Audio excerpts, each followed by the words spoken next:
On that fateful day, he was on the brink of transcending to a sacred realm when he was insidiously betrayed by the woman he loved and his own kin. The blade of the moonlit sword pierced his heart, and the sensation of heartbreak remains vividly etched in his memory. He was the Flame Emperor, the sovereign of the dusty clear palace, a master of his domain. It was only in death that he fully embraced the whispers of the outside world, realizing that the two had long been entwined in a clandestine affair. His unyielding devotion exacted a heavy toll. Believing he would be lost amidst the sea of stars, he was unexpectedly reborn as the young sect leader, Huo Xingchen, at the southernmost edge of the Dragonbone Empire in the Ten-Sword Sect. Renowned for its mastery of the sword, the sect was currently staging a significant competition upon the martial stage. The stars were sealed, and swords were drawn in earnest debate. The younger generation of disciples clashed upon the arena, their blades creating dazzling sparks amidst the chaos. Huo Xingchen gazed intently at the platform. Due to his innate lack of meridians, he had not been included in this exhibition, which brought to mind the moonlit sword. The rules of the sword duel were straightforward. Any disciple who deemed their strength commendable could challenge any opponent to a duel, and the challenge could not refuse. The regulations permitted injury, but not death. Huo Xingchen, if you possess any courage, step forth. A sudden shout redirected everyone's gaze to that individual, evoking a sense of astonishment among the crowd. It was common knowledge that Huo Xingchen was born without meridians and had never practiced any swordsmanship within the sect, rendering him an unlikely opponent. Some relished in the misfortune, while others felt a twinge of anxiety for Huo Xingchen. Amidst the jeers, a steward, unable to bear it any longer, stepped forward and admonished, "Bian Yu, do not act recklessly." Bian Yu retorted loudly, "The rules are as such, am I in the wrong?" The steward was momentarily rendered speechless, glancing at the sect leader above the arena, who remained indifferent. Steeling himself, he added, "While your words may hold truth, we all know that Xingchen has not trained in any sword arts of our sect, so how could he possibly be your match? Do not create unnecessary chaos." After speaking, the steward furtively glanced at Elder Bian beside the sect leader, relieved to see him unperturbed, and discreetly wiped the sweat from his brow. Yet, the crux of the matter lay not only in this, but also in the fact that the Ten-Sword Sect had once experienced turmoil. Huo Xingchen gazed at the arena, narrowing his eyes slightly, as he noticed the faint smile at the corner of Elder Bian's lips. "May I borrow your sword?" The youth, momentarily taken aback, intended to decline, but upon seeing the spark of determination in Huo Xingchen's eyes, he could not help but offer the sword with a word of thanks and slowly ascended the platform with it in hand. "How about a wager?" Bian Yu, still in a state of bewilderment, blurted out, "What shall we wager?" Huo Xingchen replied, "Your sword, if I win, you will yield to me." Upon hearing this, Bian Yu felt a surge of indignation and retorted, "Fool, do you possess the ability to claim it? Huh, come and try." "Very well, I accept your challenge, but should I inadvertently slay you, the sect master and the elders will hold me accountable. Can you shoulder that responsibility, my young sect master?" Huo Xingchen turned his gaze towards the arena and declared, "Sect master, I request a duel." The seemingly dormant sect master, upon hearing Huo Xingchen's words, responded with a resonant voice, approved. Elder Bian could not decipher the old man's intentions, yet he recognized this as an opportune moment and silently smirked, nodding slightly at Bian Yu. Bian Yu's confidence surged, laced with derision, as he pointed at Huo Xingchen and mockingly stated, "He'll allow you 3 moves." Upon hearing the sect master's consent, the steward appeared somewhat uneasy and asked, "Xingchen, are you certain about this?" Huo Xingchen, somewhat puzzled by the heightened tension over a mere contest, smiled and said, "Uncle Yin, let us begin." Steward Yin, with a resigned tone, announced loudly, "The match between Huo Xingchen and Bian Yu officially commences." The other arenas had long since ceased their battles, all eyes now fixated on the center stage. Both drew their swords simultaneously. Bian Yu pointed his blade forward and commanded, "Come forth." Huo Xingchen slowly approached Bian Yu, channeling energy into his wrist as he focused intently on Bian Yu, saying, "You promised me 3 moves." Bian Yu's hand trembled slightly. Why had Huo Xingchen's gaze suddenly transformed into that of a ravenous tiger? Yet, recalling the years past where Huo Xingchen had indulged solely in extravagance and debauchery, he found no reason to fear. With this thought, Bien Yu's momentum surged once more as he declared, 3 moves are 3 moves. Huo Xingchen's pace quickened from leisurely to urgent, executing the most commonplace technique, the mountain split slash towards Bien Yu. Is that all? Bien Yu mocked, positioning his sword defensively with an air of superiority. To the spectators, this was the most fundamental of sword techniques if one were to draw a comparison. Huo Xingchen's move resembled that of an infant, while Bien Yu stood like a lofty adult. Clang! The audience gasped in astonishment, a hush falling over the crowd. Bien Yu, sword raised, felt no force upon his hand, yet stumbled backward over 10 paces, glancing down in disbelief at the gaping hole punctured in his robe. He looked at Huo Xingchen in confusion, for the strike had come with such swiftness, descending from above in the blink of an eye. If he had employed starlight, even with armor, his vital energy would have been severely compromised. A chill crept over Bien Yu at that moment. Huo Xingchen had not anticipated that Bien Yu was armored, and observing his own utterly ordinary sword, he questioned how it could possibly penetrate Bien Yu's defenses. Before Bien Yu could react, Huo Xingchen executed a swift maneuver, adopting an uncanny footwork to dart behind him, sweeping his sword towards Bien Yu's legs. Ultimately, having inherited Elder Bien's swordsmanship, Bien Yu promptly stepped forward, curving his sword into a defensive arc, narrowly avoiding the strike. However, just as he turned, Huo Xingchen's sword came again, compelling him to hastily cross his sword before his chest. Bang! The impact sent Bien Yu rolling a considerable distance before he regained his footing, shouting, "Impossible! Impossible!" Huo Xingchen replied coolly, 3 moves have passed, you may now strike. Bien Yu called, propelling himself forward on his sword, his blade arriving before his body. Has Bien Yu lost his mind? He's using his strongest move right from the start, the soaring bird in the scholar's grove. If Huo Xingchen manages to turn the tide, he will undoubtedly suffer a significant loss. I never anticipated that Huo Xingchen could make Bien Yu falter repeatedly, as if he were an entirely different person. Could it be that Huo Xingchen has intentionally concealed his abilities all these years? Go, Bien Yu! Go, Huo Xingchen! The crowd split into 2 factions, engaged in an unending battle of words, while the contest on the stage was equally fervent. Bien Yu's seemingly formidable strike appeared to Huo Xingchen as child's play. With a deft feint and a subtle shift of his shoulder, he evaded the thrust, simultaneously igniting the pride he once possessed. Too slow. After cautiously parrying a dozen strikes, Huo Xingchen grew increasingly exhilarated, his words flowing like a master instructing a disciple. Your wrist is rigid, your waist unstable, your steps lack substance. How can you hope to grasp the true essence of the sword? Unity brings harmony, follow the natural flow, and control motion through stillness. Ride the winds and break the waves. With measured advance and retreat, to turn one's hand is to summon clouds, and to reverse is to call forth rain, all achieved by a single thought. The path of the sword moves like a dragon diving into the sea, stands still like an ancient tree reaching for the heavens, strikes swiftly like a hare, and advances like a steed. The wrist and waist must harmonize. The legs must exert strength, cleaving through the heavens and earth, slicing through fire and water without form, seeking to remain undefeated. After executing a series of swordplay and footwork, Huo Xingchen remained unsatisfied.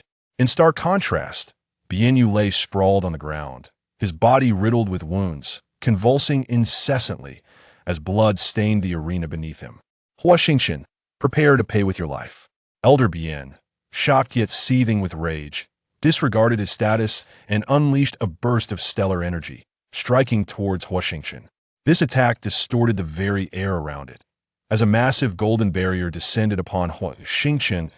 In the past, with his martial prowess, Huo Xingchen could have effortlessly dispatched Elder Bien with a mere thought.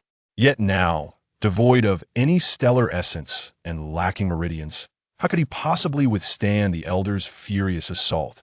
At that moment, a figure had already positioned himself before Huo Xingchen, brandishing his sword. The 2 forces collided, resulting in a violent explosion. Stardust transformed into swirling motes that fell like ash. The blast reverberated painfully in the ears of the onlookers, with some lesser cultivators even spitting blood from the intensity. Elder Bien, do you presume that I, the sect leader, do not exist? But he nearly killed Yuer. Is he not still alive? Why the panic? Surely, you are aware of the rules? The elder's face flushed crimson with indignation as he glared fiercely at Huo Xingchen. As for you, Chainer, your actions were excessively severe henceforth. You are confined to the Nether Valley for 1 month. Huo Xingchen merely smiled in silence, retrieving Bian Yu's Qingjian sword and crossing over as he departed the arena alongside the 2 deacons. Only after Huo Xingchen was imprisoned in the Nether Valley did Elder Bian's expression soften slightly with a subtle maneuver to send someone inside, who would undoubtedly meet his demise. Ling gazed at Bian Yu, who lay unconscious on the bed, when Elder Bian suddenly exclaimed with a sinister tone, In a month's time, the Ten Swords Sect will belong to our Bian family, leaving not a single member of the Huo clan behind. Chapter 2. The Abyssal Valley. The Abyssal Valley consists of 3 layers, outer, middle, and inner, each inhabited by the Ten Swords Sect's tamed beasts. The beasts in the outer layer are of the first rank, comparable to martial artists at the peak of the first to third stages of Qi gathering. The middle layer boasts beasts of the second rank, akin to martial artists reaching the pinnacle of the fourth to sixth stages of Qi gathering. The inner layer harbors beasts of the third rank, equivalent to martial artists at the zenith of the seventh to ninth stages of Qi gathering. Clad in the ethereal garment and bearing the Qianquan jade, as Huo Xingchen entered the Abyssal Valley, a thunderous roar reverberated, causing his ears to ache. Without hesitation, he made his way to the designated location. The ethereal garment proved to be an invaluable asset. Its outer layer concealed the aura of the beasts, equating to a third-rank beast's essence, while the inner layer was enveloped in starlight. Even if a third-rank beast were to strike with all its might, Huo Xingchen would be sufficiently protected to escape. A cave appeared before him. Removing the ethereal garment, he wielded a magical artifact to navigate through the forbidden formation, successfully breaching it and slipping inside. Once he was fully within, the formation sealed itself behind him. He opened his mouth to ensure the formation was intact and exhaled a sigh of relief.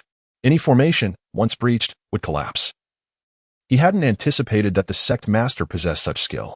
Indeed, in the wind and cloud continent, there are always those beyond comprehension, above the firmament. The celestial bodies drifted from all directions: Jin Yin, Mu Lang, Shui Yuan, Hua Long, Tu Luo, Yuwu, Riong, each constellation composed of countless stars. The proximity to these celestial bodies determined the speed and quality of cultivation. The closer one was to the main constellation, the more refined the starlight absorbed.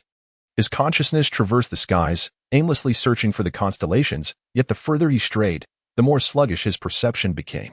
After several hours of wandering, the veins on Huo Xingchen's face had become engorged, his breathing increasingly labored. His consciousness dwindled to a mere thread. Should he fail to awaken from this trance, he would succumb to a prolonged slumber, likely to be devoured by a formidable beast in the process. The veins across his body were now laced with blood, protruding like the gnarled roots of ancient trees, the pulsating lifeblood visible as if it yearned to burst forth. The blood coursed through his veins with relentless fervor, rendering him a ghastly sight. Wisps of white vapor emanated from him, a result of the boiling blood evaporating the sweat upon his skin. It is no wonder that many martial artists, in their quest for mastery, disregard their physical limits, ultimately leading to their own demise. As Huo Xingchen approached the brink of his corporeal limits, his consciousness waned further. If he did not rein in his awareness and swiftly secure his fate, he would inevitably follow in the footsteps of those warriors who had perished in their pursuit of destiny. Then he beheld it. A luminous, crimson star appeared before him. Could it be the Fire Dragon Star? Suppressing the surge of elation within, Huo Xingchen, despite the blood oozing from a gaping wound on his body, summoned the last vestiges of his consciousness to forcefully penetrate the ethereal barrier of the Fire Dragon Star. This barrier, akin to a crimson shield, obstructed his consciousness. With each layer breached, numerous explosive sounds erupted from various parts of his body, as blood gushed forth like a spring from a wound as slender as a pinky finger. Beneath the starlit sky, a colossal red shadow plummeted to the earth, landing somewhere in the depths of the Nether Valley, staining half of the Ten Swords Sect crimson. It took several breaths before the spectacle began to dissipate. Huo furrowed his brow and slowly remarked, "Elder Bian, how should we interpret this situation? Could it be that the Ten Swords Sect's fortune has reached its end?" After regaining composure from his astonishment, Elder Bian stated, "Our Ten Swords Sect boasts a millennium of profound heritage. The sect master will filter this matter. I shall dispatch someone to investigate." Huo glanced at Elder Bian, contemplated for a moment, and nodded in agreement. As he turned away, Elder Bian's expression morphed into one of fierce malevolence. He resolved to inform all members of the Discipline Hall to venture into the Nether Valley for reconnaissance. secretly believing that this luminous barrier could very well be the result of Huo Xingchen's actions. Suddenly awakening from his reverie, Elder Bien looked up and murmured, "Impossible. He could never. It cannot be the master host." Over 30 members of the Discipline Hall received their orders and entered the Nether Valley, equipped with unique runes. Hua Kuei observed the throng entering the valley and softly remarked, "My son, hastening growth is a perilous endeavor. As a father, I can only resort to this." The Discipline Hall was led by 2 martial artists at the pinnacle of the 4th rank of the Qi-gathering realm, accompanied by 3 at the 3rd rank, while the remainder consisted of those between the 2nd rank and the pinnacle of the 2nd rank. Their formation was indeed formidable. Wherever the 30-plus individuals passed, not a blade of grass remained unscathed. Billowing clouds of blood mist ascended as numerous 1st and 2nd-tier beasts were slain, while the rest scattered in panic. Upon reaching the outermost edge at dawn, they still had not detected Huo Xingchen's presence. After a night of relentless combat, the members of the Discipline Hall were somewhat weary.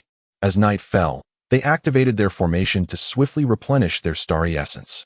On the 3rd day, after a series of halts, they found themselves in the central section of the mid-layer, where they encountered incredibly powerful beasts of overwhelming rank. Should they advance further, they would undoubtedly suffer devastating losses. "Brother Tian, let us retreat. Huo Xingchen has likely perished, and our companions can no longer endure." The individual known as Brother Tian cast a glance around, noting the loss of several comrades, with some sustaining various degrees of injuries. Observing the tension and vigilance etched on the faces of his companions, he pondered for a moment before nodding and declaring, "Let us return." The most formidable of attacks was unleashed, with Brother Tian leading the charge. Aware of the peril they faced, the group unleashed a torrent of potent sword chi, infused with starlight, slicing through the horde of monsters. The air split apart, and fissures spread across the ground in every direction. An hour was sufficient to alter many circumstances. Of the 30 or so members of the Discipline Hall, merely 10 remained. While Brother Tian's peers had perished beneath the claws of the monstrous beasts, and 3 martial artists at the pinnacle of the 3rd stage of Qi gathering were grievously wounded. Just as they believed they had evaded the formidable throng of beasts, and the lower-tier monsters posed no threat, a crimson shadow flitted through the night, severing the head of a Discipline Hall disciple from behind, vanishing into the darkness as swiftly as it had appeared. The vivid crimson blood, mingling with starlight under the moon's glow, appeared strikingly enchanting. Awakening suddenly, Huo Xingchen opened his eyes, reflecting on the month that had passed. 4 groups had entered, and 4 groups had perished. Elder Bien was indeed tenacious. Yesterday, the 10-sword sect was ablaze, engulfed in a rain of swords and countless magical artifacts clashing in the sky. The true nature of the events at the 10-sword sect remained shrouded in mystery. The main entrance was no longer an option. Gazing at the spatial artifact in his hand, Huo Xingchen hesitated. As he looked towards the direction of the 10-sword sect, an unsettling calm enveloped him. Channeling the starlight, he crushed the spatial artifact, and in an instant, he vanished from his place. Bang! Indeed, spatial artifacts should not be used recklessly. Before Huo Xingchen could react, a figure swiftly emerged from the void, colliding heavily with a rock and losing consciousness. When he regained his senses, he found himself sprawled upon a wooden bed. A sudden creak accompanied a sharp prick on the back of his hand, jolting him into alertness. Rubbing the red spot, he turned to discover it was a resplendent pheasant. To his surprise, the colorful bird suddenly became agitated, flapping its wings and hopping wildly upon him, pecking insistently, refusing to be shooed away. "Enough, dear fowl. Have you no end to this?" Huo Xingchen exclaimed, incredulous as he gazed at the irate pheasant. "Caw!" The bird, clearly miffed, turned its head away, ignoring him. "Since fate has brought us together, come, take a seat and dine," an elderly man beckoned, wiping his hands. After a hearty meal, Huo Xingchen surveyed the desolate surroundings, curiosity piqued. "Esteemed elder, how long have you resided here?" The old man chuckled. 300 years. 300 years? Huo Xingchen was taken aback, pondering how one could endure such solitude. "My surname is Chun. I am an apothecary. Having seen through the world's illusions and offended many, I am compelled to hide away." After a glance at Huo Xingchen, the elder added, "You seem rather unfazed, having encountered countless apothecaries, including many high-ranking ones serving in the dust-clearing palace." Huo Xingchen was indeed accustomed to such revelations.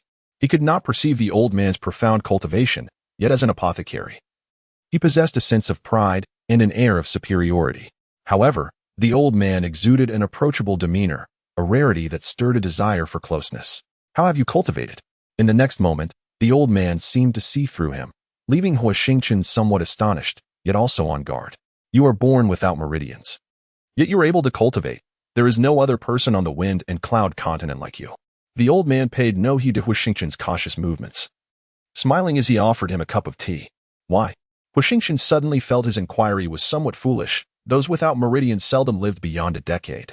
His survival thus far was largely due to Huo Xingchen providing him with numerous precious herbs to sustain his life. May I learn from you? Huo Xingchen had never considered this before. Previously, his formidable strength rendered it unnecessary, but now, devoid of power, he believed that acquiring knowledge could be beneficial. Yet each apothecary possessed their own supreme secret arts, and he tentatively inquired, fully aware that such arts were seldom shared, making success unlikely. Yes, Huo Xingchen was taken aback. However, you must agree to one condition.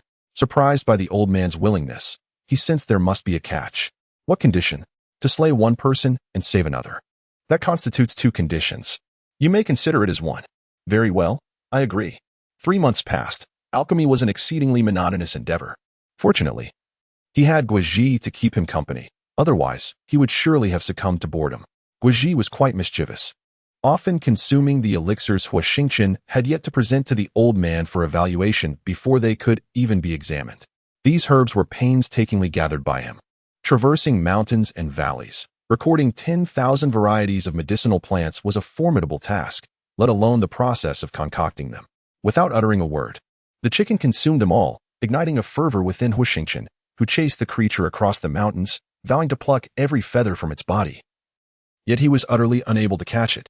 Left in a state of helplessness yet curiosity, he pondered how this chicken could devour so much without fear of bursting, especially since some were poisonous. Clearly, this chicken not only survived, but had also grown larger and more vibrant. Fortunately, the elder held no grudge against him.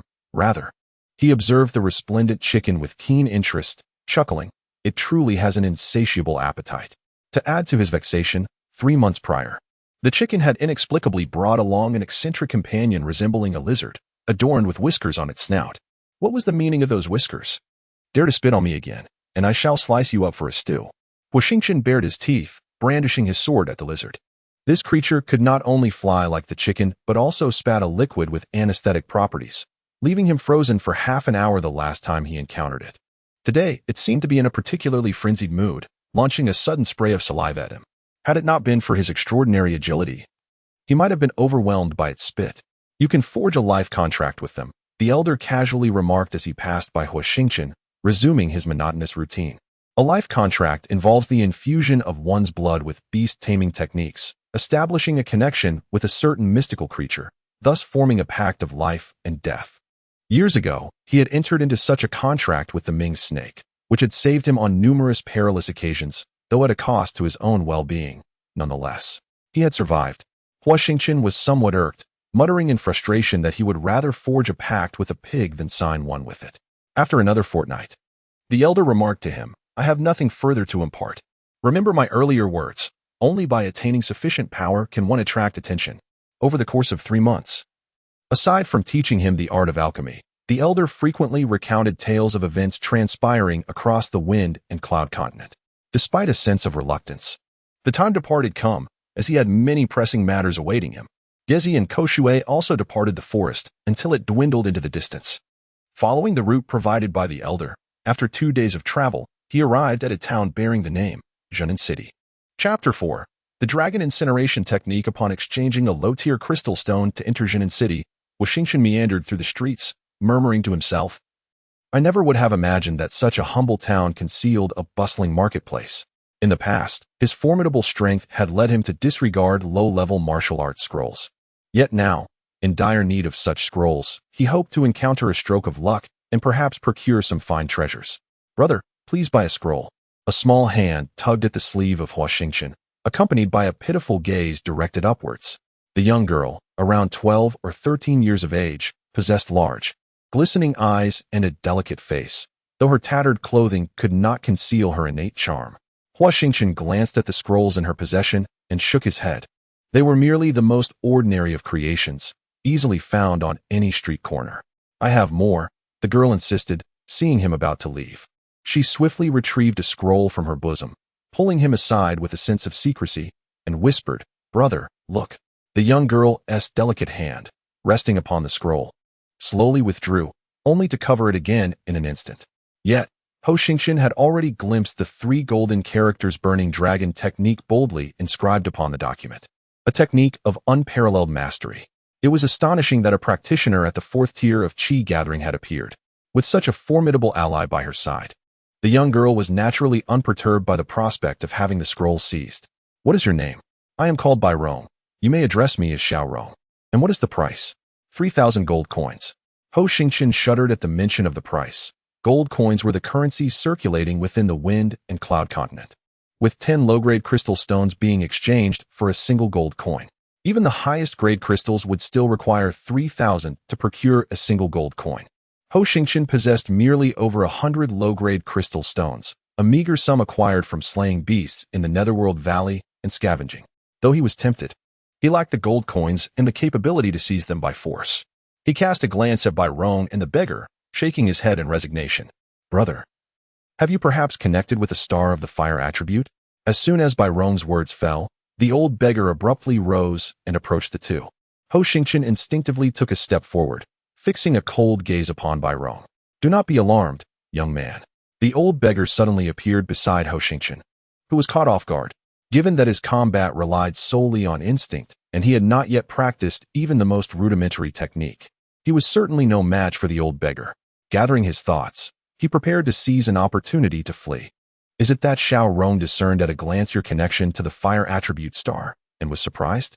The old beggar tipped his straw hat, revealing a face etched with wrinkles, and chuckled. "She possesses an innate clarity of vision, naturally discerning such truths."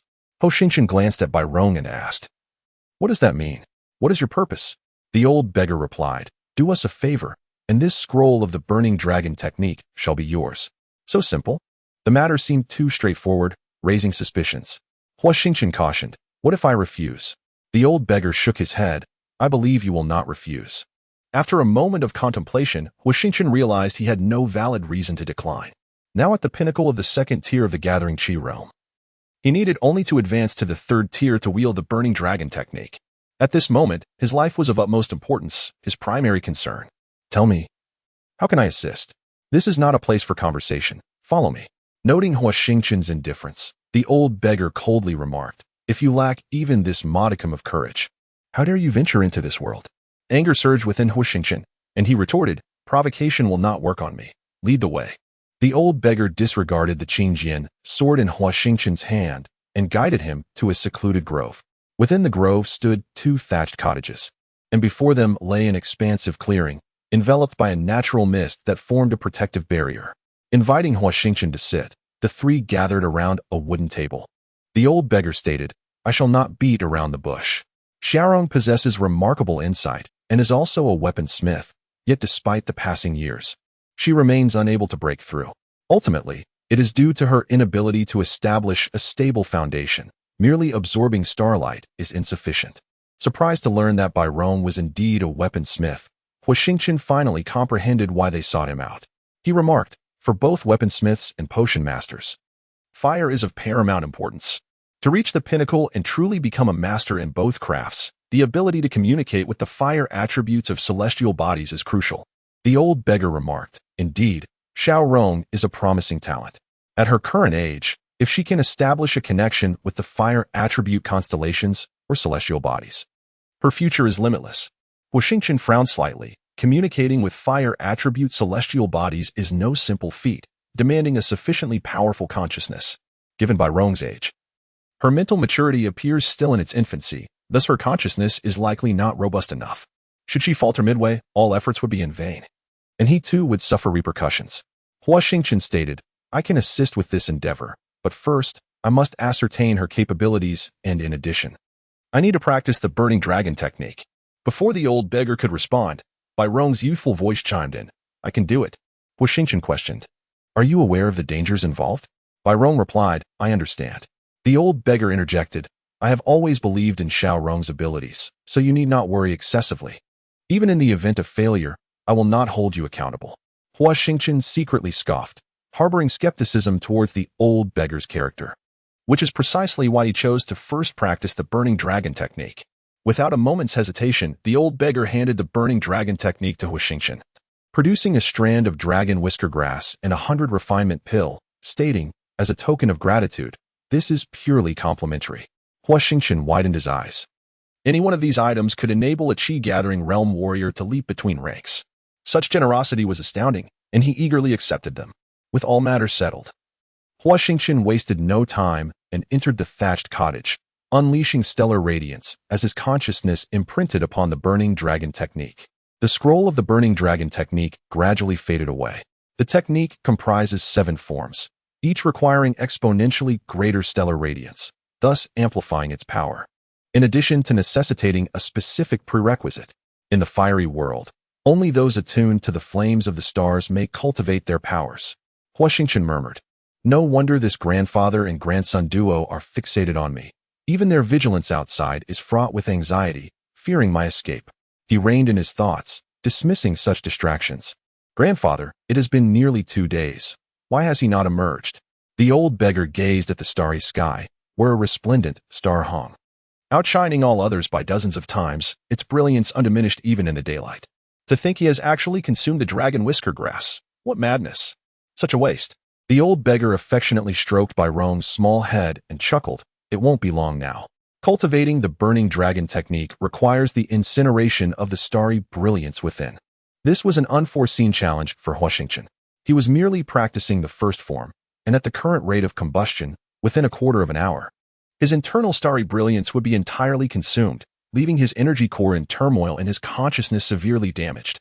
Indeed, as the old beggar suggested, Huo Xingchen had lost his senses, though not entirely. The medicinal potency of the dragon whisker grass was certainly beyond the capacity of ordinary warriors' meridians, yet Huo Xingchen, lacking meridians, was free from such concerns. The rapid combustion of the burning dragon technique necessitated that he harness the full medicinal properties of the dragon whisker grass to withstand this trial, rather than merely concocting it, which would significantly diminish its efficacy. Is it not over yet? Huo Xingchen felt a cold sweat break out as the medicinal effects of the dragon whisker grass waned, yet the speed of combustion showed no signs of abating. Such a waste. Without hesitation, he retrieved 100 refinements pill and swallowed it. Previously, his internal organs felt as though they were being skewered over an open flame, emitting a painful sizzling sound. Now, he finally sensed a trace of coolness. It was accomplished. The grandfather and grandson emerged from their astonishment, gazing blankly at the vast chasm in the ground, more than 10 feet wide, emitting wisps of white vapor. At that moment, they witnessed Huo Xingchen, shouting in alarm, emerge from the swirling dust, his figure resembling a charred sweet potato, devoid of its former allure. The old beggar could only manage a bitter smile and a shake of his head, while Bai Rong, in stark contrast, pointed at Huo Xingchen and burst into laughter, utterly disregarding his dignity. The old beggar, astonished that Huo Xingchen had managed to advance a rank amidst adversity, noted his well-being and said, "Let us commence in 2 days. Prepare yourself." Chapter 5. The demonic realm. The connection between consciousnesses is a delicate matter. Huo Xingchen was slow, while Bai Rong was swift. When their paths intertwined, they generated an array of invisible explosions, imperceptible to outsiders, felt only by the two involved, who could sense the violent tremors and the resultant harm. Should Huo Xingchen hasten while Bai Rong lagged, she could find herself ensnared, unable to successfully communicate with the fire attribute star. Over the past 2 days, Bai Rong had remained close to Huo Xingchen, sharing their lives together. Bai Rong was an exceptionally obedient girl, often adhering to Huo Xingchen's words even more than her grandfather's. In preparation, the two frequently engaged in exchanges of consciousness, and by now, they had reached a certain level of mutual understanding. Seated beneath a formidable taboo, Huo Xingchen's consciousness had grown considerably stronger, guiding Bai Rong's consciousness as they traversed the starry expanse. Having overcome the previous difficulties and fears associated with securing accommodations, Bai Rong successfully penetrated the myriad layers of nebulae and entered the celestial domain of the fire dragon constellation. Now, it remains to be seen how far she can advance. Her complexion flushed a deep crimson, her lower lip was bitten to the point of bleeding, and her body trembled slightly, beads of sweat glistening across her forehead. As Huo Xingchen admired her resilience, he gently advised, "If it becomes too challenging, do not push yourself." This celestial body, ranked 82nd, and imbued with fiery attributes, represents the pinnacle of existence for a craftsman. "Thank you, Brother Chan," Bai Rong expressed, though Huo Xingchen had been resistant to this form of address in recent days. He corrected her with a solemnity that belied the impending explosion echoing from outside. Their eyes met, and Rome, visibly anxious, was the first to dash out. "Grandfather! Grandfather!" The old beggar was battered and bloodied, occasionally coughing up crimson liquid. In the courtyard stood 3 individuals clad in identical attire. One possessed the 4th tier of the gathering Qi realm at its pinnacle, while the other 2 were at the 3rd tier, nearing completion. Logically, despite the considerable disparity between the minor and major completions, the old beggar should not have sustained such severe injuries. In confusion, Huo Xingchen stepped forward, positioning himself protectively in front of the grandfather and granddaughter, glaring at the trio. A mere minor completion of the gathering Qi realm, not even fully realized. Dares to display bravado? One of them sneered. "Kid, stay out of this. This old fool owes our master a substantial debt, and we are here to collect. Best step aside, unless you wish to be dealt with as well." Collecting a debt? Huo Xingchen turned, skepticism etched across his features. The old beggar protested. "Qin Tian, I told you I would repay it. There are still 2 days remaining." Qin Tian retorted coldly, "My master has changed his mind. Now we demand Rong in exchange." The old beggar, filled with indignation, exclaimed, "You shall not succeed." Qin Tian, erupting with fury, was enveloped in a shimmering aura and declared, "If you refuse the offered wine, you shall face the penalty of liquor. Do not blame me for resorting to force. You must first pass through me." With that, he unleashed the burning heaven palm. Huo Xingchen soared into the air, unhesitatingly striking forth with a palm infused with the first form of the burning dragon technique. A colossal fiery hand cleaved through the air, advancing with astonishing speed. This is bad. The starry aura within him vanished in an instant, leaving him dizzy, weak, and aching all over. Huo Xingchen, with no time to ponder, hastily retrieved over a dozen crystal stones from his storage ring and swallowed them. Yet, he could barely maintain the integrity of the burning dragon technique's first form, plummeting to the ground amidst a cloud of dust. Qin Tian and the 2 others turned pale, unleashing a flurry of palm strikes. Their combined efforts mitigated much of the force, yet they were still propelled backwards several dozen paces, sustaining significant internal injuries. "Brother Qin, this fellow actually swallowed the crystal stones. Brother Qin, could this possibly be the burning dragon technique of Elder Qin?" "Silence." Qin Tian, who had never before endured such humiliation since arriving in Jinan City, found himself incensed. He could contend against 5th-tier Qi gathering practitioners, yet here he was, wounded by a mere 3rd-tier Qi gathering cultivator. How could he not be enraged? Die? Qin Tian once more summoned the starry aura, aiming his sword at the prostrate Huo Xingchen. Huo Xingchen, unable to even rise, felt as though his insides were being shredded. He closed his eyes, awaiting the inevitable arrival of death. As the sword energy approached, Rong, in a panic, rushed to Huo Xingchen's side and swiftly struck out with her palm. In Qin Tian's realm, Rong was utterly overwhelmed, akin to a kite severed from its string, plummeting heavily to the ground near the old beggar. The beggar, wailing in anguish, disregarded his injuries and rushed towards Rong, spitting blood along the way, his complexion growing even more pallid. He cradled the unconscious Rong in his arms, weeping bitterly like an abandoned child, his cries tearing at the very fabric of the heart. "Qin, this has escalated." Qin Tian, aware that his master held Rong dear, felt a flicker of relief upon noticing her still breathing. Had she perished, he would have had no choice but to flee to the ends of the earth. He hurried over for a glance, then sighed in relief. "You too, take her away." The old beggar was kicked to the ground, while the 2 men hoisted Rong and began to depart, fueled by an unknown strength. The old beggar lunged at Qin Tian, sinking his teeth into him. A sharp pain coursed through Qin Tian's neck as he knocked the beggar down, clutching his wound, and hissed, "Do you seek death? I shall grant it." The beggar fell, a sword piercing his heart, his eyes wide in shock as he collapsed. "And you?" Feeling Qin Tian's sword embedded in his back, Huo Xingchen's eyes blazed crimson with fury, and in that fleeting moment, his entire being ignited with countless flames. "What is this? Spontaneous combustion?" Qin Tian, taken aback, withdrew his sword and sneered, "You truly possess self-awareness." Yet before he could swallow his words, Huo Xingchen surged to his feet, grasping Qin Tian's throat. Flames spiraled down his fingers, invading Qin Tian's being, and in mere moments, before he could utter a sound, he was incinerated to nothingness, reduced to dust in the air. The other 2 men screamed in terror, as if confronting a hellish demon, abandoning Rong in their flight for survival. A flash of movement appeared before the two individuals, extinguishing their lives in an instant. "Do not harm her. Stop." Huo Xingchen's consciousness cried out, yet his body involuntarily advanced, his hand slowly reaching towards Bai Rong. "You scoundrel!" As his awareness abruptly vanished, Bai Rong's youthful visage was illuminated by the flames, turning a vivid shade of crimson. Upon his palm making contact with Bai Rong's skin, a sharp whistle resonated, and countless vibrant threads of color surged into the sky, the afterimage dissipating, revealing the resplendent, seven-colored mountain chicken. The avian creature flapped its wings, consuming all of the flames engulfing Huo Xingchen, and rather indecorously rubbed its belly while letting out a satisfied burp, sparkling remnants of starlight escaping from its beak. Huo Xingchen, now weakened, collapsed to the ground, revealing his true form. Chapter 6. Xingyi Auction House. Bai Rong spoke softly. "A year ago, during a battle, my grandfather was injured and his cultivation was confined by a certain technique, leading to a significant decline in his abilities, allowing another to usurp his position as leader." Huo Xingchen replied, "Please, get to the point." Bai Rong continued, "This is the crux of the matter. During my grandfather's tenure, he accrued considerable debts of rare treasures from the Lin family. After being displaced and losing his means to gather wealth, he became unable to repay them, naturally incurring substantial debts to the Lin family. Furthermore, he was ensnared by that individual. Had it not been for me, his unworthy granddaughter, my grandfather would not have endured until now." Huo Xingchen inquired, "Who is that person?" Bai Rong's expression darkened with fury as she spat. "Chen Tian's brother, Chen Tao."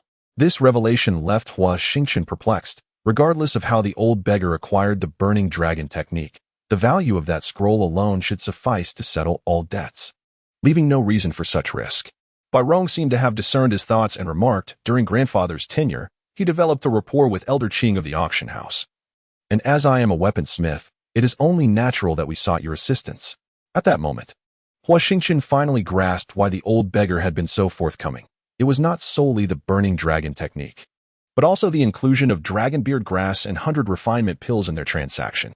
Each year, countless exquisite weapons emerged from the auction house.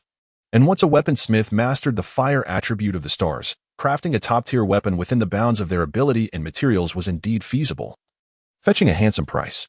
The old beggar intended to leverage this relationship, ensuring a future free from financial woes. And there was another vital factor, the protection of the auction house. Not even a powerful figure from an empire would dare to provoke them, let alone a mere town. Your grandfather had foresight, yet it cost him his life. Bai Rong continued, "I must avenge this grievance. Can you assist me, Brother Chen?" Huo Xingchen hesitated. Regardless of the circumstances, the foremost family of a town was not to be taken lightly. His capabilities were indeed limited. However, both emotionally and rationally, he found it impossible to turn a blind eye, especially with new animosities intertwined with old resentments. Bai Rong added, "If Brother Chen kills Chen Tian, Chen Tao will undoubtedly come after us." Huo Xingchen frowned slightly. Bai Rong's words seemed to ensnare him, yet observing her tranquil visage, with unwavering eyes tinged with unease, he pondered whether he was overthinking the matter. "Just the two of us?" He shook his head, identifying the crux of the issue. Bai Rong replied, "We can seek out Elder Qing. As long as we promise sufficient benefits, coupled with the bond we have forged over the years, he will certainly lend us his aid." Huo Xingchen suddenly experienced a moment of clarity, striking his thigh and exclaiming, "You are a weaponsmith, and I am an apothecary. These two identities are sufficient." Bai Rong, taken aback, responded, "Brother Chen is actually an apothecary? A dual practitioner of martial arts and medicine?" Huo Xingchen, beaming with pride, nodded and patted the side of his companion, Jiazi, declaring, "All credit belongs to it." Bai Rong, witnessing such a large and flying chicken for the first time, inquired with curiosity, "This chicken? Ah, that hurts." Huo Xingchen swiftly halted Jiazi and corrected Bai Rong, saying, "Its name is Jiazi, not chicken." Resolute in his decision, he deemed it worth the risk to approach Elder Qing, regardless of his character. Furthermore, Chen Tao might already be on his way, rendering their stay here unproductive. He sent Jiazi off to play, while he and Bai Rong disguised themselves and proceeded towards the city's auction house. Along the way, Huo Xingchen learned from Bai Rong that this Xingyi auction house was a branch of a larger establishment, its exact origins shrouded in mystery. It was known to possess considerable influence within the city, as over a decade ago, the once dominant family in Jinan City was swiftly eliminated, allowing the Lin family to ascend to power. Elder Qing, with his sharp features and merchant demeanor, was indeed a fifth-tier minor perfection practitioner in the Qi-gathering realm. After hearing their intentions, he appeared contemplative and remarked, "It is not that I am unwilling to help. You are aware that the auction house is not solely under my control. You understand the intricacies of the benefits involved, Xiaorong. It would be unwise to create unnecessary enemies. After all, harmony breeds prosperity. Since they were there to express their willingness to cooperate, it was imperative to demonstrate sufficient strength." Huo Xingchen produced over a dozen types of herbs and, within a quarter of an hour, successfully refined them using a complex method, ultimately forming a pill that he held delicately in his palm. The moment the elixir was completed, a fragrant aroma filled the room. Elder Qing's eyes sparkled with excitement as he exclaimed, "A second-grade elixir." Both the dragonbeard grass and the 100 refinement pill belonged to the third-grade category. However, due to constraints of time and materials, Huo Xingchen could only produce this. The efficacy of the finished product was not particularly exceptional, yet it sufficed. An elder capable of overseeing an auction house could certainly discern the challenges involved.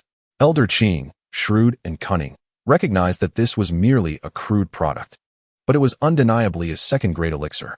Furthermore, considering the dual limitations of time and materials, to concoct such a potion in such a brief period was unparalleled in the entirety of Jinan City. In an effort to reassure Elder Qing, Huo Xingchen smiled and remarked, "A pharmacist and a successful communicator with the fire attribute of star energy, a transaction that is undoubtedly advantageous." Elder Qing blinked in disbelief and asked, "Xiaorong, is what he says true?" Upon seeing Bai Rong nod in affirmation, Elder Qing felt as though fortune had smiled upon him. He promptly took his leave and shortly returned with another individual, respectfully exiting the room and closing the door behind him. Huo Xingchen nodded inwardly. The middle-aged man, though merely a minor perfection of the fourth stage of Qi gathering, exuded an extraordinary demeanor, radiating an imposing aura befitting a local sovereign. The middle-aged man introduced himself. "I am Ling Shu. Elder Qing mentioned that you wish to eliminate Chen Tao?" Huo Xingchen confirmed, "Indeed." Ling Shu continued, "This task is both simple and complex. While eliminating Chen Tao may be easy, it is not without its repercussions with the Lin family." Huo Xingchen understood the implications of Ling Shu's words. "I trust you will not decline," he stated, relaying the old beggar's words verbatim. The deal was struck, and Bai Rong was welcomed as the honorary elder of the Xingyi auction house, with the announcement to be made throughout Jinan City today. The messenger cast a glance at Huo Xingchen and remarked, "As for you, ultimately, a bait is required. You comprehend my meaning." Bai Rong, anxious, was about to voice her thoughts when Huo Xingchen silenced her. While the auction house indeed provides a certain level of safety for the auction house to eliminate Chen Tao, a pretext must exist.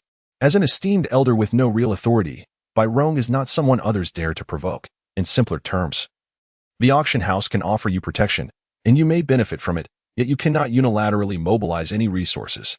Chapter 7. Conspiracy. Huo Xingchen's expression suddenly changed as he rushed towards the center of the woods. The corpse had vanished. Who could have removed the body? A demonic beast? Certainly not. The miasma here is too dense. Although the beasts lack intelligence, they are not foolish enough to venture into such perilous territory. The only remaining suspect is Chen Tao, you beast. Huo Xingchen gritted his teeth, his fingers cracking ominously. Boom. The trees were shattered by a powerful wave of energy, sending countless splinters flying and revealing a vast clearing. Huo Xingchen, taken by surprise, was thrown dozens of feet away by the force of the blast. The debris sliced through his skin like countless sharp blades, leaving a multitude of wounds. Forcing himself to summon the starlight, he managed to suppress the onslaught of shards, simultaneously drawing forth the Qingjian sword to sweep away the remnants. The clash of starlight erupted, incinerating a large swath of forest, and a massive pit emerged in the clearing. Your response was indeed swift, however, it is regrettable. Ever since you took my brother's life, you should have anticipated such a fate. Though I could not personally extinguish the old man by, your involvement serves as a meager solace for my grief. The person who arrived was none other than Chen Tao.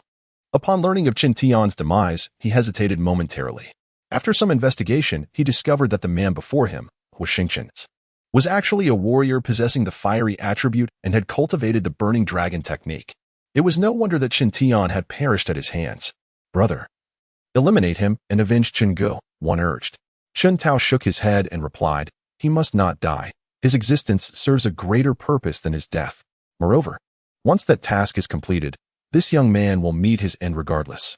Let him linger a while longer. Why is that? Chun Tao narrowed his eyes, causing the speaker to shiver and retreat. With a sweeping gesture, Chun Tao commanded, "Attack. As long as he does not perish, feel free to strike." 4 fourth-grade minor completion warriors, each adept in the gathering Qi realm, wore sinister grins. They were Chun Tao's most trusted aides. In recent years, since the Lin family had seized control of the city's military, the atmosphere had become exceedingly strict, with few daring to stir trouble. Consequently, their opportunities for action had dwindled, and this youth, merely at the 3rd grade of the gathering Qi realm, would be an easy target, perfect for honing their skills. Of course, you must possess the ability to do so, Huo Xingchen retorted with a cold smile. Having already severely injured Chen Tian, he regarded these 4 as trifling. Although he was unsure why Chun Tao wished to spare his life, he recognized the absurdity of attempting to defeat 4 opponents while escaping Chun Tao's grasp. There was only the choice of fighting to the death. Surrender was not an option. "Oh, quite the fiery temper you possess. You think highly of yourself, don't you?" they mocked. Huo Xingchen relished this response, as it fostered an atmosphere of disdain and derision that would grant him a fleeting opportunity to counter. Without a moment's hesitation, he unleashed a dazzling starlight, manifesting the most powerful sword aura, and directed it toward one of his assailants. Swoosh! It cannot be said that they were entirely unprepared. Rather, they were simply careless. 4 individuals against 1 is undoubtedly a position of assured victory, yet their overconfidence exacted a heavy toll. Although the mixed wheel palm is merely a technique of superior craftsmanship, its hurricane-like force possesses an extraordinary attraction, and the swirling dust and stones obscure the starlight. Any martial artist ensnared within it would inevitably suffer grave injuries. Huo Xingchen had long anticipated this scenario. He executed the Xiantian step, which he had practiced countless times. Like a fleeting shadow traversing dozens of zhang to evade the core of the mixed wheel palm. Once more, he conjured sword energy, slicing towards the residual force of the palm. One individual widened his eyes in disbelief, struggling to comprehend how part of the sword energy, seemingly aimed at the mixed wheel palm, had curved towards him. Completely unprepared, he lowered his head to witness a gaping wound the size of a bowl. As the sword energy pierced his heart, igniting the starlight and severing his meridians. Until his last breath, he remained bewildered, unable to fathom the reason behind this or how Huo Xingchen had achieved it.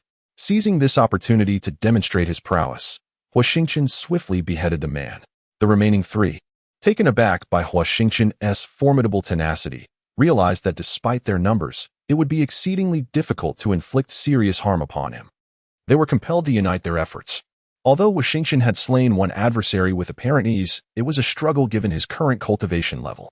Now, the 3 had unleashed their most potent techniques, leaving him with no choice but to withstand their assault. The sky-devouring palm.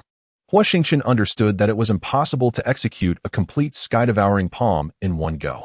He rapidly retrieved and forcibly consumed dozens of crystal stones. A surge of vigorous starlight energy flooding into his energy sea. The sky-devouring palm erupted like a crimson tidal wave, distorting the air and generating countless explosive sounds that engulfed the 3 adversaries. After several rounds of diligent study, he currently felt no discomfort. The starlight was sufficient to support him as he executed the fiery palm, landing steadily. Although the starlight within him was merely 1/5 of its former glory, it was adequate for his escape. "Coward, where do you think you're running?" "A jest." Huo Xingchen smirked, thinking, "If I cannot defeat you, I certainly can flee. Waiting for you to catch me?" Chun Tao could hardly fathom the immense power of the burning dragon technique. The 3, severely injured and unable to continue fighting, were infuriated upon witnessing Huo Xingchen's retreat, and they unleashed their starlight in a frenzied pursuit. Upon hearing a furious shout and spotting over 10 individuals, Huo Xingchen's expression brightened as he recognized their faces. Approaching the group, he halted and slowly turned around, coldly fixing his gaze on the advancing Chun Tao. This was a strategy he had previously discussed with Ling Shu. The grudge of fratricide was not easily dismissed. Given Chun Tao's impulsive and suspicious nature, he would undoubtedly seek vengeance today. As anticipated, he had come, perfectly setting the stage for Huo Xingchen's plan to be realized. Huo Xingchen laughed heartily. "Do you see the people behind you, Chun Tao? Your demise is imminent." Stopping in his tracks, Chun Tao ignored Huo Xingchen and addressed Elder Qing behind him. "Aren't you going to make your move? This kid is somewhat formidable." The burning dragon technique was an unparalleled, exceptional manuscript, but it could only be cultivated by those possessing fire attributes. You, young man, are not worthy of such fortune. After Elder Qing spoke, he struck towards Huo Xingchen's back with a palm. Before Huo Xingchen could grasp the implication of their dialogue, a powerful force caused him to spout several mouthfuls of blood. The starlight within him abruptly vanishing, his organs jolted and displaced, leaving him collapsed on the ground. Why? Elder Qing crouched before Huo Xingchen and spoke slowly. Once you visit the Lin family, you shall know everything. This is a conspiracy. Huo Xingchen felt darkness envelop him and fainted. What are you still dawdling for? Hurry and carry him away. Qin Tao chuckled. Thank you, Elder Qing, for your assistance. My master has prepared a feast to welcome you. Elder Qing smirked. Though the feast is delightful, it pales in comparison to wealth. The two exchanged a knowing glance and burst into hearty laughter. Chapter 8.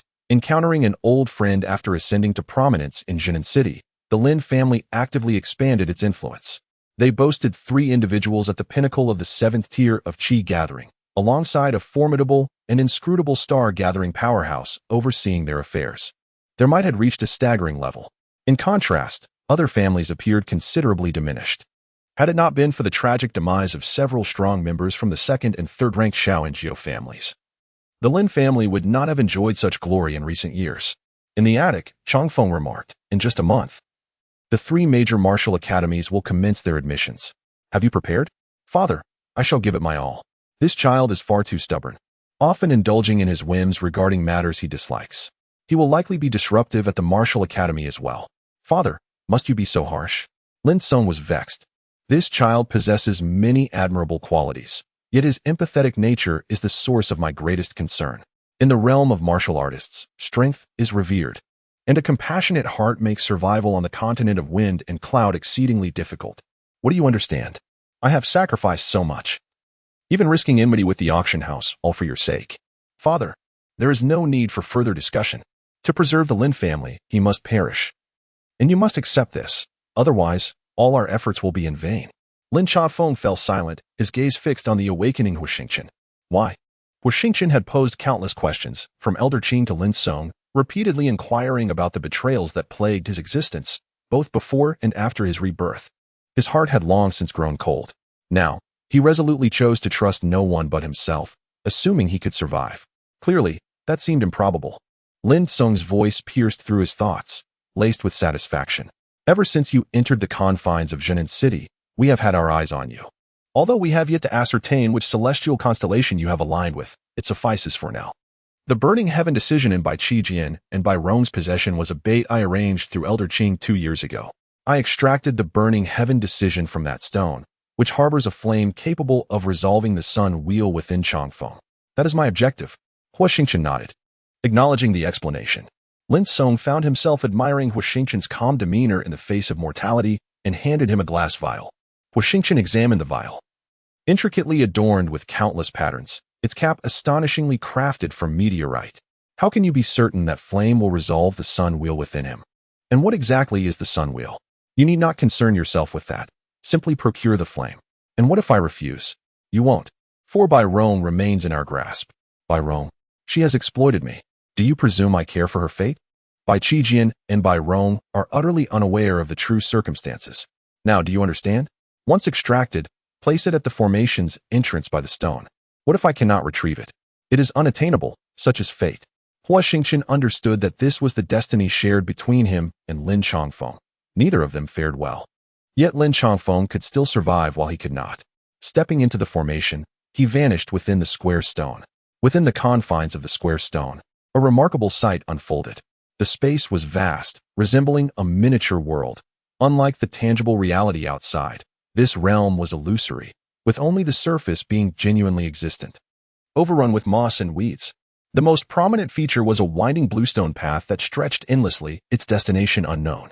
After wandering for what felt like an eternity, devoid of any tangible object, Huo Xingchen grew weary of reaching out to touch the ephemeral visions that merely reformed upon contact, his gaze becoming somewhat vacant.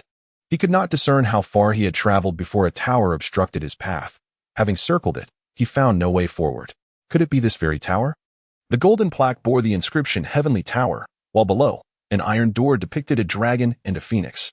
What astonished Huo Xingchen was the sight of a colossal, transparent cubic object suspended among 8 stone pillars, radiating a blinding light. Within it, 2 sections were discernible. One concealed a slender sword, while the other harbored a flame.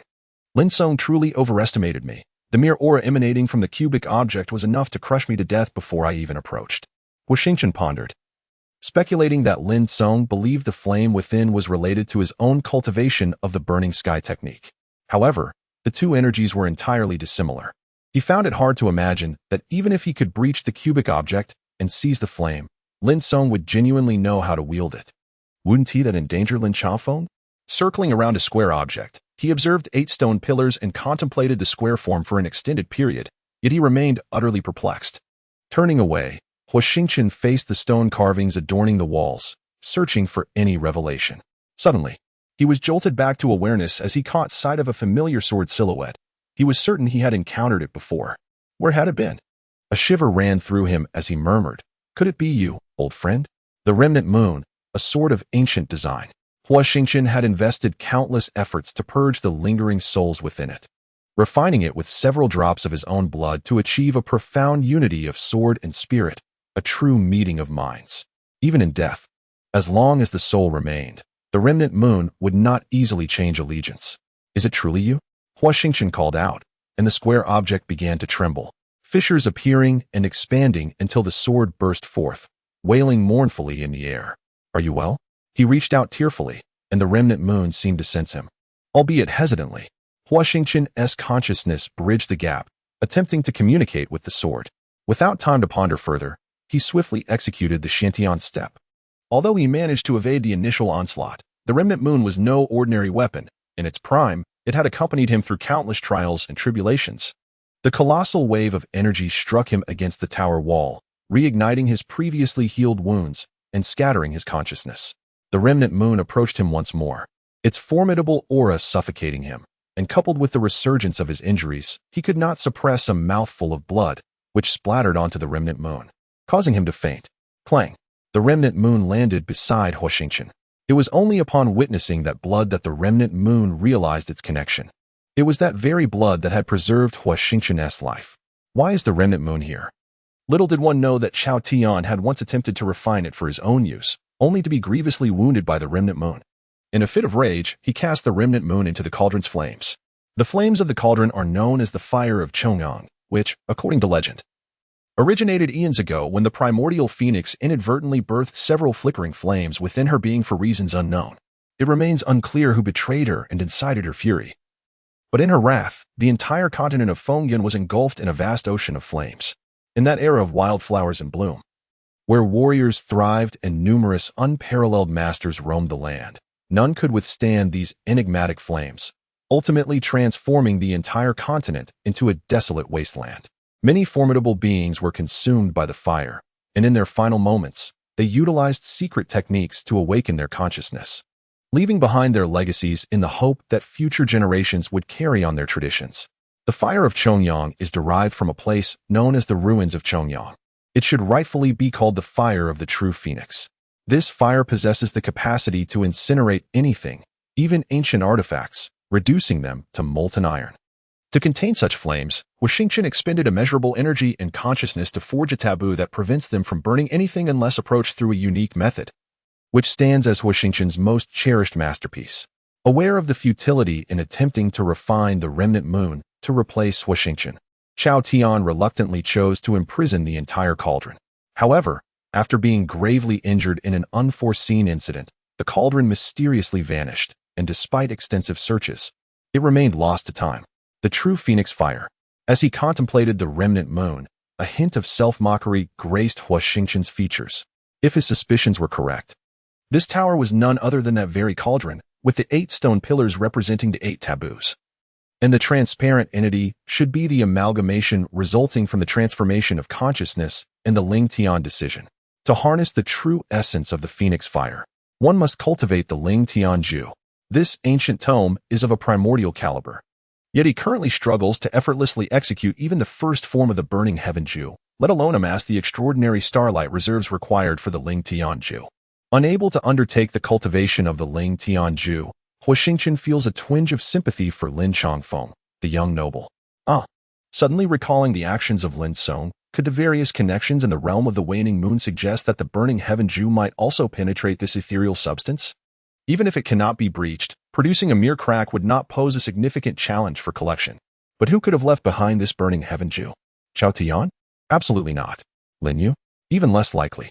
There are indeed many loyal to him within the Qinqing Palace, a few of whom possess considerable strength. After his demise, it stands to reason that they either perished or betrayed him, thus ruling them out as candidates. Since the cultivation of the Ling Tianju is temporarily unfeasible, he resolves to approach it through the burning heaven Ju. Exiting the celestial tower, Huo Xingchen inhales the fresh air outside, feeling immensely invigorated. With a decision made, he allows Lin Song to wait a little longer, taking a leisurely detour to a small stream he discovered while seeking a path. It stretches infinitely at both ends, and from one end, it appears as though it flows down from the heavens. He removes his shoes and immerses his feet in the cool water. How abundant the starlight is!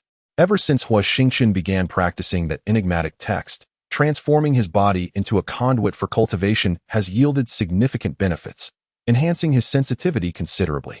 Even without actively channeling the text, wisps of starlight naturally converge from his pores into his energy reservoir, albeit in scarce amounts. As his feet soak in the stream, the sensation is nothing short of exquisite. Huo Xingchen unhesitatingly shed all his garments, immersing his entire being in the stream. Master, it has been nearly half a month. Could Huo Xingchen possibly be dead? Lin Song pondered, somewhat disheartened. Since the moment Huo Xingchen entered the square stone, the luminous inscribed upon it had not vanished, indicating that he still lived. 13 days prior, the dot had been in constant motion. Lin Song was aware that Huo Xingchen had been in search of the celestial tower, narrowly missing the locations he had marked several times. Despite his hesitation in seeking alternative paths upon arriving beneath the tower, he ultimately succeeded in finding a way to enter. Lin Song had boasted about this feat before others, yet lamented the timing of it all. When Lin Song had first entered the celestial tower, it had taken him immense effort. He could only wonder what he would feel knowing that Huo Xingchen had so effortlessly pushed the door open. Shortly after Huo Xingchen's entry, the luminous dot within the tower began to flicker incessantly, leaving Lin Song utterly astonished. He had employed countless magical artifacts and secret techniques to no avail against that mysterious transparent entity, nearly sustaining severe injuries in the process. Yet, this youth had managed to dim it significantly with astonishing speed, truly a formidable individual. However, after spending a night within, Huo Xingchen chose to depart, and the luminous did not disappear, confirming that he had not perished and that the flame remained unextinguished. With Huo Xingchen's movement, he eventually came to a halt at a specific location, and there he remained for 13 days. Master, shall we venture inside to take a look? No. Let us wait a little longer. The illusions within the square stone were manifold. Without formidable spiritual awareness, one could not navigate out of it. He was reluctant to take risks, as only he and a few elders could enter, and should they all become trapped within, the years of effort would be rendered futile. Elder Chen, what news is there from within Jinan City? Lin Song held the tea, gently blowing on it before taking a sip. The Xiao and Jiao families remained utterly silent, while Elder Qing had meticulously arranged matters at the auction house, ensuring that no flaws would be discerned in the decree. However, what of Bairong? Since her entry into the auction house, with their assistance, her cultivation had advanced remarkably, now reaching the minor completion of the 4th tier of the Qi gathering realm, and her refining skills had also progressed to the upper tier of the 1st rank. Lin Song's hand trembled slightly. After all, a refiner is fundamentally different from a martial artist. There are 3 tiers of refiners, each divided into initial, intermediate, and advanced realms. Bairong had achieved a breakthrough from the initial stage of the 1st tier to an advanced stage in merely a month, which was astonishing. In the Dragonbone Empire, refiners are already a rare breed, and with Bairong's support, the auction house's strength would undoubtedly undergo a tremendous transformation in a short span. Lin Song suddenly felt a pang of regret, as this was contrary to his plans. Furthermore, with the decree's approval, Bairong had purchased a residence in the northern part of Jinan City, sprawling across an area equivalent to 2 city blocks. What was so remarkable about that? Wealth affords one the luxury of whimsy. The plaque bore the name Huo family. The Huo family? Huo Xingchen? Lin Song smirked. It was still uncertain whether Huo Xingchen was alive or dead. What tempest could a mere young girl stir? Yet, one must not overly indulge her development. What is the current situation there? Flourishing, it seems. Unexpectedly, Bairong, despite her youth, exhibited a flair for management, reminiscent of the decree's demeanor. The decree frequently provided guidance and dispatched personnel to assist, and now, A considerable number of martial artists served the Huo family. Indeed, Lin Song contemplated for a considerable time before signaling Elder Chen, saying in this manner. Elder Chen leaned closer to listen, swallowed hard, and awkwardly replied, Master of the house, that is an auction house. Chapter 10. The Sword of Burning Heaven. Once Huo Xingchen took action, it would signify that he had devised a superior method to resolve the matter. But what has he been doing over the past 20 days? Lin Song felt a profound unease, a sensation so intense that he recognized it could herald danger. He trusted his instincts. For it was this very intuition that had propelled the Lin family to ascend to the pinnacle of power in Jinan City. Summon the 4 elders and the 8 stewards at once. Understood. Before long, all 12 elders and stewards of the Lin family had gathered, exchanging glances filled with curiosity. Lin Song's demeanor suggested a significant event was afoot, yet nothing of consequence had transpired recently. Elder Chen, you and the 3 other elders must seal this pavilion with the Tianming array, prohibiting anyone from entering or exiting, including Changfeng. Steward Qi, lead the city guards to secure all of Jinan City. Apprehend any suspicious individuals without exception. The remaining 7 stewards will follow me into the Feng Stone. Additionally, notify Fei Xian. Elder Chun exclaimed anxiously, Master, what has occurred that necessitates the use of the Tianming array? What if the young master forces his way in? Lin Song's face was clouded with foreboding as he retorted, Proceed as instructed. Speak no further, or I shall cast you into the courtyard. The deadly immortal land. That is a place where lives are claimed. Elder Chen trembled, sensing the gravity of the situation, and hurriedly summoned the 3 elders to the pavilion's exterior, personally retrieving the magical artifacts to collaboratively activate the Tianming array. The remaining 8 deacons were perplexed by Lin Song's sudden outburst, not daring to breathe a word. They were convinced that Lin Song must have sensed something amiss. Their unwavering belief in Lin Song's correctness stemmed from years of hardship endured by the Lin family. With Lin Song single-handedly bearing the weight of their struggles, his declaration of impending danger had become an ingrained conviction, manifesting into a form of blind faith. Bang, bang, bang. The air around Feng Shi trembled violently, and a shadowy mark appeared to its left. Lin Song gazed intently, recognizing it as the spot where Huo Xingchen had lingered for over 20 days. A dark streak entwined the entire Feng Shi, threatening to collapse at any moment. Lin Song felt a surge of tension, which only intensified the anxiety of the 8 deacons. The unknown peril instilled a palpable fear, especially as they prepared to enter the Feng Shi, rumored to be teeming with illusions. They instinctively gripped their swords tighter, casting anxious glances at Lin Kong.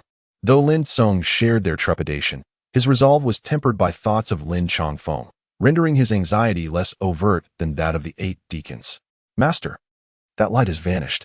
Enter, Lin Song declared, stepping forward as the 8 deacons followed suit, vanishing into the attic. Master, what is that? One deacon exclaimed, pointing into the distance. The sun blazed overhead, casting myriad golden rays through the clouds. Below, billowing dust swirled as monstrous beasts with fearsome visages surged from all directions, their presence akin to a vast army overwhelming the Feng Shi. As the golden light gradually faded, it was replaced by an abyss of dark clouds, within which flashes of lightning danced. A bolt of lightning, as wide as 10 feet, crashed down, dismembering the rampaging beasts and leaving them to vanish into the swirling dust. The tumult was far from over.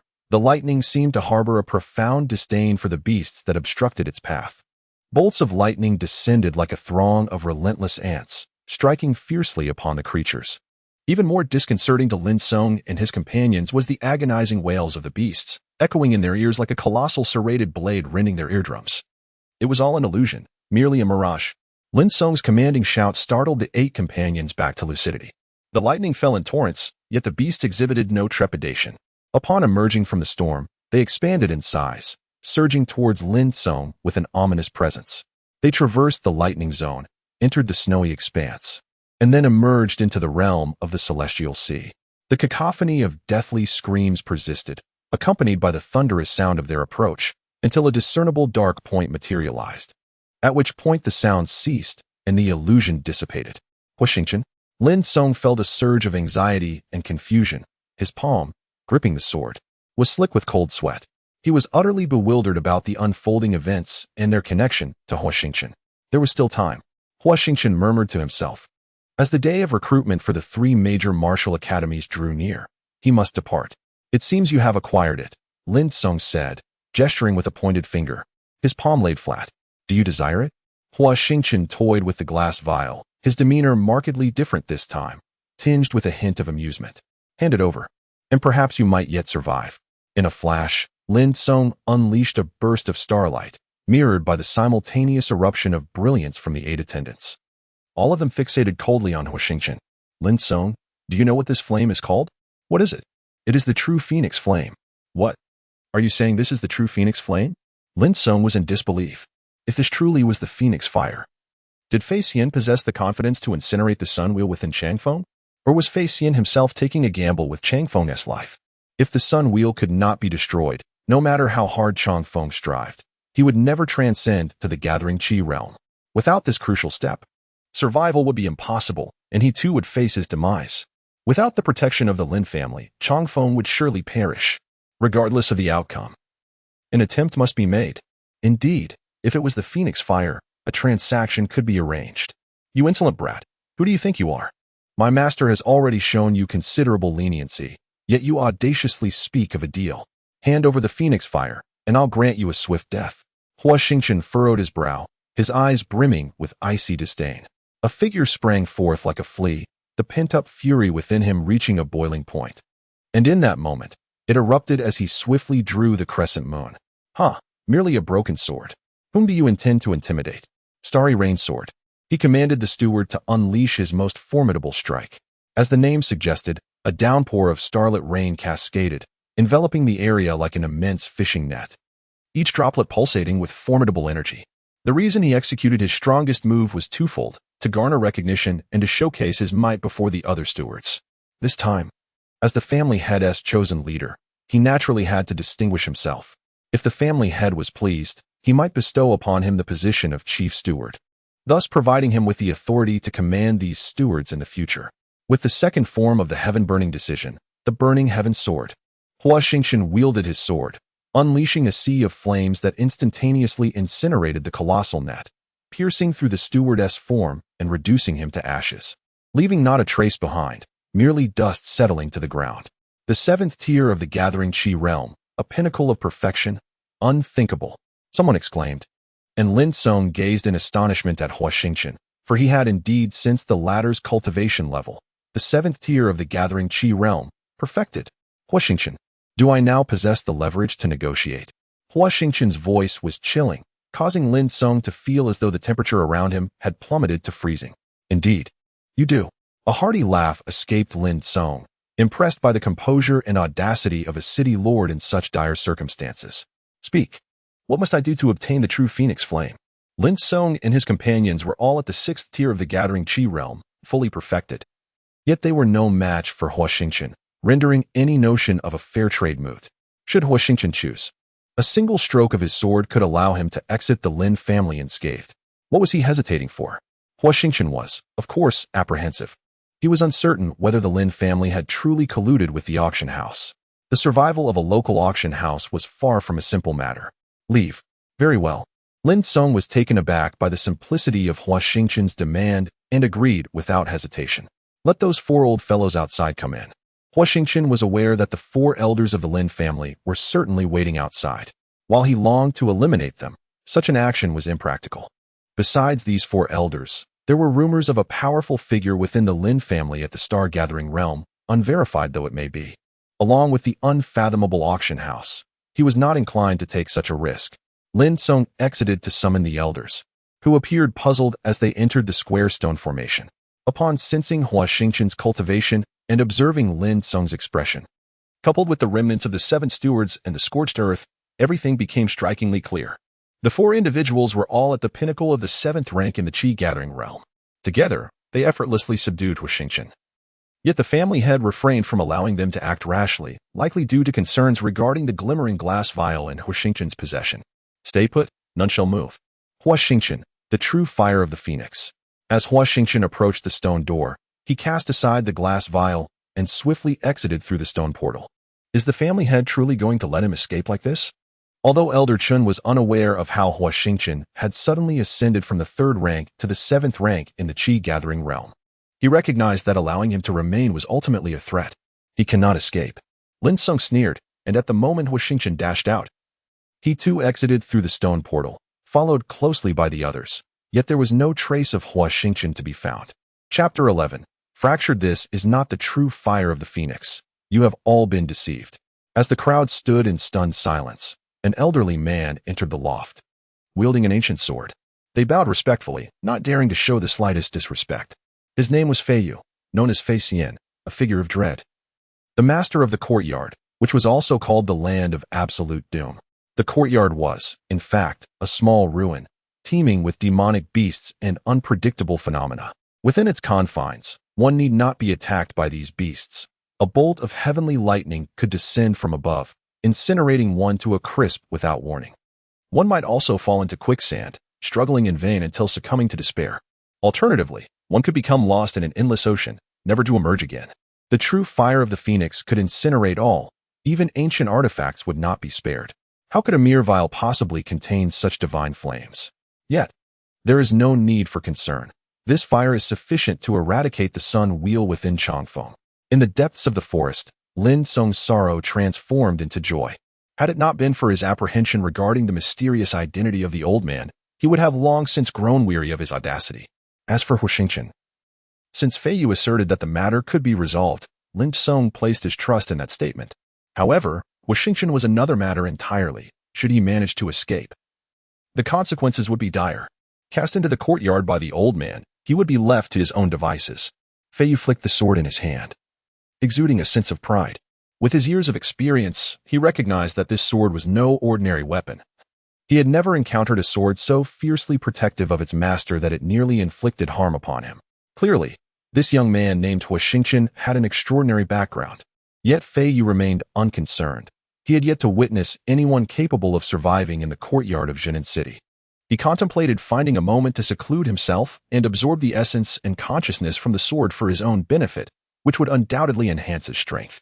Lin Song exhaled in relief and requested, "Then please, Fei Xian, tend to Changfeng." Fei Xian replied, "Do you not wish to know what kind of fire lies within?" Lin Song was taken aback, having never thought to ask. "What fire?" he inquired. "Essence fire," Fei Xian responded. The crowd exchanged glances, and Lin Song wore a look of confusion. Essence fire is the fire generated within a warrior at the Gathering Stars realm. Of course, this is contingent upon the individual successfully communicating with a fire-attributed star and refining it to reach the Gathering Stars realm, thus cultivating their own essence fire. Even if Huo Xingchen is doomed, having forsaken his cultivation to save your son, you ought to express your gratitude to him. Perhaps light an incense stick in the courtyard when time permits. With a gentle sigh, Lin Song gazed affectionately at Lin Changfeng. The tale is lengthy, but you need only understand that your mother has treated you well. She has her own unavoidable difficulties, though the sun's cycle was sown by her. You must not hold her accountable. Lin Changfeng bowed his head, searching through the mist of memory for the essence of his mother, but all he found was indistinct. What kind of person was she? She was beautiful, kind, and forgiving. She was the most perfect woman he had ever known. Lin Changfeng ceased to speak, for he understood that the woman reflected in Lin Song's eyes was not the mother he held in his heart. Otherwise, the sun's orb would not have manifested within his meridians, nor would it have inflicted upon him such prolonged suffering over the years. Fei Yu said, "Enough of the past. Let us commence." With a gesture indicating Lin Changfeng to brace himself, Fei Yu conjured a translucent sphere of water in his hand and directed it towards the depths of Lin Changfeng's Qi Si. In an instant, Lin Changfeng felt as if encased in ice, trembling from the cold that enveloped him, his entire being rendered numb. After the numbness came a surge of heat, an overwhelming force that ravaged the pathways of his body, causing his congealed blood to boil. His entire frame flushed crimson, reminiscent of a lobster boiling in water. 3 dark marks emerged upon his forehead, chest, and Qi Si, expanding visibly with each pulse, growing from the size of a hair to that of a pinky finger, lengthening as they swelled. "Constrain," Fei Yu bellowed, shattering a glass vial, guiding the essence fire into the 3 acupuncture points, Tian Ku, Fan Dian, and Ling Jun, where it slowly began to sear the dark marks. The pace of the burning quickened, and Lin Changfeng ultimately could not endure the agonizing intensity of the scorching meridians. Losing consciousness, as he fell into darkness, 3 circles emanating starlight appeared, akin to a brilliant moon, with the essence fire consuming the periphery of the circles gradually. Bit by bit. An hour later, Lin Xiangxiang returned to his normal state. Fei Yu wiped the sweat from his forehead, weary as he rose, and declared, "All right. Prepare the fresh lotus root for him to consume. He shall awaken by tomorrow." Lin Song, elated beyond measure, expressed his gratitude profusely and instructed his men to commence the preparation of the lotus root. Just as Fei Yu was about to recuperate from the tremendous expenditure of starry energy, a rapid knocking echoed from outside the secret chamber. Lin Song, with a furrowed brow, barked, "What is the matter? Master of the house, immortal Fei, a disturbance has occurred at the courtyard." The two exchanged a glance, both stricken with astonishment. Although the courtyard was merely a small ruin, its internal space was over 3 times larger than that of Jinan City. The beasts within were ensnared by arcane methods, making any attempt to shake the ruins a ludicrous notion. After ensuring Lin Xiangxiang was settled, the two soared out of Jinan City, halting in a canyon where many skilled members of the Lin family had already gathered, each bearing a look of tension. The fluctuations emanating from the teleportation portal at the entrance of the ruins were erratic, appearing and disappearing intermittently, with numerous fissures already forming. For a century, Jinan City had vigilantly guarded this portal, and such an occurrence had never transpired before. Why then, upon the Lin family's takeover, had it manifested? What shall we do? Immortal Fei? Lin Song inquired anxiously, uncertain of the proper course of action, as this was indeed an unprecedented situation for Jinan City. What else can we do but rally our forces to reinforce the portal? Fei Yu replied. Since arriving in Jinan City and joining the Lin family, this courtyard had become akin to home for him. It must not falter, for the stakes of his loss would only escalate. The majority of teleportation portals demanded exorbitant resources. Each year, the Lin family invested over 100,000 crystals. Had it not been for the considerable amount of crystals the Lin family had amassed in recent years, they would have struggled to maintain their esteemed position as the foremost family. Lin Song had conducted a discreet investigation into the connection between Tianjing and Fei Yu, only vaguely aware that at some unknown time in the past, Tianjing had fallen within the confines of Jinan City. Shortly after its descent, a formidable figure, a star-gatherer akin to Fei Yu, arrived to oversee Tianjing. It would be preposterous to believe that there was no correlation between the two. Yet, even to this day, Lin Song still possessed not a shred of definitive evidence to substantiate his suspicions. Fei Yu, uncertain whether these anomalies would persist after the portal's rupture, found the prospect terrifying. His intent in urging Lin Song to alert all of Jinan City was rooted in caution. Dong, dong, dong. The chimes reverberated. An hour later, Jinan City was engulfed in chaos, swiftly subdued by the various noble clans. Over 1,000 martial artists gathered before the gorge. While the clans organized their forces to reinforce the portal, a shattering sound pierced the air, rending the eardrums of all present, as a powerful gust surged skyward, claiming the lives of hundreds in an instant. Roar, roar, roar. Countless monstrous beasts plummeted from the sky. Some beasts, yet to touch the ground, erupted violently, showering the area with a rain of blood. Others, upon landing, also burst apart, leaving a gruesome scatter of remains and an overwhelming stench. The ground trembled beneath the weight of colossal beasts, clouds of dust rising as they bellowed and charged, their anguished cries deafening. Chapter 12. He is the devil outside Jinan City had devolved into a hellish nightmare. After suffering additional losses of over 100 souls, an effective counterattack was finally organized. After all, these beasts were mere creatures of instinct, devoid of intellect, driven solely by the thirst for slaughter, recklessly pursuing their immediate prey. Among them were more than a dozen colossal Dijiang, sporting 4 legs and 6 wings, their enormous maws adorned with massive fangs resembling towering peaks, serving as the vanguard that separated the martial artists.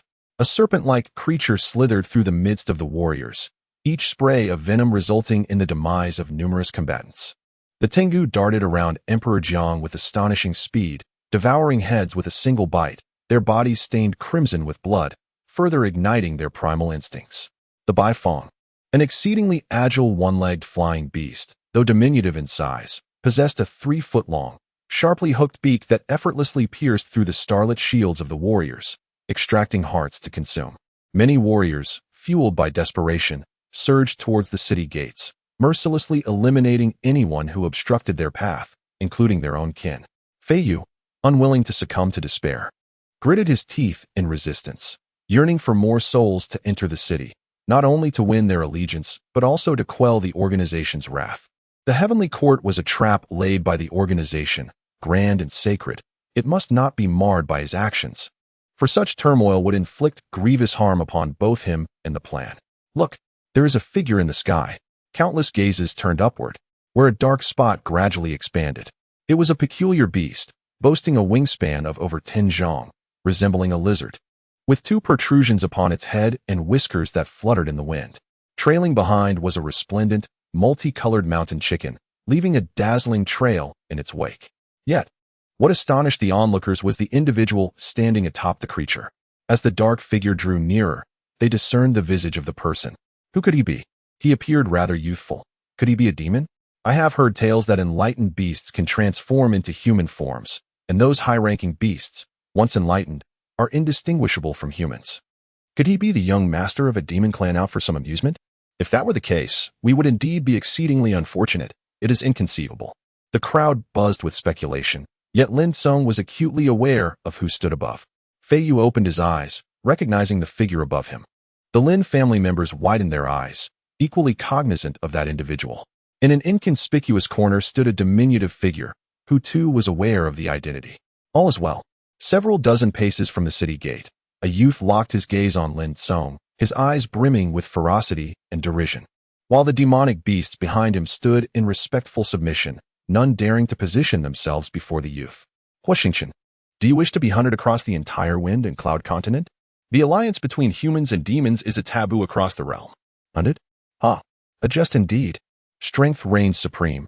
This is what you have taught me. Now you dare to lecture me? I shall see if you possess the capability. Second form of the Burning Heaven decision, Burning Heaven Sword. Huo Xingchen observed the numerous martial artists yet to enter the city. The crescent moon blade swept forth. A colossal flame entwined in the sky like a fiery serpent, and in an instant, it surged with fierce momentum towards those martial artists. No cries of anguish were heard. Only the sound of human bodies exploding, the clash of shock waves and formations erupting, followed by a cascade of stardust falling like rain. And then an eerie silence enveloped the outside of the city. The onlookers atop the city were left dumbfounded, none daring to utter a word in defense of the slain martial artists. You shall pay the price for your actions. A fierce roar emanated from beneath Huo Xingchen's feet. The demonic beasts surged into chaos, recklessly assaulting the formation of Zhenan City. Lin Song remained silent. He had underestimated Huo Xingchen, placing himself on an undeserved pedestal. Silence. Fei Yu rose to his feet, brimming with vitality, clearly having made a significant recovery. His reputation in Zhenan City remained formidable, and with his unparalleled strength. The various noble families exchanged hushed whispers before falling silent. Fei Yu declared, Huo Xingchen, I am willing to accept any conditions you propose to atone for my transgressions. But you must guarantee the safety of Zhenan City. Huo Xingchen retorted with a cold laugh. Your life holds no value for negotiations with me.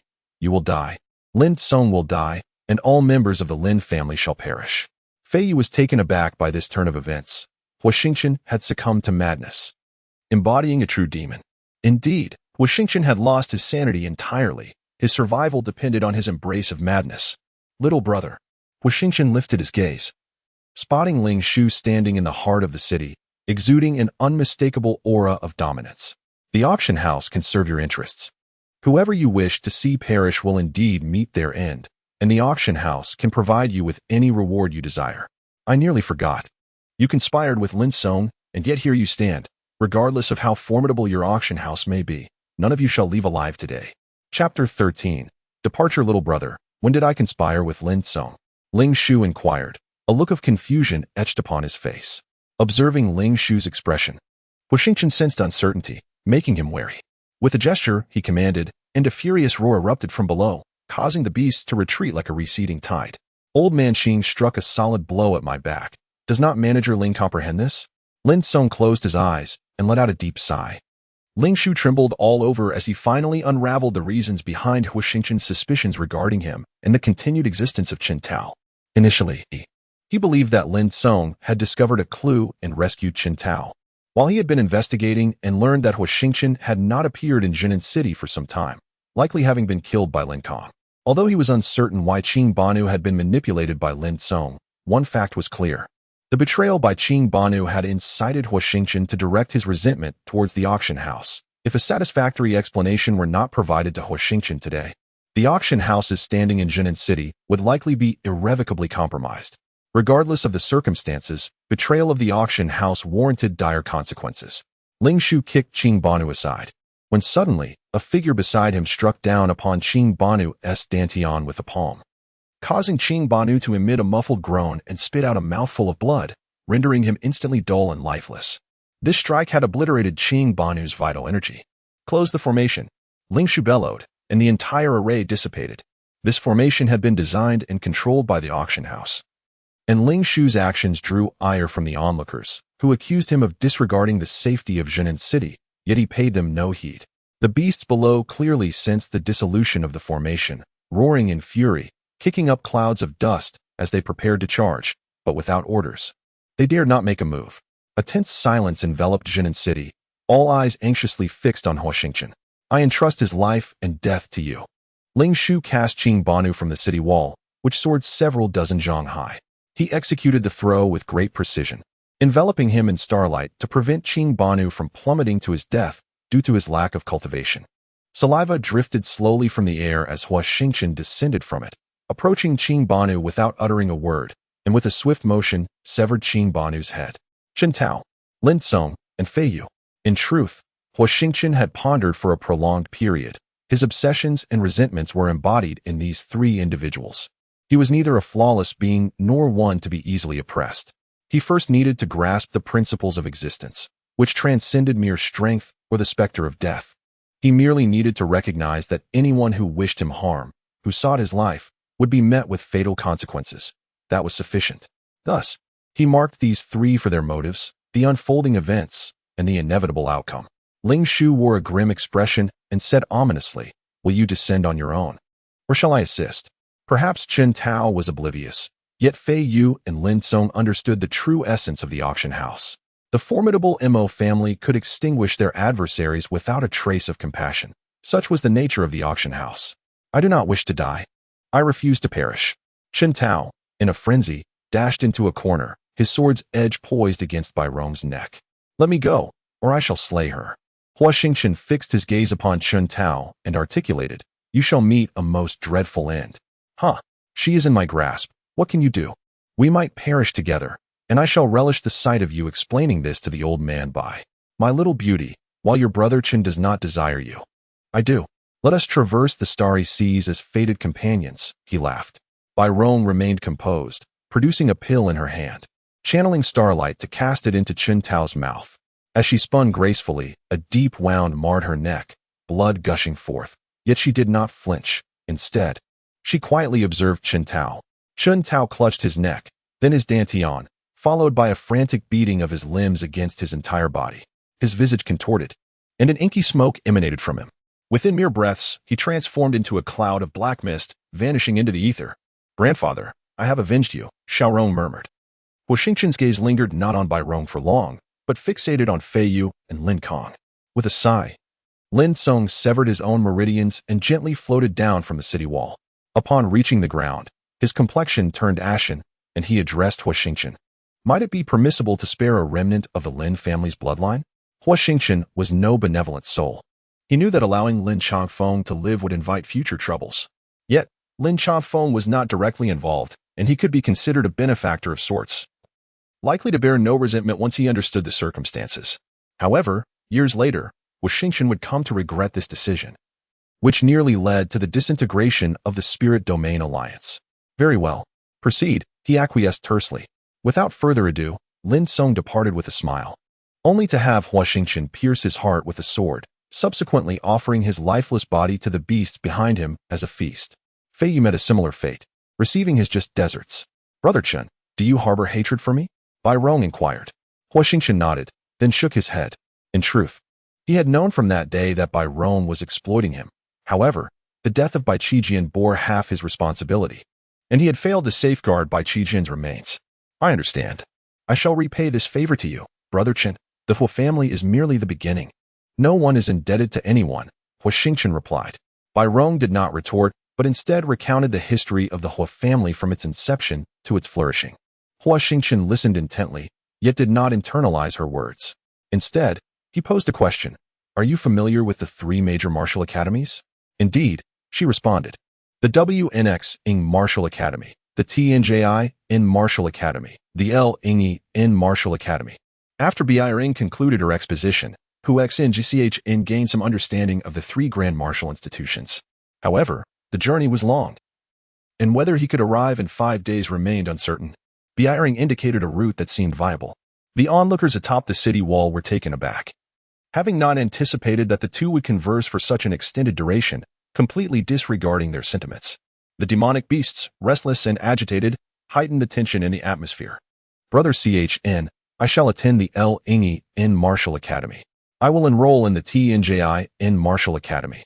Consequently, we may become rivals, engaging in battles and disputes.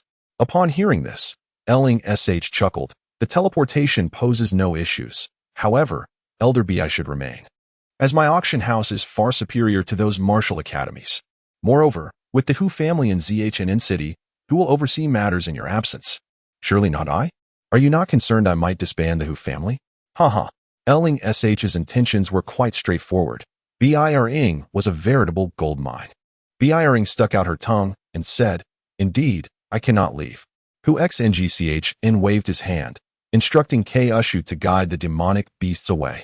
As for their destination, it was beyond his concern. K. Ushu and GZ, this peculiar duo, had their own unique qualities, and he found himself somewhat reluctant to part with them, since he opted for teleportation. Hu XNGCHN decided to linger in ZHNN City for an additional 3 days. On the 4th day, the auction house transported him to another auction venue not far from the TNJI in Martial Academy, with merely 1 day remaining until the enrollment for the 3 Grand Martial Academies concluded. Chapter 14. GYCH in the auction house was driven by profit.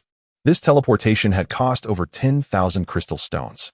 Hu XNGCHN politely declined to stay at the auction house and hurriedly departed, wishing to distance himself from any entanglements. Not long after departing, Huo Xingchen found himself being followed. What unsettled him was that this individual was a martial artist at the 8th rank of the Qi-gathering realm, minor completion. Could it be that someone from Zhenan City had been dispatched to hunt him down? That seemed rather hasty. In order to assist Lin Chongfeng, he had sacrificed his cultivation, leaving him at merely the 6th rank of the Qi-gathering realm, minor completion. How could he possibly contend with this person? Navigating through the throngs of people, Huo Xingchen attempted to evade his pursuer, yet no matter how he exerted himself, this fellow calculated distances with remarkable precision, maintaining a proximity that was neither too close nor too far, like a walking ruler. Realizing he could not escape, he decided to halt. Huo Xingchen did not believe this individual would dare to strike in such a public setting, as harming innocents would yield him no advantage. At last, I have found you. A celebrity, indeed. Allow me to introduce myself. Ahem, I am Jiao Yuchen, Jiao as in long-lasting, Yu as in jade of great abundance, and Chen as in morning, for I was born at dawn. And then? Huo Xingchen inquired, feeling somewhat relieved that it was not a pursuit. However, the man's initial barrage of words was rather perplexing. Then, I simply wish to befriend you. It is as simple as that. I have no time for friends. Farewell. Huo Xingchen had no desire for companionship. All he sought was tranquility, yet Jiao Yuchen was relentless in his pursuit. Wait, I heard you nearly decimated the small town of Zhenan. Is that true? What are those 2 demonic beasts trailing behind you? They seem capable of commanding those other beasts. Do they share a fate-bound contract with you? Where have they gone? Why are they not with you? This individual was exceedingly bothersome. Huo Xingchen mused, never having encountered someone so brazenly shameless. He had clearly rejected the advances. Yet here was Jiao Yuchen, unabashedly persistent, lacking any sense of shame. He merely wished to rest and prepare for the grand entrance examinations of the 3 prestigious martial arts academies the following day. It was rumored that this year's recruitment would be the largest in a century, drawing together many of the young elites from the Dragonbone Empire, reminiscent of the grand feasts of millennia past. Are you looking for lodging? No, don't. This place is unclean. Come with me. Jiao Yuchen, possessing great strength, unceremoniously pulled Huo Xingchen into the middle of the thoroughfare. Make way, everyone, make way. A carriage thundered towards them, with an individual atop it brandishing a whip, barking orders at those in its path. Fortunately, Huo Xingchen reacted swiftly. However, his clothing was still torn by the rush. Just as he was about to voice his discontent, Jiao Yuchen intervened. The 2 horses, named Lushuo and Unicorn, were entirely golden and could soar through the skies. Their bodies as indomitable as granite, Such magnificent steeds were reserved solely for the royal lineage, and thus not to be trifled with. If I am not mistaken, the occupant must be the third prince, Song Ming, Huo Xingchen remarked, his gaze remarkably composed. Why does the royal family involve themselves here?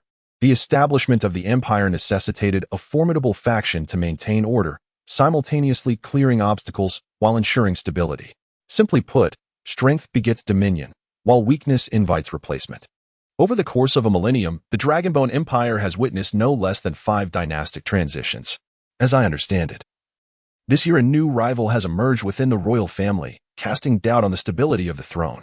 The dispatch of the third prince serves dual purposes: to bolster his own claim to the throne and to forge alliances with the 3 great martial arts academies as a formidable backing. Huo Xingchen appeared to relish recounting the historical intricacies of the Dragonbone Empire's royal lineage. How do you know so much? In Huo Xingchen's eyes, Huo Xingchen seemed less like a youth and more akin to a wizened sage. Such clandestine matters were surely not common knowledge. Who am I? I am Huo Xingchen, the eldest son of the esteemed Huo family. Is there anything that eludes my knowledge? Have you noticed that veiled woman at the tavern? She is called Lin Ji, the cherished jewel of the sect master of the Silk Devouring Sect, renowned as the most exquisite beauty of the Dragonbone Empire, and possesses a complete mastery of the 9th tier of Qi gathering. And that fellow beside her, Wuzimo, did you see him? He is her delicate companion, equally adept at the 9th tier of Qi gathering, wielding a ghostly spear that is unmatched in combat. Wait, Huo Xingchen interjected, what relevance does this have to me? It bears great significance. As a practitioner at the 6th tier of Qi gathering, do you truly believe you can carve a bloody path through throngs of adversaries to gain admission to the 3 prestigious martial academies, especially the Heavenly Sword Academy? Securing a place in the Lingyun Academy is already a monumental achievement. I have heard that this year's entrance examination is particularly grueling. I suggest you, like me, opt for Lingyun Academy. Perhaps fortune will favor you, and you might succeed in navigating the treacherous waters of the other 2 academies. Huo Xingchen chuckled. Aren't you the one hailed as the eldest son of the Jiao family, the omniscient one? Are you truly intimidated by these rivals? By these formidable questions? Huo Xingchen retorted in frustration.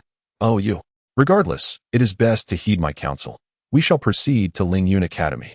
Without allowing Huo Xingchen another word, Huo Xingchen led him through a few twists and turns toward the tavern. Let us have a private room. Very well, 500 gold coins. 500 coins? Are you robbing me? Huo Xingchen quickly interjected, for he possessed only 30 gold coins, borrowed from the auction house. I have no money. I do. Huo Xingchen, without further ado, led Huo Xingchen to the 4th floor, where he ordered 8 dishes that Huo had never encountered before, accompanied by a fine wine, amounting to a total of 100 gold coins. Was it delicious? Huo Xingchen was not particular about food. He was deeply engrossed in martial arts, leaving matters of wealth to Ling Yue. Thus, he had a limited understanding of monetary value. It was only now that he realized the true significance of money. With sufficient funds, one could acquire scrolls to enhance one's strength, procure top-tier elixirs to elevate cultivation, obtain a suitable sacred weapon, and even win the hearts of people. After a satisfying meal, Huo Xingchen retired to rest, while Huo Xingchen remained in the room, lost in contemplation. To echo Huo Xingchen's words, the experience was worth 500 gold coins. Perhaps even a bargain. The room was safeguarded by a formation, ensuring that no matter the commotion within, no sound would escape to the outside world, provided one could afford the repair fees.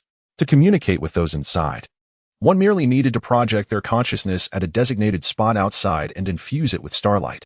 Moreover, a small formation on the ceiling allowed martial artists to rapidly absorb starlight, making a single night spent here equivalent to several days outside.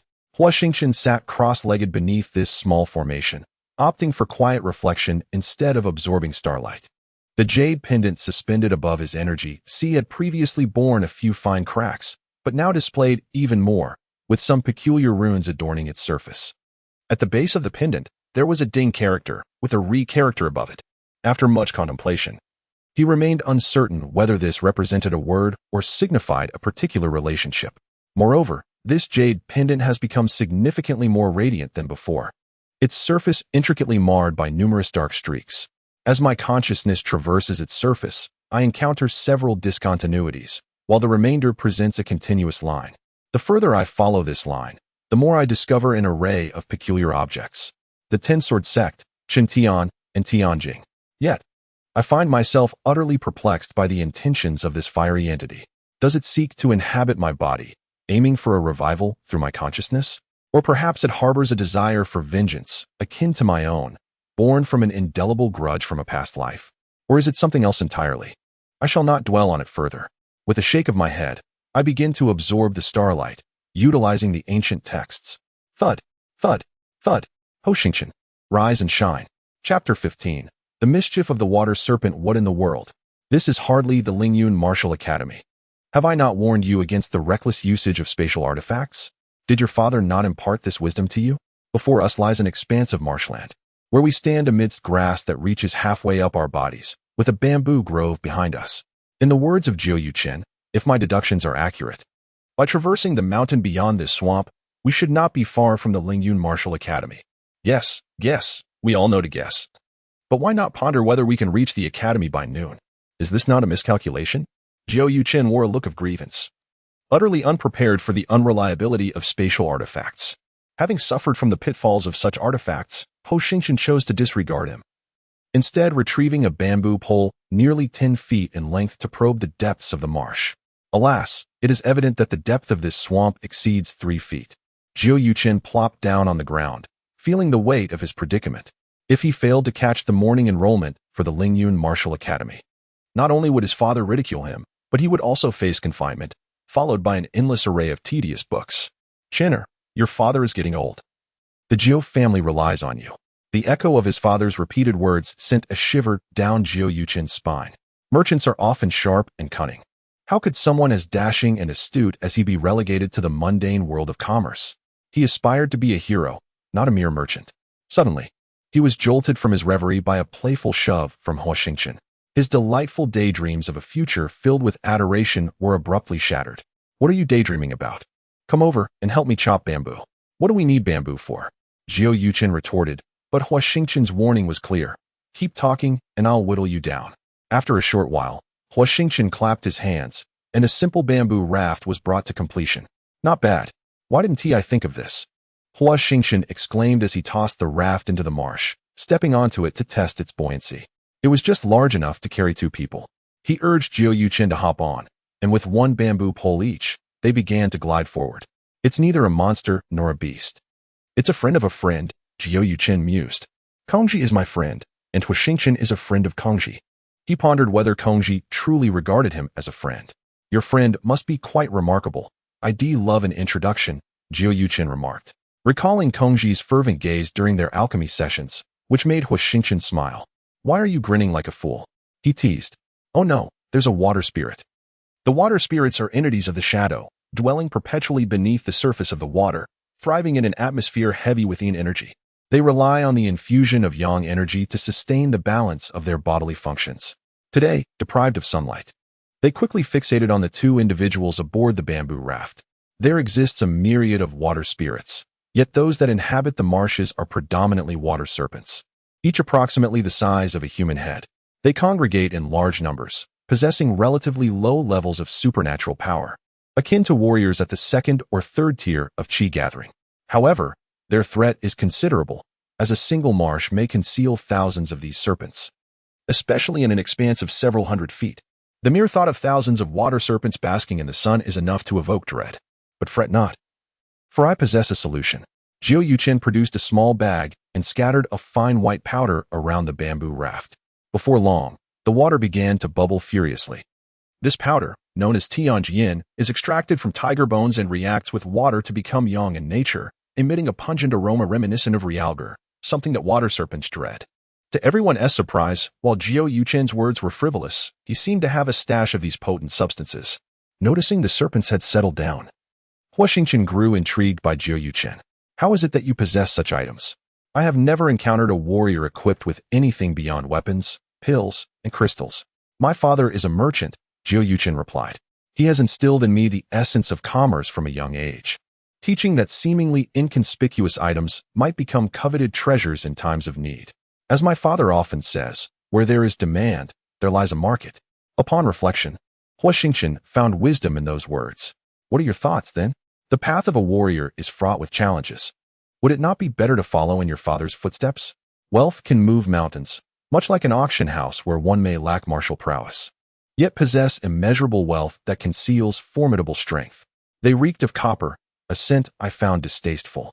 As Huo Xingchen reflected, he too, at that tender age, had been oblivious to the world's vastness, dismissing many things with indifference. It was entirely normal for Huo Xingchen to be rebellious. Unbeknownst to them, they had traversed most of the swamp, but unfortunately, their supply of heavenly alkali had been exhausted. What to do? Observing the restless water snakes, Huo Xingchen gripped his sword, anxiously watching the bubbles in the water. Huo Xingchen had no better plan, while the water snakes had yet to launch their assault. Their only recourse was to hasten their pace. They needed to paddle swiftly and depart as quickly as possible, with increased urgency. Huo Xingchen understood the terrifying prospect of battling thousands of water snakes. Even if they could withstand an immediate onslaught, the starlight would inevitably wane. Just as they were a mere 10 zhang from the swamp's edge, the water snake struck. A serpent, the size of a man, shot forth from the depths, its oily green eyes and dark green scales glistening. It flicked its 3 zhang long tongue, exuding a cloud of black smoke, and lunged at the two with astonishing speed. They narrowly evaded, the serpent's head slicing through the space between them. The water snake's massive body crashed onto the bamboo raft, sending up a deluge of water, splintering the raft into pieces. The two were thrown into the air, plummeting into the swamp. Fortunately, the water was deep enough. Had it been otherwise, they would have found themselves ensnared in the muck, destined to become a meal for the water snakes. Huo Xingchen, are you all right? Huo Xingchen felt an overwhelming urge to slap Huo Xingchen across the face. As the water snake turned back towards them, he had no time to contemplate that. He desperately swam closer to Huo Xingchen, tugging at his hair to pull him towards the shore. That hurts. Don't pull so tight. Huo Xingchen was on the verge of spitting blood, his life nearly extinguished, and yet Huo Xingchen still nitpicked over trivial matters. They had scarcely swum a few yards when the massive form of the water serpent loomed before them, once again separating the two, leaving them even farther apart. In the water, they found themselves utterly powerless. At that moment, the remaining water serpents launched their assault, one of them snapping its gaping maw at Huo Xingchen. He deftly evaded the strike, seizing the serpent's body to leap upwards, then propelled himself into the air, drawing forth the crescent moon to cleave at another serpent that was also airborne. With a resounding crash, the crescent moon collided with the serpent's form, scattering countless sparks. How could it be so resilient? Even the crescent moon could not unsettle it. With no time for reflection, Huo Xingchen leaped once more. Flame of the sky. A blaze surged skyward, severing a water serpent cleanly in two. The serpent sank beneath the surface, where it was immediately beset by the others, who voraciously tore it apart until nothing remained. Chapter 16. The Yin Mountain's Borong Decision. As Huo Xingchen gazed at the dark mass swirling below, a chill coursed through him. In stark contrast, Huo Xingchen found himself in a far more precarious situation. Initially thrust into the air by a water serpent, he narrowly evaded its gaping jaws. However, he was soon confronted by another serpent, poised to strike in a pincer attack. With a desperate kick, he barely managed to evade it, almost reduced to a mere smear. The two serpents collided, one clamping its jaws around the other's midsection, dragging it under the water and ensnaring it. Moments later, a murky green liquid bubbled to the surface, prompting the other water serpents to swarm like cats upon a mouse, momentarily forgetting about Huo Xingchen. Fortunately, after the descent of the long-awaited morning dew, there were no further attacks from the water serpents. With a forceful step upon the surface of the water, the serpent's back propelled me into the air. The 9 silks of the silkworm. Arise. The 9 silks are not true threads, but rather a rare substance from the Boron Yang. Boron Yang is a product of the Yin Mountain, where it is said that 4,600 years ago, an exalted deity traversed the Yin Mountain. Upon witnessing the dense thickets of the Wei Huai, towering into the clouds, he employed his formidable divine consciousness to part the mist, only to be astounded by the fact that the Wei Huai had no branches, resembling a surge into the sea of stars. This divine being then sat cross-legged amidst the Wei Huai forest, remaining in meditation for a century, ultimately comprehending the intrinsic connection between divine consciousness and martial arts, leading to the writing of the Yin Mountain Boron Yang Sutra. The Yin Mountain Boron Yang Sutra consists of 13 volumes, signifying 13 connections between divine consciousness and martial arts. The chaos resulting from these connections differs, and simultaneously comprehending and practicing both volumes can cause aberrations in the human meridians. manifesting as a black smoke akin to that of the water serpent, inducing confusion of the mind. Consequently, this divine being concealed the 13 volumes in various locations, which, upon discovery by later generations, were named after the sutras. The volume of the 9 silks is the 9th of the Yin Mountain Boron-Yang Sutra, and thus the discovery site naturally became known as 9 Silks Mountain, although it also bears the name Huashan, a title that has since faded from collective memory. Utilizing this rare moment, Huo Xingchen conjured a rainbow beneath his feet, soaring through the air and landing upon the shore. Huo Xingchen, hurry! Huo Xingchen too wished to hasten. Yet after Huo Xingchen ascended the bank, he found himself in dire straits. A portion of the water serpents that had previously pursued Huo Xingchen, now aimlessly lost, redirected their focus onto him, swarming forth to block his path. Second form of the Burning Heaven technique, the Burning Heaven Sword. This was the most formidable technique he could unleash. If he failed to vanquish the water serpent obstructing his path, his situation would become exceedingly perilous. Fortunately, he succeeded. From a narrow opening, Huo Xingchen emerged, standing on the shore, his heart still racing at the sight of the burning water serpent. Why aren't you hurrying? What are you dawdling for? Huo Xingchen urged Huo Xingchen to leave this treacherous place. However, it wasn't long before Huo Xingchen's true nature was laid bare. Hey, what is the name of that move? That flame must be from an exceptionally rare tome, right? You actually connected with a fire attribute star? Wait for me. Is that star powerful? What is its ranking? Huo Xingchen wore a look of exasperation, choosing to ignore Huo Xingchen. As they scaled the mountain, Huo Xingchen was left utterly astounded. This was hardly the Lingyun Martial Academy. It was clearly a chaotic dance of beasts. Countless ferocious creatures claimed their territories, fiercely battling over a herb enveloped in starlight. In the distance lay a lush forest, shrouded in perpetual mist, emanating a chill that could be felt from afar. Its aura increasingly potent. Beyond the verdant woods, vague outlines of peaks could be discerned, and as he surveyed the surroundings, it became evident that no path remained. There was no choice but to push through. With a ferocious tiger ahead and pursuers behind, Huo Xingchen felt a piercing headache coming on when suddenly, a thought struck him. Do we have any spatial artifacts? Huo Xingchen shook his head, a look of despondency on his face. Huo Xingchen understood that such spatial artifacts were rare treasures. And even if Huo Xingchen's father were wealthy, acquiring one would be a challenge. Use your spiritual sense to probe the surrounding environment. The divine cultivation possesses a formidable ability known as divine vision, allowing one to perceive matters beyond the reach of ordinary martial practitioners.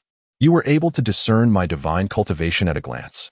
In astonishment, Huo Xingchen recognized the gravity of the situation and released his divine consciousness to survey the surroundings.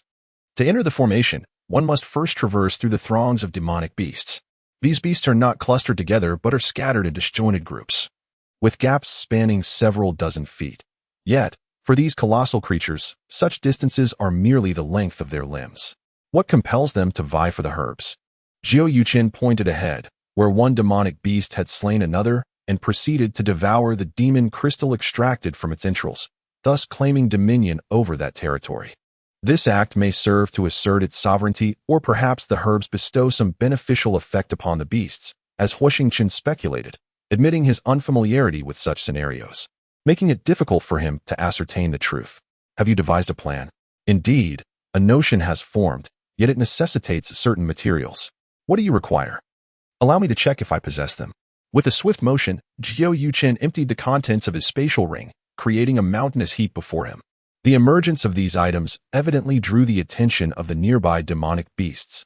Are you seeking death? Quickly put it away. Huo Xingchen hastily gathered everything back, feeling a surge of relief as the beasts diverted their focus from them. Ming Huang, Jiozhen, Wei Shi, first provide me with these few items, and then prepare Lucy. I will instruct you when it is time to unlock it. Huo Xingchen's resourcefulness, akin to that of a merchant's son, was commendable. He possessed an array of treasures, resembling a veritable trove. What purpose do you have for these herbs? Alchemy, oh my goodness, the art of potion making. Huo Xingchen rolled his eyes, instructing Huo Xingchen to maintain his protective stance while also preparing for the application of Lucy. He rummaged through his spatial ring to procure several herbs, which, when combined with the 3 herbs from Huo Xingchen, would commence the alchemical process. The crafting of potions necessitates patience. The heat must be precise, for otherwise, the efficacy of the concoction would be significantly diminished. Huo Xingchen conjured a sphere of fire in his hand, methodically tossing each herb into the blazing orb. Under the influence of starlight, the herbs transformed into a viscous liquid, tightly enveloped within the flames. Lucy, this substance is quite repugnant when applied to the skin. It repels mosquitoes, insects, and even small, nocturnal malevolent beasts. Had it not been for the necessity of protection, Jiuqing would likely have fled at the foul odor. His feelings towards the provisions prepared by his father before departure were a complex mix of admiration and disdain. After a stick of incense had burned, Huo Xingchen tossed a pill to Jiuqing, commanding, "Take it." "Are you out of your mind?" "That asked Lucy." Jiuqing protested. "If you wish to survive here, consume it." Observing Jiuqing's hesitance as a mere waste of time, Huo Xingchen snatched the pill, forced open Jiuqing's mouth, and thrust it inside. Cough, cough, cough. Huo Xingchen paid no heed to Jiuqing's contorted expression and carefully guided him towards the horde of beasts. "Are we truly just going to walk through?" Jiuqing questioned. "What alternative do you propose? What is the miraculous property of this pill?" "The pill is called the soul-repelling pill. Once ingested, the body secretes a gas resembling that of the ancient divine beast, the Ji." "Indeed, the ancient divine beast, the Ji?" Huo Xingchen affirmed. Jiuqing refrained from further comments. The near massacre had already earned his admiration. Now, he found himself facing a pharmacist. Such dual cultivators were a rarity in these times. The advantages of dual cultivation are manifold. On a smaller scale, it can be life-saving, while on a grander scale, it can elevate one to unparalleled heights more swiftly than mere martial artists. However, the drawbacks are equally significant, as one cannot specialize in a single discipline, resulting in a lack of mastery and diminished offensive capabilities. Yet, for Huo Xingchen, it appeared to have no discernible impact. Given the formidable techniques he had just displayed, Jiuqing could not confidently assert his ability to counter them in a direct confrontation. Truly monstrous. "What did you say?" "Nothing, nothing." Jiuqing waved his hand dismissively, then suddenly exclaimed, "Dragon beard grass. What are you shouting about? Are you seeking death?" Huo Xingchen followed Jiuqing's pointing finger, discovering that the herb enveloped in starlight was indeed dragon beard grass. "Should we go pick it?" Jiuqing's face was alight with desire, as a bold idea took shape in his mind. Previously, when Huo Xingchen had escaped from the Ten-Sword Sect and encountered a mysterious elder who recited over 1,000 prescriptions, the soul-driving pill, a formidable concoction, was merely recorded as an ordinary remedy by the elder. This had left him somewhat skeptical about the authenticity of the prescription. Today, they were relying on a dead horse to treat a living one, uncertain if the soul-driving pill would genuinely affect the demonic beasts. Thus, Huo Xingchen chose not to engage with Jiuqing's suggestion, instead instructing him to keep pace and not fall behind. The demonic beasts surrounding Jiuqing, akin to loyal subjects before a sovereign, knelt in reverence. "Brother Chen, why are you in a daze? The soul-driving pill has taken effect. Let us scour this place for herbs. By the time we reach Lingyun Martial Academy, our strength will undoubtedly surpass that of our rivals." Huo Xingchen's eyes gleamed with excitement upon witnessing the efficacy of the soul-driving pill, and he stepped eagerly into the throng of beasts to gather herbs with fervor. "Goodness gracious! Chen Gu, your greed surpasses even that of my father," remarked Jiuqing, though his own hands moved with equal haste. Ignoring Jiuqing's sardonic quip, Huo Xingchen continued to stuff his storage ring with one herb after another. In addition to dragon whisker grass, there were rare specimens such as silver hair, jade lotus, peak time flower, and wonder orchid, encompassing nearly all herbs capable of enhancing a low-grade elixir. This medicinal field resembled a vast treasure trove of alchemical resources. "We struck gold," they exclaimed, exchanging foolish grins. However, the herd of beasts seemed to realize they had been deceived, charging furiously towards the duo with a ferocity akin to thunderous clouds. It was Huo Xingchen who regained his composure first. The effects of the soul-driving pill had evidently worn off. Observing the enraged beasts, the two hastily dove into the protective array. The formation could thwart the beasts, and many of the furious creatures were annihilated by the backlash of the array. Witnessing their companions perish, the remaining beasts hesitated, releasing their fury in roars before reluctantly retreating. What an exhilarating experience! "Chen Gu, what are you observing?" Unlike Jiuqing's buoyant outlook, Huo Xingchen felt a sense of foreboding the moment they entered the dense forest. Sensing something amiss without discernible cause, why was there such thick fog within the woods?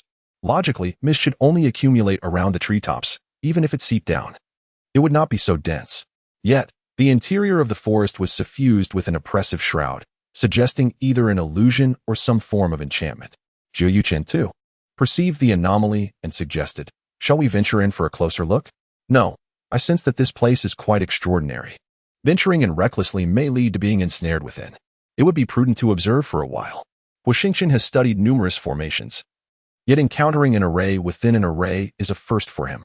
The Yellow Crown Array spectrum contains analyses of nested formations, albeit the Yellow Crown himself never witnessed such a phenomenon, relying solely on scant insights and peripheral knowledge to comment on it. Interestingly, a rustic text provides a detailed exposition on nested formations, indicating that the inner array possesses 3 focal points. To dismantle the nested formation, one must first breach the inner focal point. Only then can one locate the outer focal points, followed by the primary focal point of the nested array. The order of these steps is crucial, for any misplacement may result in anomalies. When anomalies arise, the focal points will shift accordingly. The outer array is arranged according to the 8 cardinal constellations, changing once every hour. Additionally, the inner array accommodates 120 stars, which shift every 3 hours and resonate with the outer constellations. However, one constant remains, the primary focal point of the nested formation. Huo Xingchen discerns some clues within that rustic text. Indeed, the primary focal point is concealed among the 8 cardinal constellations and the 120 stars. There exists one immutable entity.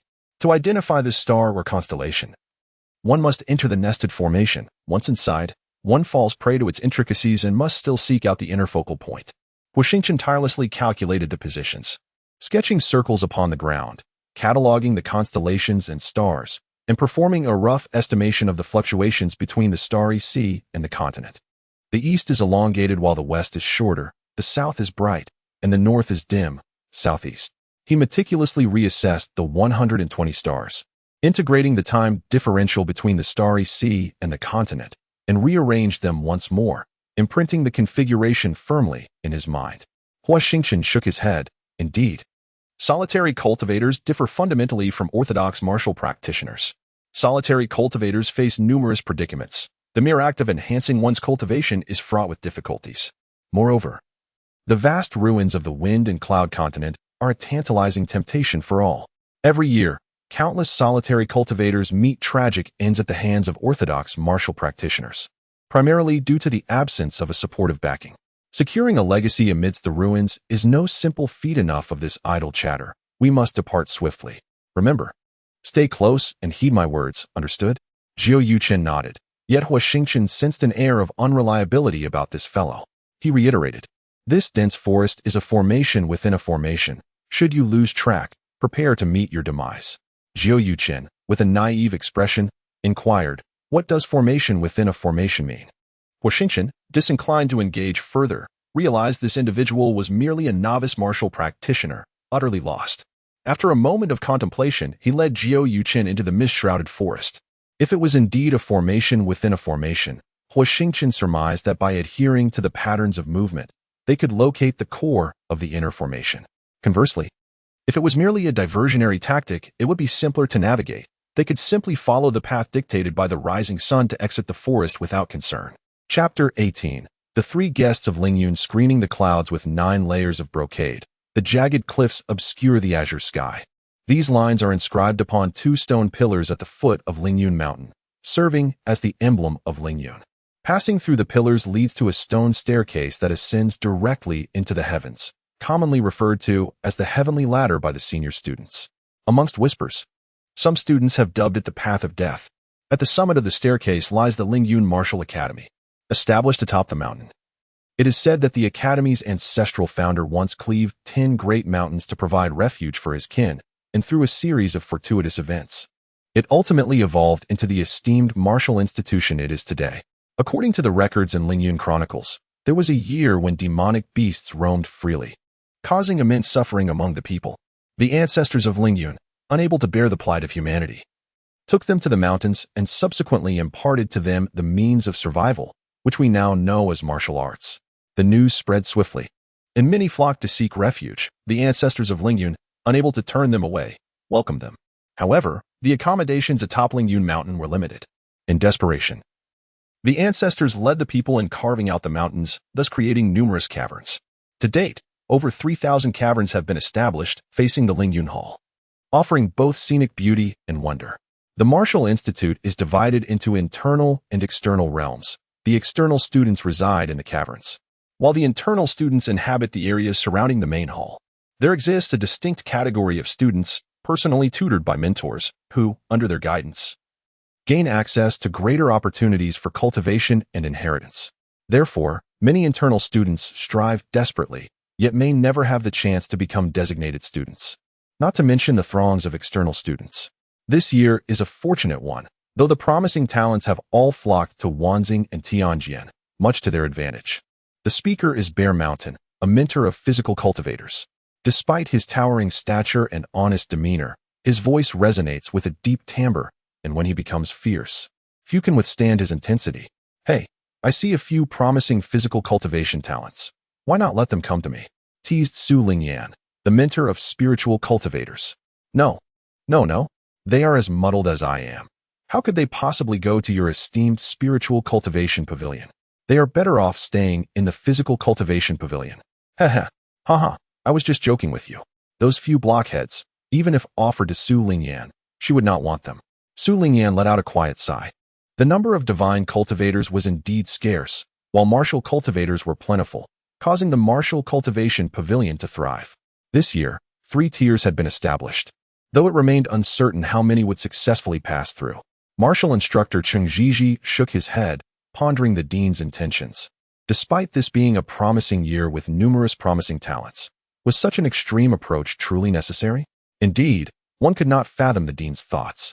Xiangshan concurred, smacking his head with his palm in frustration. Humph, as long as I can enter the 3rd tier, the martial cultivation pavilion is mine. Cheng Zhizhi, who do you think you are, daring to compete with me for talent? Xiangshan exclaimed, rising in anger and shattering a pear blossom wood table with a single strike. Glaring fiercely at Cheng Zhizhi. What do you mean by that, Cheng Zhizhi? If they are all promising talents, why should you monopolize them?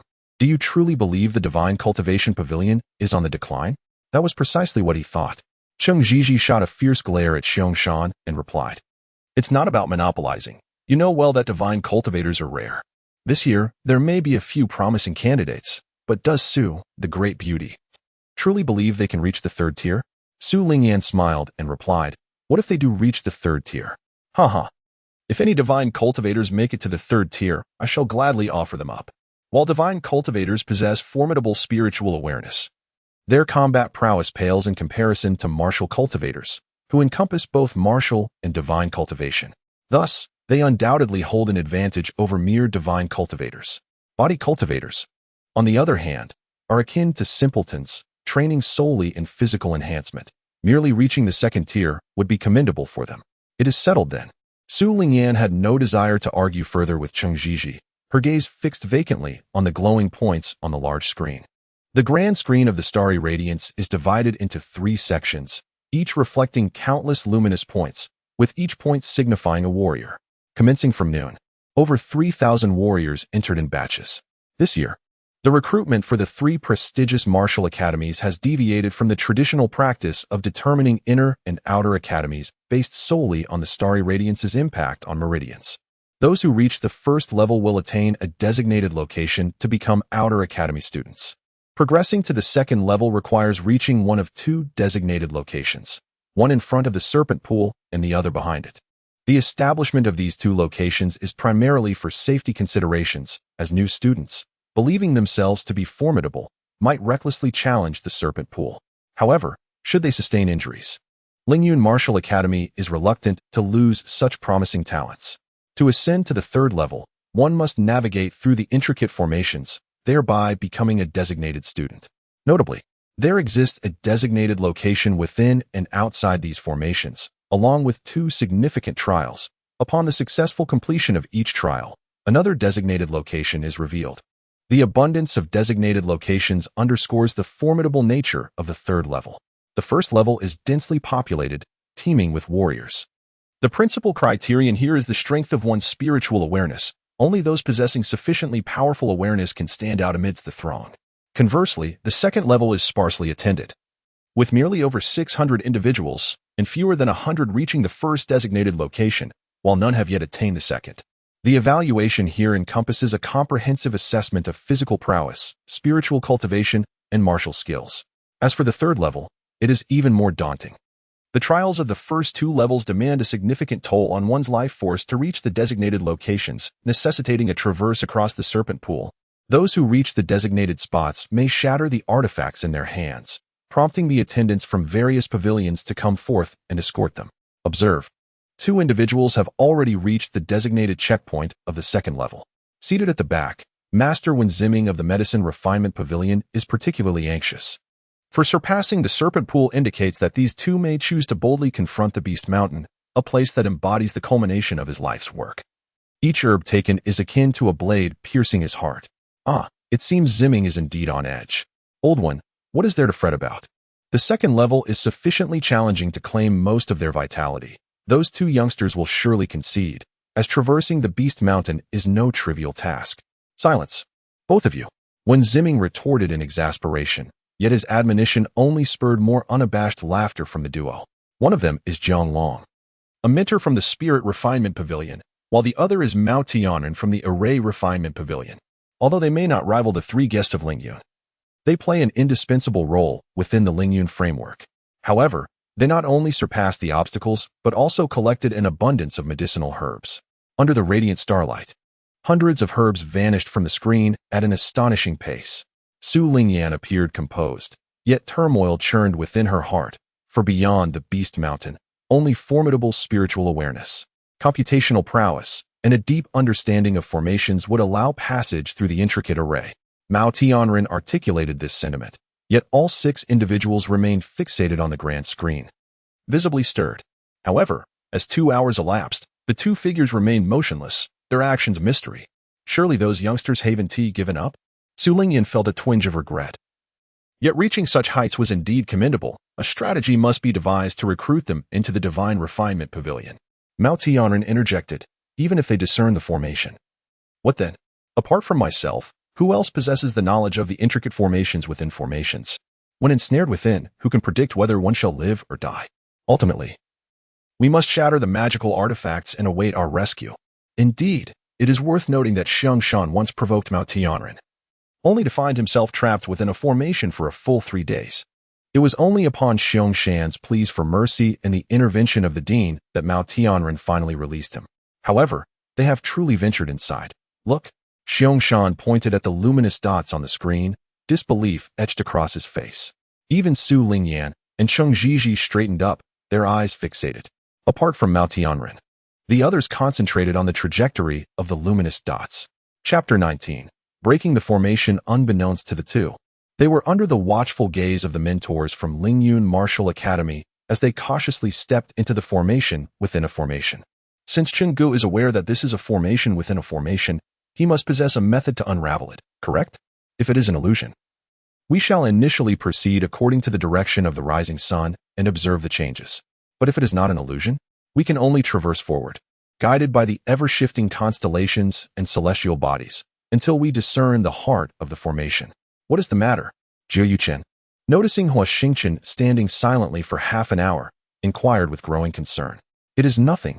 Let us quicken our pace and not linger. Huo Xingchen had miscalculated earlier and was in the midst of adjustments. They had but a quarter of an hour until the next simultaneous shift of the constellations and celestial bodies, and they must reach the designated star position within that time. Currently, Huo Xingchen's sole focus was to swiftly decipher the formation within a formation, for it was the only means to save Jiu Yuchen. After a series of intricate calculations, Huo Xingchen fixed his gaze upon the star known as Kanling. The architect of this formation is truly formidable. Upon approaching the star of Kanling, Huo Xingchen hesitated momentarily, yet his conviction remained uncertain. The formation was ensconced in an illusion. Whom did it seek to ensnare? Huo Xingchen was certain that this formation could not have been arranged by a solitary individual. It required at least 3 or more, regardless of their intent. He was determined to shatter their scheme. He hastened towards the Kanling star, and as he journeyed, the winds concealed the disruptive phantoms and sounds of the lurking beasts that surrounded him. Upon arrival, the scenery around him transformed abruptly. The forest vanished, the mist dissipated, and before his eyes appeared a luminous orb, radiating layers of brilliance. At last, I have found you. The second form of the burning dragon technique, the burning heaven sword. Huo Xingchen unleashed his most formidable strike towards the core of the formation, flames cascading upon one another, obliterating the focal point in an instant. With the core's disappearance, tranquility was restored. Sunlight filtered through the verdant canopy, dispelling the chill and the dense fog, as the entire grove returned to its former splendor, reinstating its aromatic essence. With the celestial bodies now aligned, locating the outer formation's core became significantly simpler. After careful calculation, Huo Xingchen targeted the Wood Wolf constellation, shattering its core in like manner, thus revealing the primary eye. Just as he prepared to strike it down, he paused. The primary eye rapidly self-destructed, vanishing into the ether before his eyes. It appeared that I had miscalculated. To dismantle the intricate formation, one must identify the inner core. Otherwise, even if the primary eye was discovered, it could not be shattered. Only when both cores dissipated would the primary eye cease to exist. No, I said. Jiao Yuchen succinctly recounted the events, adding, "This is not my fault. It is instinct, pure instinct." It was revealed that Jiao Yuchen had stumbled upon a pond in the woods, where a beautiful maiden was bathing, prompting him to abandon Huo Xingchen. How utterly disappointing. Huo Xingchen wore a look of disdain as he cleaved a tree trunk with a single strike, causing Jiao Yuchen to crash to the ground. Jiao Yuchen stretched his stiff body, rubbed his sore arms, and exhaled a breath of stale air, inquiring, "Is it broken? If not, I fear you might become a mere husk." Huo Xingchen tossed out a remark before forging ahead, quickly reaching the edge of the dense forest. "Brother Chun, you are truly remarkable. Wait for me." Jiao Yuchen had just caught up with Huo Xingchen when he suddenly realized they were at the brink of a cliff, with an expansive ocean stretching before them, an endless vista that made him swallow hard. He pointed towards the vast waters, exclaiming, "Brother Chun, could it be that we have unwittingly entered the enrollment examination of the Lingyun Martial Academy? That is indeed a possibility." Huo Xingchen found himself uncertain whether to be grateful to Jiao Yuchen or to lament the favor of fate. The serpent pond, the horde of demonic beasts, the medicinal herbs, and the intricate formations, did they not precisely elucidate the peculiarities of this enrollment? What lay beyond the vast ocean? Huo Xingchen could scarcely fathom, for retreating was utterly inconceivable. The mere presence of the demonic beasts and the serpent pond behind them was sufficient to obliterate them. He had no desire to endure such an ordeal again. Forward was the only option. We must rest and replenish our strength. With that, Huo Xingchen sat down cross-legged, beginning to recover the depleting starlight. It struck him as odd. Although there was indeed a formation within a formation, the scenery did not align with what his father had described. Either his father's information was erroneous, or the formation had been unraveled by someone. It is inconceivable, aside from my knowledge of the solution, who among these individuals could possibly unravel it. One person and one horse lead the way, traversing the dense forest at remarkable speed. Are you among them? Who are you? Jiao Yuchen opened his eyes upon seeing the newcomer and promptly nudged Huo Xingchen. Huo Xingchen awakened, glanced at the visitor, and upon observing the individual's gloomy and furious expression, turned to Jiao Yuchen in bewilderment. "Brother Chun, this is the third prince of the Longgu Empire, Song Ming," Jiao Yuchen whispered. "Oh," Huo Xingchen replied, sensing Song Ming's profound aura, a pinnacle of the 9th level of qi gathering, and became vigilant, contemplating that this must pertain to the recruitment examination of Lingyun Martial Academy. Swish, swish, swish. For figures materialized simultaneously at the edge of the forest. Impressive indeed. One of you has attained the 8th level of qi gathering, while another is merely at the 6th level, yet you managed to pass through the serpent pool and the beast horde, and even deciphered the formation within. I am truly in awe." A young girl raised her thumb, gesturing toward one beside her. "I am Mu Xiaoxin, and this is my sister, Shanru Y. Shanru Y." With an expressionless demeanor, nodded slightly at the two. A robust individual, seemingly on the verge of bursting out of his clothes, boomed, "I am Xing Xiao. It is a pleasure to meet you." Lin Ji, came the chilling response from Lin Ji, sending a shiver down Huo Xingchen's spine. Jiao Yuchen smiled and waved, "Hello there." Song Ming, somewhat impatient, interjected, "I am inquiring about you. Who are you?" Just as Jiao Yuchen was about to respond, Huo Xingchen coldly retorted, "What does it matter who we are to you?" "Brother Chen," Jiao Yuchen cautiously replied. Jiao Yuchen tugged at Huo Xingchen's sleeve, signaling him to remain silent, and smiled. "Third Prince, my brother Huo Xingchen is rather naive, a rustic lad who failed to recognize you. Please, in your magnanimity, do not hold this against us." Song Ming nodded, exuding an air of sovereign authority, and replied, "Very well, I shall spare you this time. Should you dare to show disrespect to this prince again, you shall witness the consequences. Mu Xiaoxin interjected. It was you who broke the formation? Huo Xingchen affirmed. Indeed, it was my brother and I who dismantled it. Upon hearing this, Lin Ji's expression shifted, though her veiled face concealed her reaction from prying eyes. Rob? Whose belongings would I be taking? I gather these herbs through my own efforts. Why should I relinquish them to you? Huo Xingchen rose, fixing his gaze upon Song Ming. You are courting disaster. Song Ming thought, reflecting on his pampered upbringing, the lavishness he had enjoyed, and how those around him had always bowed to his will. Despite not claiming the title of the best among his peers, his ninth-tier cultivation in the gathering Qi realm placed him above many. Yet Huo Xingchen had the audacity to provoke him repeatedly. Chapter 20. A leaf on a lonely boat, a figure stepped in front of Huo Xingchen, revealing itself to be Xingxiu. He speaks the truth. Why should I surrender anything to you? Mu Xiaoxin added, standing protectively by Huo Xingchen. Exactly, you cannot bully us. Although Shan Ruhu did not approach, she remarked, Song Ming, as a member of the royal family, it is one thing to fail to set an example. But to resort to coercion? Has the royal family descended to the level of brigandage? Are you seeking your own demise? Huo Xingchen appeared astonished. Song Ming's formidable cultivation, coupled with his royal lineage, suggested that his training would be exceptional, at the very least surpassing the extraordinary scriptures, possibly even those from ancient times. Three individuals stepped forward to speak on behalf of Huo Xingchen, seemingly unperturbed by the potential wrath of Song Ming. Chen Ji's audacity was rather remarkable, yet he admired Huo Xingchen's fearless spirit. Song Ming, have you not caused enough trouble? Lin Ji's voice remained icy. Upon hearing this, Song Ming retracted the starlight and, with a charming smile, remarked, Miss Lin, this fellow is merely sitting here out of fear.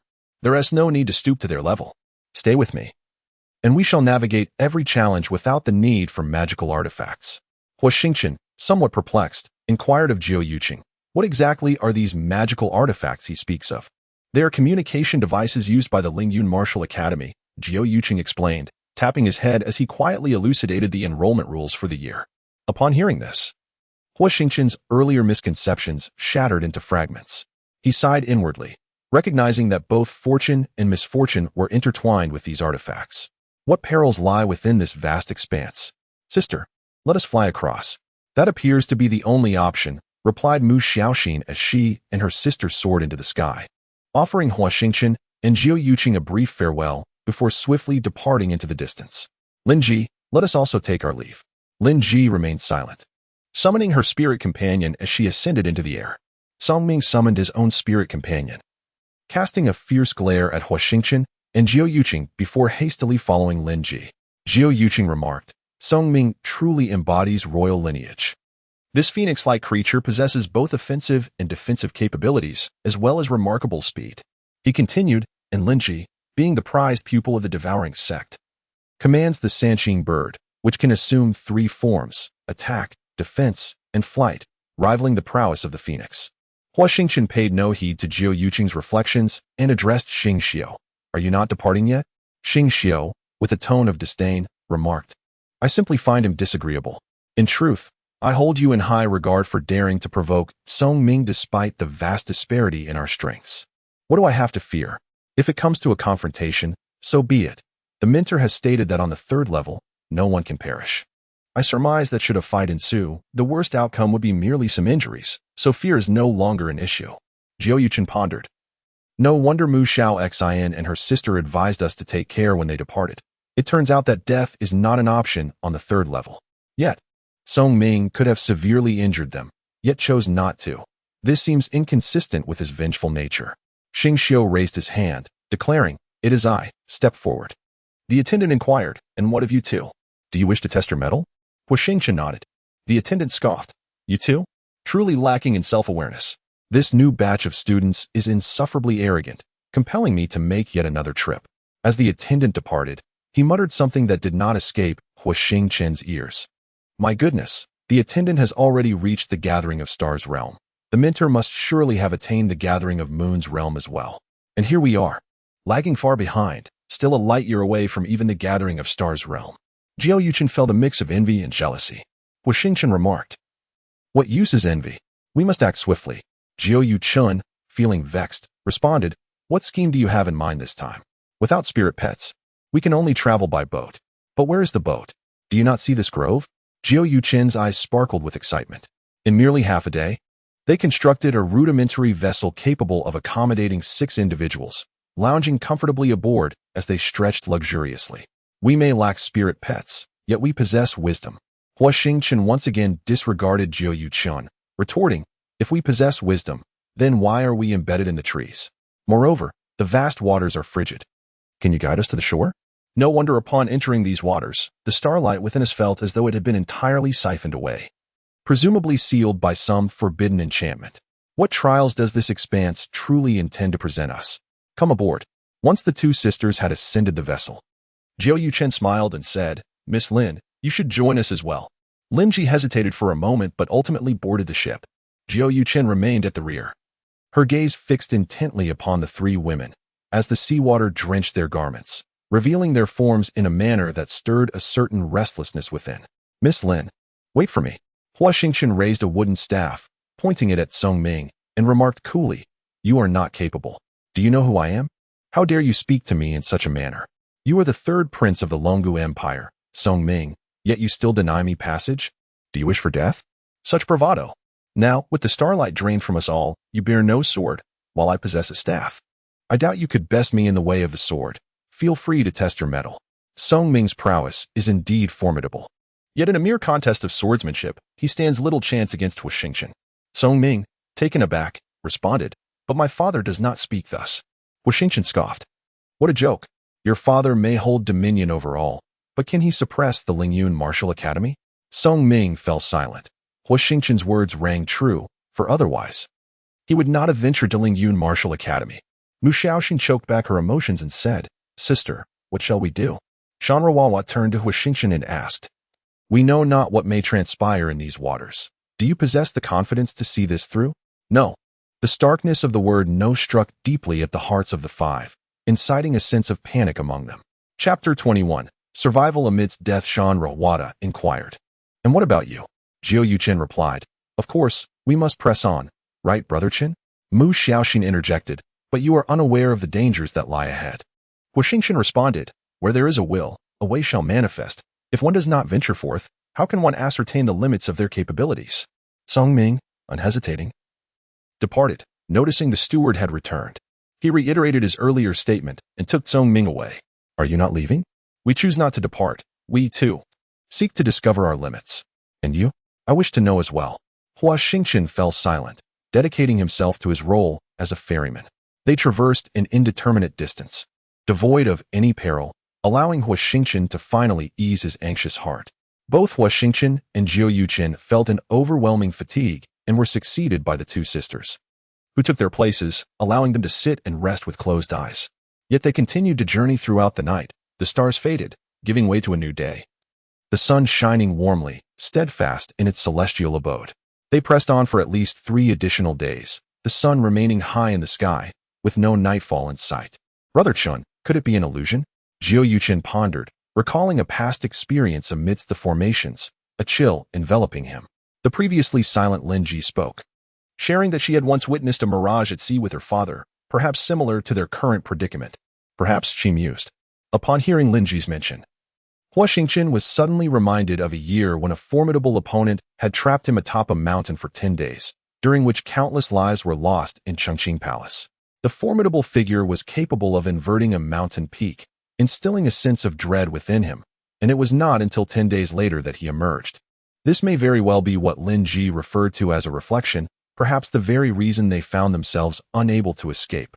You all wait here. I shall descend to investigate. Chen Ge, be cautious. Fear not, I have a fortuitous fate. Huo Xingchen took a deep breath, marking the vessel's position with the stars, before plunging into the water. Damn, it is indeed frigid. If one were to dwell in a realm of perpetual ice and snow, they would comprehend the chill that enveloped Huo Xingchen at this moment. The deeper he submerged, the darker it became, lacking the cultivation of the star-gathering realm. He was unable to discern what lay beneath, and thus he had no choice but to surface once more. Chen Ge, have you discerned anything? Huo Xingchen clung to the edge of the boat, his teeth chattering as he wiped the water from his face, replying, It is too dark. I cannot see. I will descend with you. I possess sight. Although Lin Ji had not attained the star-gathering realm, as the prized jewel of the consumption sect. She undoubtedly possessed secret techniques to forcibly open her celestial eye. Once we are submerged, gesture to me, and I shall interpret what you perceive. Very well. The water is icy. Can you endure? No problem. Huo Xingchen plunged into the depths once more, with Lin Ji following suit, swimming ahead of him. It was only when the visibility beneath the water faded that he grasped Lin Ji's leg. He could distinctly sense her resistance, which soon subsided into silence. Huo Xingchen could not afford to dwell on such matters, although Lin Ji's leg was undeniably soft. For the first time, they found no discoveries. Both were already exhausted from the cold.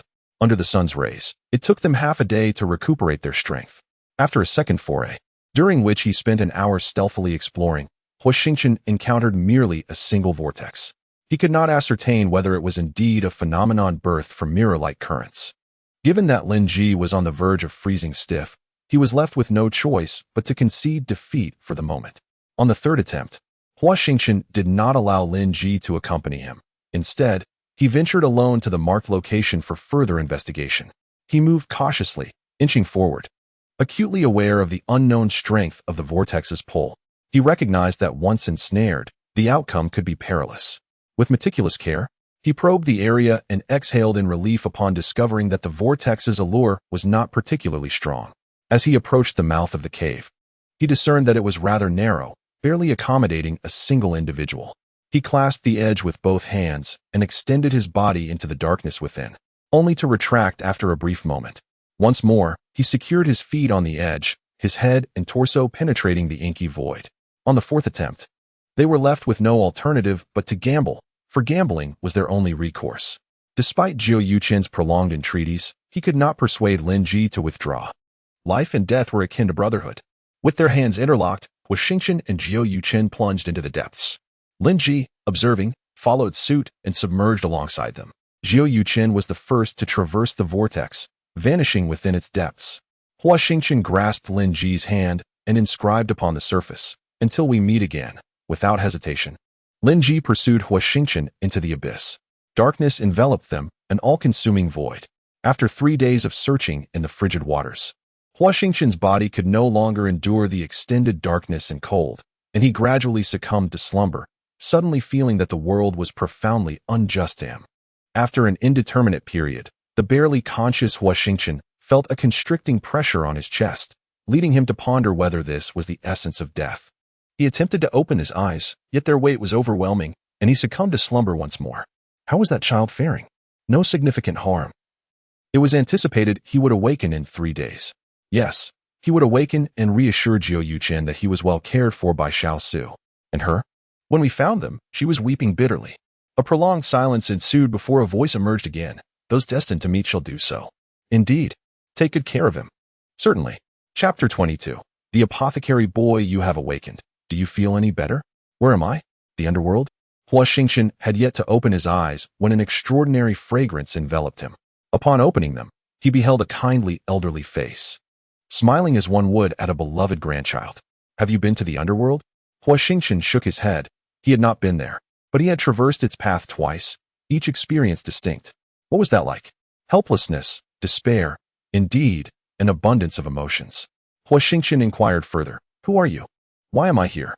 "I am Wen Ziming, the mentor of the Apothecary Pavilion at Lingyun Martial Academy. The dean has entrusted you to my care." "Entrusted to you?"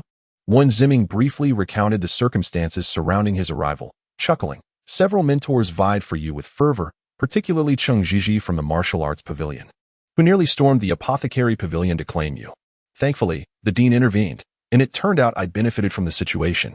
Primarily, he obtained a rare inheritance amidst certain ruins, which subsequently led to a smooth journey. However, it also resulted in an unstable foundation in his early endeavors, ultimately leaving him unable to rectify his mistakes. At that time, he was filled with hubris, regarding everyone as mere ants in his sight. Now, he comprehends the folly of not cherishing what he acquired and neglecting to fortify it. Whether in martial arts or other realms, there will inevitably come a day of loss.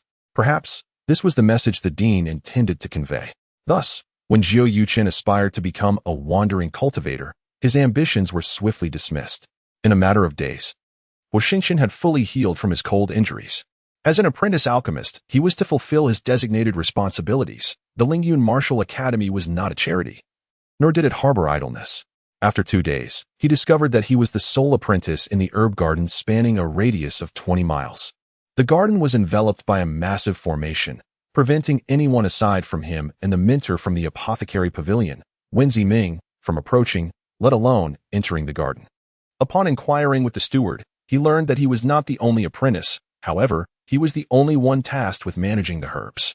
Other apprentices could only enter the garden if they possessed specific magical artifacts. These apprentices were exclusively responsible for gathering herbs for the pharmacists of the apothecary pavilion, who were also known as alchemists. Alchemists are categorized into 5 grades, divided into lower and upper realms, due to their cultivation levels and the quality of their products. Herb gathering was also subject to restrictions. A first-grade alchemist could refine first- and second-grade elixirs, which corresponded with first- and second-grade herbs. A second-grade alchemist could refine third- and fourth-grade elixirs, corresponding with third- and fourth-grade herbs, and so forth. The apothecary pavilion enforced exceedingly strict regulations, prohibiting alchemists from transcending their grade in elixir refinement. It is said that the alchemy pavilion boasts a venerable patron, a 4th-tier alchemist at the initial stage, capable of concocting 7th-tier elixirs. What does this entail? If we were to draw a comparison, a 4th-tier alchemist at the upper echelons is akin to a martial artist on the brink of reaching the radiant gathering realm. The elusive Dean, whose presence is as rare as the mythical dragon, is a consummate martial artist at the 7th tier of the radiant gathering. This highlights the extraordinary prowess of the alchemist in question and underscores the exalted nature of their standing. Yet, their significance extends far beyond mere accolades. The abundance of herbs within the medicinal garden is not provided free of charge. Alchemists must forge elixirs for the students of various pavilions in exchange for points, which can then be traded for herbs. The points earned by the students are derived from tasks assigned by the Martial Academy or acquired through the exchange of monster crystals. Without such a system, how could such a vast martial institution sustain itself?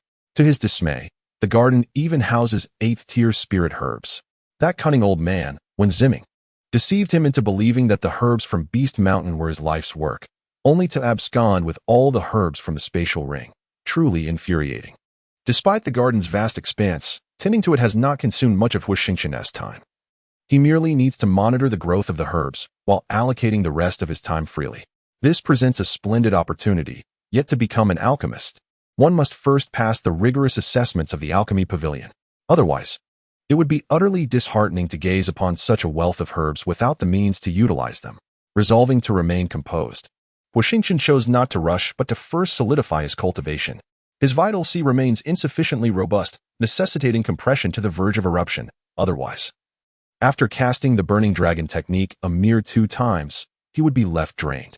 In the event of encountering a formidable adversary, mere escape would be his only recourse, and he refuses to settle for such a cowardly fate.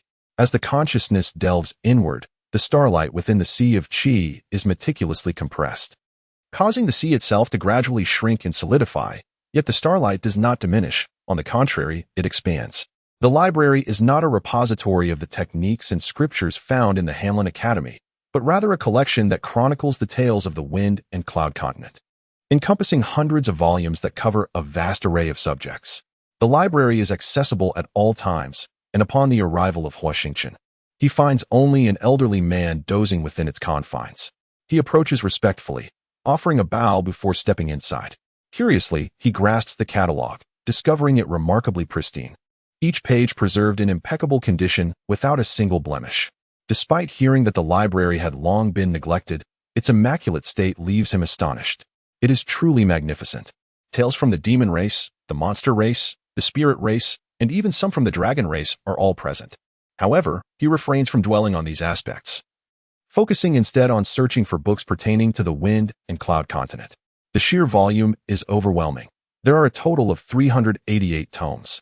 Despondently, he sinks into a corner, aimlessly flipping through the volumes. Yet none of the titles capture his attention, leading to immense frustration. After 13 long years, someone has finally entered the library. The old man feels a sense of satisfaction. The elder approaches Huo Xingchen without him noticing, yet the young man is not surprised. Perhaps due to his eagerness to uncover the mysteries that cloud his mind. Is it true, as you mentioned, that no one has entered the library in these 13 years? He inquires, astonished. Yet, upon reflection, it is understandable. Who among the students would squander their precious training time on reading? It seems a sheer waste of life. Thus, the elder feels gratified. Huo Xingchen rises and bows to the elder, saying, "Senior, I have a matter I wish to inquire about." "Speak," the elder replies. Chapter 23. Provocation. The opening page of the collection of starry seas bears a mere 8 words. The stars and moon are bright. The sea is vast. Upon delving into the text, Huo Xingchen found himself profoundly captivated by the tale of a maiden named Yaoji. She was beautiful and passionate, yet tragically, she perished just as she reached the age of marriage. After her demise, she was laid to rest in a place known as Wushan, where her spirit ascended to Yaogu Mountain, transforming into a mystical herb. This herb grew in dense layers, flourishing abundantly, adorned with yellow blossoms and fruits resembling that of the daughter plant. It is said that whoever is fortunate enough to consume it shall be cherished by others. The heavenly emperor, moved by the misfortune of this young woman, appointed her as the goddess of cloud and rain in Wushan. Each morning, she would metamorphose into a splendid morning cloud, drifting freely between the serene mountain valleys, while by night she transformed into a gentle evening rain, seemingly lamenting her boundless sorrow to the mountains and waters around her. Legend has it that a warrior, resting in Wushan, encountered this maiden in a dream, where she recounted her heart-rending love story. Upon awakening, the warrior etched the essence of the starry sea into his mind and, through his formidable cultivation, ascended to an unparalleled realm, thereby establishing a new dynasty. This warrior was none other than the emperor of the starry sea, Mingzong, from a millennium ago. In gratitude to Yaoji, Mingzong descended from the starry sea, only to discover that she was no longer present. "Esteemed elder, I truly do not comprehend. Please enlighten me," said the disciple. The elder replied softly, "Your lack of understanding stems from an unsettled heart. All things in this world, like the myriad stars in the sea, will yield to you what you pursue." The old man opened his eyes and sighed, saying, "You, like him, have posed the same question after reading." Yet he suddenly comprehended. He is a good child and a good person. Am I not a good person? Huo Xingchen muttered to himself as he left the library, pondering the old man's words. Who is he? Why does the old man repeatedly mention him? The underworld sect has imprinted the star sea in his mind. Could his internal circumstances be related to this? The star sea is vast, containing 8 main constellations, 120 major stars, and countless other stars, tens of thousands, perhaps even millions. Besides the underworld sect, who could possibly remember each of these stars? But what of the token? The token symbolizes exclusive access to the herb garden from the apothecary pavilion, meticulously recorded and exchanged for points, detailing who harvested what and when, with all information managed by the herb boys. The leader among them shook the token in his hand. "Brothers, the optimal time for herb gathering is in the morning, and it is now nearing evening. The efficacy is not as potent as in the morning. Are you sure you wish to proceed? Why all this nonsense? Open the door quickly." Huo Xingchen frowned. They had no herb boys around, and the sudden arrival of so many people was evidently unusual. However, upon reflection, was he not an herb boy to assist so many apothecaries simultaneously in harvesting? Occasionally, there would be a shortage of hands. Huo Xingchen would also help with gathering and recording. "Then please, brother, hand the token to me. I shall go and gather." "We will enter ourselves," Huo Xingchen replied. "There are regulations in the pavilion. Students are not permitted inside. Please do not make this difficult." "Kid, do you know who my elder brother is? Think carefully before you speak." A figure leaped forth, shouting and pointing at Huo Xingchen with disdain. The leader, with an air of arrogance, stood with his hands clasped behind his back, puffing out his chest. Unbeknownst to him, the junior had just entered the apothecary pavilion and was inquiring about his senior's name. "My elder brother is named Mu Dong, so you should promptly address him as Dong Ge." "I do not recognize him," Huo Xingchen replied truthfully, but this only incited a torrent of insults from the man, which greatly displeased Huo, darkening his expression swiftly. Mu Dong waved his hand dismissively, saying, "Now that you know, may I enter?" Just as Huo was about to respond, another individual appeared, saying, "Dong Ge, allow me to assist you." Upon seeing him, it was none other than Xiaojun, who had taken over as the apprentice from the previous herb garden. "Very well, you may proceed," Mu Dong remarked, casting a glance at Huo Xingchen and discreetly signaling to Xiaojun, handing him a small note. Once Xiaojun entered, the starry screen displayed Mu Dong as a second-tier alchemist in the initial stage, along with the more than 10 herbs he required. Xiao Jun, no longer merely an apprentice, would soon become a first-tier alchemist within days, earning Huo's genuine admiration. After all, Huo had only just joined the herb garden and was still quite unfamiliar with many aspects. Xiao Jun's assistance was invaluable, and thus, Huo chose not to hinder him. Xiao Jun adeptly gathered the herbs and emerged with the starry screen beeping. Xiao Jun, hand over the third-tier herbs, commanded Huo Xingchen. In Huo's recollection, Xiao Jun was not the type to engage in petty schemes, which suggested that he had clandestinely assisted Mu Dong in gathering these third-tier herbs. Xiao Jun's expression turned somber as he quietly advised, Brother Chun, Mu Dong possesses immense strength and influence. It would be wise not to provoke him. Let this matter rest as if it had never occurred. In the realm of the Apothecaries Guild, factionalism is a commonplace occurrence, with Mu Dong representing one such faction. Xiao Jun, timid and conflict-averse, has refrained from joining these groups. Yet he also wishes to avoid offending them. Such matters have evolved into a subtle, unwritten rule, with Xiao Jun frequently assisting them in gathering herbs. Each time, Mu Dong hesitates to take too much, as there are overseers present, and the potential consequences of being discovered are severe. Hand it over, Huo Xingchen said with an expression of indifference, extending his hand and making it clear that Xiao Jun was not to resist. Give it to me, or I shall report you to the commercial steward. With a forced smile towards Mu Dong, Xiao Jun surrendered the third-grade herbs to Huo Xingchen, who accepted them and deducted a portion of credits before handing the remainder back to Xiao Jun uneasily. Xiao Jun then passed the rest of the herbs to Mu Dong and retreated to the sidelines. Huo Xingchen glanced at the herbs in his possession, letting out a silent sigh. These herbs could no longer be cultivated. Are you seeking death, boy? Mu Dong stepped forward, his demeanor dark, nearly poking Huo Xingchen in the nose with his finger. Huo Xingchen replied, there are regulations in the guild against transgressing the grade of alchemy. What a worthless stone you are, Mu Dong retorted. What are you hesitating for? Attack him, and do not relent until he surrenders. Donggu, let us speak civilly. Xiao Jun interjected, stepping forward to mediate, only to be swiftly kicked to the ground, clutching his abdomen in evident pain from the force of the blow. 9 individuals closed in on Huo Xingchen, grinning maliciously, eager for confrontation. Huo Xingchen secured the herbs close to his chest and stood resolutely, casting a cold glare at Mu Dong. Taste my fist, one of the assailants declared from behind, launching a powerful punch aimed at Huo Xingchen's back. Huo Xingchen sidestepped with agility, raising a foot to strike at the man's abdomen. The man let out a muffled groan, spitting out a mouthful of blood before flying several meters away. What are you waiting for? Attack! Attack! Mu Dong shouted, as the remaining 8 men unleashed their fists and feet, surrounding Huo Xingchen completely, leaving no room for escape. Thud! Thud! Thud! A chorus of wails and thuds echoed. And in an instant, no one could discern how Huo Xingchen had executed his moves. The 8 were effortlessly subdued. How dare you harm my people? Mu Dong exclaimed, his eyes turning cold as he bellowed, Nine palm. Be careful, Brother Chun. Xiao Jun warned urgently. Huo Xingchen's gaze sharpened, fixating on the claw-like attack as he swung his fist. Suddenly, noticing the sluggish and feeble nature of Huo Xingchen's punch, Mu Dong sneered. Is that all you've got? You won't be leaving here standing today. With an overwhelming aura, Mu Dong unleashed the Nine palm, a notoriously vicious technique, versatile in targeting the weakest points of its opponent, particularly the heart. The Nine palms surged like a fierce wind, aiming to choke Huo Xingchen by the neck. Chapter 24.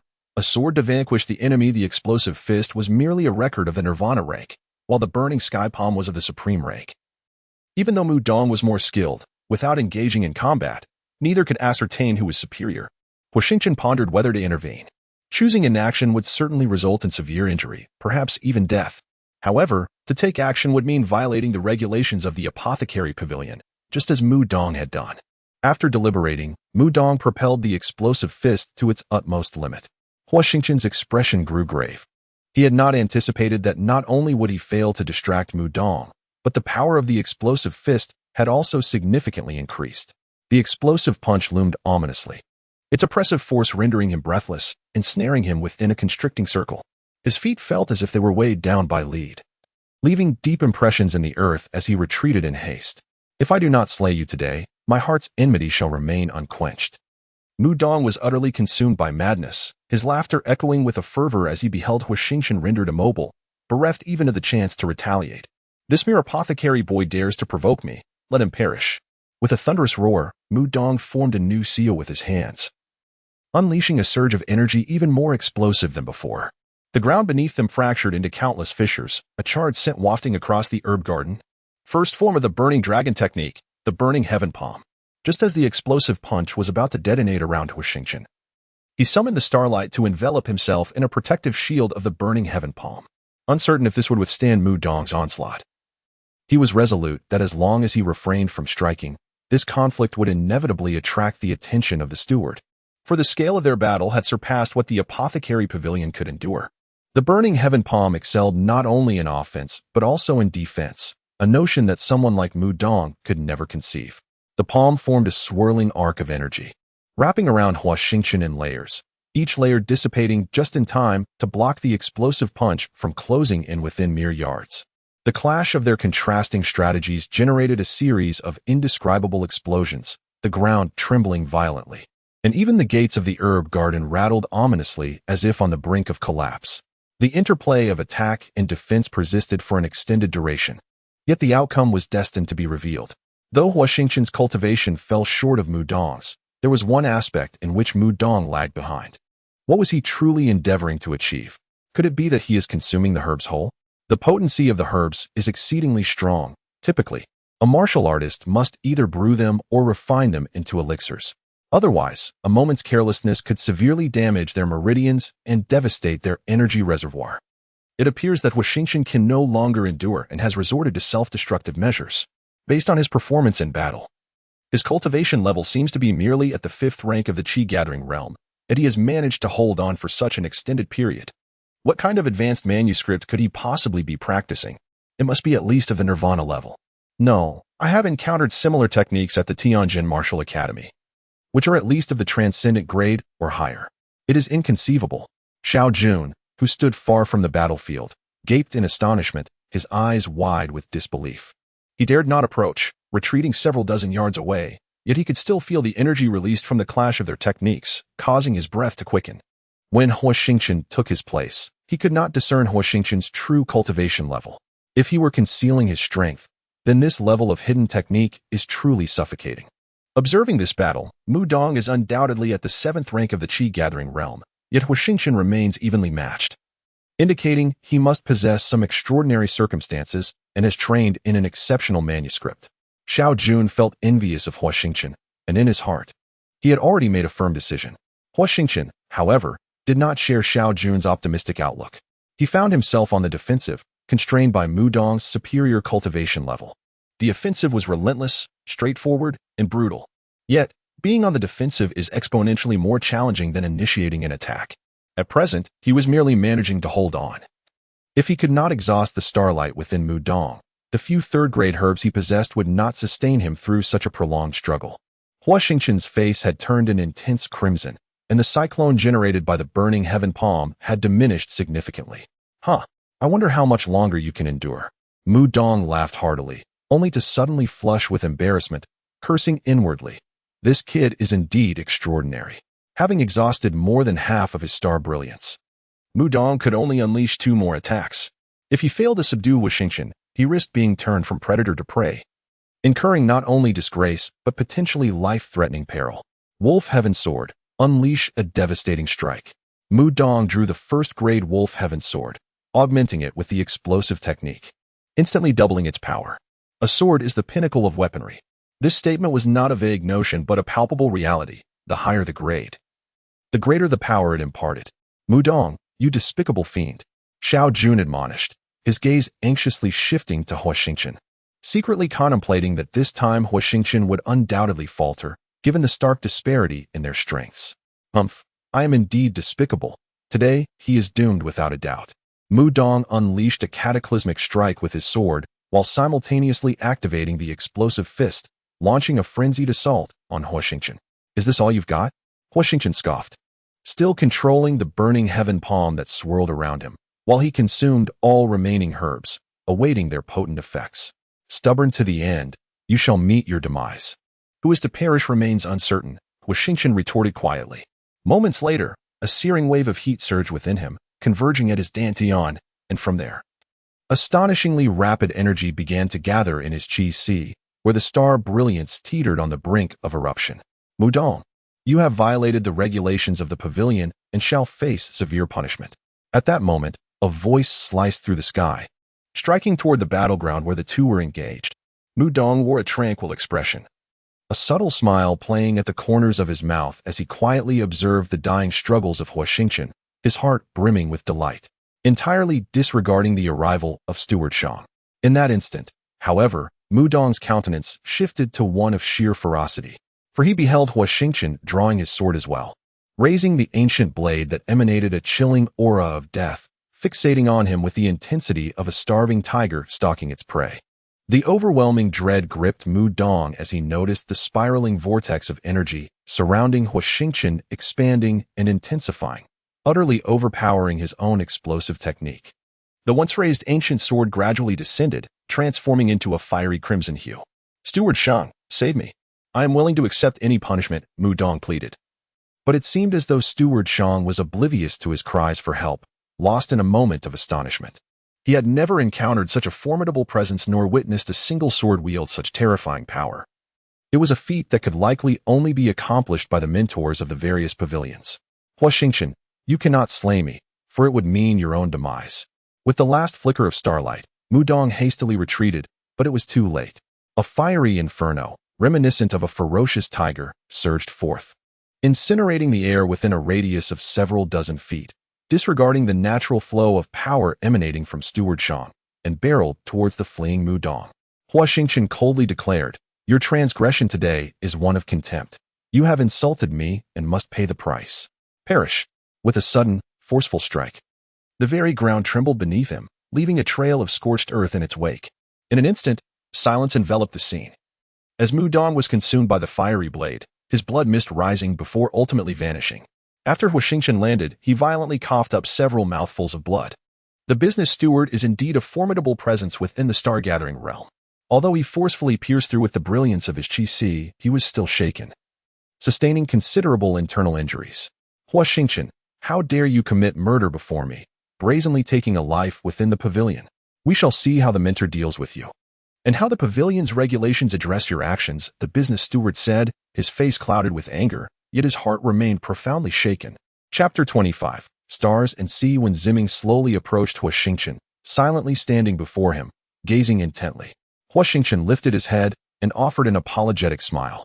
When Ziming let out a gentle sigh, remarking, "You, my child." Upon uttering these words, not only Huo Xingchen, but everyone present, including the business steward, felt a palpable shift in the atmosphere. The scent of blood dissipated, leaving behind an air imbued with a sense of disappointment. Huo Xingchen felt inexplicably awkward, as if caught in a moment of embarrassment.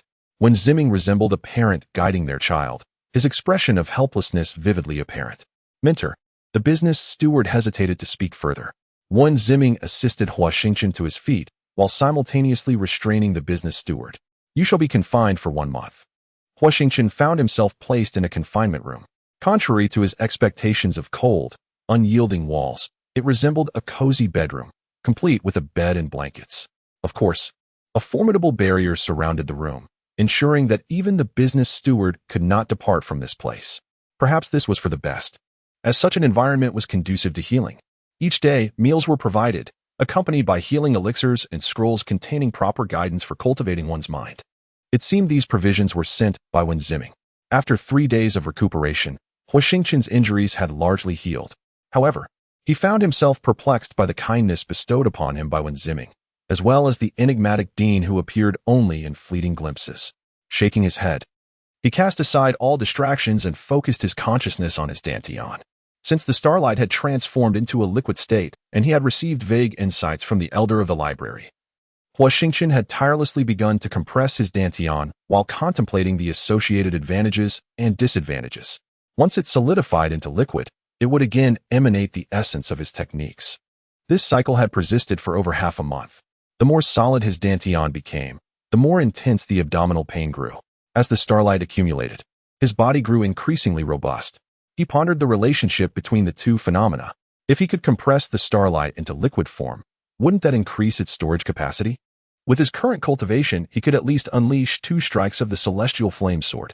Another aspect that Huo Xingchen placed great importance on was the jade pendant floating above his dantian. Regardless of the pain sensations he experienced, the pendant emitted a soft, golden aura that alleviated his discomfort. Once the pain subsided, his dantian felt even more resilient, like a formidable barrier tightly encasing his dantian. To surpass others, one must embrace risk. Huo Xingchen was acutely aware of the gaps between himself and others. He lacked orthodox training, had not undergone marrow washing, had not traversed the path of starlight, and had no mentor to guide him. Instead, he directly drew the starlight into his body, a method fraught with peril. To survive, one must be exceptional and stronger than others. With this thought, Huo Xingchen resolutely activated the ancient texts, compressing his dantian until it formed a liquid state. If danger arose, he could always disperse his energy. Though uncertainty loomed in his heart, he remained undaunted. He could distinctly feel the liquid gradually forming and dripping into the sea of energy, with the cramping pain in his abdomen causing cold sweat to cascade down his brow. Fortunately, the jade pendant alleviated much of his discomfort. For 7 consecutive days, Huo Xingchen tirelessly compressed the starlight within his sea of energy. Only when the starlight had entirely transformed into liquid did the pain begin to subside, ultimately vanishing, filling Huo Xingchen with unparalleled exhilaration. Was this a triumph? Yet, amidst his elation, he suddenly felt a flush of embarrassment. Why was it beginning to evaporate on its own? Huo Xingchen jolted awake, recalling a crucial point mentioned in the ancient texts, alongside annotations from the front page of the Star Sea Compendium. The stars shine brightly, and the sea is vast. Huo Xingchen murmured, pondering. Did this imply that the starry sky resembled an ocean, formed by the sea's waters? Could the stars within this celestial expanse be likened to a portion of that seawater, and by amalgamating these stars, would that not constitute the star sea? If it were indeed the star sea, then the starlight must be the liquid. Though he had suddenly grasped the essence of the star sea, the starlight within the sea of energy continued to evaporate, completely eluding his control. What, precisely, had he overlooked? Huo Xingchen cursed under his breath, growing increasingly impatient. He remained in this state for 2 consecutive days. The clouds are splendid, drifting languidly. Above, the stars are resplendent. The sun and moon shine brilliantly, day after day, with the celestial bodies following their courses, observing the stars, singing to the ethereal, the flowing waters today, before the bright moon. If he could not inscribe them upon his eyes, he would imprint them in his mind. It was as if they understood Huo Xingchen's call. Each time he wove the grand net, it collided with his consciousness, akin to a searing brand pressed upon his skin. Pain, boundless and relentless. Such agony persisted for an entire day. Overwhelmed by the immense mental torment, Huo Xingchen fainted, yet the entangling webs showed no sign of abating. Reward me? Xiaojun queried. Bewildered, Huo Xingchen nodded slightly, gesturing casually. Just today? Xiaojun stared at Huo Xingchen as if he had seen a ghost. Then, filled with exhilaration, dashed towards the location of 1st and 2nd grade medicinal herbs, fervently gathering them. It was only after his storage ring brimmed with herbs that Xiaojun departed, thoroughly satisfied. Huo Xingchen, taken aback, muttered in exasperation after Xiaojun had left. Such insatiable greed. The disappearance of a medicinal field stirred the concerns of the merchant steward, who hurried to the herb garden. Upon witnessing Huo Xingchen, visibly enraged while tending to the plants, he scoffed and left after a brief observation. The following day, Xiaojun arrived early at the entrance of the herb garden, accompanied by more than a dozen individuals. You little brat, dare you show your face here again? Do you believe I won't thrash you? Huo Xingchen had been summoned the previous night by Wen Ziming for a scolding and had received several lashes, leaving his backside still aching. Greetings, Brother Chun. Xiaojun, what mischief are you plotting now? Chapter 26, Fuxi Tower. Brother Chun, do you remember these individuals? Huo Xingchen focused his gaze and nodded. With Mudong now deceased, they were all followers of Mudong. I dispatched those herbs in your name yesterday to win them over, Xiaojun explained hastily, sensing Huo Xingchen's rising anger. Mudong's influence is considerable, with over 100 subordinates at his command. If utilized wisely, it could significantly bolster your position within the apothecary pavilion. Noticing a subtle shift in Huo Xingchen's demeanor, Xiaojun deftly employed his eloquence, stating, do not be deceived by their current lack of prowess. From my observations, there are several promising talents among them, including a 2nd-grade alchemist. This presents us with an opportunity to establish our own influence while simultaneously enhancing our future cultivation. Xiaojun proceeded to analyze the situation within the apothecary pavilion, revealing the existence of over a dozen factions. Unlike other martial academies, The Apothecary Pavilion does not differentiate between internal and external students, but categorizes them into 3 distinct ranks: low, medium, and high, each with varying rights and privileges. Having recently attained the status of an alchemist, Xiaojun currently occupies the position of a low-tier alchemist, capable of concocting first-grade elixirs. To advance to the crafting of second-grade elixirs, one must navigate the second level of the Fuxi Tower. This second tier requires the memorization of 6,000 herbs and the application of 20 distinct alchemical techniques to formulate a second-grade recipe. It is important to note that these techniques serve merely as aids. The true essence lies in the successful production of the elixir.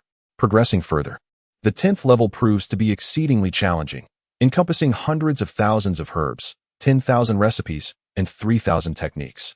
It is said that some herbs are so obscure that even the esteemed patron of the Apothecary Pavilion has never encountered them, let alone the recipes and techniques. The Fuxi Tower, which descended from the heavens thousands of years ago, has remained within the confines of the Apothecary Pavilion since its inception, coinciding with the establishment of the Lingyun Martial Academy. This tower consists of 11 levels, and even the revered founder of the Apothecary Pavilion, Giguzi, has never ventured within. Huo Xingchen inquired, "So, to what level did Giguzi ascend?" "The 10th level," came the reply. Xiaojun remarked, "It is said that 13 years ago, a prodigy managed to breach 10 levels in a mere 100 days. I cannot fathom how he unlocked the door to the 11th level, after which he stepped inside and was never seen again. What a pity! Had he emerged from within, the Apothecary Pavilion would undoubtedly have ascended to become the foremost establishment in the Martial Academy, and it would not have fallen to such a lowly state." Huo Xingchen interjected, "But the Apothecary Pavilion still has a venerable elder, does it not? I believe Minterwen possesses considerable prowess." Xiaojun scoffed. "That ancient relic can merely concoct 7th-grade elixirs. Minterwen barely manages to produce 6th-grade ones, yet his capabilities surpass those of the Ancient One, which is why the dean elevated him to the position of mentor at the Apothecary Pavilion." Huo Xingchen inquired, "What is the name of the elder?" Xiaojun replied, "Gui Mingguan." Huo Xingchen let out a laugh. "Gui Mingguan?" Xiaojun coldly retorted, "That ancient being is merely a former registered student, and I know not which generation of disciples of the esteemed Giguzi conferred that title upon him. He boasts of it incessantly, which is utterly nauseating." Huo Xingchen stated, "You have said so much, yet you have not reached the crux of the matter." Xiaojun offered an awkward smile and proceeded to elucidate. It turned out that the Fuxi Tower employs a form of virtual alchemical technique. Upon successfully concocting a single elixir, a bell tolls, 2 bells for the 2nd level, and so forth. One can only attempt this every 3 months, and should one fail, they must wait until the next 3-month period to try again. Huo Xingchen suddenly comprehended. Now it makes sense. With so many individuals, even the most abundant herb garden could scarcely satisfy such extravagance. Xiaojun remarked, "Indeed. Otherwise, why would the students strive so diligently to earn points? It is solely to acquire herbs for alchemical concoction to enhance their prowess. However, with Brother Chen around, we can feel more at ease." Huo Xingchen sneered, "What do you mean by feeling at ease with my presence?" "Let me make it clear, Xiaojun. The rules must undergo a revision. The petty thieves of the past have no place under my watch. Abandon such thoughts." Xiaojun, perturbed, implored, "Please, Brother Chen. I have already made grand promises to them. Such a reversal would be detrimental to the establishment of the Huo family." The mention of the Huo family suddenly triggered Huo Xingchen's thoughts of Bairong. After a moment's contemplation, he conceded, "Very well, henceforth, for every 500 points, one may obtain an additional type of herb, but no more than that." Xiaojun paused, overwhelmed with joy. Huo Xingchen, however, was well aware of Xiaojun's intentions and promptly doused his enthusiasm with a cold reality, stating, "Do not celebrate just yet. I am referring to herbs of equal rank. Furthermore, this arrangement must remain confidential. Should you expose this matter, I will deny any involvement." In truth, Huo Xingchen acted with their best interests in mind. For herbs of a higher grade would serve only to hinder rather than assist them. Attempting to refine elixirs beyond 1's level not only risks failure, but also jeopardizes foundational stability. Progress must be gradual. Haste can lead to adverse outcomes. Xiaojun displayed reluctance, yet the other 10 individuals were elated. Previously, their points were largely confiscated by Mu Dong, rendering them unable to procure even the most basic herbs. Often, the points they painstakingly accumulated over a month could only yield a single elixir. Xiaojun had promised them that as long as they willingly joined the Huo family, their points would not be deducted. Moreover, with every 500 points, one could exchange for a type of herb, which meant that they could concoct an additional 2 pills each month. Producing 4 to 5 pills within a month was certainly not an insurmountable task. It felt like a windfall from the heavens, and they dared not wish for more. Chengge, do you intend to remain a pharmacy attendant for life? Of course not. I believe you should give it a try. And who will tend to the herb garden? You? No way. I still need to assist you in establishing the Huo family. Xiaojun beckoned someone over and said, "This is Sheng Ping. He used to manage this herb garden as an attendant." Sheng Ping respectfully bowed and addressed, "Chengge. There is no need for such formalities when you see me in the future," Chengge replied. As Sheng Ping was about to bow again, he suddenly caught sight of Huo Xingchen's grim expression. He straightened up instantly and said, "Yes, Chengge." Huo Xingchen nodded in satisfaction and after a moment of thought, added as he was leaving, "Work diligently, and you may take a few more herbs." After Huo Xingchen departed, a group surrounded Sheng Ping. "You're quite something. You used to complain about being a pharmacy attendant, yet now you agree so readily. Hey, Sheng Ping, you'll have to give me a herb from time to time, or I won't cover for you anymore. Get lost. With Chengue's support, who do you think you are? Guzhen, do you want to get beaten? Come on, I'm scared of you, coward." Xiaojun interjected, "All right, enough of your antics. Quickly get to work and don't bring shame to Chengge." "Yes, Junge." Xiaojun nodded in satisfaction, shaking his head as he walked away. Yet, Huo Xingchen wore a visage of distress. There were over 100 individuals left behind by Mu Dong, each entitled to 1 free herb. In a month, that would amount to no less than 300 herbs. Not to mention the future increase in numbers. Although newly planted Tier 1 and 2 herbs could yield a finished product in merely 10 to 15 days. The multitude within the apothecary pavilion, coupled with the watchful eyes of the merchant overseer and the impending inspections by Wen Ziming, would surely unveil the gaps left behind. Alas, Huo Xingchen sighed, if only Xiaojun could be as unconcerned as Byron, how delightful that would be. However, to establish his own faction, he must take matters into his own hands, for certain tasks cannot be delegated to others. With this thought, Huo Xingchen rubbed his sore nose and murmured, "At worst, I shall endure a few more lashes." Chapter 27. The Breach of Fuxi Tower, Part 1. Fuxi Tower stood to the north of the apothecary pavilion, separated by merely a wall from the martial arts pavilion. Huo Xingchen arrived at the foot of Fuxi Tower early in the morning, while the crowd was sparse. There were still dozens present. More than a month had passed since the recruitment at the Martial Academy, and only a small fraction of the new students had completed the initiation trials to become qualified apothecaries. The majority lingered outside. A few exceptional students had made remarkable progress, successfully navigating 3 levels, and one had even ascended to the 4th level, marking a historic achievement for the apothecary pavilion. The newly admitted students were provided with a compendium on herbs, detailing the trials of the 1st level of Fuxi Tower, which included not only the names of the herbs, but also the methods of preparation and various insights into the crafting process. Naturally, the compendium lacked any alchemical formulas.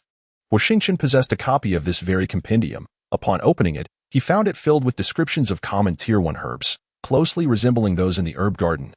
For many novice practitioners, even if they acquire this tome and memorize all the herbs and alchemical techniques, understanding eludes them, rendering them incapable of concocting a single elixir. To ascend to the 1st level of the Fuxi Tower and become a competent alchemist, one must possess innate talent. The tome merely serves as a reference, while the trials are starkly different. After perusing the contents of the manuscript, Huo Xingchen shook his head. "Chengge, are you attempting to conquer the Fuxi Tower today? I've gathered a group to cheer you on, haha." Unbeknownst to him, Xiaojun had already approached Huo Xingchen, flanked by more than 20 individuals. As Xiaojun and his entourage arrived, the aspiring challengers outside the Fuxi Tower cast their gazes upon them. Huo Xingchen disliked this sensation of being scrutinized. Yet he felt powerless. Having embarked on this path, anonymity was an impossibility. "Oh, is that not Xiaojun?" Xiaojun glanced at the newcomers and whispered to Huo Xingchen. "His name is Ding Yi. He is the newly initiated disciple who has breached the 4th level of the Fuxi Tower. After gaining notoriety, he established his own faction, employing 2 practitioners who have reached the 3rd level under his command. Ding Yi has attained the 8th rank of the Gathering Qi realm, and he is not only astute but also ruthlessly cunning." Huo Xingchen inquired, "But weren't there 4 who reached the 3rd level? Would he allow them to join other factions?"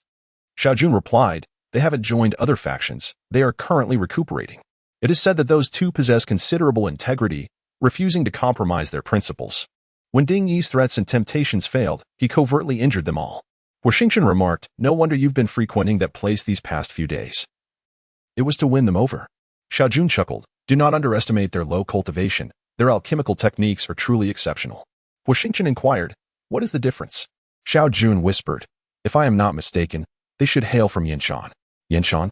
Upon mentioning Yinshan, the Yinshan Pingyang Sutra is renowned as a sacred scripture of cultivation, of which Huo Xingchen possessed some knowledge. Yinshan is not only famous for this scripture, its steep cliffs and dense forests are abundant with countless medicinal herbs. Many esteemed families have built their foundations on alchemy, and the elixirs concocted by various sects and schools within Yinshan rival those produced by martial academies, with some clandestine sects having surpassed numerous martial institutions.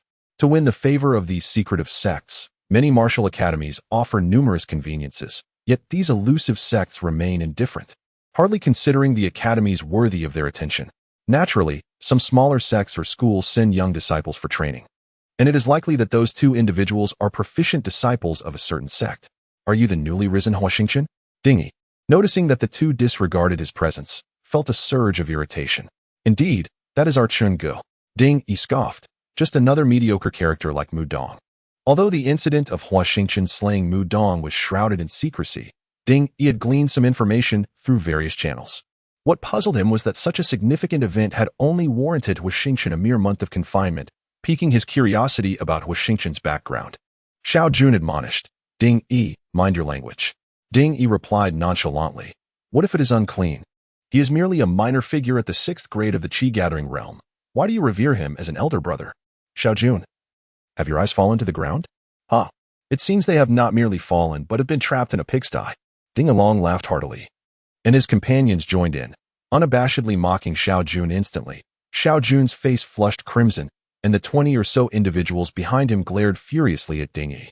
Ding Yi remarked, "You should reflect on your own worth. How dare you oppose me? Those murderous glares of yours would be better served as dog food.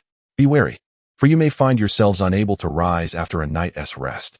Including Xiaojun, the group lowered their heads, for in their eyes, Ding Yi was nothing short of a devil. One who spoke such words was certainly capable of enacting them. "What? Is your elder brother not going to stand up for you?" Ding Yi sneered. "I shall grant you another opportunity. Join the Ding family, or prepare for the inevitable demise of your pathetic Huo family." Xiaojun, feeling anxious, turned to Huo Xingchen. Huo Xingchen waved his hand dismissively, though his mind was occupied with a question. After that night of compressing his energy core, he had clearly reached the 7th rank of the Gathering Qi realm. So why did Ding Yi perceive him as merely a 6th rank small perfection? Could it be the jade pendant? The mysterious fluctuations from that night certainly suggested its involvement. Yet he did not attribute this to the Fire Man, who existed solely within his consciousness. Xiaojun noticed Huo Xingchen as sudden tension, but was confident that Huo Xingchen was not the type to shy away from confrontation. Otherwise, he would not have slain Mu Dong that night. Just as Xiaojun was about to speak, Huo Xingchen had regained his composure. "Ding Yi," he began, "you hail from the Yin Mountain Xian sect, and Ding Shan is your father, is he not?" Ding Yi was taken aback. "How do you know this? Who are you?" Huo Xingchen remarked, "The Xian sect, being a clandestine faction, operates within its own framework. Your grandfather amassed immense wealth through pillage and slaughter. It is well known that the Xian sect has faced considerable disdain around the Yin Mountains. Your grandfather met a tragic end in the Fu River, leading to the gradual decline of the sect. After your father inherited the Xian sect, he squandered all his wealth to preserve it and ensure your survival. If those sworn enemies were to discover the descendants of the Xian sect residing here, do you truly believe they would spare you?" Ding Yi retorted fiercely, "You speak nonsense." Huo Xingchen scoffed. "I am aware that the Xian sect has survived until now largely due to your father's association with the infamous Poison Woman, a name that reverberates throughout the Yin Mountains. Surely, you are not oblivious to this." Upon hearing the name of the Poison Woman, Ding Yi involuntarily shuddered. Li Chan. The Poison Woman was notorious for her ruthless heart and merciless nature, as well as her mastery of lethal poison pills. No one has ever witnessed Li Chan's true visage. For those who have perished in the most tragic manner, her poison pills could gradually consume a person's flesh while allowing them to remain alive. The horror lies in being conscious while one's body deteriorates into a mere skeleton, witnessing the internal organs pulsating, and feeling an uncontrollable urge to extract and consume them. Savoring the sensation as they travel from mouth to throat and finally into the stomach, all while the heart continues to beat. The poison emits a scent that lures ants. which then gradually devour the heart, leading the victim to a helpless demise. This is utter nonsense. I shall kill you. Ding Yi erupted in fury, drawing his sword and charging toward Huo Xingchen. Stop.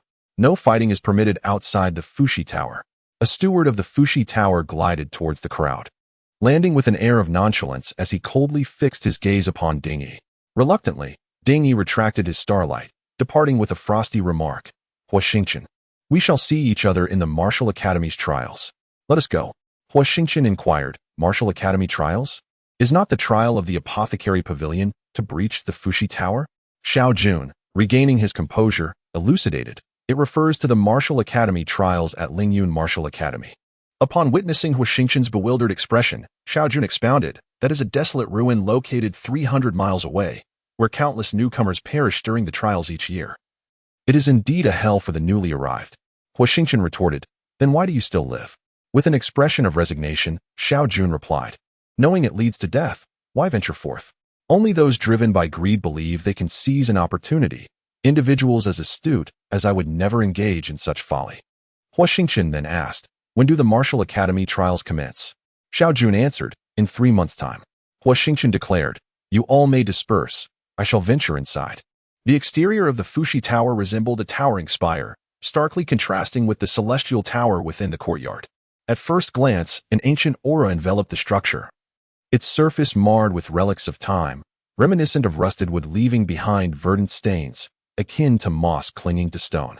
Vines intertwined around the Fuxi Tower, thick tendrils resembling serpents enshrouding the entire edifice, with the rightmost vine even etching a profound fissure into the tower's facade. The tower soared skyward, its apex hidden from view. Beneath the clouds, on the tower's body, there exists a mirror radiating an otherworldly glow, reminiscent of the Taoist Bagua from millennia past. However, instead of the traditional black and white, it displays hues of gold and azure, with the ethereal light emanating from its aperture. Below the tower lies a staircase of azure stones, each step seemingly crafted by divine hands, harmoniously integrated into the surroundings. Ascending several dozen steps, a refreshing breeze rises from the ground, invigorating the soul and bringing an unparalleled sense of tranquility to Huo Xingchen. Beyond the steps stands a wooden door adorned with a statue of Fuxi, and above it hangs a plaque bearing the 3 characters Fuxi Tower in striking red seal script. Gleaming brightly, even before approaching Fuxi Tower, one can distinctly perceive a delicate fragrance, reminiscent of sandalwood, fresh yet subtle, inviting a sense of serenity and relaxation. The grand entrance opens daily at appointed times, synchronized with the rising and setting of the sun, flanked by 32 smaller doors. Regardless of triumph or defeat, one may exit through these side portals. Yet, the grand entrance remains a peculiar anomaly. Success allows passage, while failure condemns one to eternal entrapment, the fate unknown. Many confident disciples hesitate to approach the grand entrance, for they are utterly unaware of the events that may unfold within. Even Ding Yi, who had braved the 4th level, entered through a side door. It is said that once, an individual endeavored to rescue those trapped within the grand entrance, yet upon entering, they were never seen again.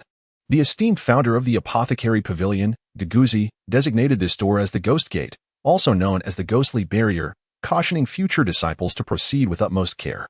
When questioned about the mysteries within, Guguzi remained resolutely silent. Even the revered founder, who dared to breach the threshold of the formidable Ghost Gate, would not lightly venture forth. So who else could possibly muster the courage? Naturally, Huo Xingchen did not possess such audacity. He accepted a token from the steward. The martial arts realm is exceedingly ruthless. One may choose to disregard it, allowing the individual to fend for themselves, and the Martial Academy would not hold you accountable in any way. At first glance, the token appeared no different from the waist badge granted to new students, yet upon closer inspection, it concealed a subtle formation that housed personal information and recorded various metrics regarding the challenger's physical condition. Should one approach their limits, the steward would intervene from outside, urging the student to act within their means. Of course, one could also choose to ignore the steward, for one's life is their own. The steward merely fulfills their duty, akin to the concept of the waist badge. With the information inscribed upon the token, the steward confirmed that this was Huo Xingchen's inaugural challenge. Reiterating, you have but one opportunity. Failure will necessitate a 3-month wait before you may attempt again. Understanding this, Huo Xingchen approached the 13th gate. As he held the token, the wooden door creaked open, revealing an abyss of darkness devoid of any light. After a moment's hesitation, he stepped inside. The door gradually closed behind him. In the face of such enveloping darkness, fear is a natural response, yet Huo Xingchen remained remarkably composed. Ever since he successfully condensed starlight into liquid form, his heart had maintained a tranquil state. While his mind was at peace, his body, however, tensed, and his nerves were inevitably affected, a reality inescapable to all. Fortunately, this darkness did not linger for long. After several breaths, a glimmer of light began to permeate the shadowy expanse. The interior was arranged with remarkable simplicity. So much so that Huo Xingchen questioned whether he had arrived at the correct location. Before him stood a colossal starry screen, beneath which lay an elongated table adorned with 2 volumes, one exceedingly thick and the other exceedingly thin, the slender tome identical to the one nestled within his storage ring. Additionally, there was an artifact, presumably designed for the specialized purpose of simulating the alchemical process of pill refinement. Huo Xingchen picked up the artifact, examined it thoroughly, and then set it down. He cast a glance at the thin volume before advancing to the thick one.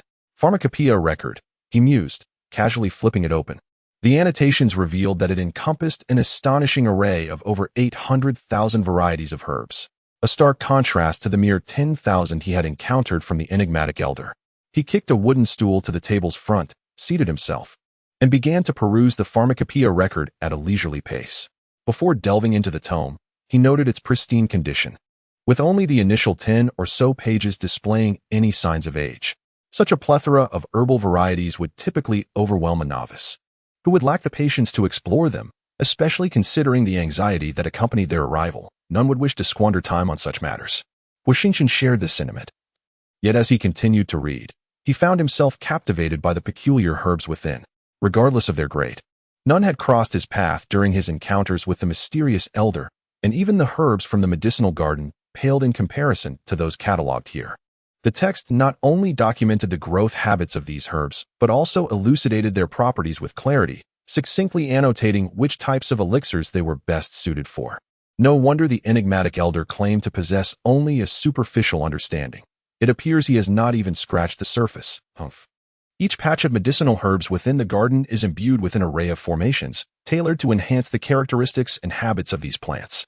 It is no surprise that the growth rate of the first and second tier herbs is astonishingly rapid. As Huo Xingchen endeavored to imprint these herbs in his memory, he found it quite challenging to retain such information. Despite having studied for 3 days, he had barely managed to memorize a fraction of the pharmacopoeia. And the higher the grade of the herbs, the more intricate and elusive they became. To fully commit the contents of this pharmacopoeia to memory would require no less than 2 months, a daunting task indeed. Shaking his head, Huo Xingchen pondered his situation. With nothing pressing to occupy his time, he felt assured under the management of the herb garden, particularly with someone recommended by Xiao Jun. As for that rascal Xiao Jun, he could stir up trouble as he pleased. Once one employs others, one must embrace the principle of trust. Resolving to continue his studies, Huo Xingchen once again immersed his consciousness into the pharmacopoeia. Chapter 29. The Intrusion into Fuxi Tower, Part 3, Within a Chamber. 2 elders were embroiled in a heated dispute over a single piece on the chessboard. You old fool, I instructed you to make a move here, yet you refused to heed my words. Now, look where you have ended up, with no options left. And you dare to blame me? Had you not been incessantly chattering, I would have made a different move. Let us start over. You still cling to your old ways of being obstinate. That lad Huo Xun is far superior to you, always managing to break through the encirclement. And you? You have not changed one bit. That lad is a peculiar one. There is no comparison to be made. After their quarrel, one elder continued to regret his moves, while the other remained silent, resolutely engaged in their match. Observing the expressions of the 2 individuals, it was evident that both were preoccupied, their attention scattered like the disarrayed pieces on the chessboard before them. One side encircled the other, while another board mirrored this chaotic arrangement, akin to grains of sand dispersed in the wind. Neither party seemed to take notice of this disorder. Within the confines of the chamber, the 2 elderly men were none other than the esteemed head of the Lingyun Martial Academy and the mentor from the Alchemy Pavilion, Wen Ziming. Wen Ziming shook his head and remarked, I am unsure. However, if that old ghost of a cultivator says it's feasible, it should be so. The headmaster replied, I wonder how this young lad will react after discovering that we, a bunch of old-timers, have orchestrated such arrangements for him. Will he tear us apart? Wen Ziming chuckled, it's quite possible. After all, he is his son. His obstinate nature is not easily swayed by anyone. The headmaster continued. You ought to make fewer appearances, old fellow. Even the steward is beginning to take notice. What sort of mentor in a pavilion places such importance on a new student?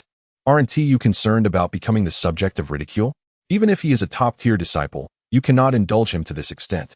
When Ziming retorted with annoyance, Oh, you criticized me when Qing Zhizhi was the one who insisted on taking that boy for himself, yet you stubbornly insisted on placing him in my care.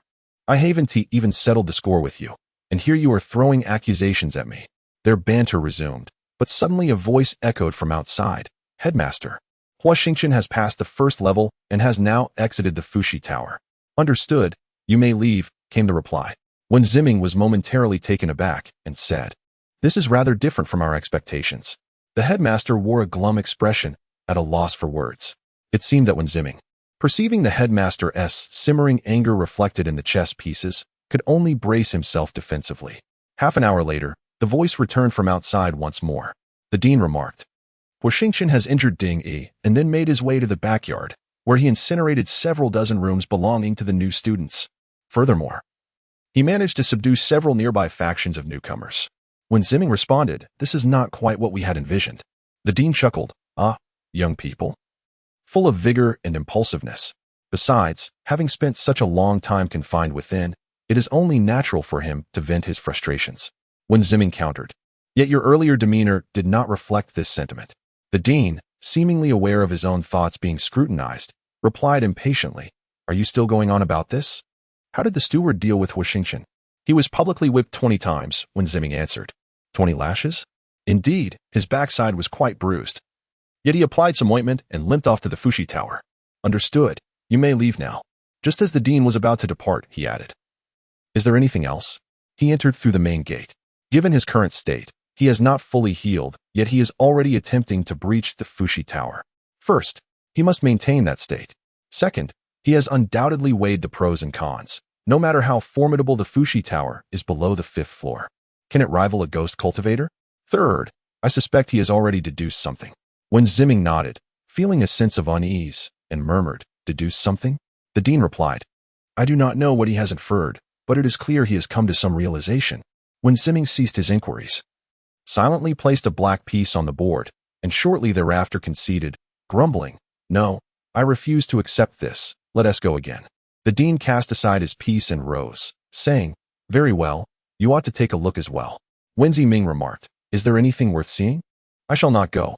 The dean opened the door, gazed at the sky, and mused, The Lingyun Martial Academy may be either a calamity or a dawn. It all depends on what kind of celestial path these children will forge for themselves. Chapter 30. Fear quickly, let us hurry. I have heard that someone intends to breach the Fuxi Tower. What a fuss. There have been many who attempted to infiltrate the tower. You are unaware. He entered through the front door. I must go and see. Hey, wait for me.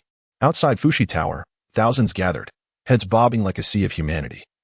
As several attendants scrambled to maintain order. Such hubris. I wager he will meet his demise at the gates of the underworld. It was said that his name was Huo Xingchen, who had severely injured a new student today and set ablaze 60 rooms, while also subduing several new factions. Yet he was only punished with 20 lashes. Could he possibly be the young master of a sect from Yin Mountain? I believe so, otherwise he would not have received such a light punishment. I also heard that he had slain a new student named Mu Dong, who possessed significant strength and influence among newcomers. Yet he was merely confined for a month, and it was even the mentor who intervened on his behalf. It seems he truly is a young master of some sect. The new students this year are indeed formidable. I have spent 3 years in the apothecary pavilion and have yet to breach the 3rd level, let alone take a life. How shameful. Due to the injuries he sustained, Huo Xingchen could only stand and circulate his energy, refining several herbs within his body.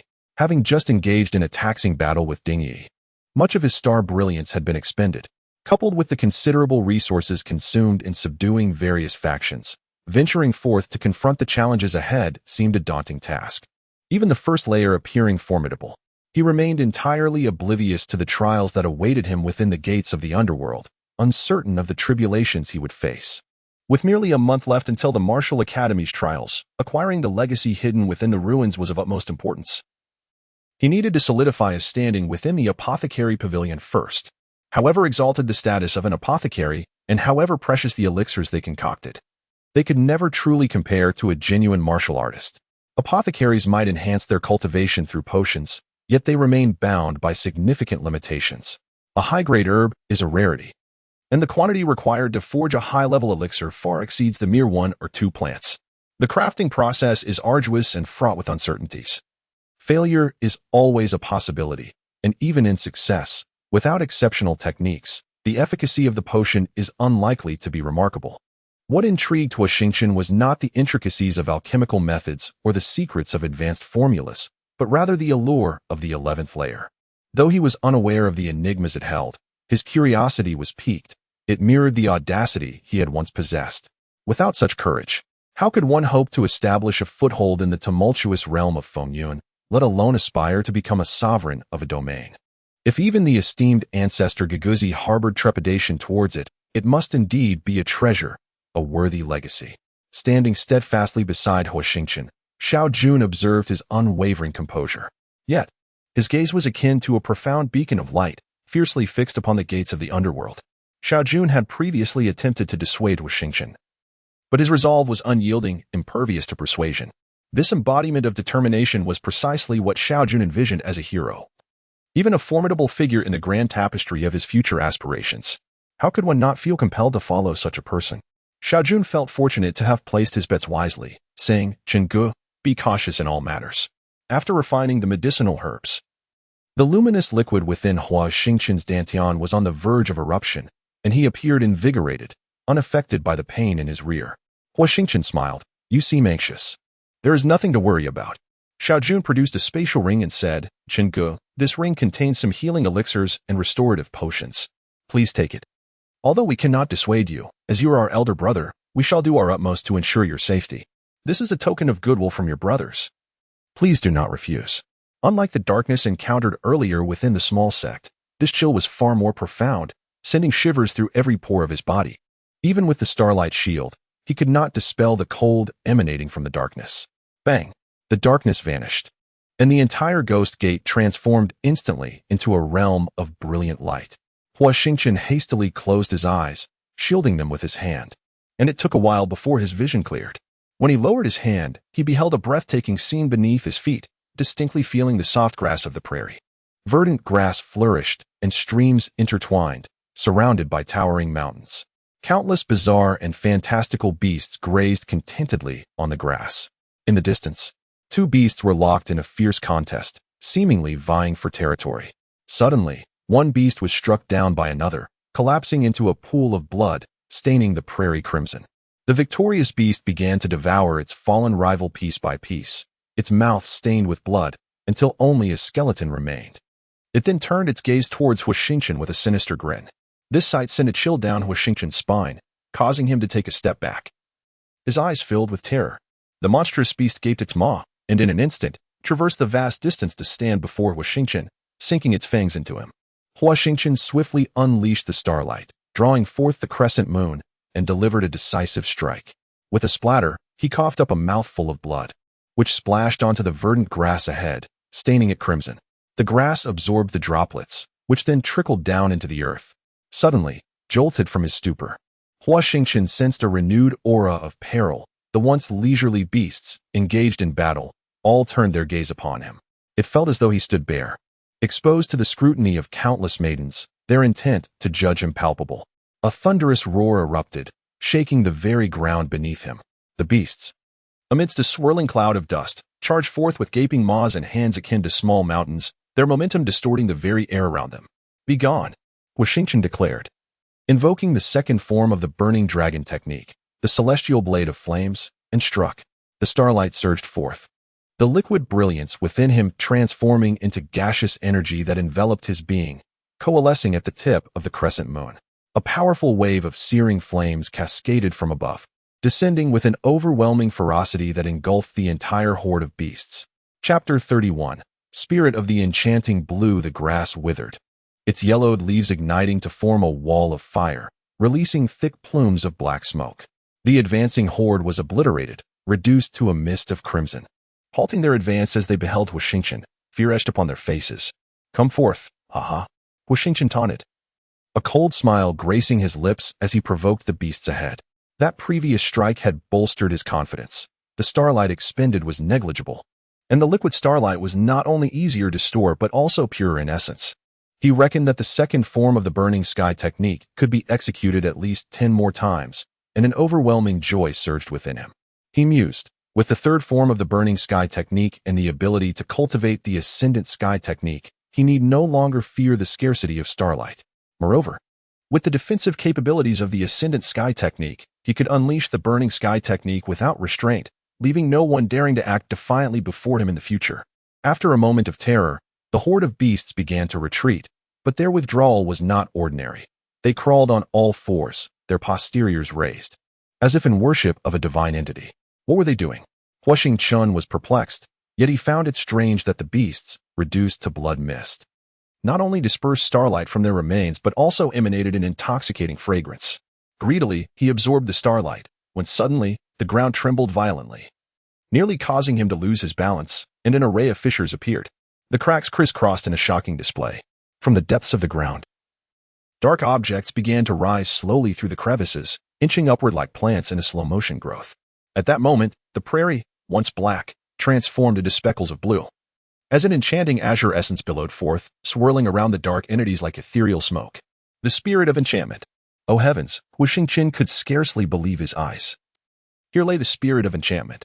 This ancient creature, belonging to the vine category, thrived underground, never rooting nor sprouting, a terrifying sub-plant. Even more numerous and formidable than the water serpents. They revel in the taste of blood. The more they consume, the more rapidly they flourish. A deeper hue of blue envelopes them, and upon absorbing a sufficient quantity of blood, they manifest a jagged maw. With their swiftness, any creature that crosses their path meets only a grim fate. In an instant, the spirit of enchantment emerged from the earth, swaying in an ethereal form, greedily drawing in the sanguine mist of the air. Soon, they set their sights on a horde of monstrous beasts, ensnaring and suffocating them until their colossal bodies erupted, blood cascading freely and painting the spirits of enchantment in vivid red, intensifying the blue aura surrounding them.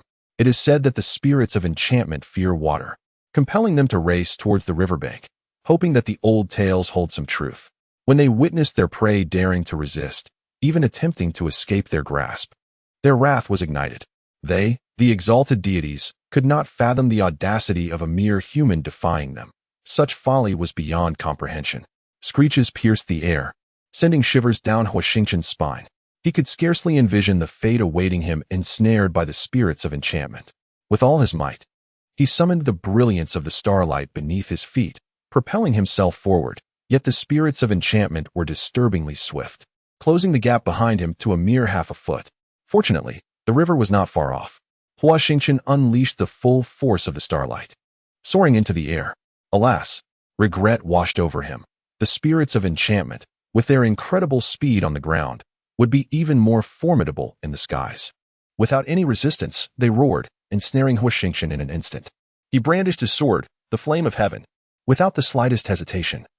Huo Xingchen drew his sword and severed the binding of the Mylan spirit as it momentarily ensnared him. The vines that had enveloped his body lost their grip and slowly fell away. The severed vines erupted with a mist of azure blood, staining Huo Xingchen in a deep cerulean hue. The Mylan spirit, enraged, lashed out with 3 vines, striking swiftly towards him. Huo Xingchen raised his sword once more, cleaving through one of the vines, which snapped in 2. However, the remaining 2 vines approached with such velocity that he could not pivot in time, forcing him to shield his back with the entirety of his starlight. With a resounding thud, he was struck, causing him to cough up blood as he plummeted swiftly towards the opposite bank. Sensing the blood, the Mylan spirit grew more agitated, momentarily forgetting Huo Xingchen as they swirled around the crimson mist. Only after he landed on the far shore did they regain their focus. A piercing shriek erupted once more, and Huo Xingchen, upon touching down, felt as if his body had been dismantled, too weak to harness his energy to protect his eardrums. He clutched his ears in agony, rolling on the ground. It was uncertain how long those harrowing sounds persisted, but when they finally ceased, Huo Xingchen wearily lowered his hands, lying on the ground, gasping for breath. Struggling to lift himself, he found his palms stained with blood. Looking back at the thrashing Mylan spirit on the opposite bank, he exhaled a sigh of relief, collapsing once again onto the ground, panting heavily. The experience had been overwhelming. Huo Xingchen reflected with a wry smile, tinged with bitterness. He finally comprehended why those students could not escape after entering. Facing the mirror had already led to self-harm, and with the added threat of the Milan spirits. How could anyone survive? Fortunately, he was fortunate enough to escape, and his quick reflexes saved him from following in the footsteps of those who had perished. Did Fuxi Tower not refine medicine, but rather the essence of life? After lying down for a considerable time, Huo Xingchen gradually regained some strength and sat cross-legged, hastily retrieving the storage ring given to him by Xiao Jun, from which he extracted a healing elixir and swallowed it. He found himself increasingly fond of this little fellow. Huo Xingchen mused. In the eyes of others, he appeared merely as a 15-year-old youth. However, his mind was mature beyond his years, and he did not dwell on such trivialities. Where did this lad acquire such exquisite elixirs? After refining these potions, his injuries had improved, and as he surveyed the contents of the storage ring with his spiritual consciousness, he realized that not only Xiao Jun, but even the alchemist who inherited from the enigmatic elder did not possess such third-grade elixirs. From where had this boy scavenged them? A single third-grade elixir was a treasure beyond measure for a practitioner at the Gathering Qi realm, and Xiao Jun's willingness to gift them to him deeply moved Huo Xingchen. After a day of refining and absorption, replenishing his star essence, Huo Xingchen's spirit was at its zenith. Rising to his feet and gazing across the river, the only fitting description was one of desolation. Though the spirit of the Milan had vanished, crossing to the other side was no longer an option. He could only walk along the riverbank, uncertain if those terrifying creatures would emerge once more. Staring at the boundless river, Huo Xingchen washed the blood from his face, and a phrase emerged in his mind: life devoid of attachment. Chapter 32. Brother Long with the caution born from the previous encounter with the Milan spirit. Huo Xingchen approached the river with heightened vigilance. The water was crystal clear, revealing the riverbed, while tall reeds flourished on either side. Occasionally, bubbles would surface in the water, causing Huo Xingchen to tense up, and he refrained from leaving until he was certain of his safety. After nearly an hour's journey, I arrived at the source of the river. Before me lay an endless expanse of ocean. To my dismay, unlike before, this sea was a vivid crimson, and in the distance hung a blood-red moon. This was inconceivable. Even if 10 blood moons adorned the sky, the waters could not possibly take on such a hue. How could the crystal-clear river water be explained? Approaching the river's break, I noticed an eerie glow emanating from the fissure. As I crouched down for a closer look, it resembled irregular pearls of light refracting within the water. After much contemplation, I plunged my hand into the breach, yet found nothing tangible. In that moment, a bizarre phenomenon unfolded. The Red Sea water began to flow through the river's gap, initially at a sluggish pace. However, after a few breaths, it surged forth like a wild stallion, staining the once clear river crimson. Bubbles multiplied within the river, resembling boiling water, soon followed by countless white specks dotting its surface. What could they be? Approaching, I grasped one of the white objects, only to discover it was a dead fish. My heart skipped a beat, and I instinctively discarded the lifeless creature. More fish began to surface, and I sensed that the situation had escalated beyond my expectations. Without a moment's hesitation, I plunged the flat object back into the water, but it was too late. A thunderous sound erupted once more from the meadow, and the ethereal spirit reappeared, as enchanting as ever. Could it be that this crimson sea was blood? Yet, there was not a trace of blood upon my hands or body. Nor did the sea carry the stench of blood. Huo Xingchen hastily leaped ashore, drawing out the crescent moon, retreating with a sense of urgency. Another human? Who are you? Who sent you? Why can't you wretched humans dispatch a formidable figure? Startled, Huo Xingchen turned, searching for the source of the voice, but found nothing, returning to an unsettling calm. And who are you? Huo Xingchen called into the depths of the sea, anxiously scanning his surroundings. Who am I? Do you insignificant humans even deserve to know? Are you too cowardly to show yourselves? Cowards. With a resounding boom, the surface of the sea erupted, water soaring hundreds of feet into the air, drenching Huo Xingchen completely. A roar erupted, a sound unlike any Huo Xingchen had ever heard before. It was reminiscent of the wind, sharp yet melodic, akin to the rain, rich yet harmonious, like the sound of a saw, yet extraordinarily pleasing. In all his years, he had never encountered such a sound, both comforting and suffocating. As the torrents of water cascaded down, revealing its true form, an overwhelming aura struck Huo Xingchen, propelling him hundreds of feet away, causing him to involuntarily spit out a mouthful of blood. A dragon. You are of the dragon clan. That melodious voice was indeed the voice of a dragon. The dragon stood amidst the water, its heavy scales radiating a dazzling brilliance, resembling a warrior clad in armor. Its dual wings spanned over 300 feet, fanning the air and stirring countless waves upon the surface of the water. Its captivating ruby eyes and distinctive dual horns were displayed before Huo Xingchen. Wiping the water and blood from his face, Huo Xingchen was overwhelmed with astonishment. It was a celestial being, the sovereign of all, ruling this chaotic world alongside the majestic Phoenix clan. By the heavens, aside from these two words, he found himself at a loss for adjectives to describe the creature before him. Are you here to retrieve the essence of life and the flame of existence? Is that all you have? The heavenly emperor must have lost his senses to send individuals of such inferior caliber. How long must I remain here? Huo Xingchen furrowed his brows. Could this fellow utter anything resembling coherent speech, rather than merely posing questions? I am not here to collect the essence of life or the flame. I am merely passing through. This was the truth. For Huo Xingchen only wished to infiltrate the Fuxi Tower, yet he found himself entangled in such matters, feeling particularly vexed and helpless. Then where are you headed? Dragon. Brother Long, you see, I am a student of the Lingyun Martial Academy. Today, I intended to breach the Fuxi Tower to prove myself, but upon my entrance, I was ensnared in this illusion and nearly fell victim to the spirit of Milan, only to fortuitously encounter you thereafter. What Fuxi Tower? This is the pinnacle of Qishui. Huo Xingchen discreetly wiped the cold sweat from his brow, relieved that Brother Long did not take offense at his manner of address. Indeed, the pinnacle of Qishui. Yet it lies within the Fuxi Tower. Brother Long, how long has it been since you left the pinnacle of Qishui? Tens of thousands of years, I presume. Huo Xingchen opened his mouth, pondering. Brother Long, who ensnared you here? Brother Long replied with bitterness, who else could it be? That brat of a heavenly emperor deceived me into this predicament, forcing me to guard the essence of life and the flame of existence, claiming that someone would come to retrieve them in 10,000 years. Yet here we are, tens of thousands of years later, and where are they? Where are the people? If I were to break this damned restriction, I would lead the dragon clan to wreak havoc upon the Star Sea, that scoundrel. Brother Long exhaled sharply, causing a jolt in Huo Xingchen's chest, and a surge of blood rushed to his throat. Had he not summoned the starlight to suppress it with great effort, he would have likely sustained severe injuries once more. Although Huo Xingchen did not comprehend the essence of the spirit water and fire, he was certain that Brother Long had been deceived, leading to his wrath. Less talk. Can you procure the spirit water and fire or not? If not, I shall devour you whole. Spare me your time. Indeed, the dragon kin were notoriously unreasonable. Huo Xingchen curled his lips and muttered to himself. What did you say? Repeat that. Brother Long opened his mouth wide, ready to bite down on Huo Xingchen. Wait, Brother Long. I can procure it, I can.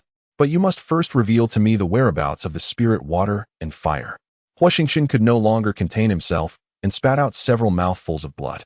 The pressure exerted by the dragon clan was beyond human endurance, even from a distance of 100 feet.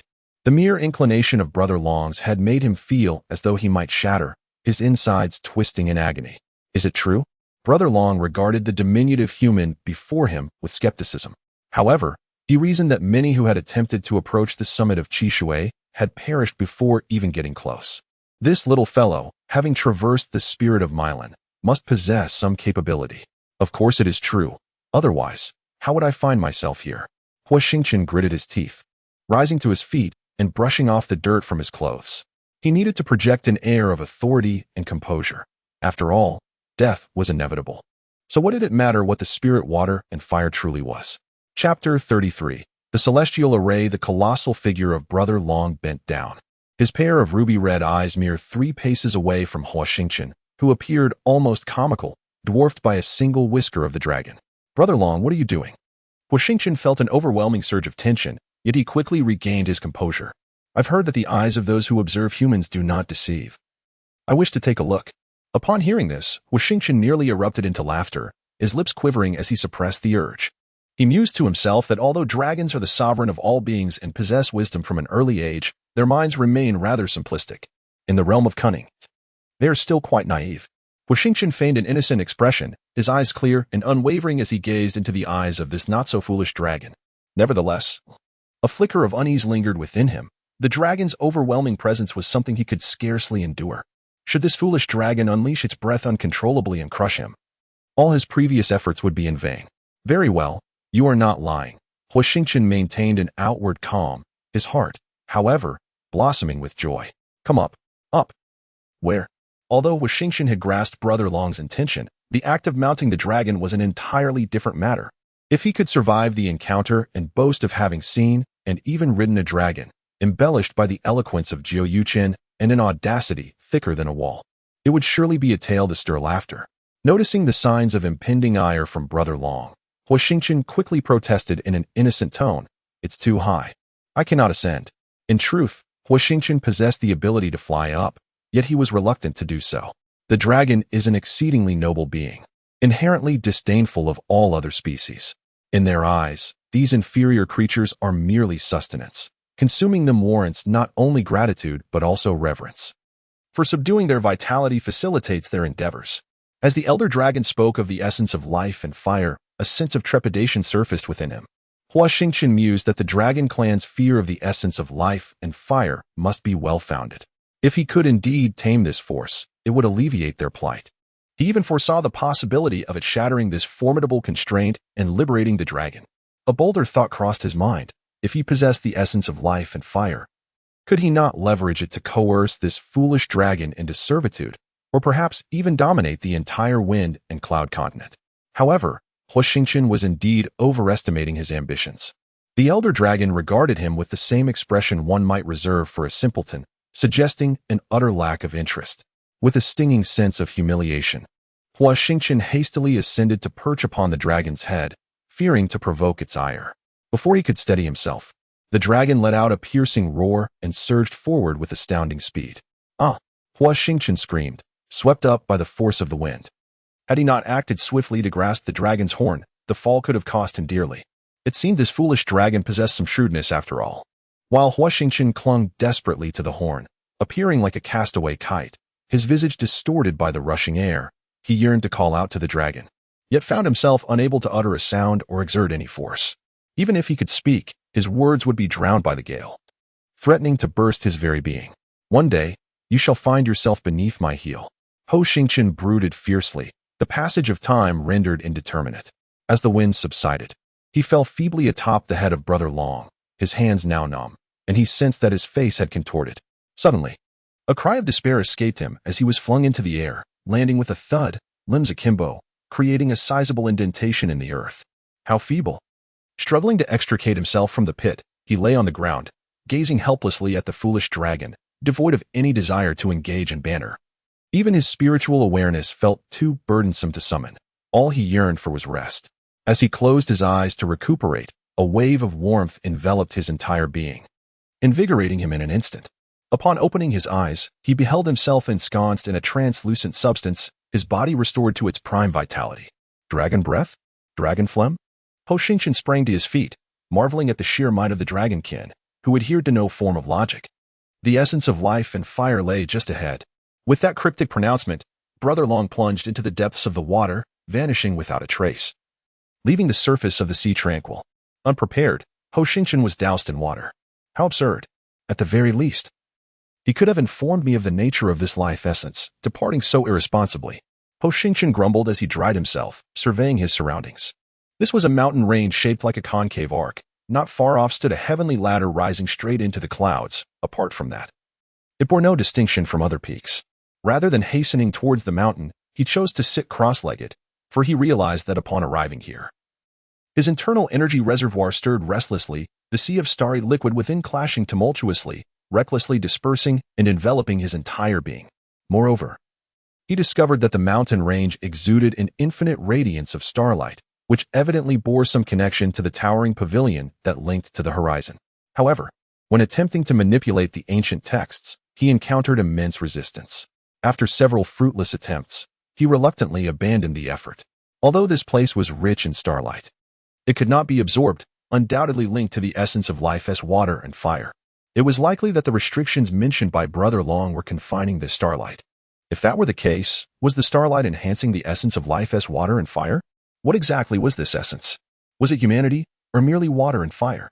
Or perhaps it was something else entirely? Did this essence of life also require the absorption of starlight? The very thought was terrifying. Something that had existed for tens of thousands of years, absorbing starlight for so long. What kind of monstrosity would it become? Huo Xingchen could not help but shudder. steadying his emotions as he cautiously approached the mountain range. Though it appeared close, the distance felt interminable. He had intended to harness the starlight, but found himself unable to fly. Alarmed, Huo Xingchen quickly activated the ancient texts, and upon detecting no anomalies, he sighed in relief. It seemed this place restricted flight. For safety's sake, he continued to manipulate the texts, attempting to channel the starlight into his palm. The swirling starlight coiled around his hand, which he then struck outward. In an instant, the nearby stones exploded into fragments with a resounding crash, scattering everywhere. Fortunately, the starlight was indeed usable. However, Huo Xingchen was horrified to realize that once the starlight was expended, it could not be replenished through the ancient texts. This restriction was truly outrageous. Huo Xingchen walked towards the heavenly ladder, yet despite the proximity, he found himself unable to advance. Damn it, could it be yet another illusion? Or perhaps it is an illusory formation. Huo Xingchen felt an overwhelming sense of frustration. If there was to be a trial, it should not be conducted in such an irrational manner. Such an extraordinary phenomenon was truly vexing. This was not a mere reflection. It must be some form of a maze. After meticulous observation, Huo Xingchen finally reached a conclusion. There exist numerous types of illusory formations. And while the ghost maze bears some resemblance to this situation, the true illusory formation is far more complex than the ghost maze, which is merely an illusion and lacks the depth of true enchantments. After considerable contemplation, Huo Xingchen surmised that it was likely the Celestial Immortal Array recorded in the Yellow Crown Array Codex. The Celestial Immortal Array is a remarkably intricate formation, comprised of 5 constellations within and 8 stars surrounding it, with a constantly shifting focal point at its center, dependent on the direction one enters. As the focal point shifts, both the constellations and the stars also change, rendering it impossible to discern north from south. The singular method to unravel this enigma is to identify a star in the same relative position and overlay it upon a star within the formation, with this star being the entry point of the array. Upon locating this star entrance, one must exit the formation, identify the corresponding constellation, and similarly ascertain the exit. In simpler terms, it entails entering 13 times and exiting 13 times. The Celestial Immortal Array is even more perplexing than a nested array. A single misstep necessitates starting anew. Furthermore, within this array lurks a terrifying variable, the manifestation of an illusory entity, which, regardless of its form, possesses extreme aggression and is invariably lethal. Coupled with the restrictions that prevent the absorption of starlight, the challenge is daunting. Once all starlight is depleted, death is inevitable. First, it is essential to ascertain whether this is indeed the Celestial Immortal Formation, for it may merely be a common illusion array. Huo Xingchen experimented with various methods to dismantle the formation and was fully convinced that this was undoubtedly the Celestial Immortal Formation. Yet, how could he proceed? There was not a hint of direction. While a regular array could be deciphered through calculations, the Celestial Immortal Formation demanded not only swift computation but also rapid execution, as the core of the formation shifted only for the brief span of a stick of incense. Moreover, one could not predict the nature of the bizarre illusions that awaited. It was utterly terrifying. Chapter 34. The shrewd Justice Huo Xingchen was lost in calculation, his mind in a whirl. That foolish dragon erupted once more from the water's surface, dousing Huo Xingchen with yet another shower. Dear dragon brother, your startling antics are too much for my heart to bear. He had almost lost his temper, rolling his eyes inwardly at the dragon's words. Oh, I nearly forgot to mention, breaking the Celestial Immortal Formation is quite simple. One merely needs to step into the position of the Woodwolf constellation and remain there for half a stick of incense. How do you know this, dragon brother? Huo Xingchen nearly erupted in exasperation, his skepticism evident. I overheard it. You mustn't inform the Heavenly Emperor, the dragon replied, plunging back into the depths. Fortunately, Huo Xingchen was prepared this time, and the starlight shielded him from the cascading water. Why didn't you mention this sooner? I expended so much effort in vain. Huo Xingchen grumbled, envisioning a celestial chart in his mind and marking the mountain's position on it, stepping into the Woodwolf constellation's location. After the span of half a stick of incense, he distinctly felt a gentle tremor beneath the surface, leading him to conclude that the Celestial Immortal Formation had been disrupted. Approaching the mountain, he found the previous illusions had dissipated, allowing him to easily reach the foot of the heavenly ladder. Step by step, I ascended the mountain peaks. After a day of arduous trekking, I finally reached the summit, where I beheld a magnificent tower rising amidst the clouds. Before the tower lay a vast expanse, Encircled by a dozen smooth, polished stone pillars, their surfaces meticulously crafted to perfection. The tower, constructed of fine wood, emanated a delicate fragrance. The subtle vibrations emanating from within were not overpowering, yet the jade pendant within my possession began to stir restlessly, swirling above my energy sea. As I approached the tower, the pendant's agitation intensified. What connection could there be between the aura within and the jade pendant? Upon stepping onto the stone steps leading to the tower, I gently pushed open the door. A blinding light compelled me to shut my eyes, and in that moment, a formidable force propelled me out, causing the wooden door to slam shut once more. A burning desire to set fire to it surged within me. I steadied my turbulent energy, determined to approach the tower again. This time, I proceeded with caution, closing my eyes as I pushed the door open, only to be met with a dazzling burst of starlight attempting to breach that potent aura. However, the force from within was even more vigorous, sending me crashing backward into one of the stone pillars, which shattered upon impact, while the door closed again. What on earth is this entity? I gritted my teeth and declared, no matter what you are, I shall breach this door today. Possessing a natural defiance, the more elusive the prize, the more fervently I yearned to seize it. Even if I were gravely injured, I was determined to uncover the mystery of the life, water, and fire, for it seemed to hold the key to countering that foolish dragon. That alone was enough to warrant the risk. I needed to devise a plan. With resolve, I sat down to observe the tower with utmost scrutiny. At first glance, the lofty pavilion appeared no different from an ordinary one, and the chamber enveloped by the formation bore no remarkable traits. However, Huo Xingchen discerned a subtle clue, a luminous orb hovering above the pavilion. If this orb was indeed the pivotal element that gathered the essence of water and fire, could removing or extinguishing it diminish the aura within the loft? To comprehend its nature, one must observe it from a close distance. Huo Xingchen ascended to the pinnacle of the pavilion and beheld the visage of the orb. Astonishingly, it was a pearl, about the size of a fist. The pearl had formed naturally from the shell of the giant clam, which resides in the depths of the ocean. These clams are colossal, surfacing during the full moon to absorb the essence of heaven and earth. The pearl could be described as a product of moonlight and starlight, taking millennia to form one. This particular pearl possesses the ability to enhance vision and clarity of mind, inheriting the unique properties of the clam. No wonder the mountains radiated such rich starlight. It was your doing. Carrying it would undoubtedly amplify the absorption of starlight, rivaling the brilliance of a jade pendant. The jade pendant serves to purify, while the pearl facilitates absorption. Together, they would create a spectacular synergy. Huo Xingchen was determined not to let this golden opportunity slip away and swiftly plucked the pearl from its perch. As soon as the pearl was removed, a tremendous shockwave shattered the entire pavilion, sending debris flying. Huo Xingchen quickly enveloped himself in starlight for protection as he tumbled downward, drawing his sword, Crescent Moon, and slashing forward. Instantly, a straight line appeared before him, with shards racing past from both ends, the flames incinerating the wooden fragments and generating plumes of black smoke. Shortly after Huo Xingchen unleashed the fiery sword of heaven, a formidable force of suction erupted ahead, as a dark vortex rapidly consumed with shavings and flames. Moments later, the vortex exploded, sending a powerful shockwave that hurled Huo Xingchen out of the high pavilion and onto the platform, tumbling down to the foot of the heavenly ladder. This wave of energy flattened the summit of the entire mountain range into a smooth expanse. Despite his injuries, Huo Xingchen employed the Xiantian step to evade the falling debris. It took nearly an hour for the mountains to regain their serenity. Exhausted, Huo Xingchen collapsed onto the ground, gasping for breath. Upon inspecting his body, he discovered numerous shallow wounds, all inflicted by the shattering stones. Though the injuries were minor, the speed of the debris was astonishing, and it was truly fortunate that he had managed to evade them continuously. Upon introspection, he found that only a few drops of starlight liquid remained deep within his energy sea, making it exceedingly difficult to execute even a single fiery palm.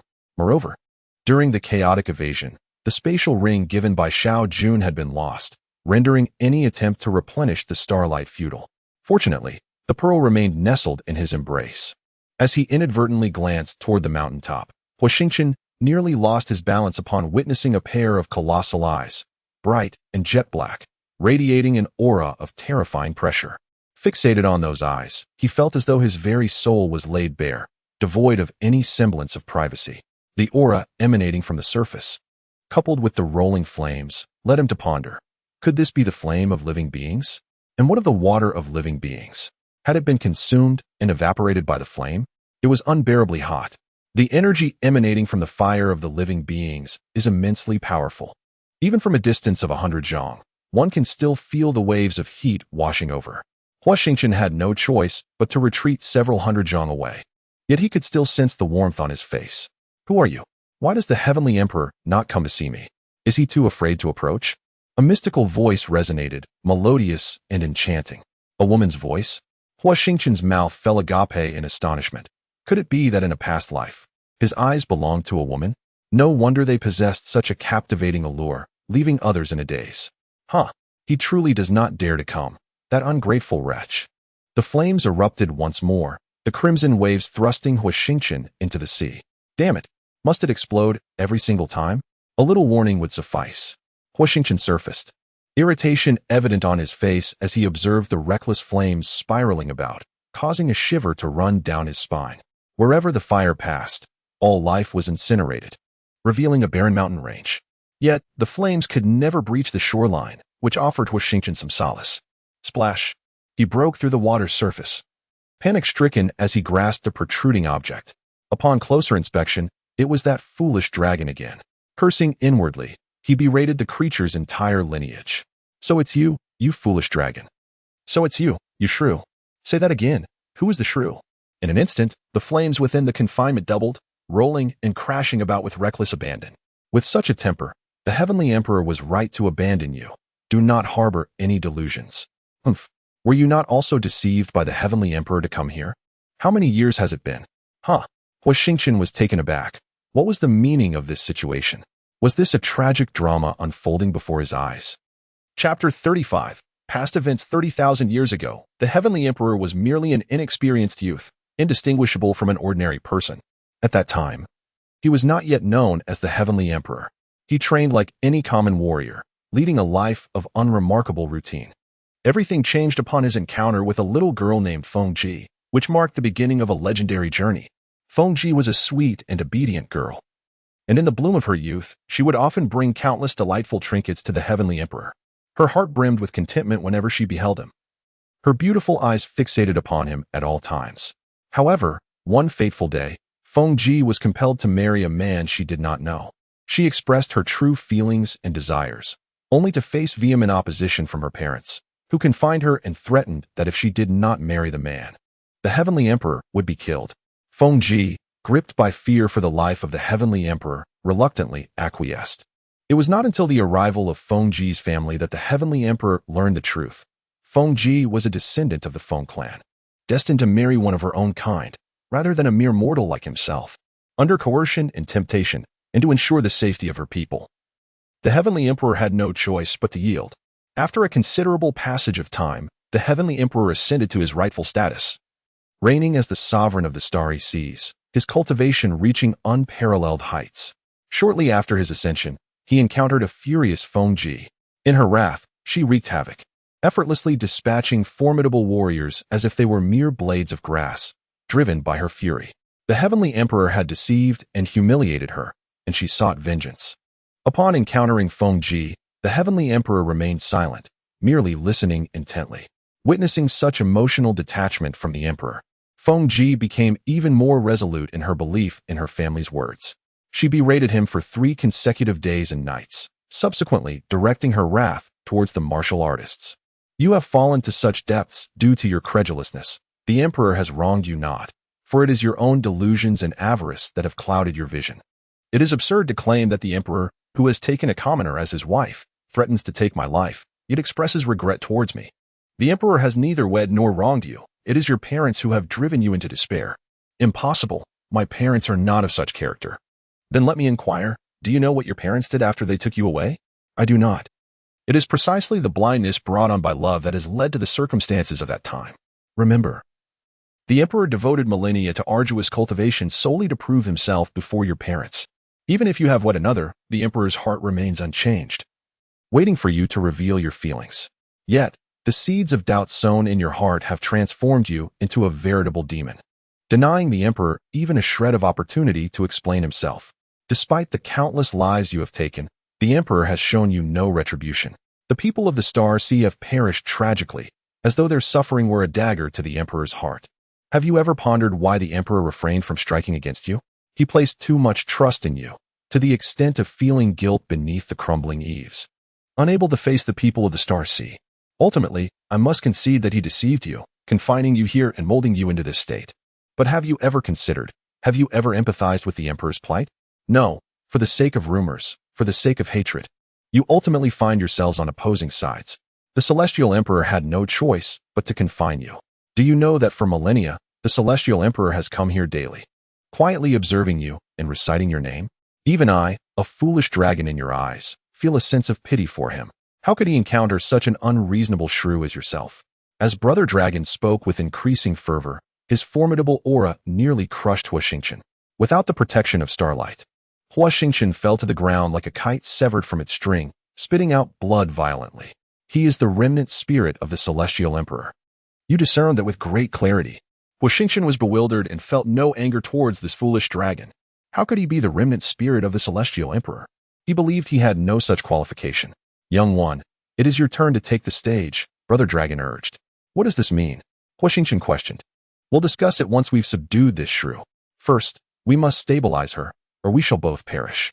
Brother Dragon, are you actually afraid of her? Huo Xingchen inquired. I've heard tales of the Dragon Clan. Nonsense. Before her, I am utterly insignificant.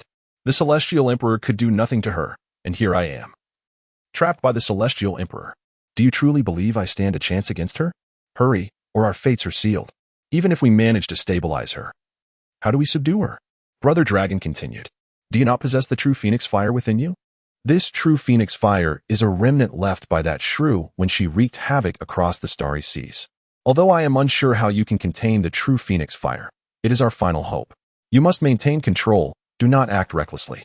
Suddenly, Huo Xingchen recalled that in the courtyard, the true Phoenix Fire had been absorbed by the jade pendant. The flame he had given to Lin Ji was his own essence fire. Although Huo Xingchen had yet to attain the star-gathering realm, he understood how to extract it, which had caused his cultivation to plummet, yet it had saved Lin Xiangfeng's life. Was he to use the jade pendant to subdue her? Alas, the pendant was beyond his control. This mere human? Still attempting to deceive me? Once I break this restriction, you shall all perish. Huo Xingchen whispered, Brother Long. She has truly lost her mind. Brother Long paid no heed to Huo Xingchen and addressed Feng Ji. If he is not the remnant spirit of the Heavenly Emperor, how could he possibly carry your essence? I have seen the jade pendant within him. It is the very object the Heavenly Emperor wished to bestow, but could not. Thus it may be regarded as your token of love. Secretly scoffing, who dared to call this dragon a fool? Huo Xingchen would certainly reward him with a strike. After a moment of silence, Feng Ji retracted her aura, and the flames within the restriction were instantly extinguished. You may enter, she commanded. Huo Xingchen anxiously glanced at Brother Long, who softly urged, Go on, do not fear. You shall not perish. Damn it, it's not you facing death. So it's easy for you to say. Huo Xingchen muttered under his breath, yet he quickly composed himself, standing tall and straight, deliberately walking forward, reminding himself to embody the majesty of the Heavenly Emperor, or at the very least, to appear sufficiently calm.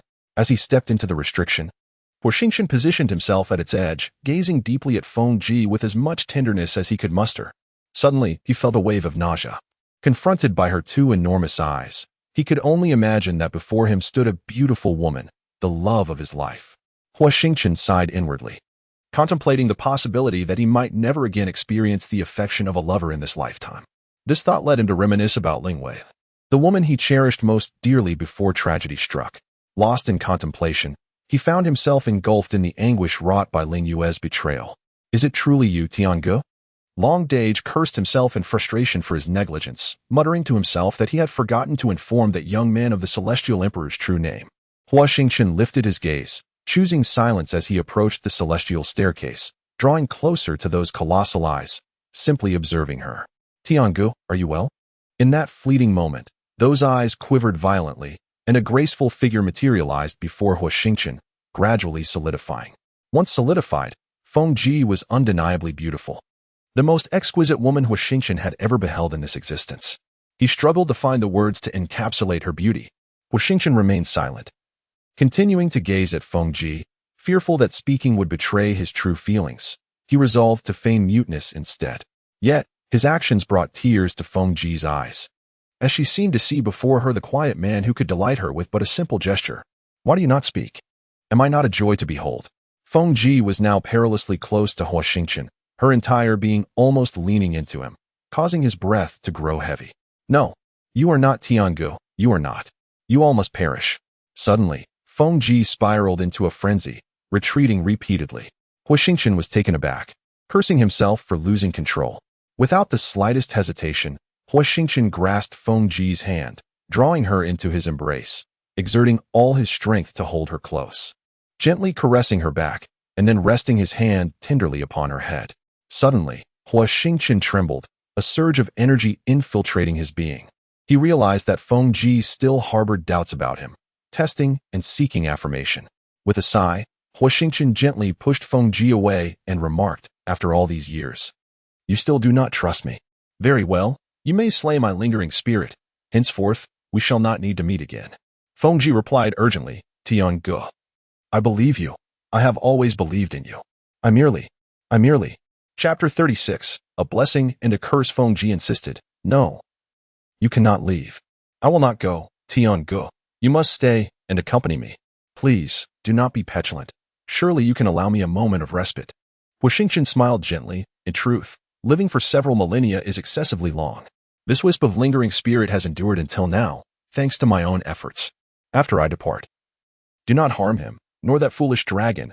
I deceived him for your protection, to shield you from others' disturbances. I confess, my selfishness in confining you here is my fault. But I cannot bear to relinquish you to another, for you are my everything. I am weary. I truly am exhausted. Take care of yourself." With that, Huo Xingchen collapsed to the ground, convulsing uncontrollably, foam escaping his lips, and it took a considerable time before he finally lay still, motionless on the ground. There was no other choice. If he did not feign this state, the situation would only grow more chaotic with each word spoken. Only a swift resolution could halt this awkward and precarious moment, easily susceptible to exposure. Huo Xingchen lay on the ground with his eyes closed, contemplating the helplessness of his facade. It is only in the depths of sorrow that one reveals their most vulnerable self. Though he could not take advantage of the situation, it sufficed to alleviate the impending danger. Wake up, return my Tiangu to me, return my Tiangu." Huo Xingchen stirred from his reverie, his face a portrait of shock, as Feng Ji pushed him. "I am not your Tiangu, I am not. Please release me. I promise I shall not disturb you again. Take this bead, I no longer wish to keep it." Huo Xingchen withdrew the bead from his garment and offered it to Feng Ji. He genuinely feared that if Feng Ji awakened to the realization that her beloved Tiangu had departed, she would unleash her fury upon him. All the previous theatrics would be rendered futile, and the thought of having embraced and touched Feng Ji sent shivers down his spine. Feng Ji sat despondently upon the ground, murmuring to herself, her expression turning vacant. "Tiangu has left, Tiangu has left, he truly is gone. Why did you not wait for me? You allowed me to live, yet you chose to depart. How could you be so heartless, so cruel as to abandon me to face the anguish alone?" It seemed as though she had transformed into a different person. Huo Xingchen felt a pang of compassion and attempted to console her, saying, Miss Ji, even the esteemed Tian Emperor had his unavoidable reasons. Please forgive him. After all, you shared a love that is enough, is it not?" Huo Xingchen struggled to find a suitable address for Feng Ji. She was a predecessor, yet every woman possesses a desire for beauty. Should he refer to her as old, she might very well strike him down with a mere gesture. He hoped this appellation would not bring him misfortune. Feng Ji turned her gaze to Huo Xingchen and asked, "Did he leave any final words?" Huo Xingchen let out a sigh of relief, fortunate that Feng Ji did not take offense at the title.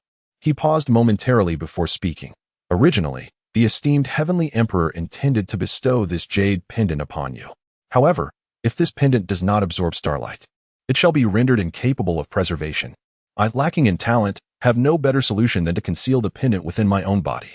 If you wish to keep a memento, dear Miss Ji, you may take it. However, I beseech you, do not harm the venerable dragon. He is but an innocent victim." Feng Ji responded with a cold smile. "That foolish dragon?" Huo Xingchen, feeling anxious, urged, "Miss Ji." She halted him with a gesture, rising to her feet, and said in a somber tone, "Since you have previously aided Tiangu, I shall not bring you harm. Please, stand." Huo Xingchen complied, his back drenched in cold sweat. "Miss Ji, what do you intend to do next?" he inquired, his concern palpable.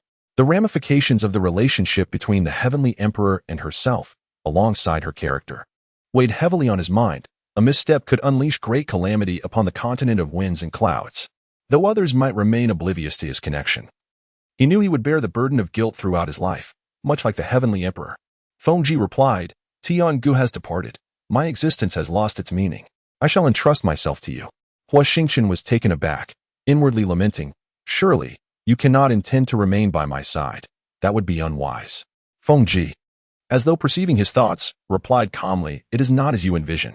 The jade pendant was a gift from Tiangu. He wished for me not to harm you. I shall honor that promise. Since the pendant cannot be retrieved, I will transform into a jade spirit to assist you.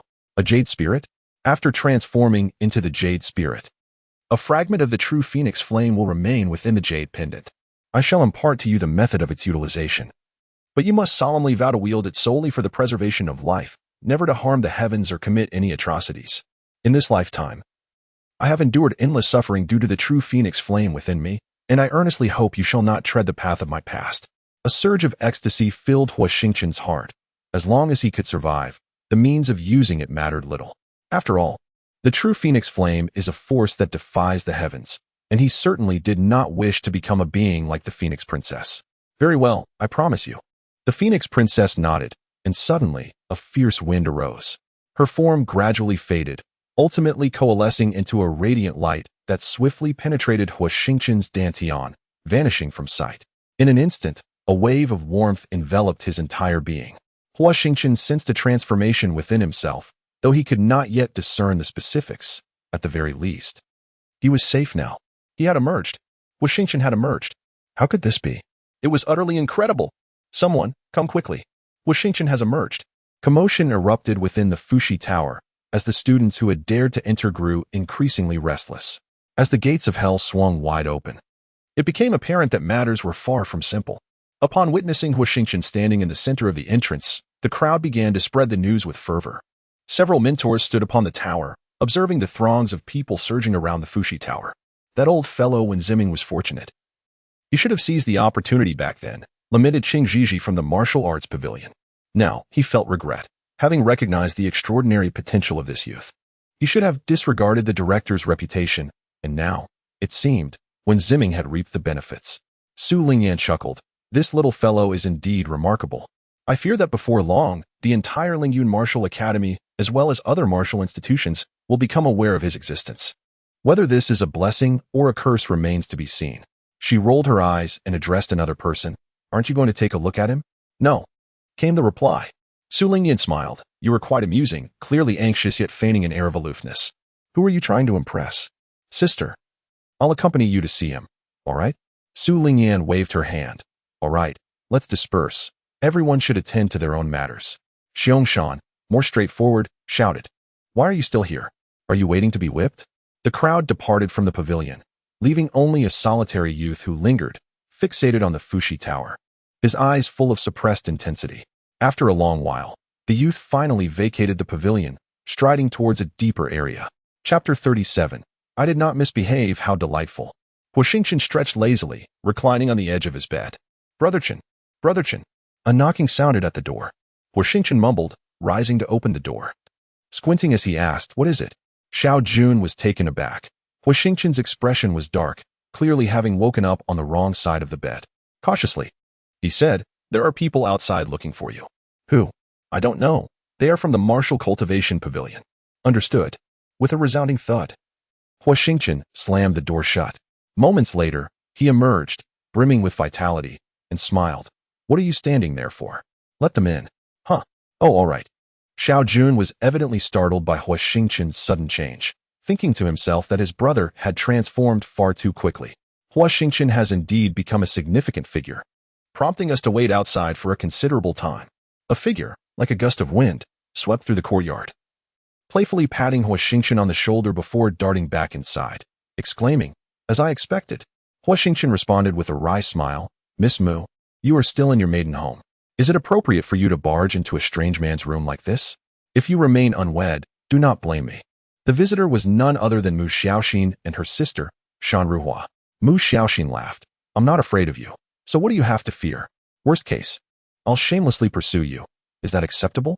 Huo Xingchen could only shake his head in resignation, while Xiao Jun stood nearby, astonished, pondering the kind of company Huo Xingchen kept. Nevertheless, he felt a peculiar attraction towards Mu Xiaoxin. Leaning closer to Huo Xingchen, Xiao Jun whispered, "Brother Chun, what is your relationship with them?" Huo Xingchen responded with a playful knock on his head, glaring, "It is certainly not the kind of relationship you are imagining." Ouch. Xiao Jun grimaced, rubbing his head. Huo Xingchen turned to the two ladies, inquiring, "What brings you lovely ladies to my humble abode?" "My sister and I came to see you, to express our concern and goodwill. Additionally, we have recently taken on a rather tricky task and seek your assistance. Of course, we will provide you with satisfactory compensation. What do you say?" Huo Xingchen replied, "Surely you jest. What can a mere 6th grade minor completion of the Gathering Qi realm, like myself, possibly contribute? Why not seek out Xingxiu? I believe he would be more than willing to assist you."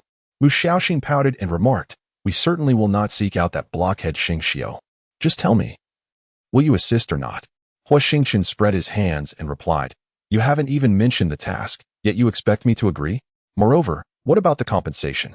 You should disclose that as well, so I can assess if I am able to help." Mu Xiaoxin responded, "Are you saying you want me and my sister to just stand here and talk?" Huo Xingchen rubbed his head, looking utterly helpless. Meanwhile, Xiao Jun busied himself, inviting the two to take a seat, brewing a pot of fine tea, and pouring for the three of them. After serving himself a cup, Xiao Jun inquired, "What assistance does Miss Mu require from Brother Chun?" Mu Xiaoxin chose not to respond directly.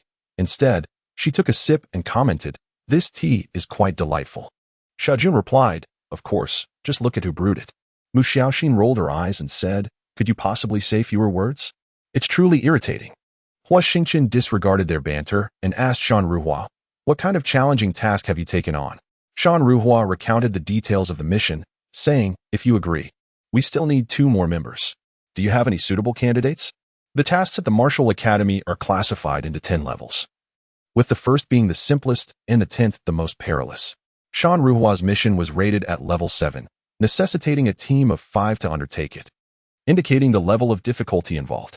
Huo Xingchen pondered for a moment before shaking his head, saying, "I don't know anyone in the apothecary pavilion, and this lad Xiao Jun lacks the requisite strength, thus I am unable to assist."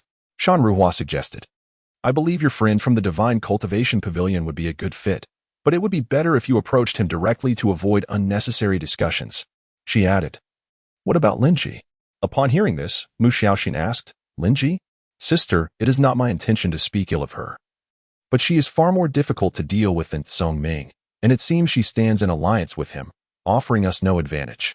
Shan Ruhu remarked, "Then you should choose someone, instead of merely sipping tea." I, Mu Xiaoxin, found myself at a loss for words, lowering my head to concentrate on my tea. Mu Xiaoxin, in a huff, retorted, "Isn't that the case? As a delicate woman, you 2 formidable men took advantage of the situation after my sister and I left, dealing with her harshly. In such circumstances, it is understandable that a girl would find it hard to speak out. She likely remained silent to preserve her reputation. I never anticipated that you and Jiu Yuqin would turn out to be such individuals. How foolish of me to misjudge." Huo Xingchen defended, "If that were true, after we all emerged together, she should have taken our lives. Why then did she spare us? Moreover, even if she momentarily hesitated or felt incapable of harming us at that moment, having been at Lingyun Martial Academy for so long, she possesses ample means to exact her revenge. Why are we still unharmed? You shouldn't twist the narrative." Mu Xiaoxin countered, who was distorting the truth. "Perhaps it is not a matter of punishing her, but rather treating her with disdain. You threatened and coerced her, and fearing your words would spread. She may have vowed to let you go this once. Furthermore, it is possible that she found no opportunity to retaliate at the academy, allowing you to escape unscathed. Just wait. The truth will eventually come to light." Huo Xingchen sighed in exasperation, finding it remarkable how astute this young girl was despite her age. Observing his silence, Mu Xiaoxin's anger intensified. Shan Ruhu interjected, "Xiaoxin, you should temper your words. Huo Xingchen and Jiu Yuqin are not of such character." Mu Xiaoxin exclaimed in indignation. He fell silent, undoubtedly struck by my words. "They are precisely such individuals. Sister, let us depart." Beside her, Xiao Jun, who had been listening intently, was taken aback. Rather than harboring any resentment towards Huo Xingchen, he secretly admired him, thinking, "Brother Chen is truly impressive." Who is Lin Ji? A precious gem of the Conjure sect. Possessing a flawless physique and enchanting beauty, ethereal and untouched by the mundane world, What man would remain indifferent? It is not merely a matter of disrespecting Lin Ji.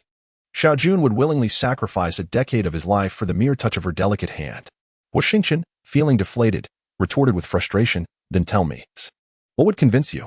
Mu Xiaoxin replied, "Unless you can summon Lin Ji, nothing you say will suffice."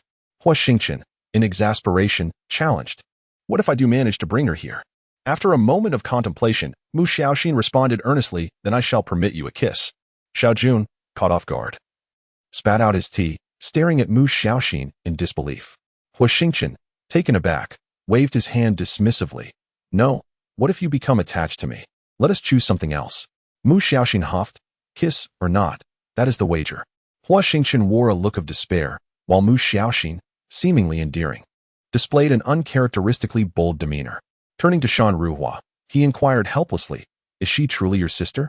In a fit of annoyance, Mu Xiaoxin stormed off, leaving Huo Xingchen and Xiao Jun to admire her retreating figure, while Shan Ruhua, feeling apologetic, offered a few words of contrition before taking her leave as well. Once they departed, Xiao Jun remarked, "Brother Chun, could it be that Miss Mu has developed feelings for you?" Huo Xingchen dismissed the notion, "Impossible." Xiao Jun retorted, "I see a distinct possibility." Xiao Jun assumed a stance, extending his palm and curling his thumb, saying, "Chenggu, allow me to analyze this for you." "What? What a load of nonsense, just leave."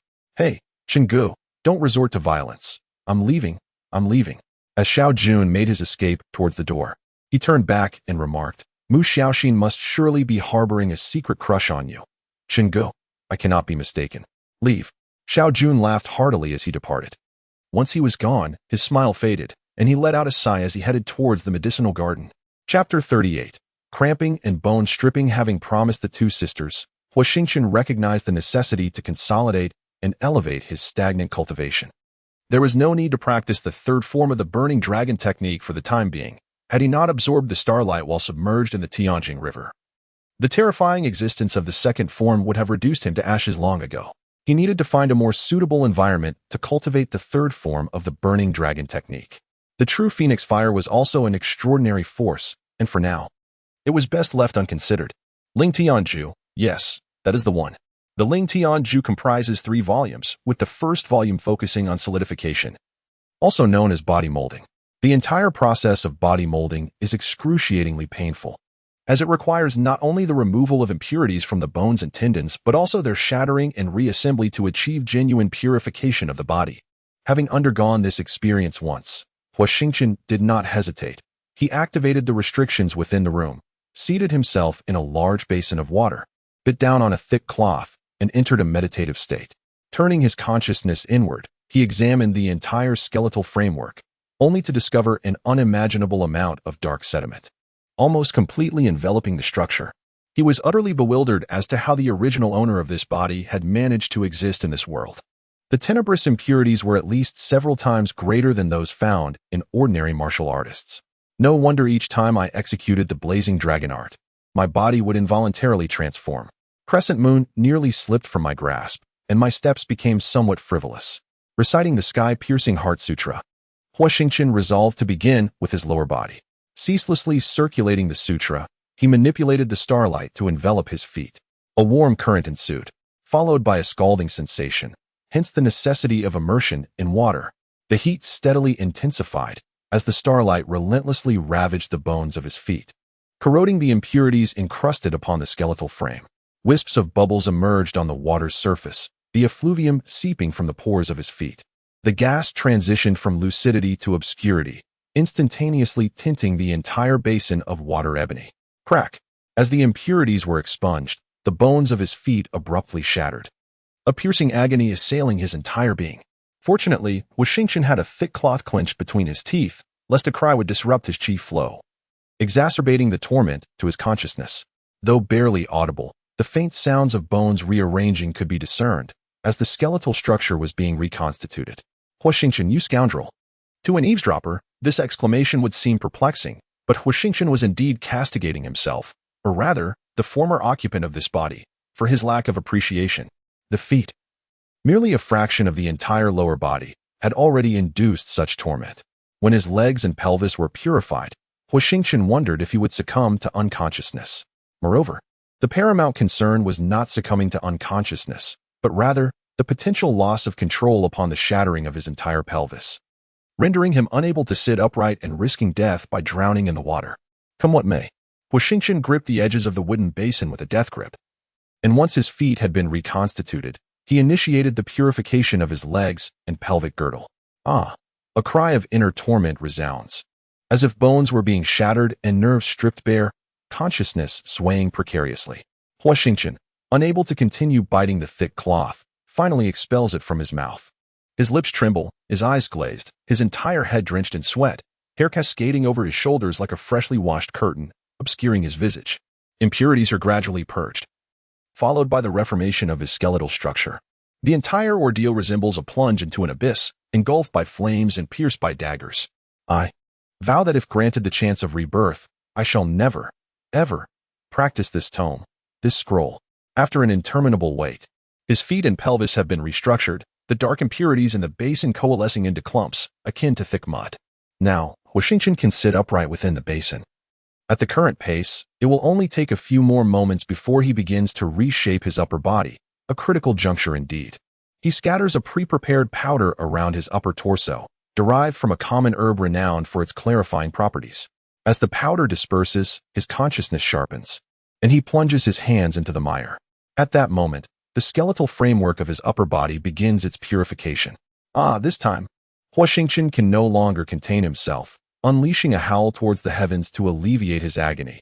Yet, such an act serves only as a fleeting distraction, a mere drop in the ocean. In his current state, he resembles a puddle of sludge. His skin, bereft of skeletal support, clings to the dark mire like a tattered cloth, his entire head appearing as though it were a human mask.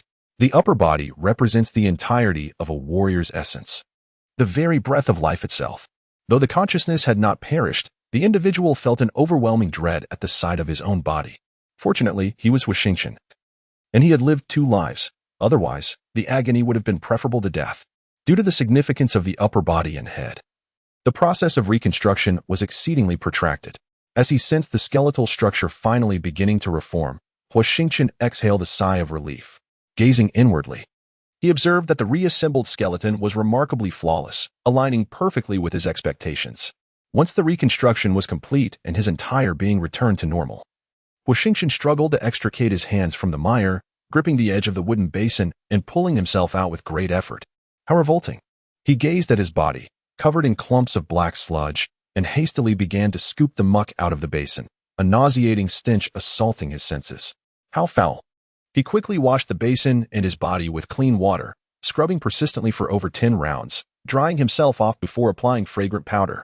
After ensuring there was nothing amiss from every angle, he finally donned his attire with satisfaction. After replenishing his expended starlight, Huo Xingchen eagerly made his way to the back mountain, where he infused the starlight into his entire skeletal structure, ultimately concentrating it in his palm before delivering a powerful punch. It was astonishing. The massive stone block, measuring 10 zhang in circumference, was instantaneously obliterated. As the dust settled, the entire stone had vanished without a trace. He had not anticipated such a transformation following the reconstruction. Not only had his sinews strengthened, but the fiery heaven palm had also gained an additional measure of potency. He pondered that if he were to unleash the fiery heaven sword, even a practitioner at the peak of the 8th stage of qi gathering might struggle to withstand its force. Huo Xingchen dared not contemplate the implications, yet after some reflection, he realized he had overlooked one crucial aspect: the significance of foundational strength. It is not necessarily true that a higher cultivation level equates to greater strength. Rather, it is founded upon a gradual and methodical progression. This thought sent a shiver down Huo Xingchen's spine, filling him with trepidation. He could not afford to repeat the mistakes of his past life. If the bead could be avoided, it should be. Haste makes waste. And his previous life had been marred by such folly, leading to his ruin. After pondering for quite some time, Huo Xingchen could not devise a solution regarding the bead. Yet he was loath to destroy it. Ultimately, he chose to conceal it deep within his spatial ring. Out of sight, out of mind. He compressed his energy sea once more, still sensing faint signs of a breakthrough, yet he chose to let things unfold naturally. It had been a while since he last saw Huo Xingchen. He wondered how the lad was faring. At dawn, Huo Xingchen arrived early at the entrance of the Divine Cultivation Pavilion. Chapter 39, The Foolish Woman Part 1. Huo Xingchen agreed readily, and Lin Ji also consented without hesitation. Yet she made no stipulations, which took Huo Xingchen by surprise. On the third morning, the five gathered at the appointed location and set off towards the task site. The mission was situated within a diminutive ruin, a common site in the Fengyan continent, comparable in size to a dragonbone empire. Within, the demonic beasts were of lower ranks, making it an ideal locale for martial artists below the Gathering Star's realm to cultivate and acquire crystal stones. There were also some inheritances present, though these were of little consequence to orthodox practitioners. Instead, they were favored by wandering cultivators. These scattered practitioners, often taking unconventional paths, had the ability to elevate the inheritances that orthodox warriors dismissed, rendering them no less potent than traditional martial arts. The task undertaken by the Shan Ruhua sisters is to slay 3 Zis, thereby procuring their internal demon crystals and the singular horns atop their heads. The horns of the Z are particularly prized, frequently employed as an ingredient in the concoction of 4th-grade elixirs. Are you certain that Zis inhabit this locale? Huo Xingchen inquired, casting his gaze upon the desolate wasteland, replete with countless dilapidated ruins, devoid of even a mosquito or fly, let alone a Z. Presumably, Shan Ruhua responded with uncertainty. This ruin is the sole location indicated by the mission directive, so it ought to be accurate. Huo Xingchen retorted, what do you mean presumably? Could you furnish some pertinent information? Mu Xiaoxin interjected, well, why don't you analyze the situation? Is complaining of any utility? Huo Xingchen countered, if you ask me. You shouldn't have accepted this mission in the first place. It's arduous and unrewarding, with meager points. Were it not for my brother Chen's sake, I wouldn't have bothered with you. Mu Xiaoxin jested, oh, Huo Xingchen, you're quite something. Your tone is growing increasingly bombastic. Just because you possess a modicum of skill and have become an internal trainee, don't let it go to your head, lest I discipline you. Huo Xingchen scoffed, oh, where did this little wench come from, daring to act presumptuously before your granddaddy Huo? Come, let's spar a bit, engage in some friendly competition. Mu Xiaoxin retorted, who's afraid? Come on then. Huo Xingchen sighed, lamenting, Huo Xingchen, restrain yourself. Shan Ruhua scolded, Xiaoxin, cease your foolishness. With the two bickering incessantly, Shan Ruhua felt helpless. She turned to Huo Xingchen, soliciting, do you have any sound strategies? These inferior ruins are no match for the superior ones. While the lower-tier ruins offer a wealth of legacies that are easily accessible, locating a solitary beast or even a pack of them is akin to an insurmountable challenge. The task undertaken by the two sisters indeed presents considerable difficulty. Conversely, within the higher ruins, beasts are plentiful, yet the legacies are lamentably scarce. With no better alternative at hand, Huo Xingchen could only resort to aimless searching. The value of the Zuzu unicorn in alchemy is extraordinary, suggesting its rarity. Furthermore, they must vanquish 3 of them. Zuzu is a formidable leader among the beasts of these ruins, often accompanied by lesser creatures, with some even surpassing the 8th-tier peak cultivator. Huo Xingchen. They decided to split into 2 groups, Huo Xingchen with the 2 sisters, and Huo Xingchen with Lin Ji. One group headed west, while the other ventured east, initiating a thorough search. The bickering between Huo Xingchen and Mu Xiaoxin could still be heard from a distance as they departed. To align with Huo Xingchen, Lin Ji refrained from summoning her spirit companion. However, throughout their journey, the two maintained a complete silence. After an hour, they encountered a 10-member team engaged in battle with several beasts ahead. They chose to circumvent them, not spotting a Zuzu among them. Huo Xingchen lost interest in any potential conflict and gestured for Lin Ji to follow. Without uttering a word, Lin Ji complied, and they took a wide detour away from the warriors to continue their search. Sensing a somewhat oppressive atmosphere, Huo Xingchen remarked, Miss Lin, you are on the verge of breaking through to the Qi-gathering realm, congratulations. Lin Ji replied, thank you. Is the Ingestion sect far from the Lingyun Martial Academy? Quite far. A talent like you should be attending the Wanqing Martial Academy instead of Lingyun. I have no desire to go there. Are you familiar with Songming? Previously, I observed your camaraderie. It seems you share a delightful rapport. However, I am not well acquainted with you. Never mind, let us continue our search. Haha. I never anticipated encountering such a remarkably statuesque woman here. What serendipity. At that moment, Huo Xingchen turned in response to the voice. And from the remnants of dilapidated eaves and walls emerged an individual clad in peculiar attire, with a prominent scar etched across their face, unmistakably embodying the essence of a rogue cultivator. This person moved with a graceful lightness, suggesting mastery of a particular stealthy technique. Upon their arrival, a flurry of figures followed suit, 9 in total, each adorned in eccentric garb and bearing expressions of unrestrained malevolence. "Ah, a beauty who also keeps a pretty boy? Why not accompany me, and I shall ensure you dine in luxury," one of them taunted. Huo Xingchen rolled his eyes.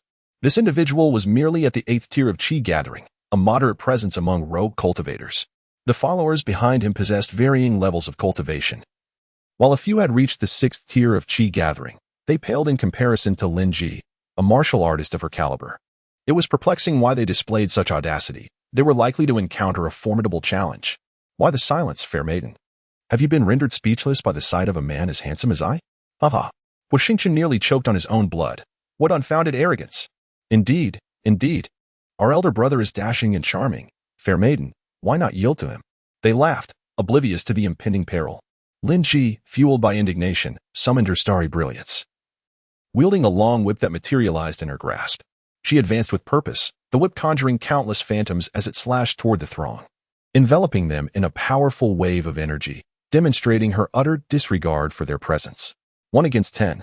As the whip's shadow dissipated, it transformed into countless sword silhouettes, resembling pear blossoms falling amidst the leaves, slicing down from all directions, enveloping the 10 individuals in a grand display of power.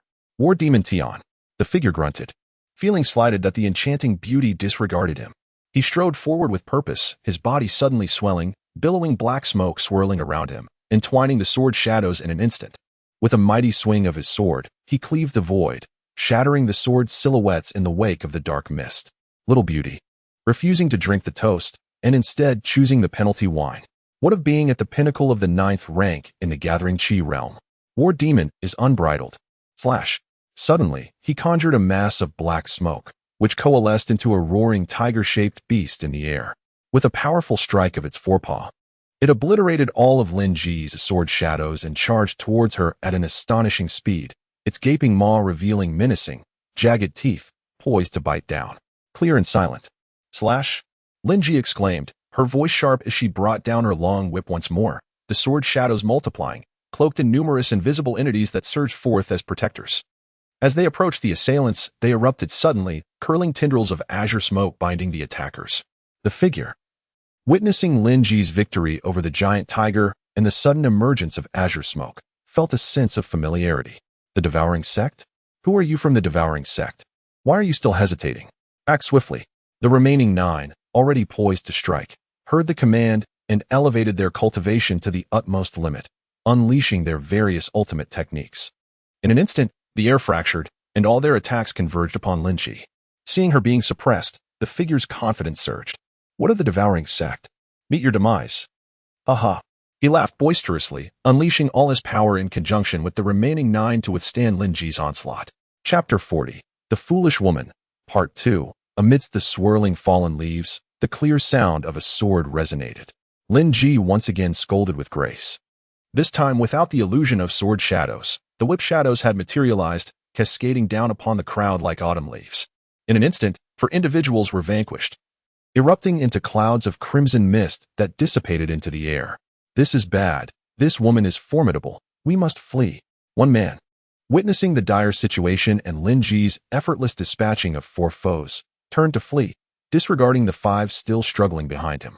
He understood he had encountered a formidable opponent. Wise men do not suffer immediate losses. Once Lin Ji eliminated the remaining 5, alongside that young dandy, he knew he would stand no chance.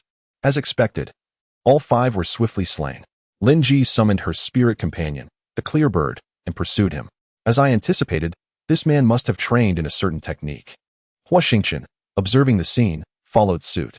No matter how swift he was, he could not outpace the spirit companion. Within mere 10 breaths, Lin Ji caught up to him, her whip descending. Boom. Suddenly, Lin Ji retreated in an unexpected manner, tumbling from the clear bird and spitting a mouthful of blood into the air. Her whip slipped from her grasp, and her black veil was nowhere to be seen. The clear bird and Lin Ji lost their mental connection, swirling in the air. Huo Xingchen, alarmed, executed a few afterimages with the Xiantian step, soaring up to catch Lin Ji and gently lowering her to the ground. A Gathering Star Realm expert. I never expected to encounter a rogue from the Gathering Star Realm. Miss Lin, are you all right?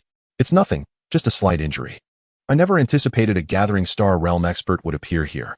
Huo Xingchen whispered, you go ahead. I will hold them off. Lin Ji, puzzled, replied, "What?" Huo Xingchen remarked. "We stand no chance against a star-gathering realm expert. Our only option is to flee. You should take the spirit pet and escape first, while I deal with them." He forced a smile, releasing Lin Ji. The star-gathering realm was not as formidable as it seemed. Lin Ji stepped forward, casting a cold glare at the star-gathering realm expert. "Miss Lin, what are you doing? You are no match for him. You must leave at once." Huo Xingchen was infuriated. Had she lost her mind? "Are you provoking me, girl? A mere pinnacle of the Qi-gathering realm dares to act unruly before me? Do you think my Taoist status is so easily trampled upon?" The Taoist's face darkened as he waved his whisk, summoning a fierce gale that swept in, laden with sand and debris. Although the Qi-gathering realm's pinnacle was but a small step away from the star-gathering realm, it nonetheless represented a significant disparity. The stellar energy of a star-gathering realm practitioner was thrice that of the Qi-gathering realm, and the most considerable difference lay in the fact that the former possessed their own star domain, granting them formidable defensive capabilities. If this individual were a body-refining martial artist, it would be akin to facing two star-gathering realm experts. The Taoist appeared gaunt, not resembling a body-refining warrior. Yet he was far from being a target for Lin Ji and Huo Xingchen to vanquish. To Huo Xingchen's shock, the Taoist's casual gesture held such immense power. Heavenly Flame Palm. Huo Xingchen strode forward to shield Lin Ji, striking down with a palm. Fiery flames surged amidst the wind and sand, colliding and creating a massive crater in the ground. However, it did not take long for this precarious balance to tip in favor of the Taoist. Huo Xingchen had to unleash multiple strikes to counter the relentless onslaught of wind and sand. "Why aren't you leaving? What are you waiting for?" Huo Xingchen turned to scold Lin Ji, a look of exasperation on his face. "How foolish. What did you say?" Behold, Lady Lin ascended. Retrieving an artifact from her storage ring, chanting an incantation, she infused starlight throughout her entire being. The artifact emitted a radiant glow, subsequently forming a pale yellow protective shield that enveloped her. A protective artifact. Astonishing. She possesses a protective artifact. She is none other than Lady Lin of the Silkworm Sect. The Taoist venerable sneered. Artifacts are mere external possessions. How can they compare to the celestial domain? Observe how I shall shatter your protective artifact. Fly whisk flare. Sever. A burst of nether light erupted forth. A strand of azure light from the Taoist venerable's fly whisk rapidly burst forth, cleaving towards Lady Lin with the force of a thunderbolt. Exquisite pagoda. Rotate. Clear cry swordplay. Lady Lin bellowed. The protective shield began to spin rapidly and simultaneously. She brandished her long whip, unleashing a powerful surge of energy, cleaving towards the azure light. A thunderous crash. The long whip collided with the azure light, shattering the whip shadow. However, the azure light merely fractured into a few fine lines, remaining unstoppable as it crashed into the protective shield. The azure light landed, cleaving countless cracks into the protective artifact, as if it were about to shatter completely. The damaged protective artifact backfired upon Lady Lin, causing her to cough up a mouthful of blood, which congealed into droplets and landed on Huo Xingchen's face below. "Haha, little beauty, prepare to meet your demise." Huo Xingchen frowned. A warm sensation trickled across his brow, falling before his eyes and landing on the corner of his lips. He extended his tongue and licked it, detecting a metallic tang. Raising his head, he saw Lady Lin with her embroidered eyebrows furrowed and blood trickling from the corner of her mouth, indicating that she had been severely injured by the Taoist venerable. Hearing the man's triumphant laughter, he abruptly drew the crescent moon, unleashed a sword strike, and turned to rush towards the man. With a single swing of his sword, unremarkable yet piercing, Huo Xingchen had no intention, nor the capability, to shatter the tempest of sands conjured by the Taoist master. This strike merely alleviated the advance of the storm, granting him a fleeting opportunity to traverse through it. Suddenly, the swirling sands crushed the sword's momentum, colliding heavily against his form. Huo Xingchen coughed up blood, his complexion paling instantaneously, yet fortuitously. His body had breached the tempest and reached the individual before him. To his astonishment, despite the bloodshed, he felt no discomfort. Indeed, the Ling Tian Ju was truly a treasure of ancient scriptures. Had he not cultivated the Ling Tian Ju, that collision would have surely fractured several ribs, sending him hurtling back, rather than allowing him to pass through the storm with such ease. A mere 6th grade minor completion of the gathering Qi realm dares to act insolently before me? Prepare to meet your demise, or Demon Tian. With a cold smile, Huo Xingchen executed the Xian Tian step as the crescent moon rose slowly. The second style of the burning dragon technique, burning heaven sword.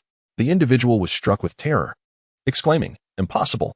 Whether it was due to Lin Ji's weakness or the overwhelming strength of the burning dragon technique, the second style incinerated all the black smoke surrounding the figure, revealing his true form. The shadow of the burning heaven's sword passed effortlessly through him, as if it were but a whisper. Were those demonic fumes?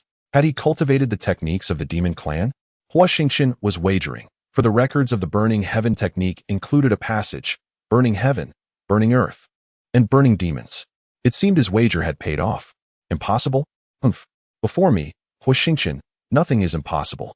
You are merely unfortunate, having practiced demonic arts. And my burning dragon technique is precisely your bane.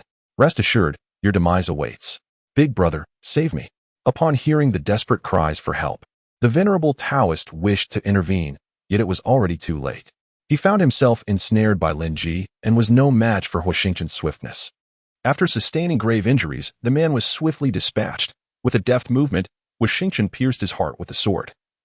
The resplendent starlight searing through the blade consumed his very form. In mere moments, he was reduced to a wisp of stardust, vanishing before Huo Xingchen's eyes. For the murder of my son, I shall take your life. The Taoist bellowed, disregarding Lin Ji's formidable techniques as he lunged towards Huo Xingchen. Chapter 41, Foolish Woman, Part 3. The Taoist star domain erupted, sending forth ripples that danced in the air.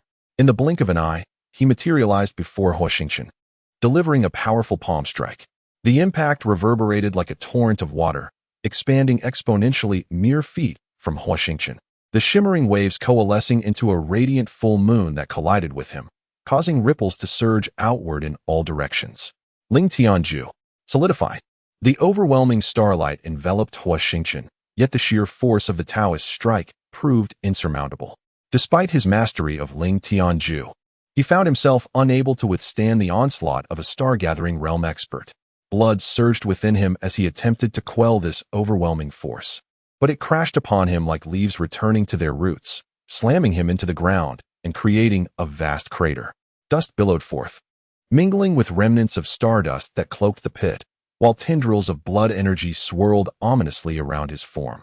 The slayer of my son shall surely perish. The Taoist pressed his advantage mercilessly, akin to a relentless plague clinging to Huo Xingchen. He unleashed a fist from the air, plummeting like a meteor, intent on obliterating Huo Xingchen with a single blow. Huo Xingchen, hold on.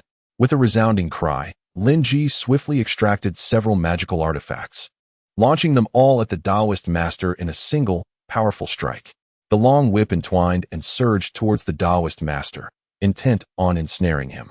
Gathering his inner energy, Huo Xingchen grasped the crescent moon tightly, unleashing the starlight liquid within him in a powerful surge. Simultaneously, he concentrated his consciousness on the crescent moon, enveloping his entire arm and the weapon in a torrent of starlight, meticulously channeling the ancient texts as the burning dragon technique prepared for its onslaught. Devoid of the star realm's protection, you cannot vanquish me. Even without the defensive barrier of the star realm, what can a mere 6th tier minor consummate practitioner like you do? Perish. You are mistaken. I am now an 8th tier minor consummate practitioner of Qi gathering. Upon hearing this, the Taoist master erupted into wild laughter, as if he had encountered the most ludicrous jest, then sneered, I see you are utterly dazed. An 8th tier minor consummate practitioner? Beneath my Taoist star-gathering realm, you are but an ant. With a thunderous shout, Huo Xingchen declared the second style of the burning dragon technique, burning heaven sword. He propelled himself upward like a cannonball, the crescent moon striking fiercely as blazing flames surged towards the Taoist master's fist. Boom. The collision sent rippling waves of energy spreading outward. Huo Xingchen's powerful frame trembled as he coughed up blood, his feet crashing into the ground, creating 2 massive craters. Yet this time, he did not falter but stood resolutely within the pit. How is this possible? How could you shatter my explosive punch? In the sky? Dao Zun was taken aback, suddenly turning to gaze at the crescent moon blade in Huo Xingchen's hand. Indeed, it is that weapon, he remarked. Though it appears to be an antiquated and dilapidated longsword, its presence has undoubtedly empowered you. No wonder it could shatter my exploding fist. It must be no ordinary item. At least a 7th-grade spiritual weapon. Young man, you have stumbled upon a remarkable fortune. Huo Xingchen scoffed. Do you desire it? Come and take it. Haha, arrogant. Watch how I crush you. Dao Zun unleashed his exploding fist once more.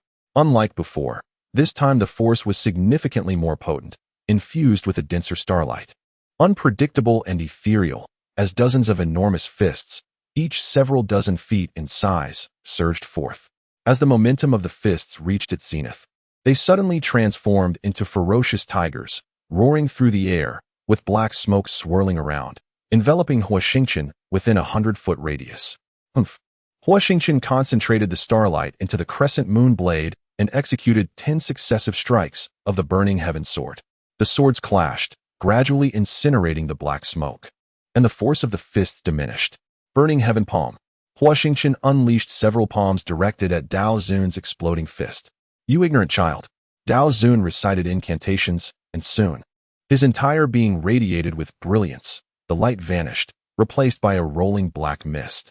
This black smoke, unlike the one Huo Xingchen had previously encountered, bore a sanguine hue, slithering like a serpent, once again enveloping Huo Xingchen. This is bad, Huo Xingchen exclaimed in alarm, retreating hastily, but it was too late.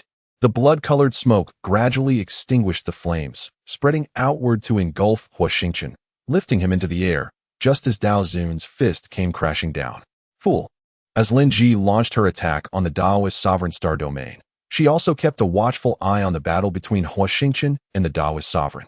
Huo Xingchen's compatibilities exceeded her expectations. She was astonished that he could withstand the Daoist sovereign's assaults while simultaneously countering his moves.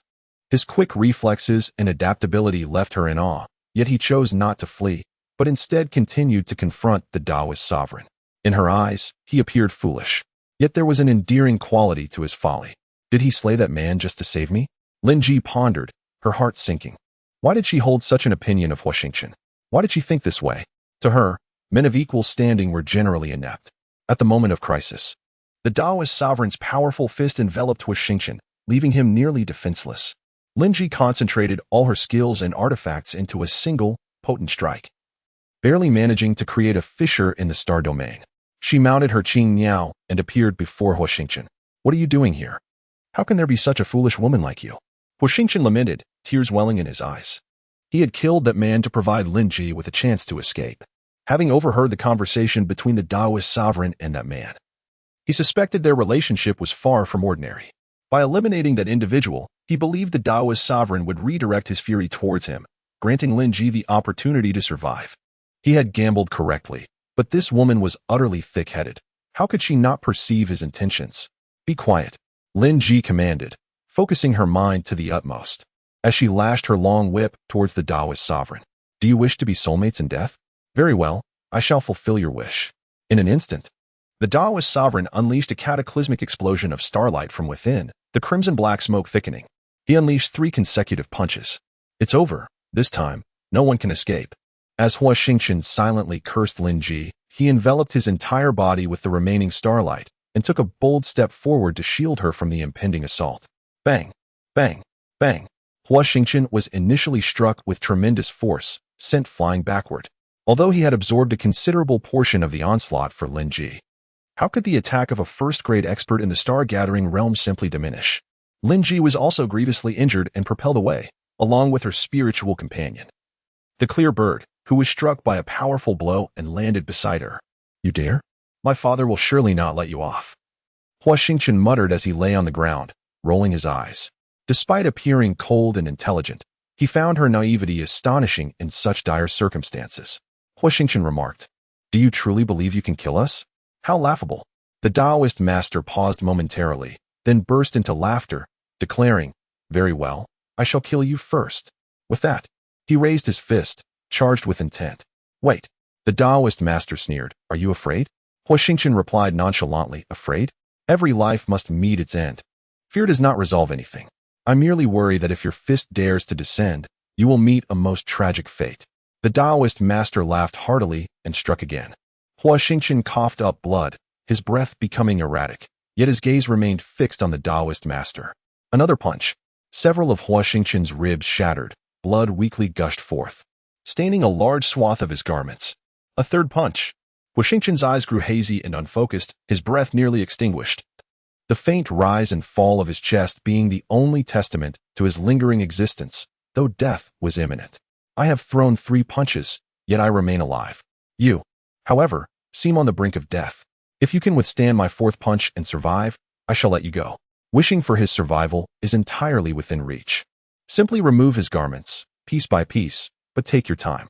The Taoist lord's visage twisted grotesquely, evoking disgust in anyone who beheld him. Rising to his feet, he proclaimed, "I want your man to witness this. Only then can he live."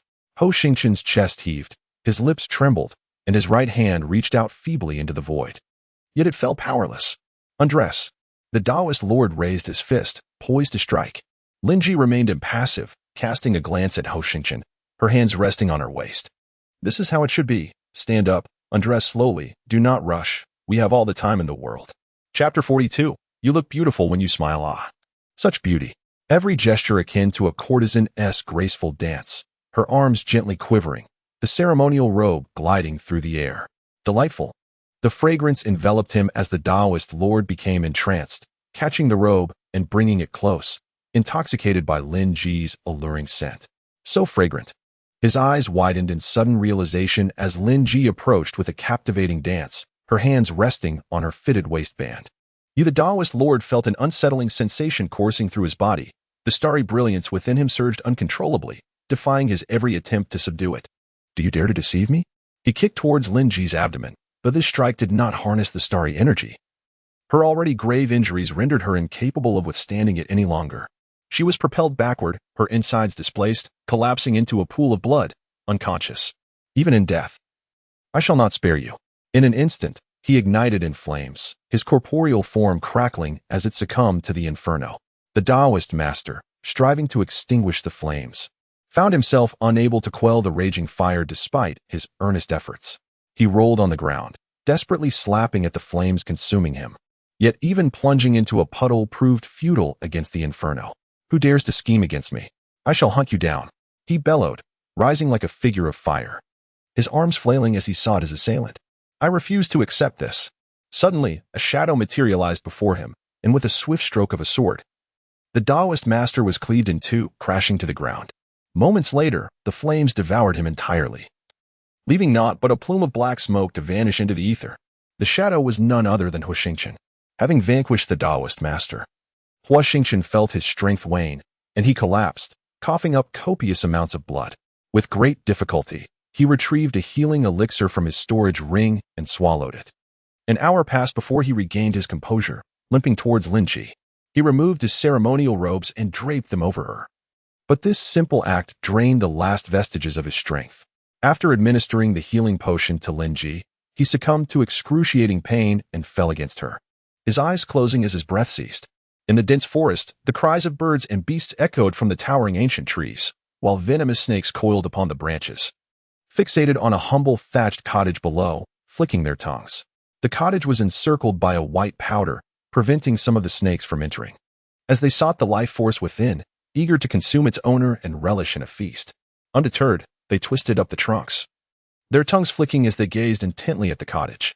The dwelling was rudimentary, barely shielding its inhabitants from the elements, yet the surroundings remained remarkably pristine. A hearth smoldered gently, emanating wisps of smoke. Above it, an alembic diffused a delicate fragrance, readily indicating to any observer that the humble abode belonged to an apothecary. Several rudimentary clothes racks stood near the periphery, upon which a few garments were suspended to dry. Creak. The sound of the cottage door opening announced the arrival of its inhabitant.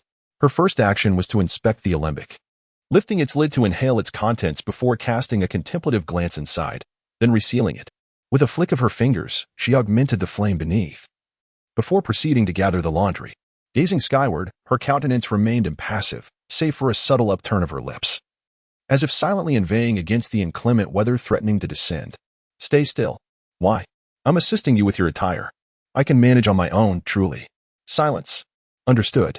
The man reclining upon the straw pallet wore an expression of reluctance, yet obediently extended his arms as she helped him don his tunic.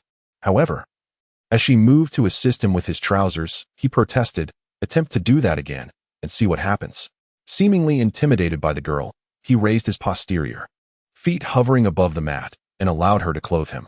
"There," she said, clapping her hands together, a faint smile gracing her lips. "Your smile is truly captivating." Indeed, I swear it." "Very well. You ought to smile more often. Your smile is genuinely fetching." "I acknowledge." Such exchanges were infrequent. In the distant past, the girl had wordlessly assisted him with his clothing, as his body would be drenched in perspiration each time he practiced his healing arts. 3 months had elapsed, and his injuries had significantly abated, correspondingly elevating the girl's spirits. Liner, where are we? I do not know. You do not know? Truly? Affirmative. I am ignorant of our location. Very well. Once my injuries have healed, I shall escort you hence. Agreed. Time slipped away gradually, and a month later, Huo Xingchen finally managed to rise from his bed. He sighed, reflecting on the 4 months during which he had lost much yet gained some as well. Having spent 4 months in close quarters with Lin Ji, the girl still wore a facade of icy aloofness, yet within her burned a fervent warmth. And she possessed a remarkable talent for caring for others. Liner, Huo Xingchen murmured, repeating the name with a sense of fondness. Initially, Lin Ji had resisted this appellation fiercely, but in the end, she succumbed to the persistent Huo Xingchen, reluctantly accepting the title. He had intended to call her Jier, but the thought of that brazen woman from the Fuxi Tower sent shivers down his spine, and the pronunciation felt exceedingly strange, prompting him to settle on Liner instead. What do you want? Lin Ji asked, her expression one of bewilderment. Huo Xingchen smiled faintly, attempting to mask his embarrassment, and replied, I wish to tell you that I may be on the verge of a breakthrough. After the Taoist master had broken his sternum, he had utilized the Ling Tian Ju to mend it, coupled with the 4 months of consuming the herbs and elixirs concocted by Lin Ji, and the continuous absorption of knowledge from ancient texts. He had elevated his cultivation to the precipice of the 9th tier of the gathering Qi realm, poised for a breakthrough. Oh, I will assist you in safeguarding your progress, Lin Ji responded. She had herself been on the brink of a breakthrough, but after Huo Xingchen's injury, she had devoted herself entirely to his care, neglecting her own cultivation, which filled him with a sense of guilt. Liner, what is it now? He inquired. This is for you, he said, offering her something. What is this? She questioned. A shell pearl. I do not want it. Why not? I cannot afford it. Without hesitation, Xingchen seized Lin Ji's hand, placing the pearl within her palm, then gently covering it with her other hand, declaring, were it not for you, I would have perished long ago. Were it not for you, I would not be on the verge of breakthrough. Were it not for you, perhaps I would never have had the chance to utter your name. Lin Ji withdrew her hand from Xingchen's grasp, remarking, how saccharine, yet she accepted the pearl. Xingchen chuckled sheepishly, rubbing his hands together, then turned and entered the house, closing the door behind him. Leaning against the door, he inhaled the lingering fragrance on his hands, a foolish grin spreading across his face. Lin Ji glanced at the humble dwelling, a faint smile gracing her lips. Chapter 43. The Tale of Li Ch, and the most significant distinction between the star-gathering realm and the Qi-gathering realm lies in the stellar domain. The stellar domain is merely an overarching concept, drawing its essence from the celestial structures of the starry sky. Each star possesses its unique configuration, and stars are formed by connecting individual starlight points into a complete celestial body. Stars vary in strength, and consequently, stellar domains also differ in power. To put it simply, the disparity between stellar domains is akin to the difference between a fishing net and an iron mesh. Constellations are composed of stars, and the defensive capabilities of a constellation stellar domain are nearly hundreds of times greater than those of a star stellar domain. Elevating a constellation stellar domain to a certain level can result in a formidable defense, approaching a difference of nearly 10,000-fold. Whether they are martial artists of the star-gathering realm, the astral gathering, lunar gathering, or solar gathering realms, or even some supreme kings. If their initial astral alignment was not successful or the stars they connected with were unsatisfactory, they would erase their previous connections and realign their destinies once they had grown in power. Regrettably, the erasure of prior celestial bindings not only diminishes one's cultivation to a mere half of its original state, but may also curtail one's lifespan. Yet, once one establishes a connection with formidable stars or constellations, reclaiming one's zenith becomes merely a matter of time, provided one can endure in the perilous realm teeming with powerful adversaries. Bairong serves as a prime example of this truth. Thus, the significance of the star domain is abundantly clear. For Huo Xingchen, breaking through to the star-gathering realm poses little challenge. The real difficulty lies in the formation of the star domain, particularly as he is a prodigy linked to the Fire Dragon constellation. Should he mishandle this connection, even a slight flaw in the star domain could prove inconsequential against weaker foes, who would be easily overwhelmed. However, when confronting formidable opponents, any vulnerability in the star domain could lead to severe injury or even death. A silent thunderclap resounded from deep within his dantian, as the surging starlight cascaded forth, assaulting the barriers of his chi. As the barriers crumbled, the starlight wreaked havoc within his body, yet under the influence of ancient texts, the barriers began to reconstitute. The torrent of starlight once again converged upon the chi, fortifying it and catalyzing its formation. Another silent explosion echoed, and thus the chi was established. Now, the assembly of the star domain was to commence. Huo Xingchen felt a twinge of anxiety. In his previous life, he had successfully connected with the Wood Wolf constellation just as he approached the pinnacle of transcendence, erasing his prior bindings under the condition that both his consciousness and cultivation were exceptionally robust. This made the communion with the star constellation relatively effortless. However, the circumstances were markedly different now. He was merely a practitioner at the star-gathering realm, falling short of even the most basic level of the first rank. The star domain, however, needed to be completed before reaching this level, lest it descend into disorder or deviate in some way, resulting in an incomplete star domain. Though his spiritual awareness and cultivation were not particularly strong, he possessed invaluable experience. Navigating through the tumultuous currents of fate, experience proved to be more significant than any other attribute. Huo Xingchen inscribed his consciousness upon the Fire Dragon constellation, dispersing the myriad stars of the constellation, yet maintaining control over the scattered starlight within a bearable range. Over 10,000 points of starlight surged forth like radiant beams, densely weaving an invisible net, casting it towards the stars that were destined to connect within the constellation. It was imperative to remain composed and deliberate. Huo Xingchen incessantly murmured in his mind, ensuring that the points of starlight did not intertwine. This endeavor was monumental. He could not afford to relax his focus for even a moment. Fortunately, chaos did not ensue. Under the impetus of his consciousness, the points of starlight erupted once more, departing from the constellation in search of their corresponding stars. For an entire day, Huo Xingchen teetered on the brink of exhaustion, his eyes bloodshot. He gritted his teeth, even as blood seeped from the corners of his mouth, unable to deter his relentless advance. "Gather," he bellowed on the evening of the second day, and thus the star domain was completed, achieving a commendable degree of perfection. Upon completion, Huo Xingchen gasped for breath, coughing violently as if he were about to expel his very organs. Supporting his weary form, he stepped out of the humble dwelling, where Lin Ji stepped forward, her expression laced with concern. "Did you succeed?" she inquired anxiously. Huo Xingchen nodded, a smile gracing his lips. "Yes, I succeeded. Did it work?" Again, he nodded, affirming it worked. Lin Ji nodded emphatically, her joy evident. Huo Xingchen then inquired, "Liner, when do you plan to break through?" "This time, I will guard you." Lin Ji's smile faded as she shook her head. It was only after Huo Xingchen's persistent encouragement that she finally revealed the reason. In the vast expanse of the night sky, one can find not only the steadfast stars, but also a number of wandering celestial bodies, referred to as comets. These comets typically dwell far from the major constellations, as their compositions differ significantly. The constellations emit a veil of ethereal clouds that obstruct these comets, preventing any disturbances within the stellar bodies that might lead to the collapse of the constellation structure. Should a comet overestimate its capabilities and collide with these gossamer clouds, it would shatter and vanish into the cosmic sea, becoming sustenance for the constellations. These comets, despite not being part of any constellation, possess an extraordinary intelligence at their zenith. Those endowed with sentience are notorious for their malevolence. In their quest to expand their dominion, they assimilate stars and unleash boundless warfare. This phenomenon occurred once tens of thousands of years ago, resulting in a tumultuous upheaval across the celestial sea. During that epoch, a comet found refuge within the body of a martial artist. As the martial artist established a connection with the constellations, both grew in strength, attracting numerous followers. Soon, he ascended to become a formidable sovereign.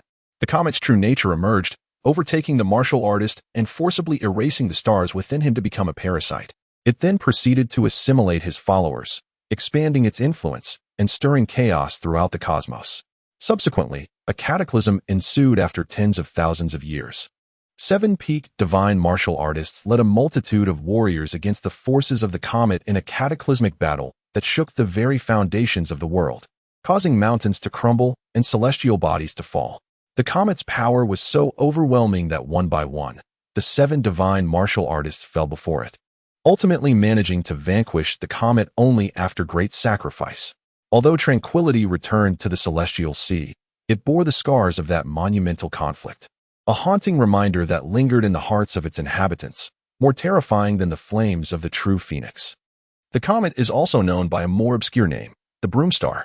The metaphorical representation of Luqian is that of a calamity star, a harbinger of misfortune. My father initially intended to eradicate me, yet my mother fervently protected me. My father, being a compassionate man, ultimately chose to forget this grim intention. Subsequently, he became aware of a potential means to dispel the calamity, though the specifics remain shrouded in mystery. Thus, I departed from the cannibal sect and sought refuge at the Lingyun Martial Academy in pursuit of a solution. I am truly sorry. It is I who have brought you harm. Huo Xingchen dismissed Lin Ji's notion, asserting that the appearance of the Taoist was purely coincidental and had no bearing on her.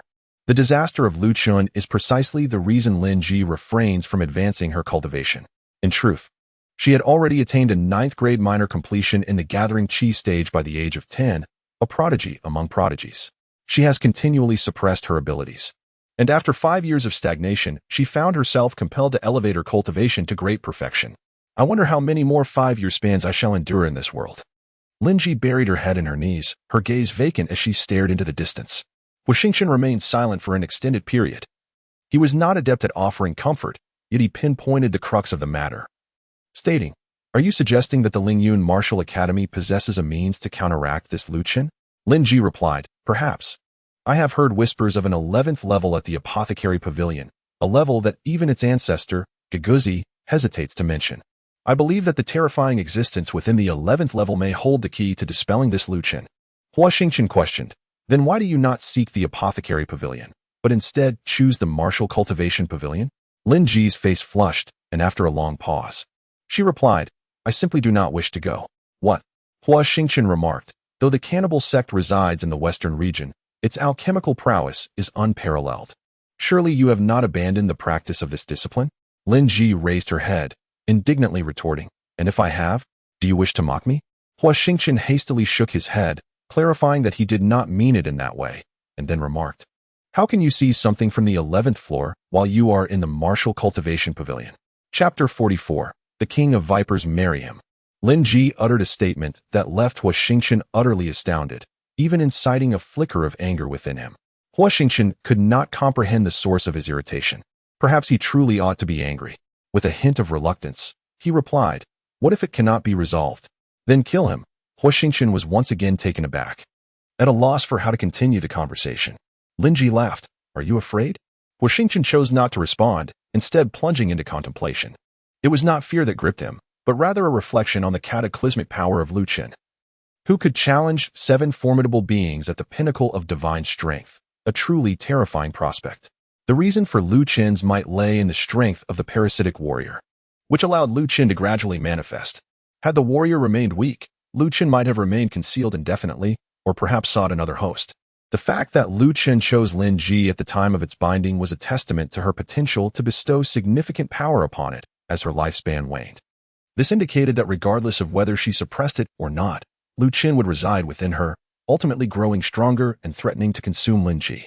Huo Xingchen shared his thoughts with Lin Ji, suggesting, "Liner, perhaps you should focus on enhancing your strength rather than suppressing it. Only when you grow stronger will Luqian gradually reveal itself, allowing us to discover a solution. Otherwise, it will remain a hidden peril within you." Upon hearing this, Lin Ji's spirit was invigorated, and she replied, "You are right." Huo Xingchen further analyzed, "Even if it remains concealed, your strength will continue to rise. And so too will its power. One day, you will succeed in perceiving this Luqian, and then you can devise a method to break it, rather than blindly seeking a way to dismantle it." This reasoning holds merit. In truth, Huo Xingchen expressed this without absolute confidence. For there existed a possibility that Luqian was concealed so deeply that even if Lin Ji reached an unparalleled realm, or even the pinnacle of divinity, it would still not manifest, leading to potential futility and defeat. Moreover, until the very end, if Luqian were to find other hosts, it could still unleash the cataclysm that transpired thousands of years ago. Nevertheless, regardless of circumstances, human greed persists, and Luqian is no exception. "What should I do now?" Lin Ji inquired. Huo Xingchen replied with a smile, "Naturally, you must break through your limits. All right, assist me in safeguarding my path." Given that there was no mentor by her side to guide her, there was concern that she might lose her way. Huo Xingchen proceeded to elucidate the precautions necessary for breaking through, alongside some critical characteristics of the star domain and how to connect with it. This is your first breakthrough. How can you know such intricate details? Huo Xingchen mused silently, thinking it impossible to reveal that these insights stemmed from his past life. Instead, he fabricated a lie, using Wen Ziming's reputation as a shield. Upon entering the room, Lin Ji solidified her cultivation in merely half a day, and she even constructed the star domain. Truly, she was a prodigy, reaching the 9th rank of Qi gathering at the tender age of 10. Although Huo Xingchen had advanced significantly on the martial path due to the memories of his previous life, he still appeared remarkably juvenile in comparison to Lin Ji's extraordinary talent. Furthermore, with the enhancement provided by the beads, it was likely that within 2 years, Lin Ji would be able to break through once more. Huo Xingchen silently vowed that he would not allow her to surpass him. What was that scent? Suddenly, a fragrant aroma wafted through the air. Huo Xingchen rose and scanned the surroundings, ultimately fixating his gaze on the forest ahead. The presence of mist within the woods was not unusual. However, such mist typically manifested only in the early morning. Even on overcast days, the fog would dissipate by midday. Yet, it was now the afternoon, and a shroud of mist enveloped the area, indicating something amiss. Lin Ji had appeared by Huo Xingchen's side without his notice. Upon seeing the mist, her delicate features tightened with concern, and she remarked, "Could it be that the Taoist followers are pursuing us?" Huo Xingchen was uncertain and suggested, "Let us depart from this place." Lin Ji nodded in agreement, following him as they retreated. The viper coiled upon the ancient tree observed their departure and swiftly followed suit.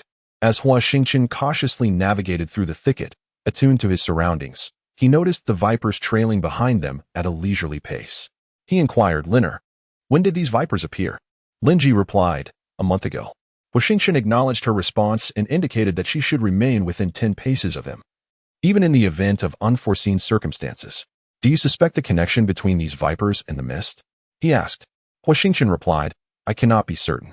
I have encountered similar accounts in an obscure text. Vipers, characterized by their yellow-black mottled skin and white spots, possess a razor-sharp venomous bite. Their medicinal value is exceedingly high, and after countless years of evolution, they are often used as an alchemical ingredient. Typically, a viper measures around 7 inches in length, also referred to as 7-inch children. However, these vipers now stretch 10 feet long and exceed a foot in width, indicating they are not wild beasts but rather ferocious creatures bred by humans. And that individual must be adept in the art of poison." Lin Ji chuckled. "To think you would delve into such documents. It seems you are quite the erudite." However, Huo Xingchen did not share in her amusement.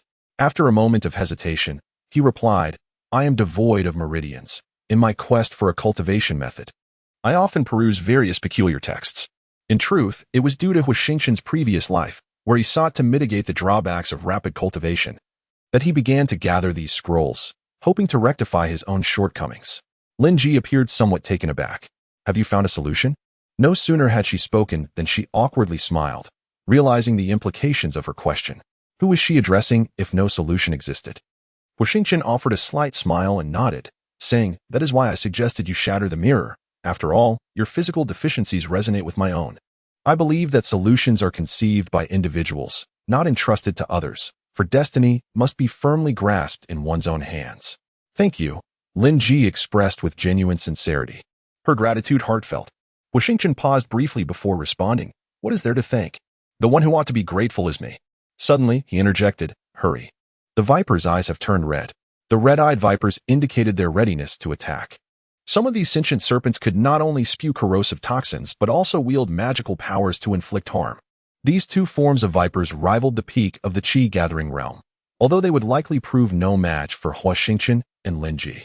The true threat lay in their venom and the unseen hand orchestrating their actions. The two opened the star domain and sprinted forth. Lin Ji suggested mounting their spirit pets to burst through the dense forest, but Huo Xingchen swiftly dismissed the idea. These vipers possess a leader, a transformed creature capable of flight. Its venom is not merely a dozen times more potent than that of the ordinary vipers, but its attacking power exceeds theirs by over thrice. While your strategy may be feasible, and together we could vanquish the Viper King, I remain wary of the unseen adversaries lurking in the shadows, for it is the concealed dangers that instill the greatest fear." Lin Ji nodded. suddenly realizing that having Huo Xingchen by her side brought a sense of reassurance. They sprinted onward, when suddenly a beam of light refracted into the dense forest. Huo Xingchen's heart leapt with joy as he remarked to Lin Ji, "We are nearing the edge of the thicket." At that moment, however, over 1,000 vipers had gathered overhead, and a stream of yellow liquid converged from all directions, drenching them and causing their star domain to sizzle ominously. Some of the more formidable vipers had already begun to assault them with their magical prowess, infusing their spells with venom. Even the might of their star domain could not withstand such an onslaught for more than an hour. Attack!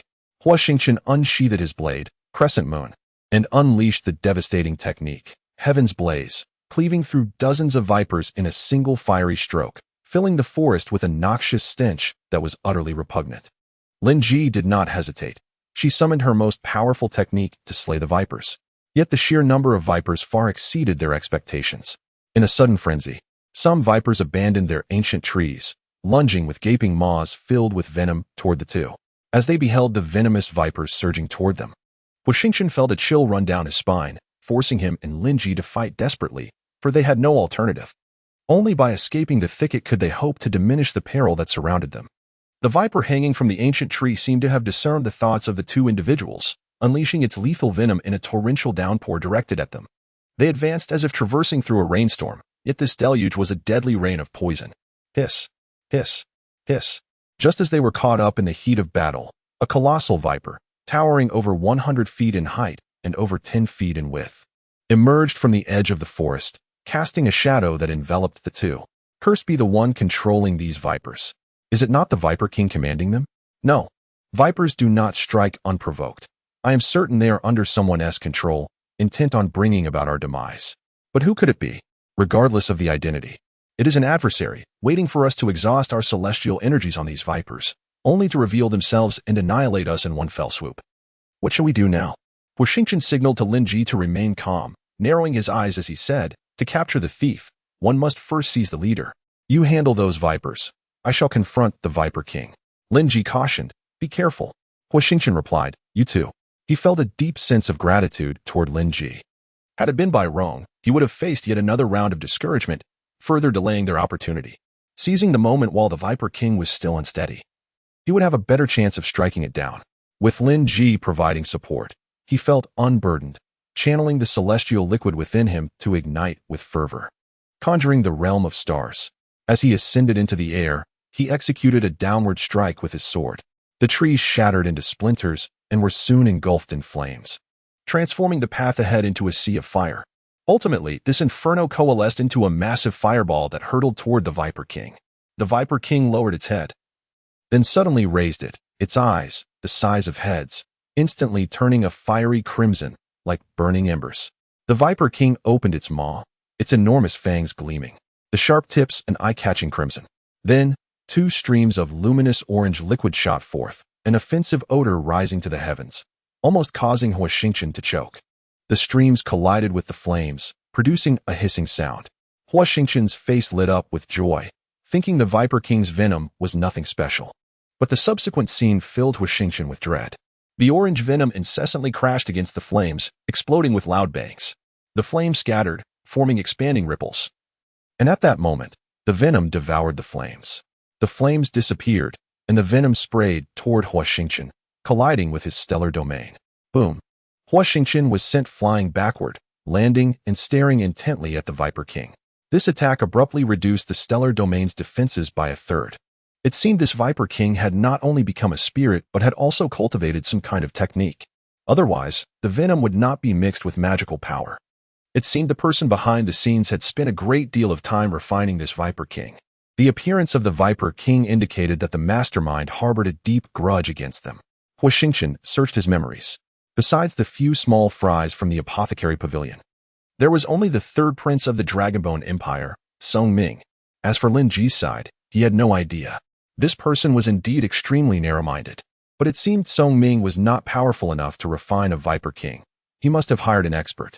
So royalty can just do whatever they want. Humph. What about royalty? In the presence of the strong, all are but ants. Huo Xingchen took another step forward, this time extending his consciousness to observe the movements of the Viper King with meticulous attention. The critical point of the serpent lies in its 7 inches.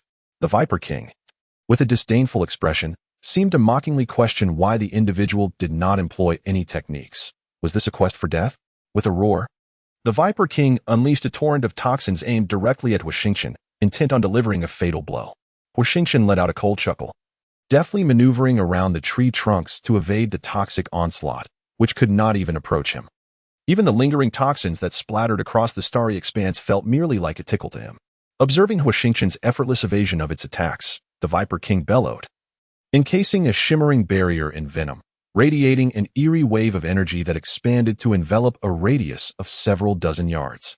Huo Xingchen narrowed his eyes, channeling the starlight, as his consciousness suddenly fixated on a sliver of space just to the left of the Viper King's 7 inches. Every technique and defense bears a vulnerability. Perhaps the Viper King's lay within that very space.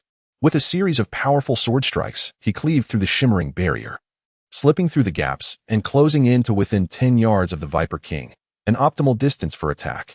With a fiery strike, the Viper King visibly trembled, tilting its massive head to the left. Huo Xingchen smirked. This slight movement had not escaped his keen observation, confirming that the Viper King's weakness lay precisely there. Rather than targeting the serpent's vulnerable spot, Huo Xingchen directed his blade straight at its head. With a contemptuous roar, the Viper King dismissed the approach as that of a brute, retaliating with relentless and potent toxins, which persisted for an extended duration.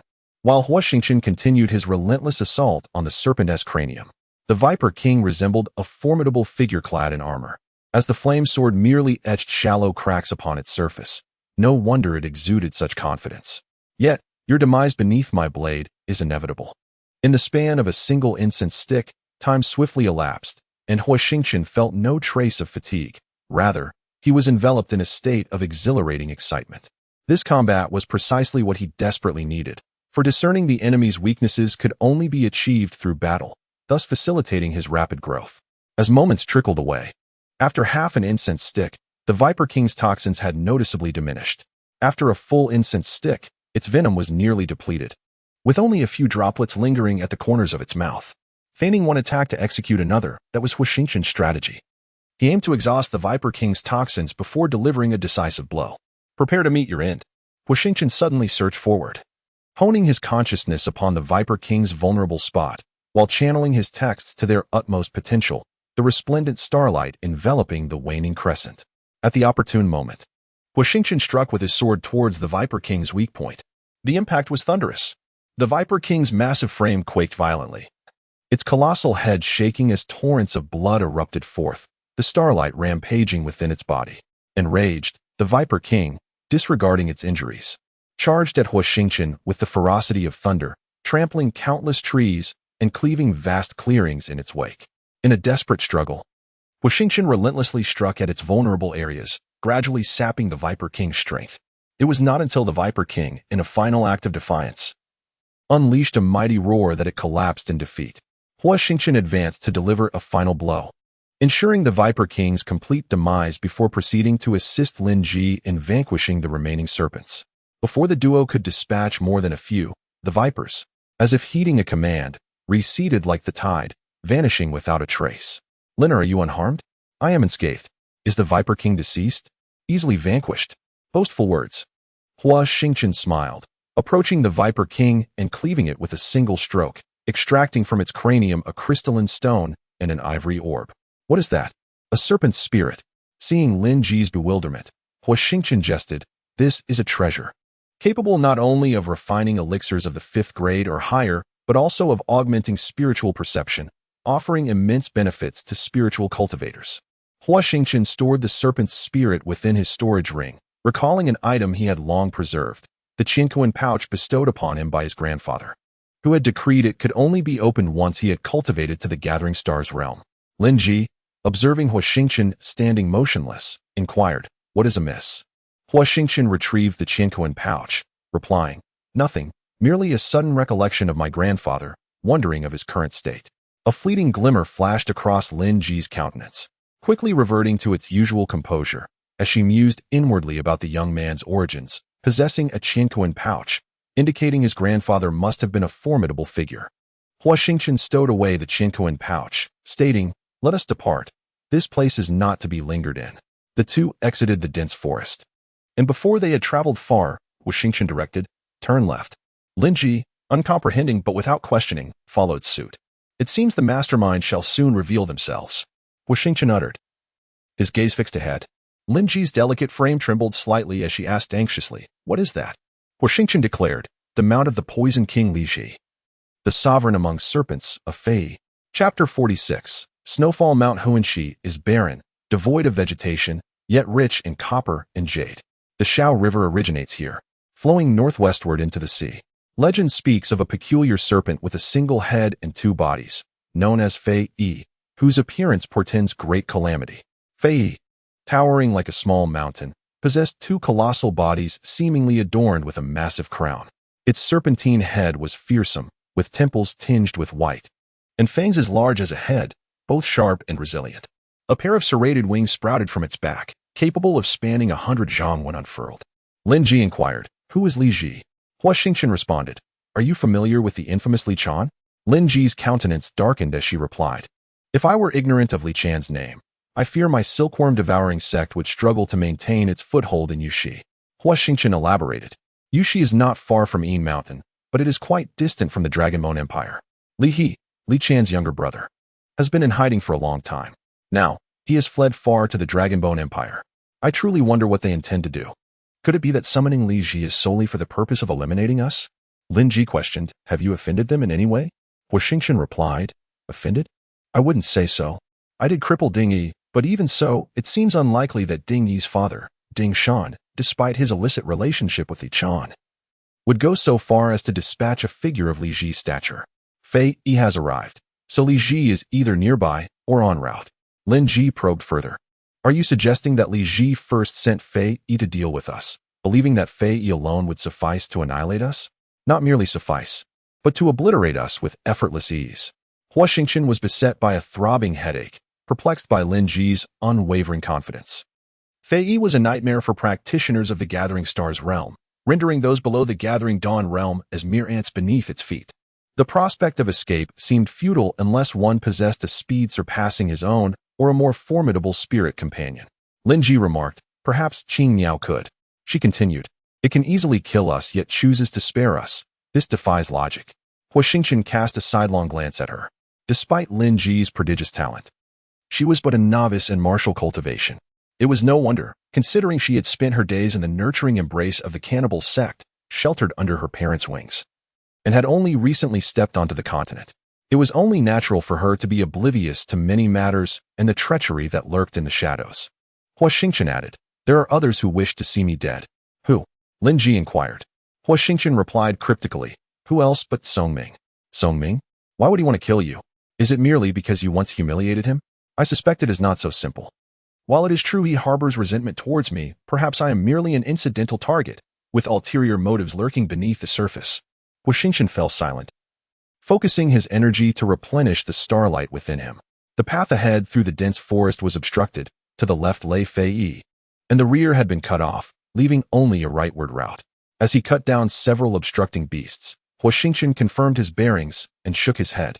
From the position of the celestial bodies, it was evident that the only course was to press onward, even though this would lead him further away from the Lingyun Martial Academy. Charge! Suddenly, a battle cry erupted, and 20 figures emerged from the front, rushing toward the pair. Countless sword energies surged forth, resembling a meat grinder unleashing boundless waves that swept through the air, causing the very earth and mountains to change color in response. "Remain stationary. I shall attend to this." With a disdainful sneer, Huo Xingchen regarded the 20-odd ambushers, whose grandiose assault, though earth-shattering, was composed of mere trifling figures, none exceeding the pinnacle of the Qi-gathering realm. "Perish!" he roared, unleashing the second form of the dragon incineration art, Heaven-Burning Sword. He advanced, each step generating ripples beneath his feet, propelling him like a projectile. The crescent blade descended, cleaving a crimson arc, instantly obliterating all sword chi. Unabated, its momentum bisected several figures, erupting in a cloud of sanguine mist. The aftershock concussed others until they collapsed, leaving 7 or 8 dead in the blink of an eye. Star-gathering realm. Huo Xingchen has broken through to the star-gathering realm. Damn him. He dared deceive us. Flee. Avenge us. The group turned tail, their former ferocity vanished. resembling nothing more than stray dogs. Attempting to flee? Surrender your lives. Huo Xingchen ascended once more, unleashing a series of sword strikes, annihilating all. The once raucous scene fell into silence. Foolish, truly foolish, Huo Xingchen lamented. Lin Ji consoled. Such individuals deserve their fate. There is no cause for self-reproach. Huo Xingchen countered. Deserved? Yes, but I ought to have spared one, to extract the identity of the mastermind, ensuring we are prepared. Lin Ji reassured. Come, let us proceed. We shall cross that bridge when we come to it. Huo Xingchen smiled. Indeed, it is rather peculiar. Having traversed several peaks until dusk, no further martial artists attempted to intercept them, a development entirely unforeseen. What seems peculiar? Lin Ji inquired, plucking fruits to satiate her hunger as she spoke. The tranquility. It is unsettling. Perhaps they are engulfed in fear. One can only hope so. The two sought refuge in a secluded cave, sealing the entrance with enchantments. They shed their ceremonial robes, allowing Lin Ji to recline and rest, while Huo Xingchen settled into a meditative posture, eyes closed. As night fell, the temperature within the cave plummeted. Despite their resilience to the elements, an unbearable chill seeped into their bones. In desperation, Huo Xingchen ventured outside to gather some dry wood, igniting a fire to dispel the frigid air that pervaded the cave. Lin Ji found herself inexplicably wide awake, sitting by the fire with Huo Xingchen. As she gazed out at the delicate white flakes descending from the sky. It's snowing. How beautiful, she remarked. Snowing? Huo Xingchen's eyes flew open, startling Lin Ji. Stay inside, do not come out. Outside the protective barrier, the snowflakes fell like silken willow catkins, crystalline and pure, blanketing the mountaintop. Huo Xingchen extended his hand to catch a falling flake, the warmth of his skin causing it to melt, droplets trickling down to the ground. Within moments, he was adorned with snowflakes that quickly dissolved. These flakes were unlike ordinary snow. As they melted, a barely perceptible chill seeped through his pores, penetrating deeply. It's nothing. It will pass soon, Huo Xingchen reassured, diligently channeling his energy to dispel the invasive cold within him. He then employed the Ling Tianju, gradually forcing the icy essence from his bones, wisps of white frost escaping his body. The moisture from the melting snow on his robe released a veil of mist, further enhancing the cave's icy atmosphere. Lin Ji inquired, do you feel the cold? Is it difficult to circulate your energy? Huo Xingchen nodded, grappling with a perplexity he could not comprehend. He had perused numerous esoteric texts and historical accounts. After much contemplation, he could not ascertain the origin of the swirling snowflakes, nor which tome they emerged from. For the first time, Huo Xingchen was gripped by a sense of crisis. After all, unseen dangers are the most formidable. Who could he possibly be? Lin Ji remarked, I know who it is. Although the burning dragon technique incinerates all in its path, he felt that the mountain shadow moon snow scroll might surpass the burning dragon technique, encountering the relentless snowfall. The only course of action was to cultivate the true Phoenix Heart Sutra left to him by Feng Ji. Long ago, Huo Xingchen had begun to comprehend the true Phoenix Heart Sutra and grasped its essence. With profound focus, he swiftly activated the true Phoenix Heart Sutra, positioning a strand of phoenix fire above his dantian. He exercised utmost caution while channeling the true Phoenix Heart Sutra. For the fire of the true phoenix could consume all things and defy the heavens. A moment's carelessness could lead to self-immolation.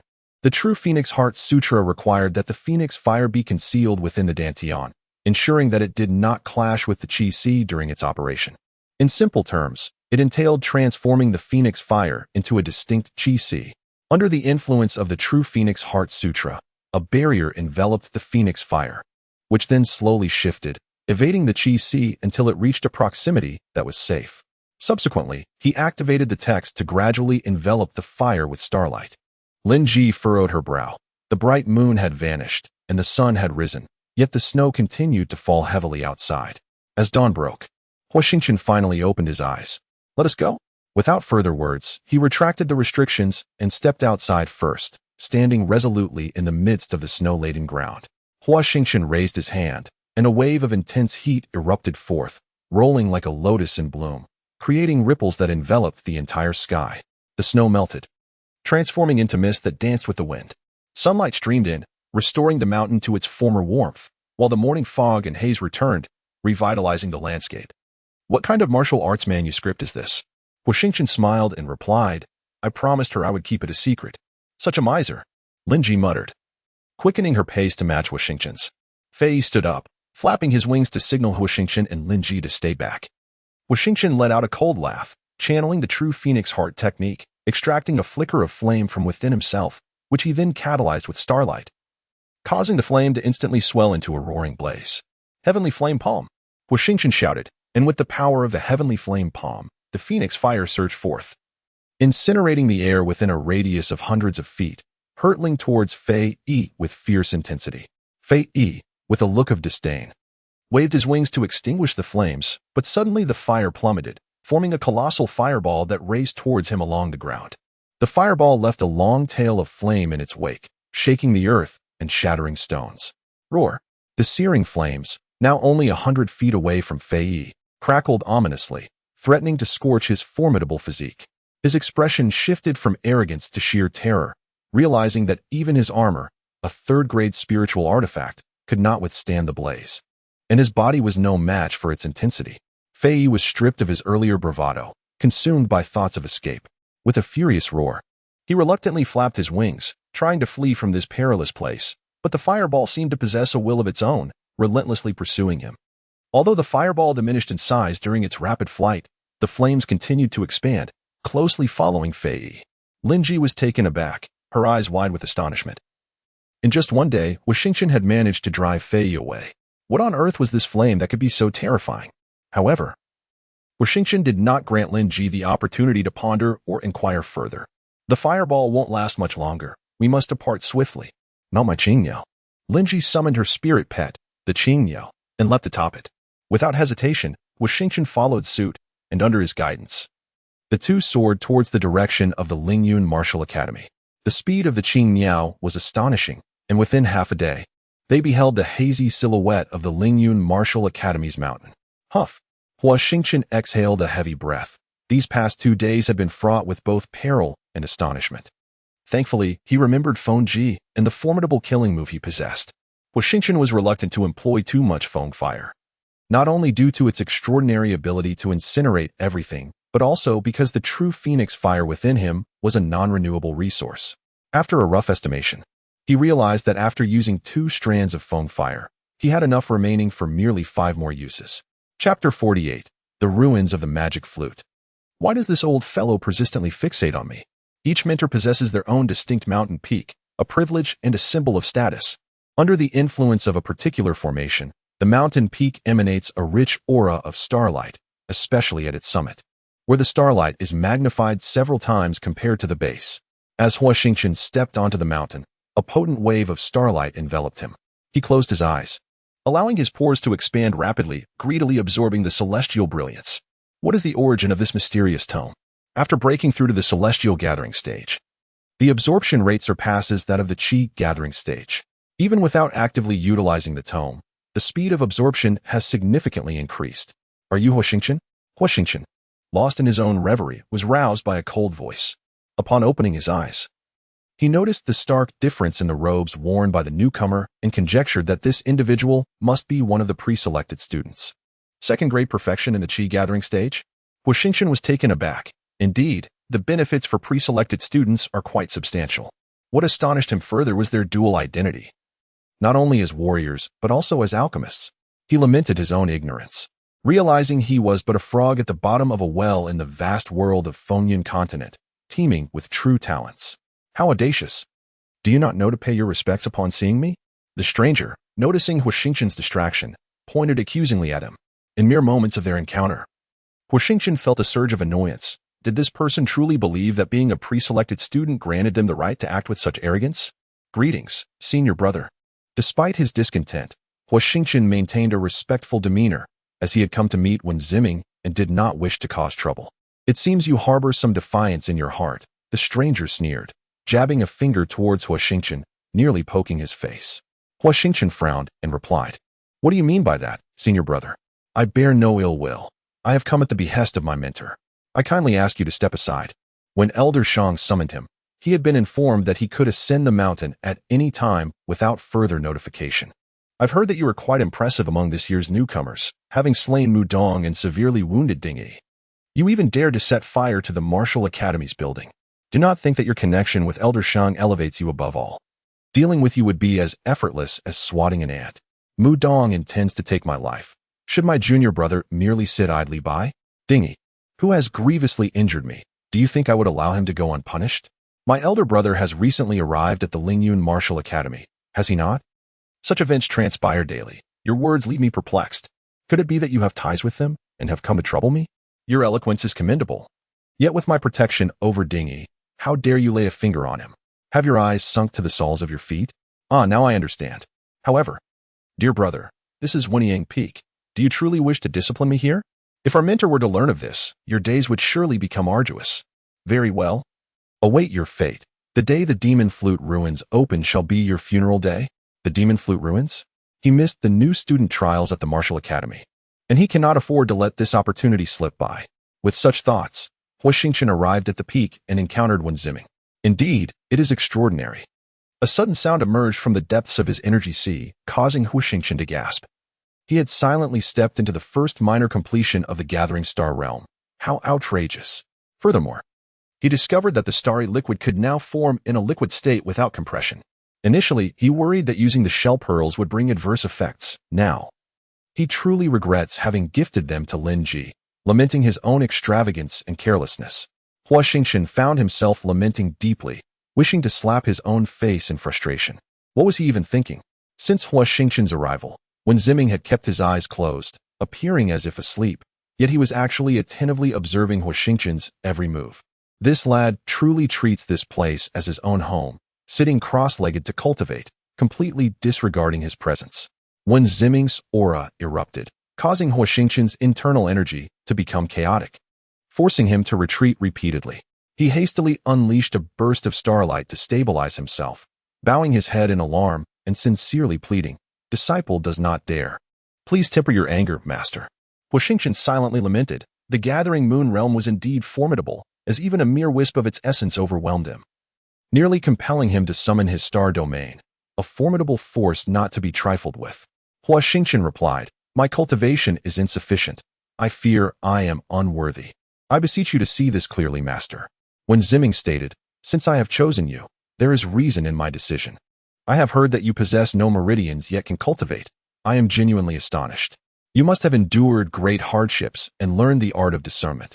A young person must possess passion to achieve great accomplishments." Huo Xingchen, bewildered, found himself at a loss. One moment he was being pressured, and the next he was being praised. What was the old man really implying? It was no surprise that Wen Ziming could discern his lack of meridians. But what was the purpose behind this mixture of harshness and flattery?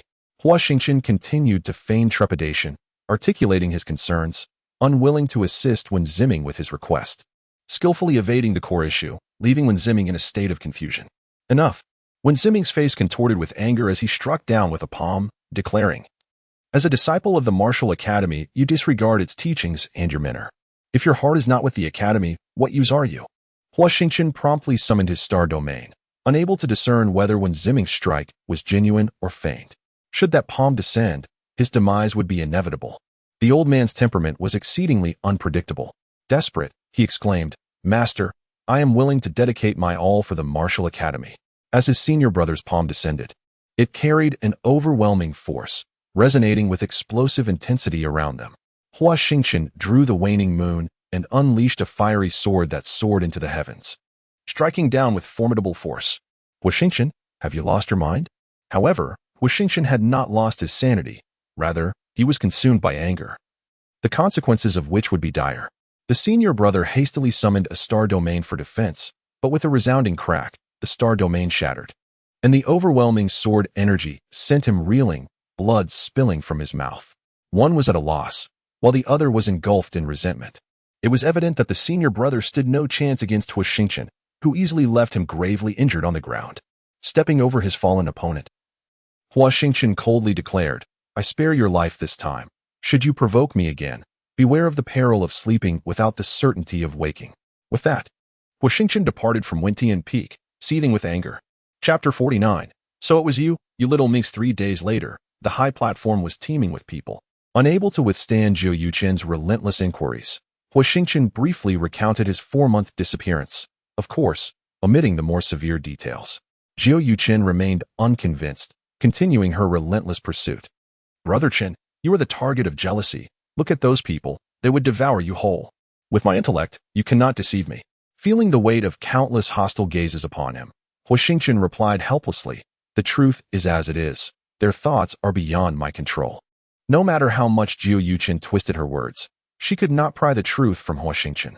With a resentful tone, she retorted, you are like a turtle in January, a woman in October. What do you mean by that? Huo Xingchen inquired. With a cold smirk, Jiu Yuchen replied, it cannot be unraveled. Huo Xingchen nearly choked on his own saliva. Jiu Yuchen's wit was unparalleled.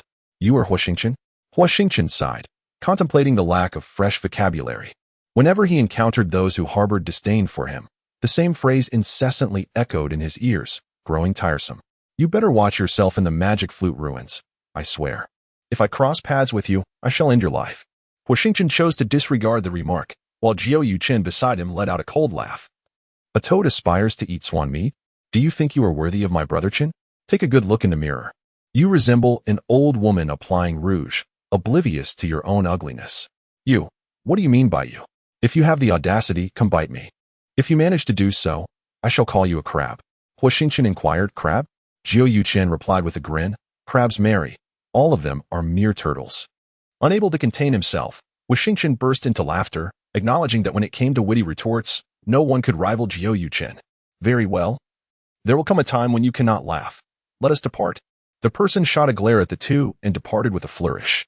Suddenly, the previously boisterous crowd fell into silence. The magic flute ruins open once every century. This is your opportunity, as well as the future of the Martial Academy. It is imperative that you seize this chance. However, students above the age of 18 are barred from entering the magic flute ruins. The ruins are fraught with peril, both externally and internally. Entering them is a matter of life and death. Yet, I hope you all return safely, fortifying our Lingyun Martial Academy. Enough of the trivialities. Shortly, the array will be activated to transport you to your guiding instructor. It is crucial that you heed commands and refrain from causing disturbances outside the ruins. Otherwise, your eligibility to enter will be revoked. Activate the array. With a thunderous boom, a swirling luminescent curtain appeared before the crowd, eliciting gasps of astonishment from all present.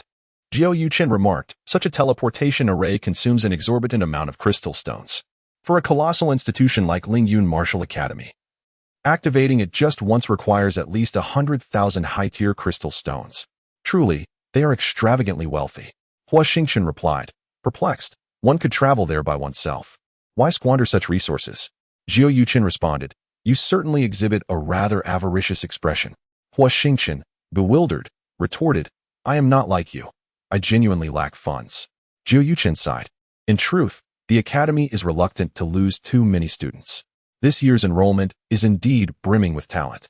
To safeguard the future of the academy and preserve these prodigies, they willingly expend such material resources. Huo Xingchen remained unconvinced. Entering the ruins was far more perilous. He had barely escaped with his life the last time, and the haunting images from that experience still instilled fear. Together, Huo Xingchen and Jiu Yuchen stepped through the teleportation portal, and after a brief moment of disorientation, they found themselves in an open space. Which martial academy do you belong to? A weary individual inquired, gazing at them with evident exhaustion. Lingyun. Before Huo Xingchen could finish, the person raised a hand and gestured in a particular direction, stating, that way.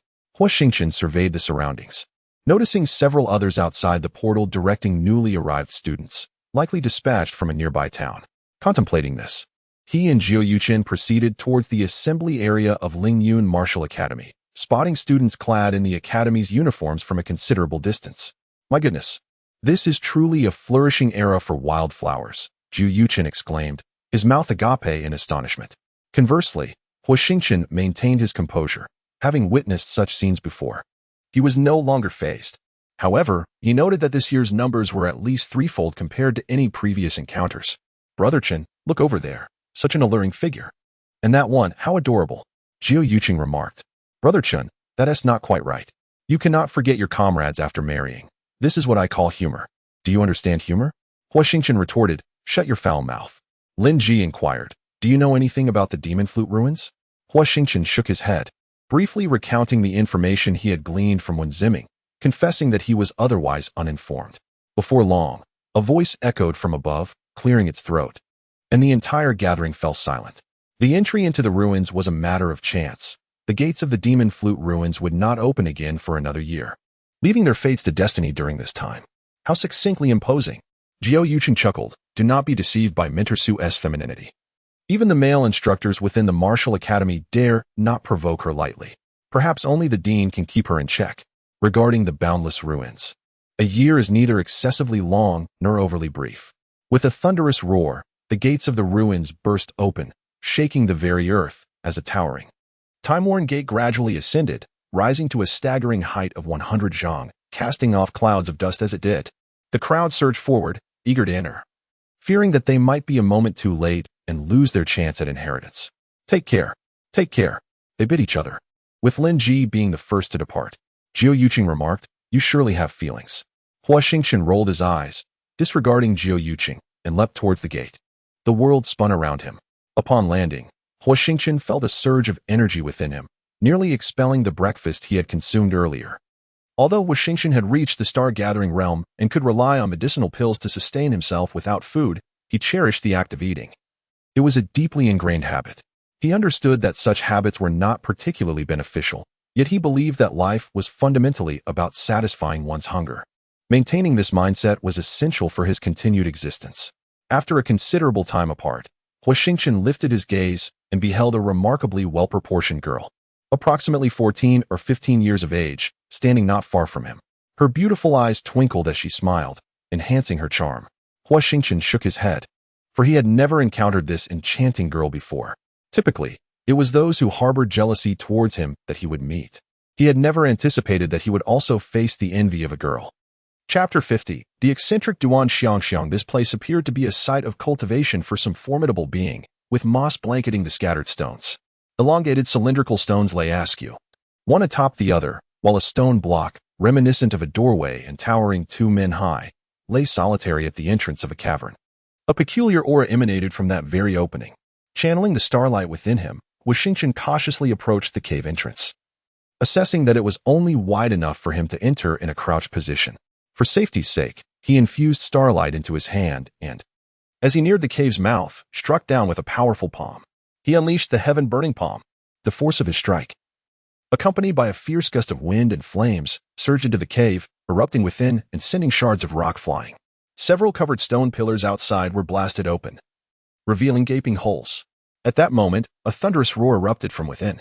A shadowy figure burst forth from the shattered opening, spewing forth a stream of blood mid-air before crashing heavily onto a large stone, stirring up a cloud of dust.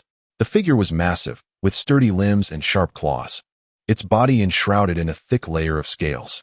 The enormous lizard? Huo Xingchen found it rather peculiar. According to the habits of such creatures, they typically inhabit marshes or watery locales. How did this one come to be here?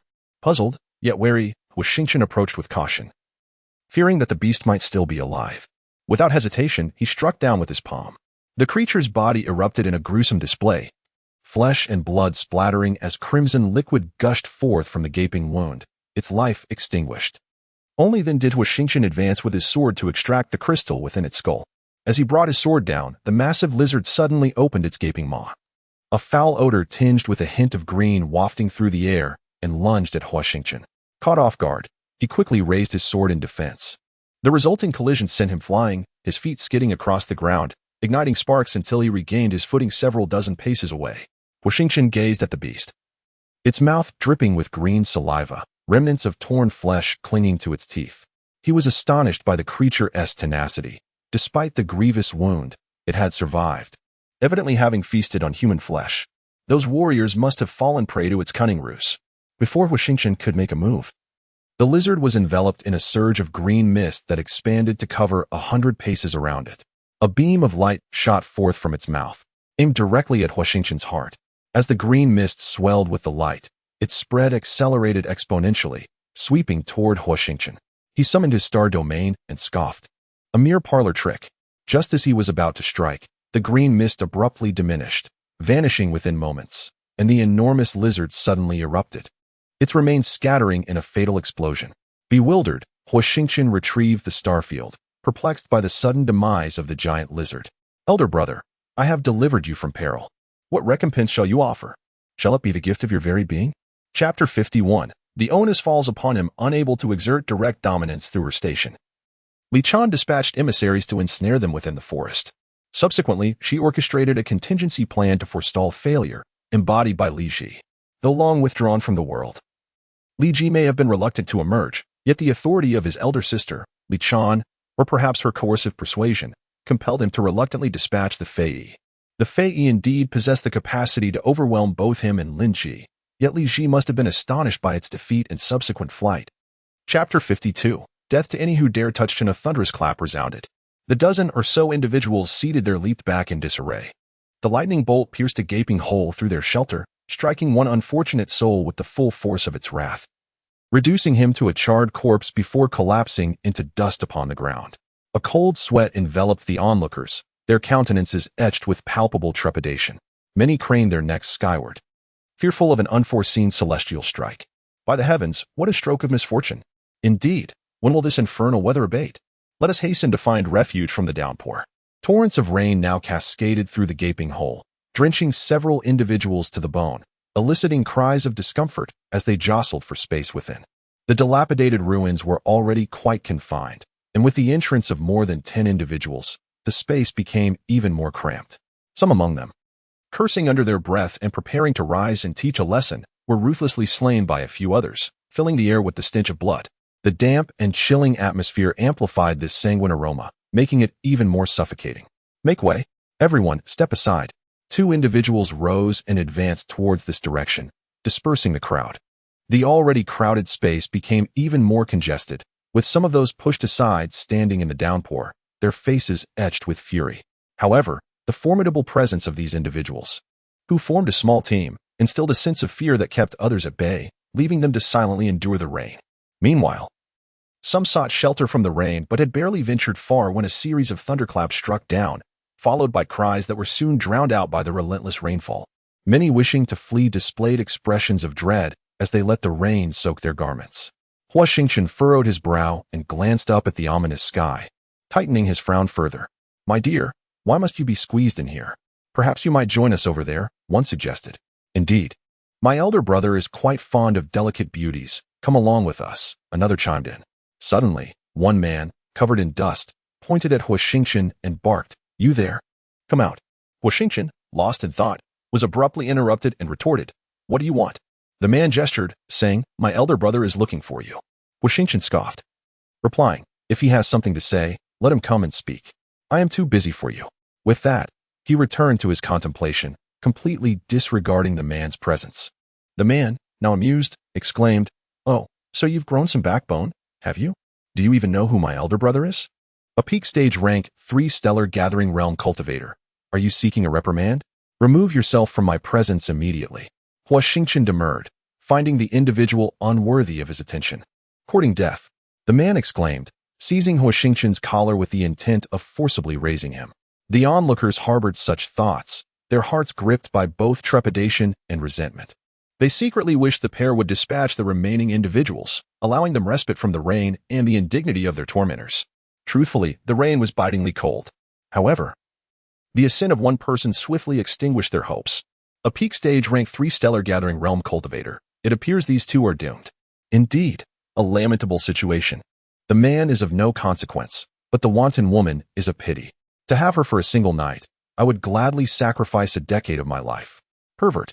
The man advanced with measured steps, his movements refined. Halting, he raised his gaze and articulated, Young lady, your indiscriminate slaying of 2 of my subordinates is, shall we say, rather unwarranted. Huo Xingchen gestured towards the 2 pools of blood staining the ground, and inquired, Is this how you instruct your underlings? Seeking death. The young nobleman's countenance turned frigid. Huo Xingchen indifferently stated, Many have uttered those words, and they all met their demise. Very well. A mere peak stage rank 1 stellar gathering realm cultivator dares to spout such arrogance. I shall end your existence now. Chapter 53. Encountering peril requires composure. The young nobleman erupted in boisterous laughter, proclaiming, I had anticipated a formidable opponent, but it seems I've encountered a mere incompetent. Danger, you say? It is you who foresees peril upon encountering me. Ha. Faced with the mockery of the crowd, Huo Xingchen remained silent, counting the seconds in his mind while absorbing the atmosphere outside. The young noble stroked his chin and remarked, Allow her to accompany me for one night, and perhaps I may choose to spare your life. Brother, What has transpired? A bold warrior stepped forward, standing alongside Huo Xingchen. It was evident that Huo Xingchen was not fleeing out of fear of being caught in the brawl below. I do not know, but my instincts tell me that we are in grave danger. If we cannot escape this place, we shall all perish here. Huo Xingchen glanced at the newcomer. Noting his cultivation level at the second tier of the Gathering Stars realm, relatively high among this group, the warrior exclaimed, "Brother, surely you jest. As long as we remain inside, the lightning shall not strike us." Many warriors echoed similar sentiments, deeming Huo Xingchen a doomsayer. Huo Xingchen scoffed and retorted, "Who told you that is mere lightning? That is heavenly thunder." "Heavenly thunder?" The warrior cried out in disbelief. Could it truly be heavenly thunder? "We have committed no heinous acts. Why then would such thunder seek to annihilate us?" Shaking his head, Huo Xingchen coldly replied, "This is the demon flute ruins, not the continent of winds and clouds. In this desolation, anything is possible." Upon hearing his words, the warriors erupted into chaos, their noise aggravating Huo Xingchen further. "Silence!" he bellowed, and immediately, the warriors fell silent. For reasons unknown, that figure, though not imposing in stature, had become a source of profound respect. However, the hearts of men have changed. 2 or 3 martial artists at the second tier of the Gathering Stars realm exhibited palpable discontent. Although Huo Xingchen was merely at the minor completion of the first tier, what right did he have to reprimand them with such fervor, or to gesture imperiously? One individual stepped forward to challenge Huo Xingchen, insisting on a duel to determine who possessed the authority to lead. Upon hearing this, many martial artists began to waver. Yet those beside Huo Xingchen remained silent, demonstrating their loyalty through action as they positioned themselves at his side. Huo Xingchen smirked once more, stating coolly, "If you believe you can lead, then by all means." With that, he found a corner to sit cross-legged, closing his eyes and ignoring the uproar around him. "I am Jiao Tian. May I have the honor of your name, my friend?" Jiao Tian approached and settled beside Huo Xingchen. Upon opening his eyes, Huo Xingchen replied, "Huo Xingchen." Jiao Tian continued, "Brother Chun, how did you deduce that, besides the heavenly thunder, there would be other dangers?" Suddenly, a voice rang out, "Everyone, remain calm. Form a defensive perimeter with your spiritual weapons. Do not leave any gaps." With a newfound sense of purpose, the crowd quickly steadied themselves, summoning their spiritual artifacts to encircle themselves. Jiao Tian glanced at the circle of individuals, spotting the very martial artist who had instigated the uproar, and scoffed. "How shameless to let others face death while hiding away." Huo Xingchen replied coolly, "Everyone fears death." Suddenly, Jiao Tian's tension escalated as he asked, "What should we do now?" Huo Xingchen, still with his eyes closed and an air of indifference, simply responded, "Wait. Wait." Jiao Tian was perplexed, with danger looming ever closer. How could Huo Xingchen maintain such composure? Aside from waiting, we have no alternative. Only by discerning the enemy can we devise a solution, and thus find an opportunity for escape. Huo Xingchen's expression remained indifferent as he coldly remarked, "Look above. Are you not their elder brother? You could summon them to rescue you." The young master, sensing Huo Xingchen's intent to depart, summoned an unexpected surge of strength, flipping over to grasp Huo Xingchen's pant leg. Pleading desperately, tears and snot streaming down his face. "Get lost." Huo Xingchen kicked the young master aside and stepped forward, ascending the high platform. Chapter 54. The moment has arrived. Enough nonsense. Jiao Tian, close your ravenous mouth. The leader among the martial artists bellowed, "Everyone, do not panic. They are not as dreadful as they seem. Follow my commands." Jiao Tian scoffed, "Chenyu, you truly overestimate your capabilities." Chenyu shouted once more, "Silence. If you wish to live, defend together. If you seek death, then perish alongside the pretty boy." Jiao Tian, dismissing Chenyu, turned to Huo Xingchen and inquired, "Brother Chen, what shall we do? How do we break through?" Huo Xingchen sensed Jiao Tian's forced composure and replied with a smile, "To charge out is akin to courting death. Fear not. I possess a method to deal with these beasts." Jiao Tian felt a surge of joy, his gaze suddenly chilling as he surveyed the crowd, a contemptuous smile forming on his lips. After a fierce battle, the meridians and spirit sense would sustain damage, and healing would not be a matter of merely stacking elixirs. It required a gradual approach. The Jiao Ru, a mutated rodent, bore sharp fangs and moved with astonishing speed, traversing mountains and plains as if they were flat ground, bringing calamity upon any who crossed its path. Few warriors can escape alone unless they either join forces to eliminate their foe, possess a spirit companion, or are formidable beings of the 5th rank or above in the Gathering Stars realm. "Beast, meet your end." The warrior unleashed a powerful technique, striking with unreserved ferocity towards Jiru's head. The chilling sword intent compelled Jiru to swiftly evade to the right, the blade slicing through the air and vanishing into the night, only to collide with the group of Jiru behind, erupting in a shower of sparks that dissipated, shrouded in crimson mist. Suddenly, a piercing scream echoed as a shadowy figure appeared before the warrior in the blink of an eye, delivering a forceful palm strike from midair. Jiru's speed was astonishingly swift. Before the sparks had fully settled, Jiru had already manifested, and the palm strike landed upon the warrior's star domain, causing him to spew forth blood, rendered utterly devoid of combat capability. The remaining warriors, wide-eyed in disbelief, were taken aback by the loss of a comrade, and the shadowy figure of Jiru flickered and vanished without a trace, leaving them with a desire for vengeance that was powerless to act upon. At that moment, a warrior lacking a star domain could only watch helplessly as Jiru's swift strike severed his left arm, dark smoke billowing from the wound, the excruciating pain arriving moments later, eliciting a howl akin to that of a slaughtered pig. Clutching his injury, he trembled and lamented, "I am going to die. I am going to die." Another warrior beside him kept a vigilant watch on Jiru's movements, yet the latter's speed was simply too formidable. The forceful sword intent merely carved away a piece of flesh from Jiru, who still managed to escape. Quick, retreat into the circle. The injured warrior squeezed himself into the protective circle, preparing to meditate and staunch his wounds, only to be obstructed by another individual. "Xinyu, let me in." Xinyu wore a grim expression, showing no intention of yielding. What do you intend to do?" Suddenly, Xinyu launched a kick aimed at the unprepared warrior's abdomen. "Xinyu, may you meet a terrible fate." The warrior collided with several others, hurtling off the high platform. A shadow darting past, and in an instant, the warrior's voice was silenced. Clearly, he had been snatched away mid-air by the lurking predator, consumed whole. A few staggering warriors nearly toppled off the platform, utterly bewildered by the unfolding events, casting confused glances at one another. "What is the meaning of this, Xinyu? Why act in such a manner?"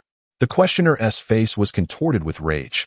After finally rescuing one individual, Xinyu had carelessly thrown him into the jaws of danger, justifying his fury. A person incapable of withstanding even a single blow from the predator is merely a burden. It is far more merciful for him to perish swiftly and prevent us from being distracted, is it not? Xinyu retorted with a cold smile, denying the warrior any opportunity to respond. "If you wish to die, I would not mind sending you to join him." "You." The interrogator turned away in frustration. Though he was no match for Xinyu, the indignation weighed heavily on his heart. Xinyu ignored him further, commanding, "Listen closely, no one is to retreat. The blade does not discern, do not provoke me." He shouted once more, "You lot standing there in a daze, why aren't you coming forward?" Suddenly, Xinyu's eyes widened as he cried, "Quick, close ranks, close ranks." No sooner had the words left his lips than several dark shadows flashed by, and those few warriors who had been dawdling at the edge of the high platform let out anguished screams before vanishing from sight. The crowd hastily gathered, with some frightened warriors frantically brandishing their spiritual weapons, incessantly hurling curses into the air. "I will kill. Come on, beasts, your grandfather is here. Step forward for a fair duel, none of this sneaky ambush." Jiu Tian scoffed, "How ludicrous. They must be terrified into foolishness." However, the trio of Jiu Tian shared no better fate. Although a high wall shielded them from attacks from behind, the lurking creatures ahead, with their green, glimmering eyes fixed upon them, would undoubtedly seize any opportunity to strike should a flaw be revealed. Jiu Tian remarked, "Brother Chen, the situation is dire." Huo Xingchen replied, "Indeed." After a prolonged silence, Jiu Tian could no longer withstand the oppressive atmosphere and urged, "Brother Chen, the creatures have launched their assault. They have already suffered significant losses. We cannot afford to wait any longer." Huo Xingchen shook his head, insisting, "No, we must wait." "Wait? For how long?" Jiu Tian pressed. Huo Xingchen pondered for a moment before responding, "At least 2 incense sticks worth of time." Jiu Tian raked his fingers through his hair in exasperation, exclaiming, "2 incense sticks? They cannot endure even that long, Brother Chen." Huo Xingchen surveyed the circle of warriors around them. Many lay dead or wounded. Some fallen comrades were even being used as human shields. The situation had deteriorated to an extreme, while they remained relatively secure. The human circle of warriors was shrinking rapidly. As Jiu Tian had noted, they could scarcely withstand even a single incense stick's duration. Yet, Huo Xingchen could not act just yet. He conveyed to Jiu Tian that the moment for intervention had not yet arrived. Jiu Tian found himself utterly perplexed by the concept of timing. Lingering any longer would surely lead to a dead end. Doubts began to fester in his heart, accompanied by a simmering anger directed at Huo Xingchen for placing him in such a dire predicament. At that moment, two of the three looming Jiru, their gazes fixated upon them, surged forth to launch an assault. Their colossal forms enveloped the two men, and a massive hand, akin to a mountain, descended upon them. How dreadfully swift! Huo Xingchen squinted, channeling the utmost potential of his ancient texts, while the waning moon could no longer restrain itself.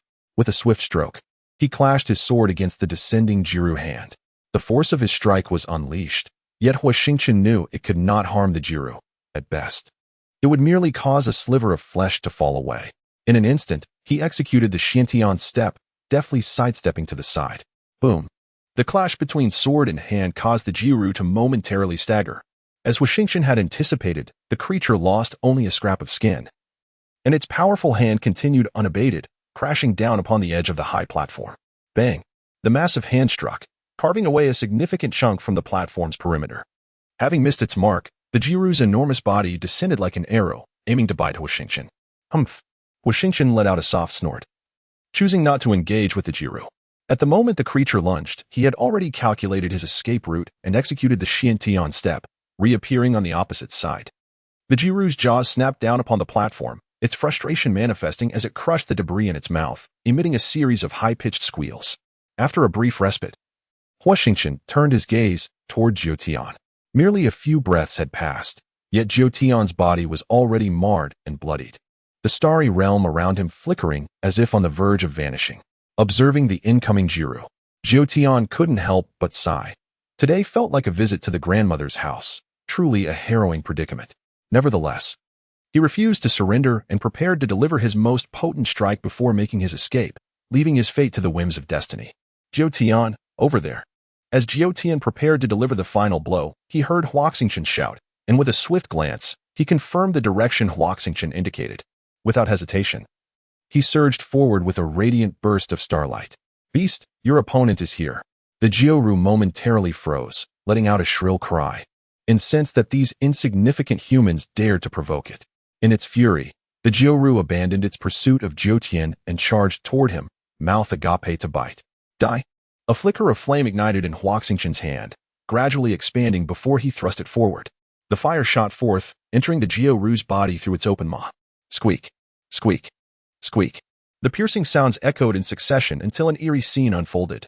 The flames incinerated the creature's internal organs, forcing them outwards. The fire did not weaken, rather, it blazed more fiercely, erupting from the Jiru's mouth.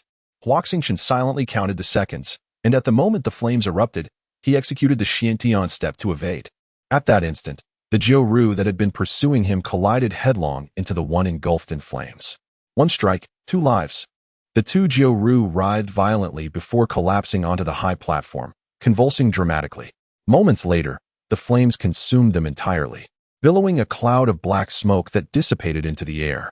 The high platform, unable to withstand the force, collapsed with a thunderous crash, shattering upon impact with the ground. Huo Xingchen paid no mind to the two Jiru, for their demise was a certainty. He hurried to support Jiu Tian, asking, "How are you holding up?" Jiu Tian managed a faint smile, replying, "I am all right, holding on. I shall not forget this life-saving grace you have bestowed upon me." Chapter 55. Shock, this fellow is far too weak. Indeed, does he not fear being suffocated by our aura?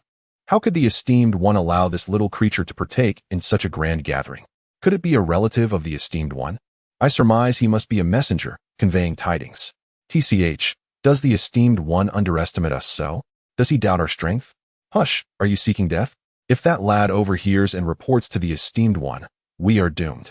Huo Xingchen, of course, could not comprehend the whispers of the Jiru. Observing their furtive glances and perplexed expressions, they must be speculating about his identity. Huo Xingchen sighed in relief. It was fortuitous, for the Jiru likely considered him one of their own. Otherwise, he would have perished at their hands long ago, unable to traverse this place so effortlessly. As time passed and he ventured deeper, the power of the Jiru intensified, their aura becoming increasingly oppressive, leaving him somewhat breathless. "Ah, so you truly hide here." Ahead, the leader was encircled by a dozen towering Jiru, gesticulating and shouting, their features obscured, the nature of the beast unknown. These Jiru possess strength of at least 5th rank in the Gathering Stars realm. Their mere presence instilled fear, making it exceedingly difficult to approach, let alone confront the leader. Thus, Huo Xingchen concealed the majority of his aura, only channeling a fraction of his starlight to withstand the formidable energy radiating from the Jiru. The ephemeral celestial garments he wore stabilized, proving effective. However, this necessitated even greater caution, for without any protection, a mere touch from a Jiru could lead to his demise. Jiu Tian fixed his gaze upon Chun Yu and remarked indifferently, "May I inquire what brings you here?" Chun Yu, with a sullen expression, retorted, "Where is he?" Jiu Tian, aware that Qin Yu referred to Huo Xingchen, scoffed, "He has departed." Qin Yu exclaimed, "He actually left?" Jiu Tian let out a derisive laugh, saying, "What of it? He possesses the capability. Is he not permitted to flee? This is truly laughable." Qin Yu countered, "Yet he had the power to eliminate those beasts. Why did he not speak of it before? Now, as we fight desperately, he chooses to abandon us. Is he even human?" Jiu Tian dismissed him with a sneer. "Human? Are you even human? When Brother Chun discerned the peril and warned you to ascend to higher ground, it was to safeguard you all. Initially, there was no fault in Brother Chun leading, for he possessed that ability. Yet, your incompetence extinguished his ambition. And how have you treated Brother Chun? You know it well. Now you dare to blame him? I find you even less than worthless. You are akin to beasts." Silence. Humph. In the tumult of martial practitioners. Is there any notion of invincibility? Do not expect others to exhibit benevolence when you find yourself in peril. No one bears that obligation. Survival belongs to the strong. This is an eternal principle. Accept reality. You damned fool, be silent. Qin Yu, seething with rage, declared, "Speak. Where is he? If he does not surrender that artifact, I shall slay this little vixen." Subsequently, Qin Yu recalled how effortlessly Huo Xingchen had dispatched 2 beasts. Among martial artists, there exists no one capable of concealing any spark within their being. Upon careful contemplation, it becomes evident that Huo Xingchen possesses a formidable artifact, enabling him to effortlessly vanquish 2 ferocious creatures, leaving no trace of them behind. It is no wonder he exuded such calmness and confidence earlier. A spark of curiosity ignites within me. With such a celestial artifact in his possession, how could he possibly fear the demise of these arrogant beasts? As he strides through the tempest, who would dare to act with insolence before him? Ah, how admirable indeed. Qin Yu, taking a step back, declared, "What are you all waiting for? Eliminate this brat.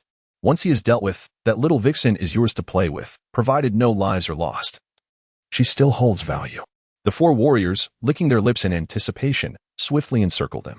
Seeking death, are we? Suddenly, a thick black smoke enveloped the area, and a powerful aura surged forth from Jiu Tian's side. Though already grievously injured, he felt the pressure of this aura, causing his blood to surge violently.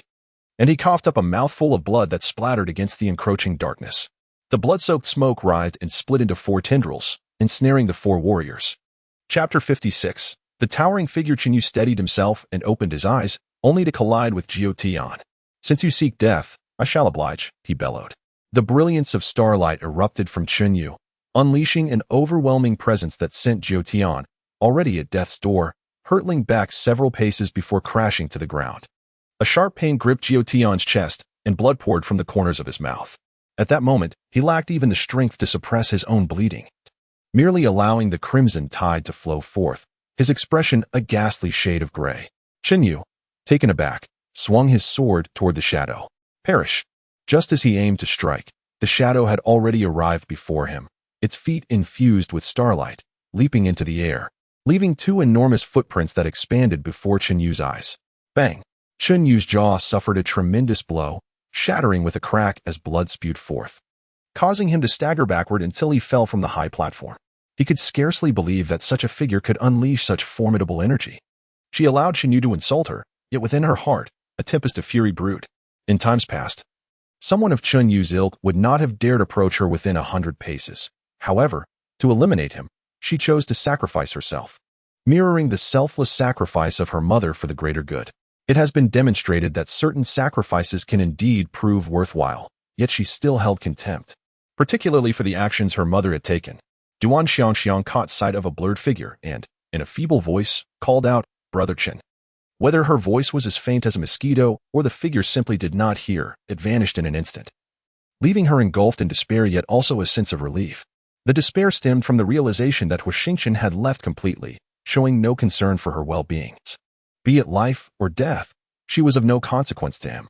Chapter 57. Speculation. Huo Xingchen met the eager gaze of Jiu Tian, who was desperate to uncover the truth, and shook his head, saying, "Do not inquire. I shall not divulge." Jiu Tian attempted to speak, but was silenced by Huo Xingchen's resolve. "Regardless of what you may have surmised, I shall not affirm it." Jiu Tian replied, "I am not that sort of person." After a prolonged silence, Jiu Tian inquired, "What are your plans moving forward?" Huo Xingchen smiled and said, "You should focus on recuperating. We shall meet again in the future." Jiu Tian nodded in agreement. "Indeed, one day we shall either be friends or foes." Huo Xingchen responded, "I have stated before that as long as we survive, our friendship is sealed, regardless of your willingness or what the future holds. That will not change." Jiu Tian shook his head, perceiving Huo Xingchen as somewhat unhinged, navigating through the tumultuous winds of fate, where life and death hung by a thread, leaving no room for even a flicker of sympathy, be it from friends or relatives. However, Huo Xingchen held a different perspective. He believed that Jiu Tian's loyalty and righteousness would undoubtedly prove advantageous in his future endeavors, even if they were to ultimately find themselves on opposing sides.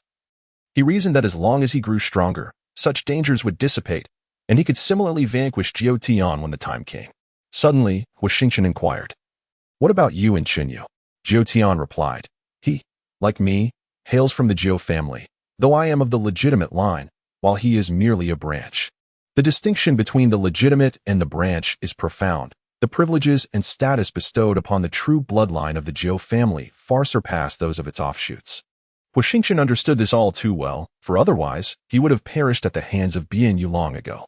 As the conversation turned to the Jiu family, Huo Xingchen was suddenly reminded of Jiu Yuchen and inquired, "Jiu Tian, do you know Jiu Yuchen?"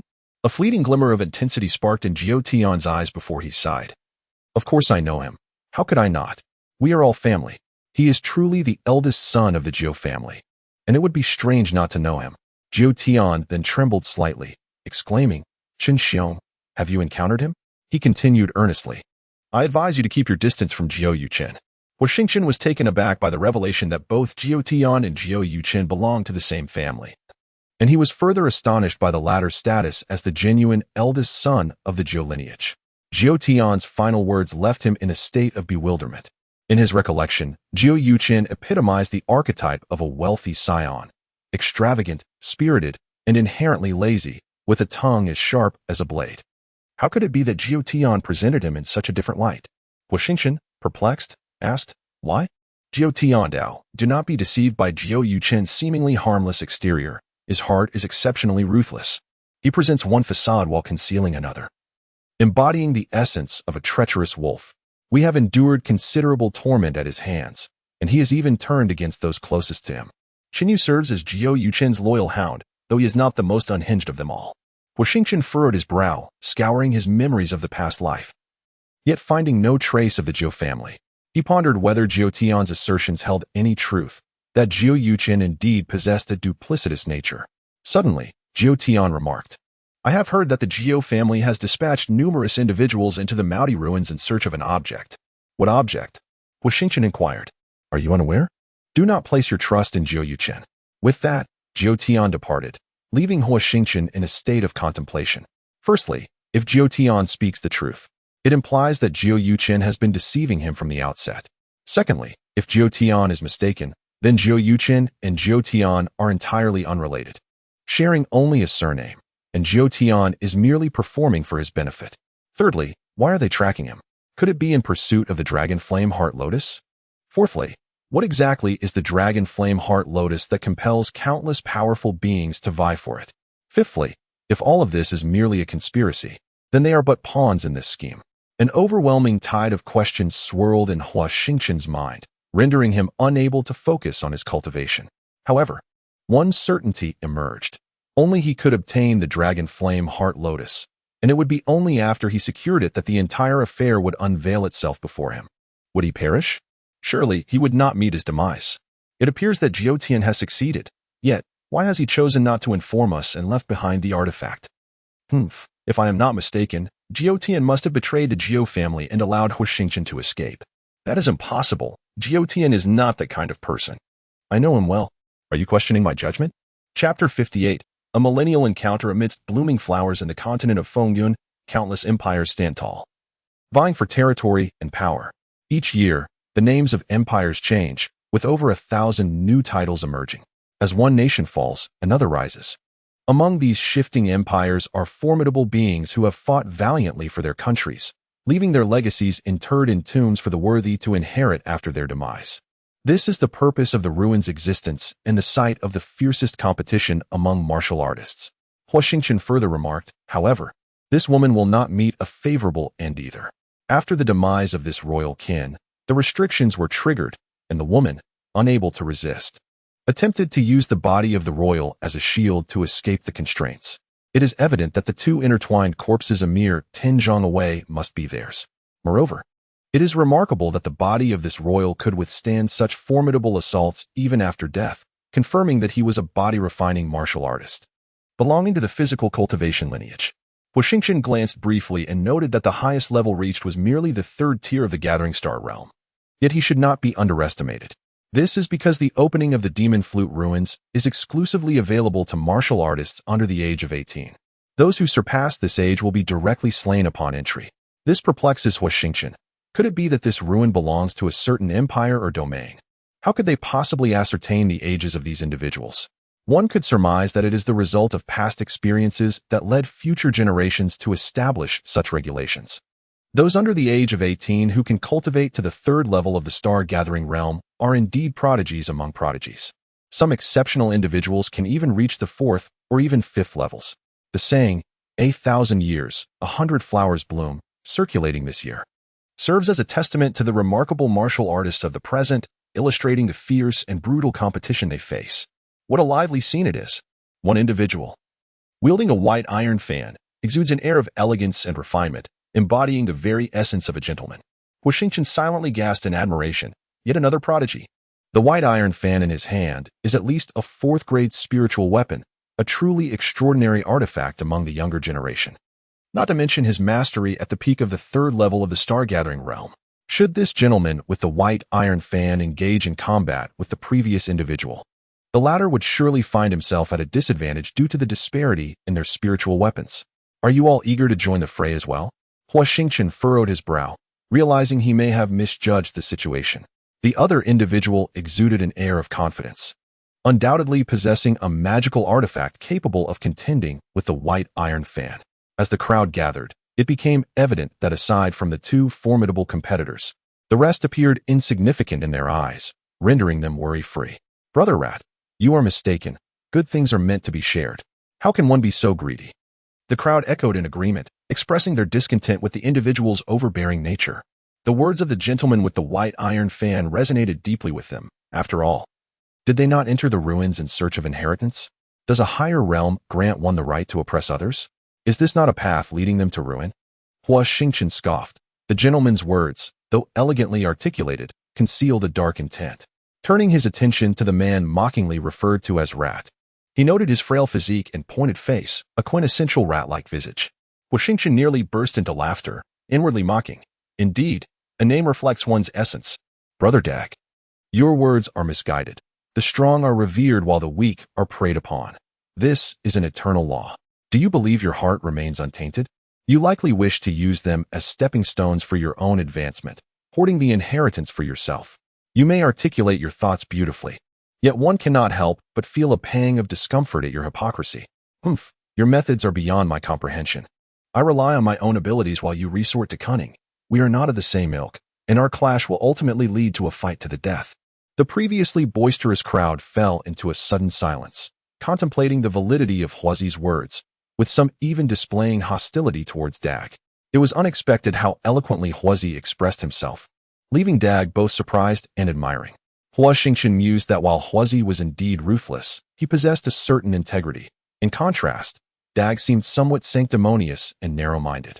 Chapter 59. The transformation of poison. As Huozi and Dag exchanged barbs, the prolonged banter bored the onlookers.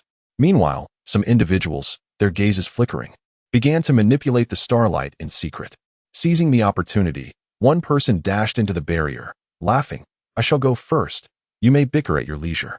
Huozi erupted in curses, leaping forward with the intent to capture the individual. Dag, more direct, wielded his iron fan, unleashing a radiant beam aimed straight at that person. Huo Xingchen instinctively shouted, "Don't go in." But it was too late. The moment the individual crossed the threshold, a surge of light soared into the heavens, reducing him to mere fragments, leaving not a trace behind. Huozi, hearing the shout, halted abruptly and, upon witnessing the scene, broke into a cold sweat. In shock, he turned to Huo Xingchen, nodding and smiling in gratitude. Doug furrowed his brow, feeling perplexed as the moment his technique encountered the barrier. It vanished as if absorbed by some unseen force, leaving no trace of its presence. This bewildering phenomenon prompted him to cast an accusatory glance at Huo Xingchen, his expression tinged with disdain. Huo Xingchen shook his head once more, acknowledging the truth in Doug's assertion that no viable solution was at hand, and the only recourse was to forcefully breach the barrier. Doug's demeanor darkened, and he regarded Huo Xingchen with ill intent, which left Huo Xingchen in a state of confusion. Upon hearing this, the rat chose to disregard Huo Xingchen entirely and turned to leave, pondering that if Huo Xingchen truly possessed a method to resolve their predicament, he would have long since entered the palace, rather than lingering here. Doug exclaimed with a smile, "It can be done." While Huo Xingchen perceived a hint of contempt in Doug's gaze, even if they managed to dismantle the barrier, it seemed unlikely that the rat would reap significant rewards. Feeling a sense of reluctance, Huo Xingchen pondered whether he should allow the two to monopolize the treasures within. He pressed his lips together, contemplating a strategy. Doug summoned an individual and whispered a few words into his ear. After the person departed to relay instructions to a group, he positioned himself behind the two subordinates of the rat, observing them with the intensity of a hungry tiger. Duan Xiangxiang's eyes gleamed with ambition as she nodded, casting a malevolent glance over the assembly. Suddenly, to everyone's astonishment, it was Doug who first broke through the barrier.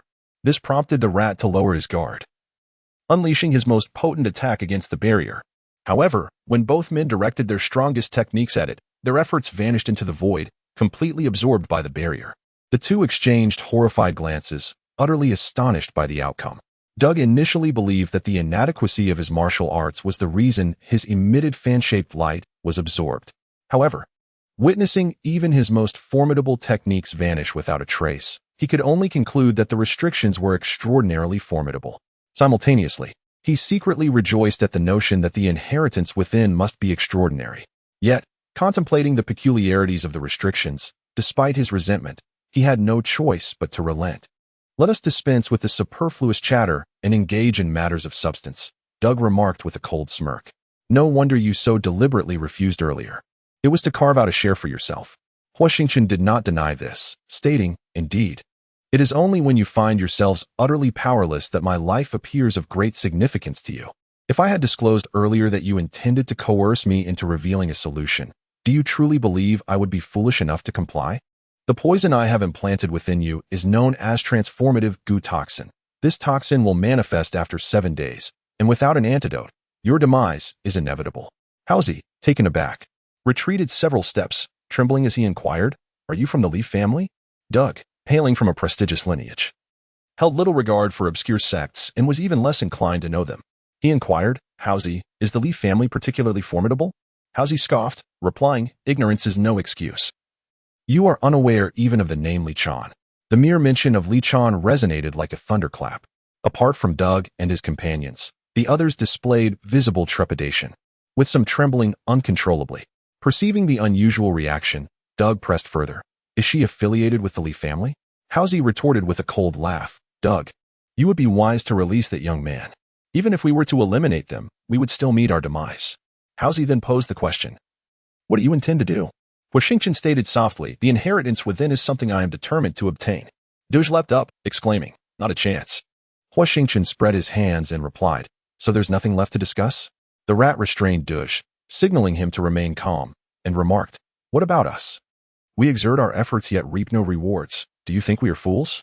Huo Xingchen chuckled, "Certainly, you are not fools. I have made my intentions clear. The inheritance is my sole focus, and the rest is for you to decide. I will not interfere." The rat interjected, "This palace belongs to a royal relative. There may be more than one inheritance here. What if there are 2, or even more? Does Brother Chen intend to take them all?" Huo Xingchen pondered for a moment. This was indeed a dilemma. Those of royal lineage often have a penchant for collecting, and it was entirely possible that several inheritances lay within. He was not arrogant. Rather, he possessed self-awareness. After some thought, He replied, "It all depends on the circumstances." Huo Xingchen proposed a vague benefit. The rat and Duj exchanged glances, then whispered a few words before the rat said, "All right, if there are 2 or more. You take precedence." Huo Xingchen narrowed his eyes and smiled, "Deal." The rat then inquired, "Can you now reveal the method?" Chapter 60. Breaking the formation to enter the city. The rat asked, "What happens after the transformation?" Huo Xingchen scoffed, "We all perish." Duj laughed dismissively. "Is it really that dire? I suspect the flowing light within the formation is restrained. Once the restrictions are lifted, the light will vanish." "Do you truly think I am a fool?" Duj's reasoning was not without merit, and Huo Xingchen conceded. Huo Xingchen smiled. "Are you familiar with the spirit void flying array?" Duj appeared bewildered, lowering his head in silence. Huo Xingchen remarked, "The Lingshu flying array is one of the formations recorded in the ancient Lingshu array. Naturally, the Lingshu flying array is subdivided into 6 smaller formations. If I am not mistaken, this restriction should be one of the varieties within the Lingshu flying array. Regardless of its specific nature, as long as we disrupt the 4 pivotal positions and infuse the array I with starlight, the power of this formation will wane." Doge inquired, "And then?" Huo Xingchen replied nonchalantly, "We must leave the rest to fate." Doge asked, "What do you mean?" Huo Xingchen rolled his eyes and said, "Even the most formidable master of formations cannot dismantle the ancient Lingshu array. They can only weaken it. Once weakened, the shimmering light within the Lingshu flying array will also diminish. What remains is whether you possess the skill to navigate through this sword array." Doge's expression shifted, and he said fiercely, "If that is the case, we can break through without you." Huo Xingchen rolled his eyes again, saying, "You truly are relentless. Do you know how to operate these 4 directions? Do you know how to guide the starlight into the array eye?" Doge's complexion changed once more, appearing exceedingly pale. Huo Xingchen added fuel to the fire. "If you do not know, then be silent. If you wish to avoid death, diligently infuse the starlight. Should any one of the positions falter, all will suffer backlash. The shimmering light will surge forth from the restriction, scattering us into disarray. Do you still have the audacity to speak? I fear you will only be able to utter words in the depths of the underworld." Doge's face flushed with alternating colors as he scoffed. "After I die, I will meet the heavenly emperor." Huo Xingchen, uninterested in Doge's retort, stated, "I will count to 3. Infuse the starlight simultaneously, without hesitation." As the 3rd tone resonated, Huo Xingchen infused the starlight into the designated positions of the 4 pavilion stars. Without hesitation, the 3 others followed suit, directing their energies towards the barrier below. After the passage of a fragrant incense stick, a noticeable change occurred in the barrier, its aura diminishing somewhat. Huo Xingchen shouted, "You 3, shift your positions and ensure the starlight remains uninterrupted." Upon hearing this, the trio exchanged glances and commenced their movements in unison. Another incense stick later, Huo Xingchen instructed them to switch positions once more. At that moment, the barrier exhibited significant signs of loosening. Unlike before, the aura emanating from it had noticeably weakened, and the ground trembled slightly, indicating its instability. Huo Xingchen urged, "Steady yourselves below, do not panic. The tremors of the barrier shall not last long, do not cease your efforts." Just then, one individual, unable to contain his impatience, boldly breached the barrier, abruptly severing the starlight and stepping forward into its confines. Huo Xingchen's expression changed, and he commanded the 3 quickly change positions. Seeing the situation below, Haizi and Daoj cursed simultaneously, urging the others to maintain their composure as they swiftly shifted their positions. The moment the individual entered the barrier, a streak of light surged skyward, and the warrior of the 2nd tier in the Gathering Stars realm shattered the light with a single sword strike. Laughing, everyone, "I shall go first." The expressions of those below shifted to one of hope, yet without the elder brother's command, they dared not halt their activities. However, 3 of Haizi and Daoj's subordinates broke away from the main group, each rushing into the barrier. "Fools!" With a muttered curse, Holding Stardust orchestrated a continuous ballet of aerial repositioning for the trio above. On one occasion, they nearly collided with him, but he managed to maintain his footing. Had he faltered and broken the enchantment, the consequences would have been dire. "The enchantment is weakening," Doug observed. "What are we waiting for?" Holding Stardust retorted with a sardonic smile, "Patience, and you shall see." As soon as the group had breached the perimeter of the enchantment, hundreds of luminous streaks ascended skyward, enveloping the entire area. The radiant beams spilled forth, accompanied by copious sprays of blood mist, utterly annihilating the intruders. Their screams of agony were cut short as they were extinguished from existence. Doug felt a sudden chill run down his spine. He had been on the verge of entering the enchantment himself, but thankfully, he had restrained himself. Had he not, he would have undoubtedly shared the same fate as those who had perished. A wave of fear washed over him, and in an attempt to suppress it, he roared. Anyone who dares to rush in without orders will face the extermination of their entire family, even in death. Is that understood? The crowd responded with unanimous nods of affirmation. Mouse, too, was shaken by what he had witnessed. Had the men below succumbed to their avarice and recklessly entered the enchantment without the infusion of stellar radiance, they would have met the same demise. Such is the fate of those who disregard warnings, Holing Stardust remarked coolly. What is our next course of action? Mouse inquired. As soon as they entered the enchantment, I calculated the necessary coordinates. Holing Stardust replied. There is no need for excessive concern. In half an hour, the enchantment will have weakened, and the power of the radiant beams will have diminished. Mouse expressed his bewilderment, if I recall correctly. You instructed us to change positions at least 4 times. That would mean you had to calculate 4 different sets of coordinates in such a short span of time? Doug sneered. I do not believe it either. Huo Xingchen replied indifferently, I have perused countless tomes. I would not deceive you. The rat and Doug exchanged glances, both recognizing the astonishment and perplexity etched on each other's faces. Half an hour later, a surge of starlight erupted from Huo Xingchen as he drew the crescent moon and slashed towards Doug.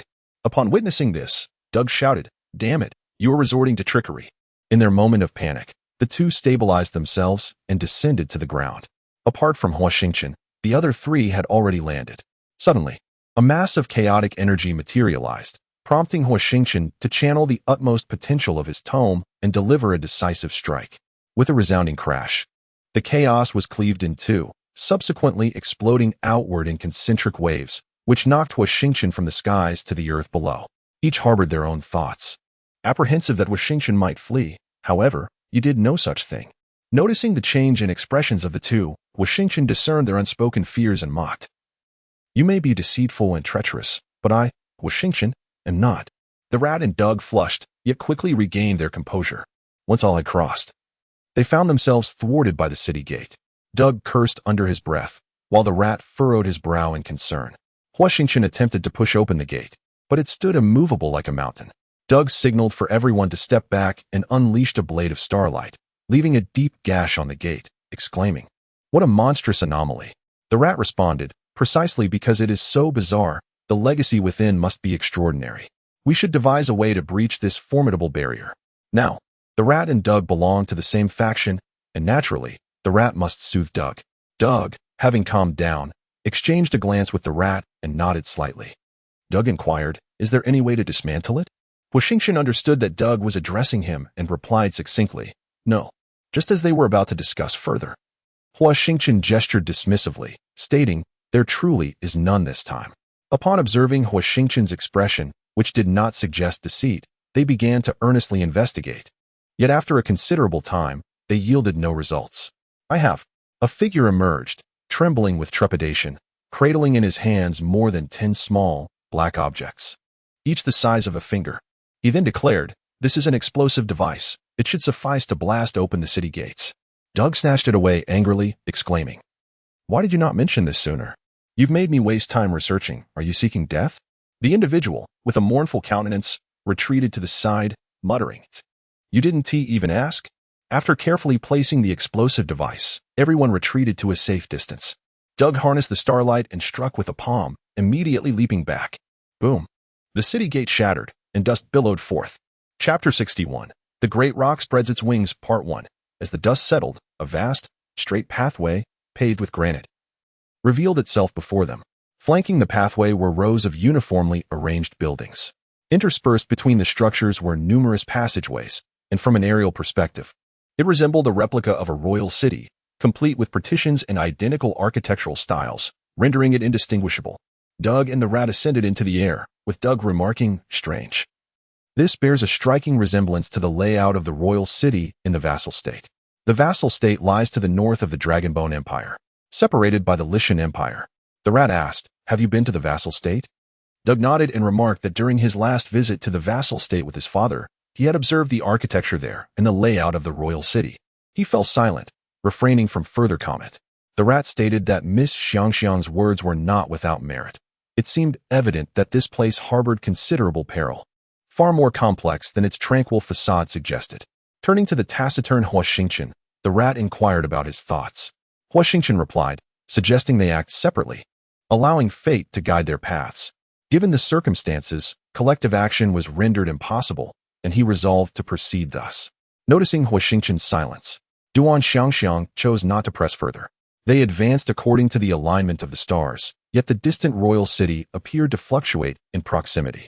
Each time they attempted to soar through the skies, their internal energies became disordered, forcing them to descend. Reminiscent of their previous encounter during the martial academy trials amidst the vast ocean, a troubling thought crossed Huo Xingchen's mind. Had the Dragonbone Empire truly fallen into decline? On the verge of obliteration? Brother Chun, could it be that they have discovered a means of resolution? Suddenly, a house not far from the royal city erupted in a violent explosion, clouds of dust and magical energy intertwining, followed by successive detonations in various locations. Huo Xingchen shook his head in uncertainty. Let us explore elsewhere. How tedious, Brother Chun, she lamented. Yet, a peculiar phenomenon unfolded. As they circled repeatedly in search of an exit, that very house seemed to cling to them, always materializing at some point along their path, no matter where they ventured. Brother Chun, this is terrifying. We must leave. Huo Xingchen approached the dwelling to observe it closely and, after a considerable pause, suggested, shall we venture inside? It seems to be guiding us, though I am uncertain of its purpose. Nevertheless, I believe there is no danger. Chapter 62, The Rock Spreads Its Wings, Part 2. Setting aside his initial hesitation, Huo Xingchen made his way toward the house. Since the external structure appeared to be a beacon, it was reasonable to assume that treasures awaited within. He felt a surge of excitement, albeit tempered by a vigilant awareness of his surroundings. To his relief, nothing occurred until he stepped inside the dwelling. Upon pushing open the door, he noticed a scroll resting upon the incense table. Surveying the room's decor, he found that aside from the scroll, everything else mirrored the external structure perfectly. Huo Xingchen entered and picked up the scroll, weighing it in his hands. It was quite substantial, inscribed with the title The Rock Spreads Its Wings. Could this be the very scroll mentioned by Dog? What an extraordinary coincidence! Huo Xingchen could hardly contain his exhilaration. Regardless of its origin, this scroll was now in his possession, and it would be remiss not to utilize it. As for the absence of a rank, the scrolls of martial arts are categorized into 6 tiers: creation, nirvana, peerless, astonishing spirit, ancient, and primeval, each further divided into upper, middle, and lower grades. The Burning Dragon technique is a peerless upper-grade martial art, not particularly high in rank. Yet it comes with a specific stipulation. Only those who can commune with fire attribute constellations or stellar warriors may cultivate it. However, the scroll does not elaborate on the rationale behind this restriction. The scroll titled The Rock Spreads Its Wings exhibits no visible rank, nor does it disclose its origin or any inexplicable conditions. Upon unfurling the scroll, he discovered it contained a treatise on footwork techniques. Huo Xingchen had mastered the Xiantian step. Although this technique was merely at the level of nirvana, the significance of this manuscript was unparalleled. After all, it had enabled him to evade countless perils. And such scrolls pertaining to footwork were considerably rarer than those of martial arts. Not to mention, high-level footwork manuscripts were even more elusive. As 3 hours elapsed, Huo Xingchen exhaled a breath of turbid air and shook his head. It was not that he was incapable of deciphering the profound essence of the great rock spreading its wings. On the contrary, he was filled with excitement. This scroll transcended any other footwork manuscript. The Xiantian step could hardly even touch its surface. The fact that such a remarkable scroll lay unguarded in the room, preserved in pristine condition to this day, was truly astonishing, prompting Huo Xingchen to shake his head in disbelief. What a waste! This phrase flickered in his mind, and he muttered it under his breath before once more focusing his consciousness on the manuscript. Although the text was extensive, only a little over 3,000 characters were truly applicable, with the majority of the earlier sections recounting the scroll's origins and its developmental history. Nonetheless, Huo Xingchen managed to glean a familiar essence from the initial chapters. The great rock spreading its wings traced back to a powerful figure from the kingdom of Hao, known as Tongyan, who encountered the legendary rock amidst the ruins 5,000 years ago. The rock was immense, capable of traversing 1,000 miles with a single flap of its wings. As the mighty figure was astonished, countless images flooded his mind, and after a century of contemplation, he meticulously delineated the great rock spreading its wings, sealing the manuscript within his being. Subsequently, a great battle ensued, leading to the demise of the powerful figure. The manuscript then shot forth from his body and landed in an undisclosed location. By a twist of fate, the ancestors of a vassal state acquired this scroll. And with their formidable strength, they established the vassal state. However, it was not long before the vassal state fell, with no survivors to tell the tale. To preserve the integrity of the archives, the ancestors of the vassal state engraved 2 volumes. One volume safeguarded all the contents of the archives, while the other was divided into 7 parts, hidden in various locations, reminiscent of the ancient practices of Yinshan. To Huo Xingchen's astonishment, the magnificent scroll he encountered was indeed the complete archive, which led him to shake his head in disbelief.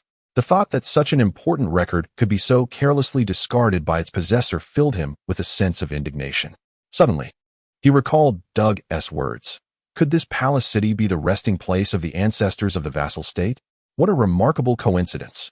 What are the magic flute ruins? What manner of existence could that be? Perhaps it serves as a tomb for countless powerful beings? The prospect of such an abundance of heritage was exhilarating. However, considering that the magic flute ruins had endured for a millennium, it was likely that many formidable individuals had emerged from its depths, presumably inheriting its legacy. This thought made Huo Xingchen feel somewhat discontented. He rose and stretched lazily, his inner cultivation still in motion, and took a bold step forward. Bang!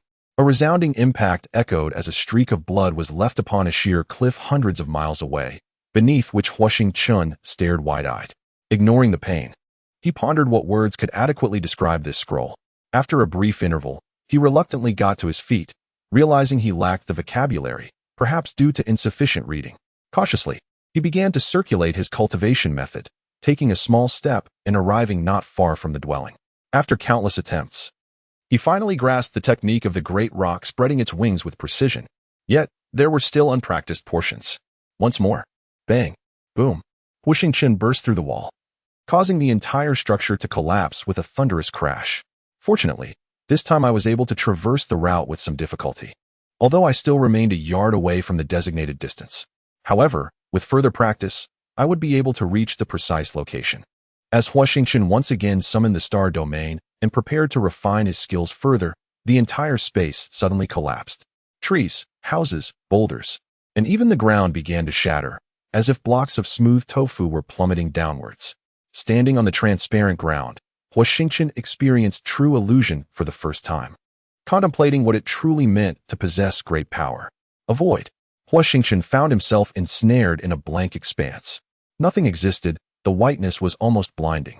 Turning to leave, he found it peculiar that he walked in a perfectly straight line and unexpectedly arrived beneath the palace. Had the barrier been broken? Who had done so?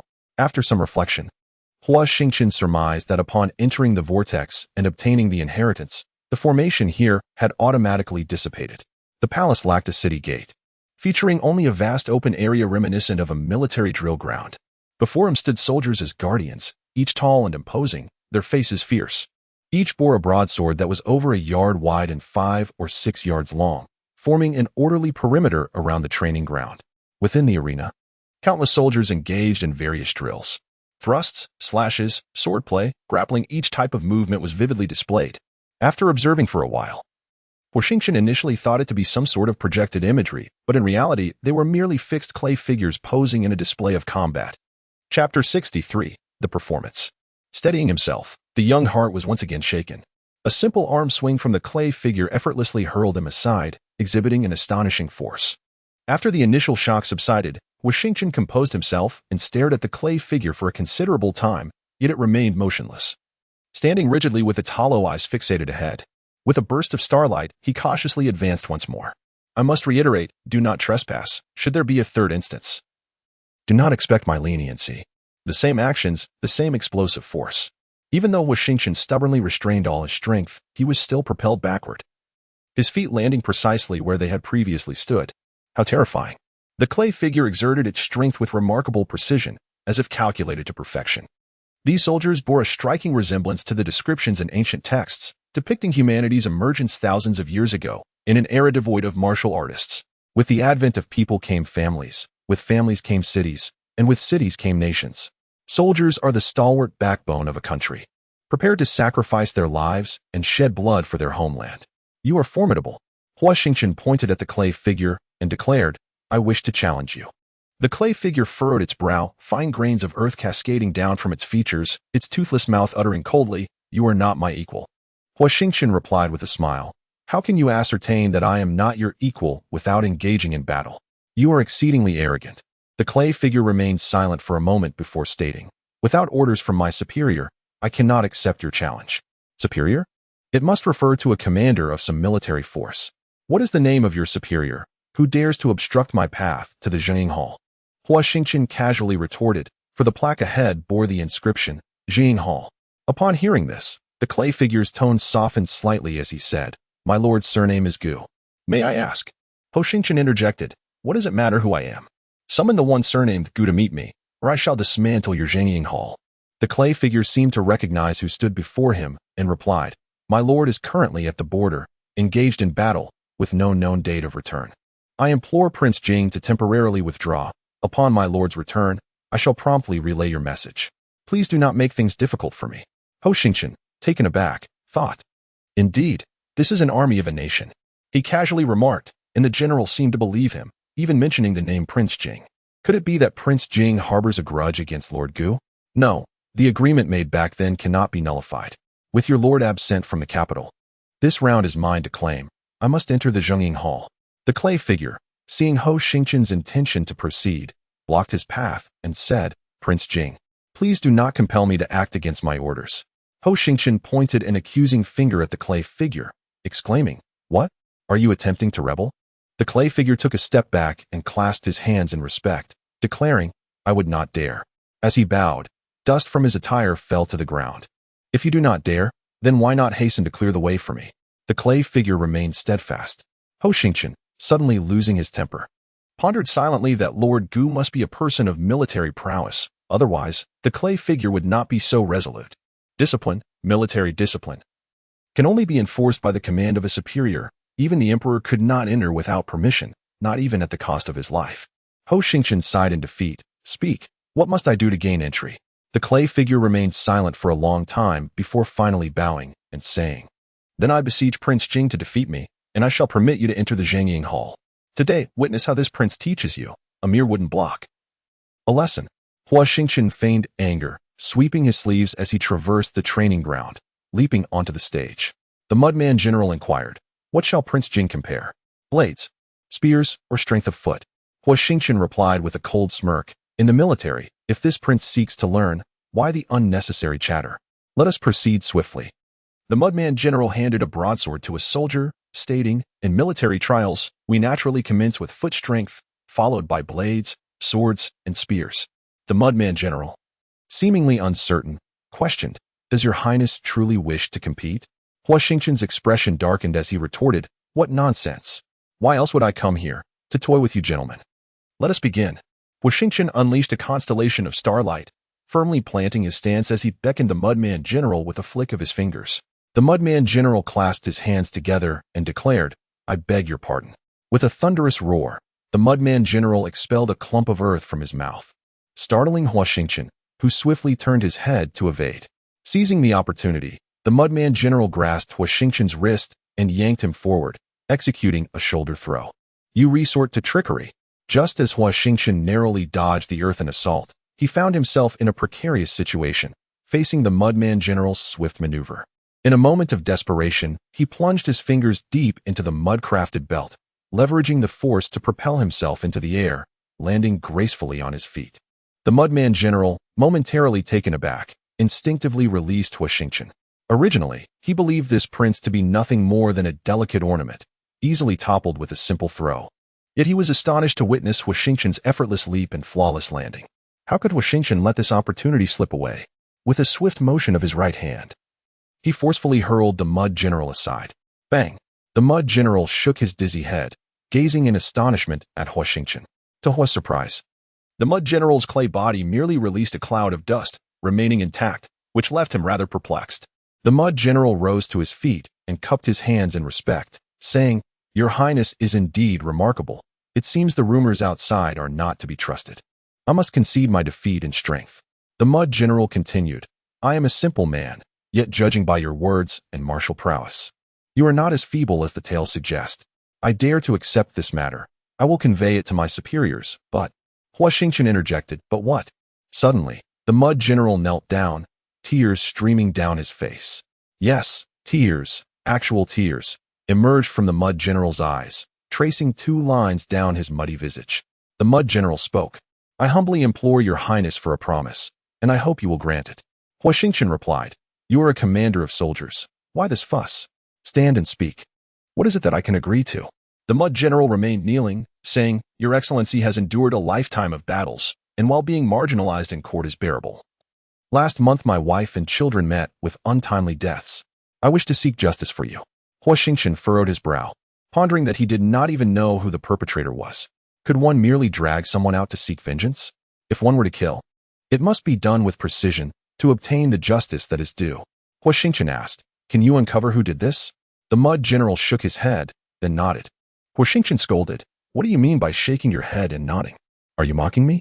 The general of mud people hurriedly clasped his hands in a gesture of respect, saying, I dare not presume, yet all the evidence lies within the Master's study. There is proof, but the Master wishes to keep this matter discreet. I implore the prince for assistance. Huo Xingchen interjected, The study? How curious. When I secretly met your master, it was indeed in the study. However, I did not encounter the evidence you speak of. The general of mud people expressed his astonishment. The prince could actually evade numerous defenses to enter the Master's study? Huo Xingchen scoffed, With your level of vigilance, if I were unable to deceive you, I would have perished long ago. The general pondered this, looking troubled. However, only the master is permitted entry into the study. I fear the prince may not gain access. Huo Xingchen laughed heartily. What a jest. There is no place I cannot enter at will. Just wait and see how I procure the evidence. The general of mud people bowed several times, striking his forehead so hard that he created a significant wound, which both amused and vexed Huo Xingchen. Then, a series of loud thuds echoed, startling Huo Xingchen. It turned out that the soldiers below were also bowing in reverence. The scene was not only remarkable, but also raised a cloud of dust. Huo Xingchen waved his hand. Enough, rise. Continue your drills. I shall investigate further. Upon entering the Zhengying Hall, Huo Xingchen felt the cold sweat trickling down his back. The events of the day were far from his desires, and he couldn't help but reflect on his unexpected talent for theatrics. Though Huo Xingchen had never been to a palace, he found it peculiar that such opulence belonged to a general's residence rather than that of the emperor or royal kin. Upon deeper contemplation, if indeed it were the ancestors of that fiefdom who laid such a foundation, it would render the situation comprehensible. The guardianship of celestial soldiers undeniably surpasses the mere arrangement of formations in terms of sophistication. Although the general of clay did not wield magical powers earlier, one could still sense his formidable strength. Moreover, upon revealing his identity, the general appeared to exercise caution, refraining from employing his abilities against him. Were it not for Huo Xingchen's extensive reading of obscure texts, which afforded him some understanding of these matters, he might have met with dire consequences. The maidservant emitted muffled sounds, writhing in an attempt to free herself from her bindings, only to suddenly cease her movements and collapse, transforming into a headless corpse. How exceedingly fragile. Huo Xingchen grasped the maid's head, noting the absence of blood within the body. It seems discretion is paramount. Should he encounter an indiscreet individual who raises an alarm, the agreement between him and the general of clay might be jeopardized. One must commit to the performance fully, otherwise, the general could turn on him, and his survival would be in jeopardy. Concealing the maid's body carefully, Huo Xingchen stealthily infiltrated further. Chapter 64. Gu Xiangxiang indeed. It is quite exasperating. As he navigated through the labyrinthine corridors, evading both maidservants and guards, he found himself utterly lost, unable to locate the so-called study of Lord Gu. How foolish of me to have ensnared myself in this predicament. The purpose of this endeavor was never to seek trivial evidence, but rather to acquire the legacy. Bah! Not to acquire, but to receive the inheritance. Huo Xingchen chastised himself with 2 sharp slaps, pulling himself away from the theatrical facade, casting aside the identity of a performer. He grew emboldened, searching room by room. From the simplistic decor of the room, it was evident that it served as a chamber for handmaidens. No wonder so many appeared upon entry. Moments ago, he had even glimpsed a handmaiden bathing, albeit one whose unappealing visage failed to ignite any desire for voyeurism. Truly, what one expects is precisely what one encounters. After navigating countless twists and turning through numerous chambers, he finally stumbled upon a remarkable location known as the aromatic chamber. The name alone hinted at its uniqueness, undoubtedly the abode of the esteemed official's daughter. A sly grin crept across Huo Xingchen's face as he scaled the wall to enter. The luminous pearl, though it had little practical use, serving primarily as a source of illumination or as an ingredient for certain elixirs, was not considered particularly precious. Yet, this particular pearl was astonishingly large, about the size of a human head, rendering it quite rare. Initially inclined to stow it within his spatial pouch, he reconsidered and abandoned the notion, opting instead to feel its surface as he proceeded from the front hall into the inner courtyard. The ancestors of this feudal domain were indeed affluent. Glistening crystals carpeted the winding path, leading through a crescent archway that meandered towards a bamboo grove ahead. As Huo Xingchen trod along the winding path, an intense aura of starlight enveloped him, prompting him to attempt absorption. His energy reservoir was on the verge of explosive release. Just this single inhalation brought him tantalizingly close to a breakthrough. In an inexplicable turn of events, Huo Xingchen glanced left and right, noting the eerie silence of the place, suggesting that few had traversed this area. Furthermore, upon his wall-scaling entry, many handmaidens had retreated from the aromatic chamber, implying that the occupant was likely not the ill-tempered young mistress, but rather that some unseen force deterred those handmaidens from approaching. He settled into a meditative posture. Given the fortuitous alignment of circumstances, he felt it was only fitting to make full use of these crystals. Suddenly, a resounding crack echoed as he swiftly broke through to the second rank of the gathering star realm, nearly causing him to leap in astonishment. Disregarding everything else, Huo Xingchen widened his eyes to observe his surroundings while simultaneously invoking the arcane tome, hastily absorbing all the crystals within reach. After half an hour, he rose with a sense of contentment. He had attained the minor perfection of the second tier in the star-gathering realm. These crystals were undoubtedly of at least the third-tier superior quality, as evidenced by the dense aura of starlight emanating from them. Upon noticing that the crystals along the winding path had dimmed and lost their luster, he was taken aback, cursing himself for his recklessness. He promptly traversed the crescent archway and sought refuge in the bamboo grove. At that moment, two maidservants appeared along the pathway, both frowning in concern.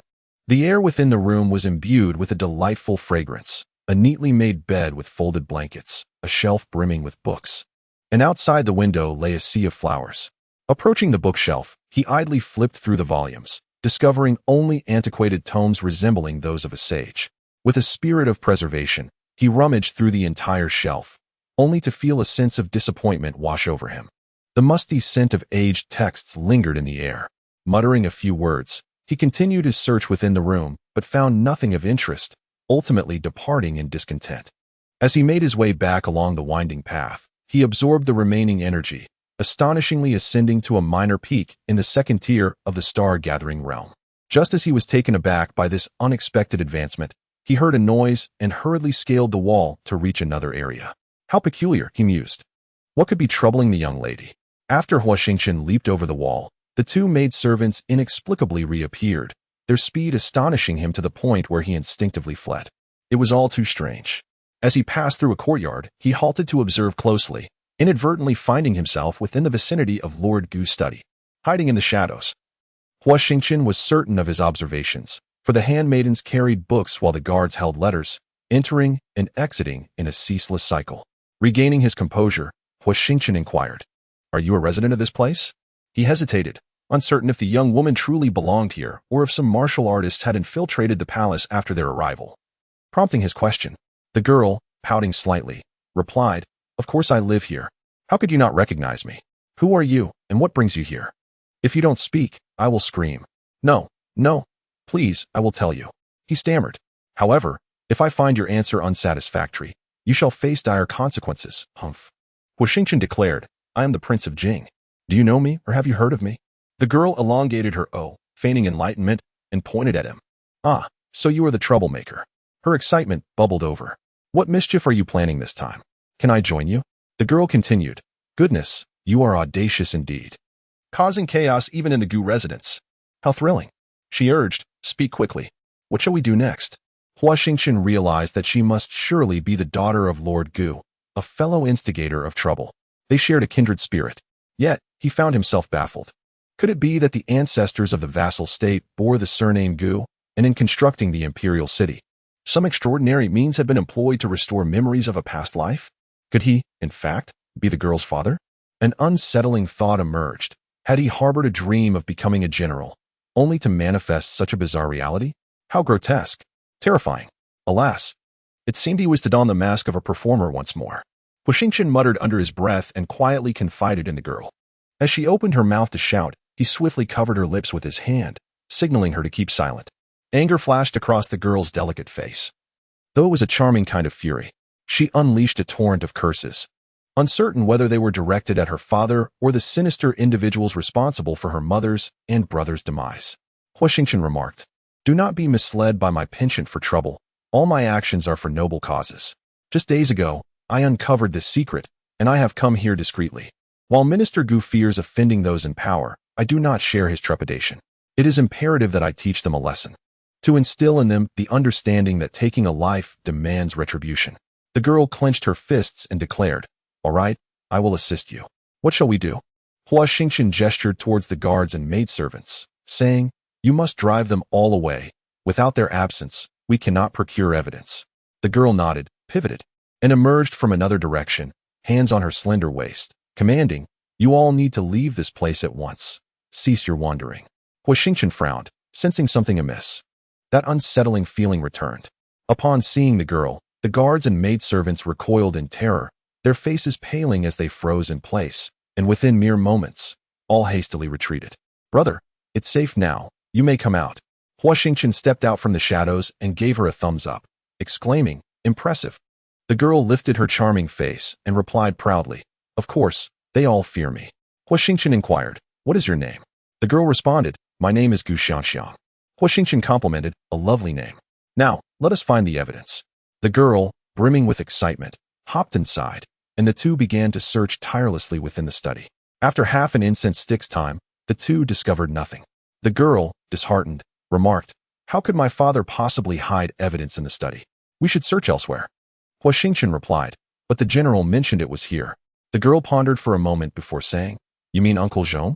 Huo Xingchen nodded and began to pat the wall, checking for hidden passages or secret rooms. Chapter 65. The prison disappointment loomed. The study was vast yet devoid of any concealed pathways or chambers. "Apart from the study, where else does your father frequent?" Huo Xingchen mused, contemplating whether the Mudman General was lying or had ulterior motives. Duan Xiangxiang reflected for a moment before responding, "My father often visits the prison." "The prison?" Huo Xingchen narrowed his eyes, a peculiar smile forming on his lips. "Let us proceed to the prison." Duan Xiangxiang interjected, "It is heavily guarded. The sentinels are formidable. Can you contend with them?" Huo Xingchen chuckled, "Who do you think I am?" "The Prince Jing, let's go." Duan Xiangxiang earnestly attempted to dissuade him, but Huo Xingchen was resolute. Finally conceding, he stated, "Very well, if it proves too perilous, we shall not enter but merely observe from outside." With that, Duan Xiangxiang reluctantly agreed. The two strolled out with an air of confidence. As per Duan Xiangxiang's suggestion, she invited friends to visit, and thus, the guards dared not interfere. As they walked, the guards and maidservants regarded Huo Xingchen with curiosity. Several areas were heavily fortified, and Duan Xiangxiang hesitated to enter freely, while Huo Xingchen discreetly surveyed the surroundings before following her lead. Duan Xiangxiang remarked, "My father says these flowers are meant to dilute the ominous aura emanating from the prison. I do not understand why, but my father's words are always correct." Huo Xingchen furrowed his brow, realizing that these flowers bore no distinction from ordinary flora. Yet they seemed excessively vibrant, an anomaly indeed. Crouching down, he sifted through the soil beneath the flowers, pinching a sample between his fingers and bringing it to his nose. A foul stench assaulted his senses. Startled, he cast a glance at Duan Xiangxiang, noticing her gripping the hem of her garment, visibly anxious. Rising to his feet and brushing off his hands, he inquired, "By the way, do you know about the guards at the prison?" Relieved that Huo Xingchen had lost interest in the soil, Duan Xiangxiang shook her head and replied, "My father forbids me from approaching, let alone visiting the prison." Indeed, from the broken flower stems oozed bright crimson blood. It had puzzled him that while the flowers were a riot of colors, some bore a hint of sanguine hue. Even if the prison's bloodlust seeped into the flowers, they would wither rather than flourish so luxuriantly. It was no wonder that the beheaded maid had shed not a drop of blood. Huo Xingchen narrowed his eyes, murmuring, "How did she manage that? Blood must flow for life to cease. From whence did these beings originate? How had she transformed them into puppets? The demon race?" Huo Xingchen's body tensed. The demon race had long vanished from the annals of history, absent from the continent for millennia. Now, with the emergence of demonic rites within the ruins, could it be that the demon race had been lying in wait within these remnants to preserve their existence? Huo Xingchen squinted once more and scaled the wall again.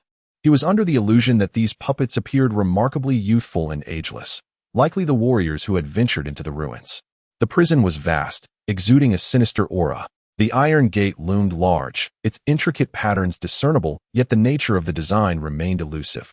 Outside, guards patrolled with weapons in hand, for teams in total, while sentinels flanked the entrance to the celestial prison, each wielding a hefty iron hammer, one on either side. The gate stood firmly shut, posing the question of how to gain entry.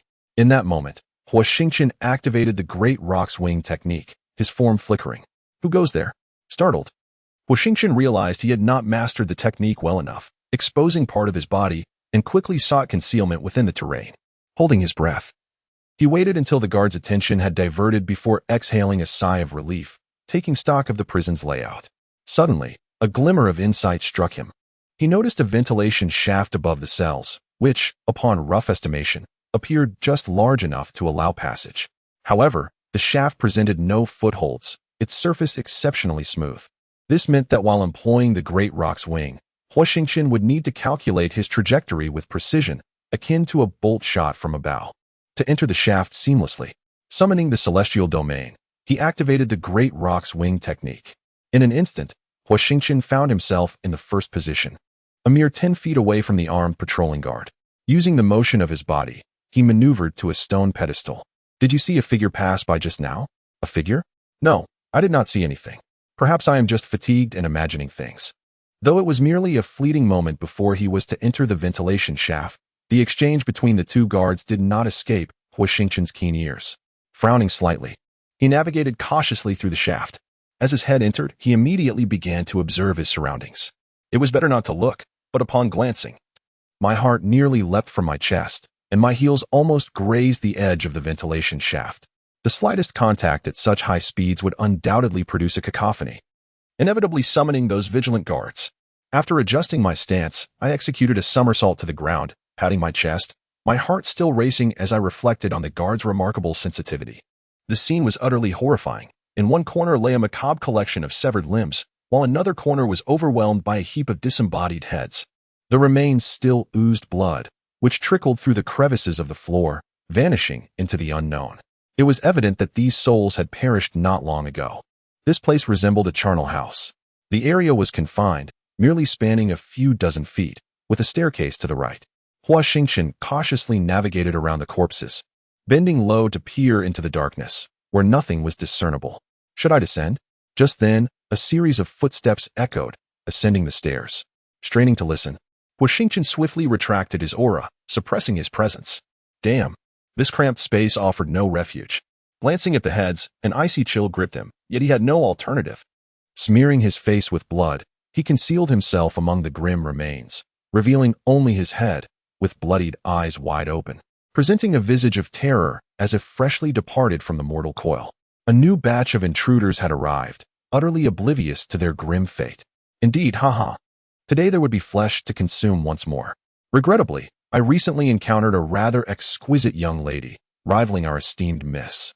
I yearned for a moment of indulgence, yet feared the wrath of Our Lady. Alas, with your half-paralyzed condition, even if you were granted such pleasure, it would be devoid of sensation. You could not produce the desired outcome. Do you dare to challenge me? Go ahead, strike me if you wish. It would hardly cause me any pain.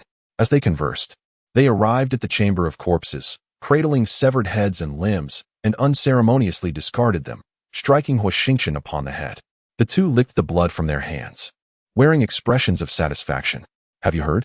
We might be on the brink of freedom. What do you mean? Have you not sensed the peculiar change in the Zhengying Hall this year? It seems to have dulled considerably. Perhaps it can no longer sustain itself. Are you suggesting that the crystal stones are nearing depletion? That cannot be true. The influx of visitors has been particularly high this year. Over the past month alone, several groups have been apprehended, and they are indeed affluent, with crystals beyond counting. I was even tasked with tallying those crystals last time. My hands nearly went numb. Nonsense. Do you truly feel any discomfort? That is not what I meant. I was referring to the outsiders, those clay figures, Do you not find their behavior increasingly bizarre? Are you implying they have begun to conspire against Our Lady? Could it be that prophecy has indeed come to pass? Hush, speak softly. At that moment, a voice boomed from below, demanding, "You too. Hurry up and come down. Preparations are underway." "Coming right away," they replied, exchanging glances that revealed a cruel delight as they hurried down the stairs. As the two figures receded into the distance, Huo Xingchen, his countenance stern, rose from the mound of heads. "Humph, you shall not prevail," he thought. Since entering the imperial city and navigating a series of events, he had pieced together much of the puzzle. Only one matter remained to be clarified before the entire situation could be unveiled. Paying little heed to anything else, Huo Xingchen summoned the star domain and descended the staircase with deliberate slowness. Utilizing the faint light provided by the star domain, he concealed himself on the lower floor. Looking up, he observed a crystalline shroud materializing just above his head, stained with a layer of blood, the flow of which led towards the rear garden not far away. Cursing under his breath, he deemed the area temporarily safe and retracted the star domain, stepping out from the shadows. Chapter 66. To rescue a person. One must also steal. Huo Xingchen sprang forth, only to be taken aback by the presence of two guards patrolling in tandem. "Who are you? How did you end up here?" one guard exclaimed, raising his spear at Huo Xingchen. "To hell with you," Huo Xingchen retorted, employing the utmost prowess of the great rock. Appearing instantaneously before the guard and, with a swift stroke of the crescent moon, felled him. In a flash, he dispatched the second guard with equal efficiency. Doug, however, was of a different temperament. Bitterly, he lamented, "It's all that little vixen outside. We've fallen into her trap, deceived into this predicament. Brotherchen, hurry and rescue us. I shall see to it that they are utterly annihilated," he insisted fervently. Huo Xingchen smirked inwardly. How quickly he had adopted the brotherly address. His demeanor had not been so congenial before. He gestured for Doug to lower his voice, stating, "There is little time. First, elucidate how you were imprisoned by the starlight, so I may devise an effective strategy. Otherwise, rescuing you would be in vain, and we would meet the same grim fate." "Ah?" Huo Xingchen exclaimed softly, inquiring, "Which martial academy do you belong to, Mouse?" Mouse replied, "Heavenly Sword Martial Academy." Huo Xingchen pondered for a moment and remarked, "No wonder. The formation master, Master Mao, from the Heavenly Sword Martial Academy, is indeed a top-tier expert of our time, with unparalleled skills in formation crafting. Your senior brother must be one of Master Mao's select disciples." Mouse affirmed, "Indeed, but my senior brother cannot compare to you. I can assure you of that." Just as Huo Xingchen was about to speak, Dog interrupted their idle chatter, urging, "Brother Chun, stop dawdling. Once these individuals conclude their prayers, they will turn against us. Do you still have the leisure to chat? Quickly think of a solution." The others in the cells grew anxious, urging Huo Xingchen to expedite their rescue, promising future rewards. Upon hearing the mention of rewards, Huo Xingchen's interest was piqued, and he inquired, "What benefits can you offer me? As long as my life is spared, I would accept anything." One person articulated, and the others echoed in agreement. As Huo Xingchen surveyed the room, he noted that nearly all were formidable warriors at the third rank of the star-gathering realm, each an exceptional talent. He pondered the risk of rescuing them only to have them renege on their promises, which would be a significant loss. Moreover, given their cultivation levels, they were likely to be promising new students of the Martial Academy, ensuring their future benefits would be substantial. The thought of potentially collecting debts from them in the future amused him. Words alone hold no weight. Who would believe you? One person challenged. Huo Xingchen contemplated this and retrieved a magical artifact from his Qingquan bag. Approaching the individual, he smiled and said, "Come now, let your blood drip upon it, and then inscribe the benefits I am to receive." Thus, the Blood Oath Banner was summoned. Huo Xingchen chuckled. Indeed, it is the Blood Oath Banner. The Blood Oath Banner serves as a medium for information storage, akin to a promissory note. It is inexpensive and ubiquitous. Huo Xingchen never anticipated that his grandfather would have prepared such a substantial array of Blood Oath Banners for him, which turned out to be fortuitously useful. He mused. Could it be that his grandfather had foreseen his potential in this regard? "You dare to bring such items? Are you here to seek inheritance or to collect debts?" The man exclaimed in a fit of rage, incessantly muttering. Huo Xingchen gestured toward the outside, saying, "Look, those puppets could invade at any moment. If you are unwilling to part with this small benefit, you might as well embrace death." He continued, "Moreover, wealth is but an external possession. With your life hanging by a thread, why quibble over such trifles? With your cultivation, you are bound to soar to great heights in the future. Does this minor loss truly matter? Honestly, make your choice. Are you coming or not? If not, I shall seek another. I will. I will. The man exclaimed, approaching Huo Xingchen. What will you offer? Huo Xingchen appeared gentle on the surface, yet he felt an inexplicable awkwardness. With a wry smile, he remarked, how about a broken star pill? The mention of the broken star pill made Huo Xingchen's eyes sparkle as he nodded eagerly. Suddenly, someone beside him interjected, have you lost your mind? The broken star pill is the crucial elixir for breaking through from the star-gathering realm to the star-convergence realm, and you dare to. Huo Xingchen, displeased, retorted, what he offers is none of your concern. If you wish to perish, do not drag others down with you. His life is worth this price. And I doubt you can provide anything of value. Just wait here for your demise. The man seethed, nonsense. You think I cannot afford it? I fear that if you fail to rescue him, it will all be for naught. Huo Xingchen scoffed, have you lost your mind? If we can't escape, won't you all perish as well? Who shall I seek retribution from?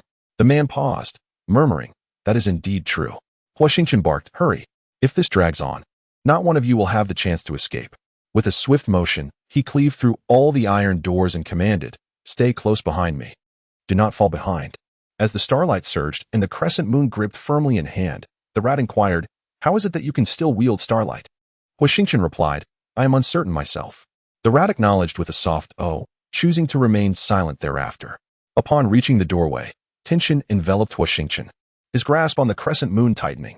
Suddenly, the rat remarked, they are not formidable. It is the formation and that young girl who pose the real challenge. To you, they are no different than mere vegetables awaiting the knife. A sheepish smile crossed Huo Xingchen's face as he squared his shoulders and stepped forward. Someone is escaping. A prison break is underway. Huo Xingchen's expression darkened. Their actions seemed to resemble the very theft they accused others of. In no time, hundreds gathered outside the prison. Without hesitation, Huo Xingchen unleashed his most powerful strike, a blazing sword that transformed the area into an inferno, cleaving through the puppets and incinerating them to ashes, leaving only a thin layer of black soot upon the ground. Impressive. The rat raised his thumb, exclaiming, Brother Chun, your mastery of the fire attribute star is indeed overwhelming. I am in awe. No wonder you appeared so composed outside the palace.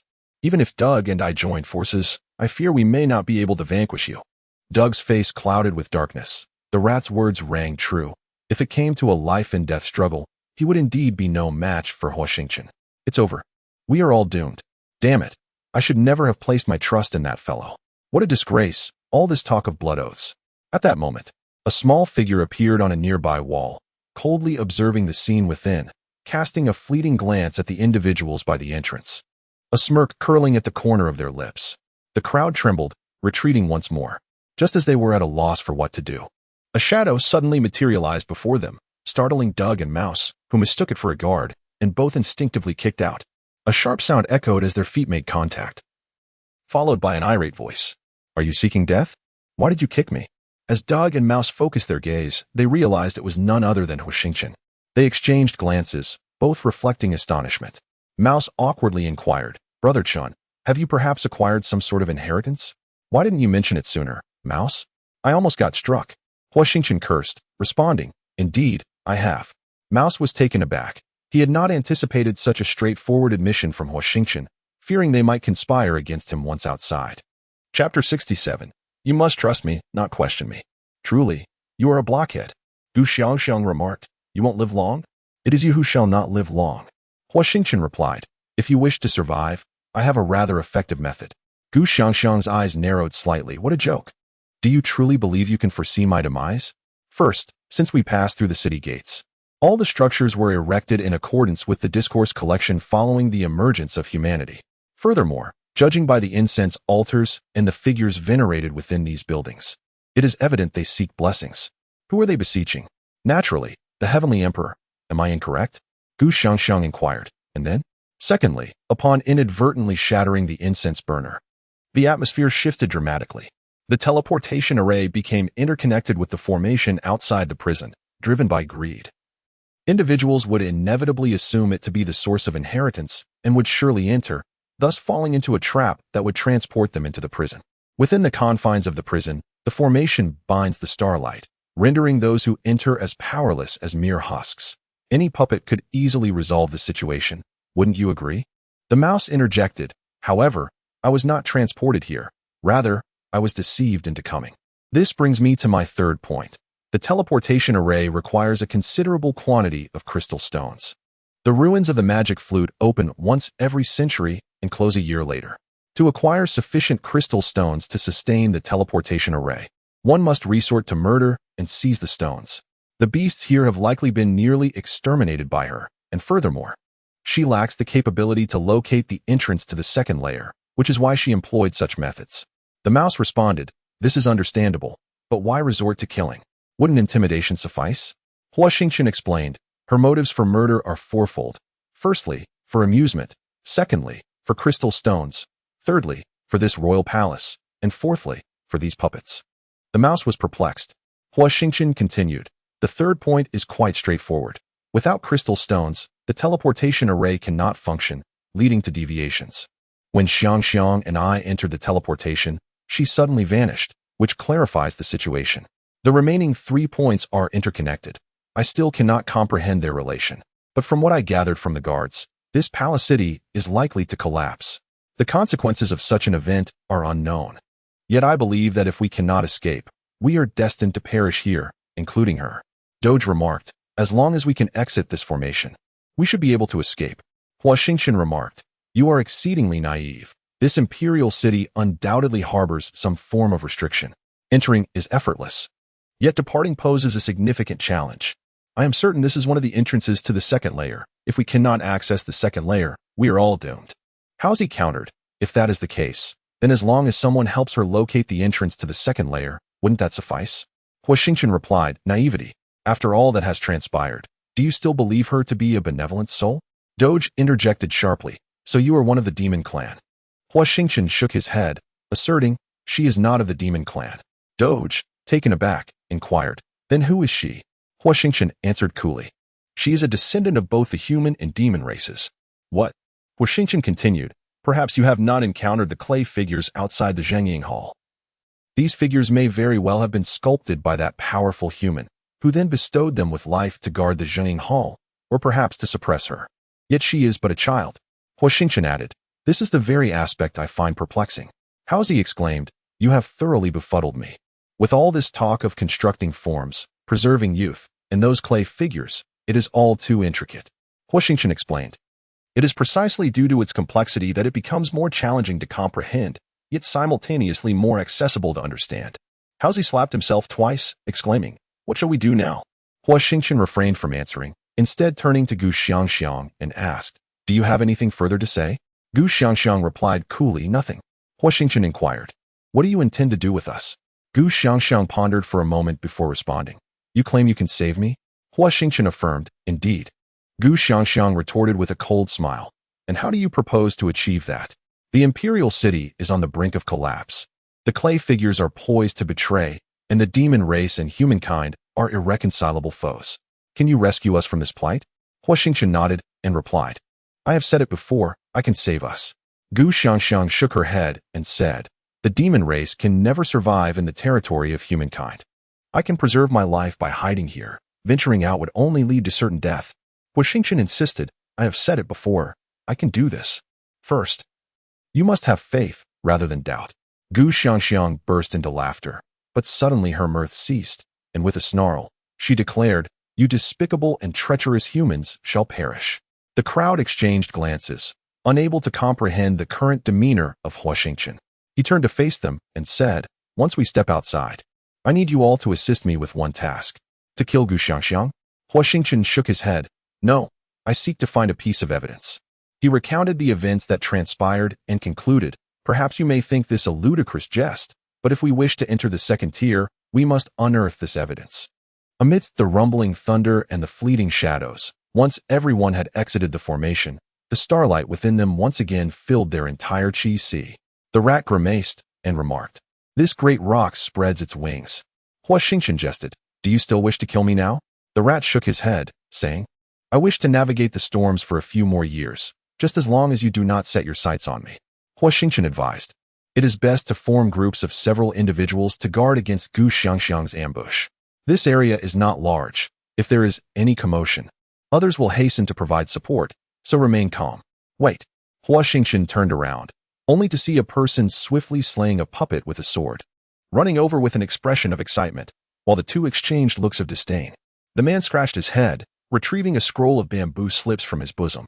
He remarked, I was startled by him earlier, and seeing that his martial prowess is not formidable, Huo Xingchen accepted the bamboo slips, unfurling them while furrowing his brow and murmuring to himself.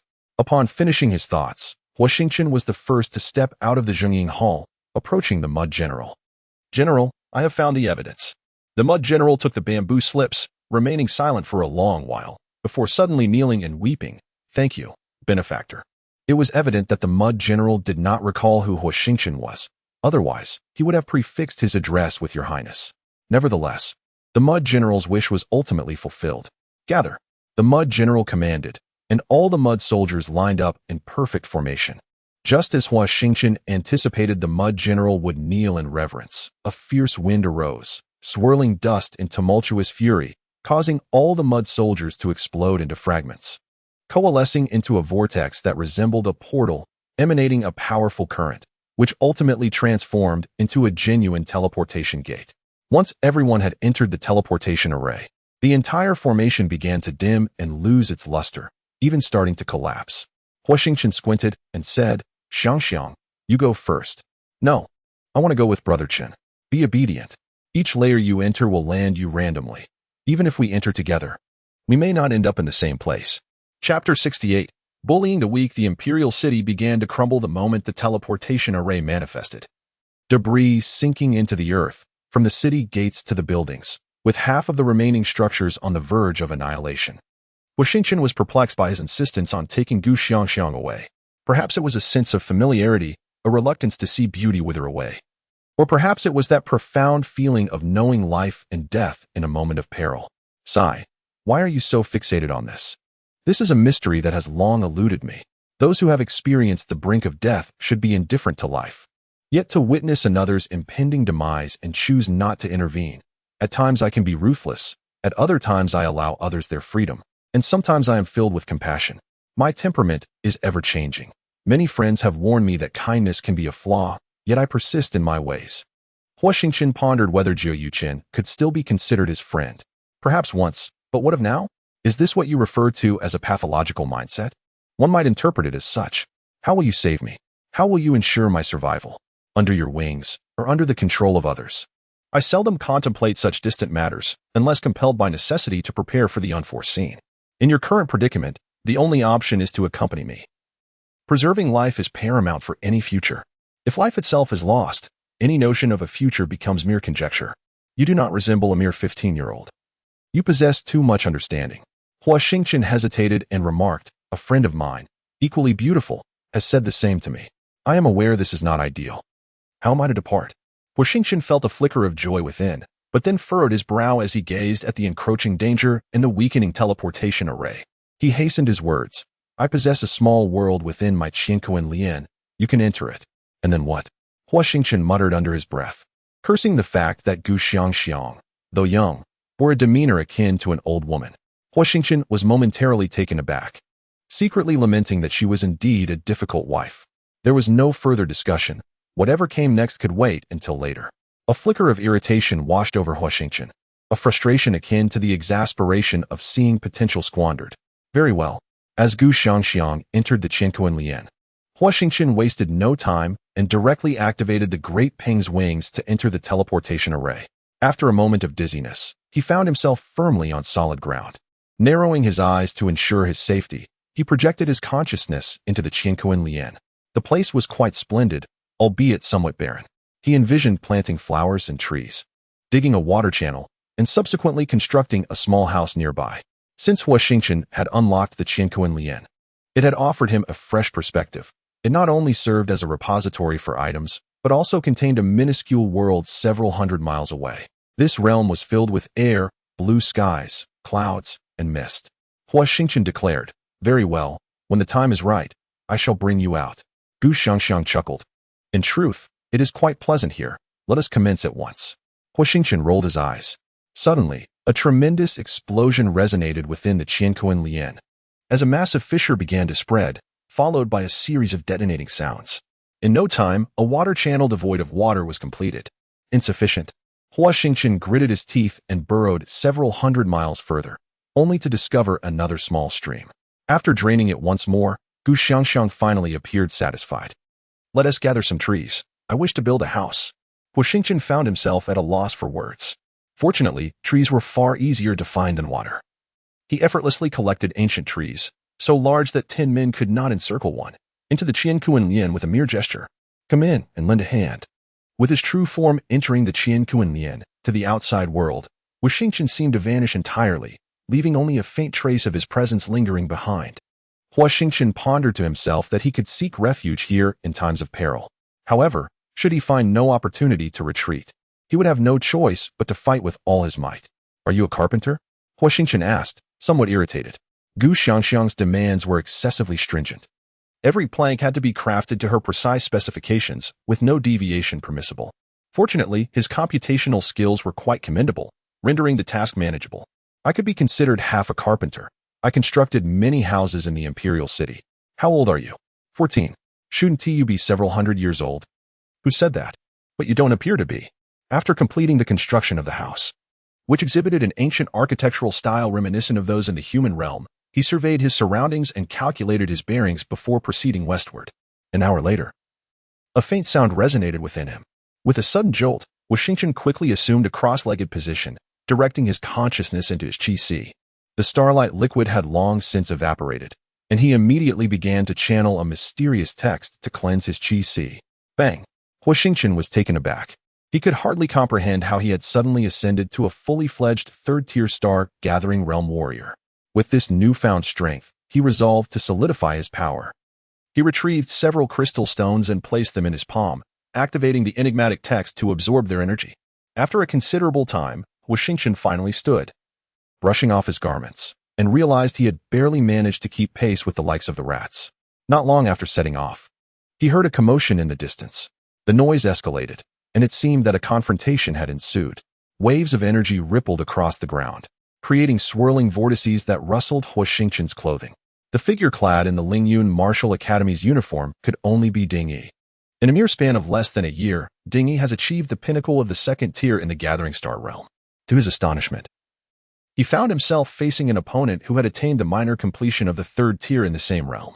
Huo Xingchen was taken aback by Ding Yi's ability to withstand the opponent's assaults without faltering, indicating that he had indeed put in considerable effort. However, the disparity in their realms was still palpable. Before long, Ding Yi's complexion flushed and his hands trembled, clearly revealing that he was nearing his limits. Observing the scene below, where his adversary's supporters were rallying, Huo couldn't help but shake his head. Ultimately, sheer numbers equate to greater strength, while sparring may be manageable in a life-and-death struggle. Even if the opponent were to sustain injuries, Ding Yi would still find himself at a disadvantage, should a multitude converge upon him.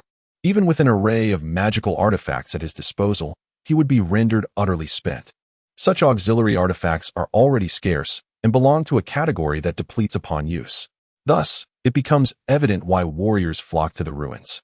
Possessing formidable legacies is far more advantageous in establishing oneself in the tumultuous continent than relying solely on auxiliary artifacts. As fate would have it, Ding Yi's opponent formed a seal with his hands, unleashing a powerful aura that descended like a tempest. Ding Yi found himself struggling against the emanating sword energy, and with the added force of the oncoming wave, he was overwhelmed. With a thunderous crash, Ding Yi was thrust to the ground, creating a deep crater upon impact. Struggling to rise from the pit, he bore numerous sword wounds, blood trickling from the corner of his mouth, his visage ghostly pale. Weren't you quite boastful? Get up. Haha. A waste is merely a waste. Daring to vie for my elder brother's legacy? Hand it over obediently, or you shall become the third soul lost to my service. Spitting out a mouthful of blood, Ding Yi retorted with a cold smile, it's merely a matter of numbers. Had I not exhausted myself earlier, do you truly believe your meager strength could seize what rightfully belongs to me? The individual remained unperturbed, chuckling, it matters not. Whatever you say is acceptable. However, you have been defeated, and it would be prudent to surrender the documents. Ding Yi replied coolly, what if I refuse? Do you intend to kill me? The man's expression suddenly turned icy as he sneered. Why hesitate? Who would know if I were to end your life? All present are my allies. It would be wise for you to be clever, or else do not blame me for my ruthlessness." Ding Yi gritted his teeth, his face filled with resentment. Who claimed there was no one to aid him? Was he not present? He raised his head and was momentarily taken aback by the sight of a smiling figure approaching, a flicker of hope igniting within him, only to be swiftly extinguished. He bore a deep-seated grudge against Huo Xingchen. The enmity ran deep. Huo Xingchen had once left him severely injured, bedridden for 3 months. And Ding Yi had vowed to repay that debt 100-fold. Yet, he could not help but admire Huo Xingchen's audacity, charging into danger alone. Not only inflicting grievous harm upon him, but also establishing a formidable reputation among the new recruits in a mere 3 days. A feat that required tenfold effort on Ding Yi's part. Clearly, this individual was extraordinary. Now, Huo Xingchen would relish the opportunity to strike him when he was down. Ding Yi wore a bitter expression. "Who are you? I advise you not to get involved in this murky affair, otherwise." Huo Xingchen stepped forward, helping Ding Yi to his feet, inquiring, "Are you seriously injured?" Ding Yi shook his head, indicating that he was fine, a flicker of warmth passing through his heart. "Young man, do you wish for death? Do not utter the word death in my presence, or it may just come to pass." Ding Yi was taken aback. In a single breath, a living soul had vanished. How had he accomplished this? Was he not merely a third tier in the Gathering Stars realm? Was he human or ghost? No, no, no. I must be seeing things, Ding Yi exclaimed, shaking his head vigorously. Suddenly feeling a sense of unease, he glanced at Huo Xingchen, his expression turning awkward. "Kill him. Kill him. Our elder brother was slain by him. We must avenge him." One voice cried out. Huo Xingchen, unfazed, initiated once more, and in the same breath. The outcry abruptly ceased. Who else dares to utter foul words?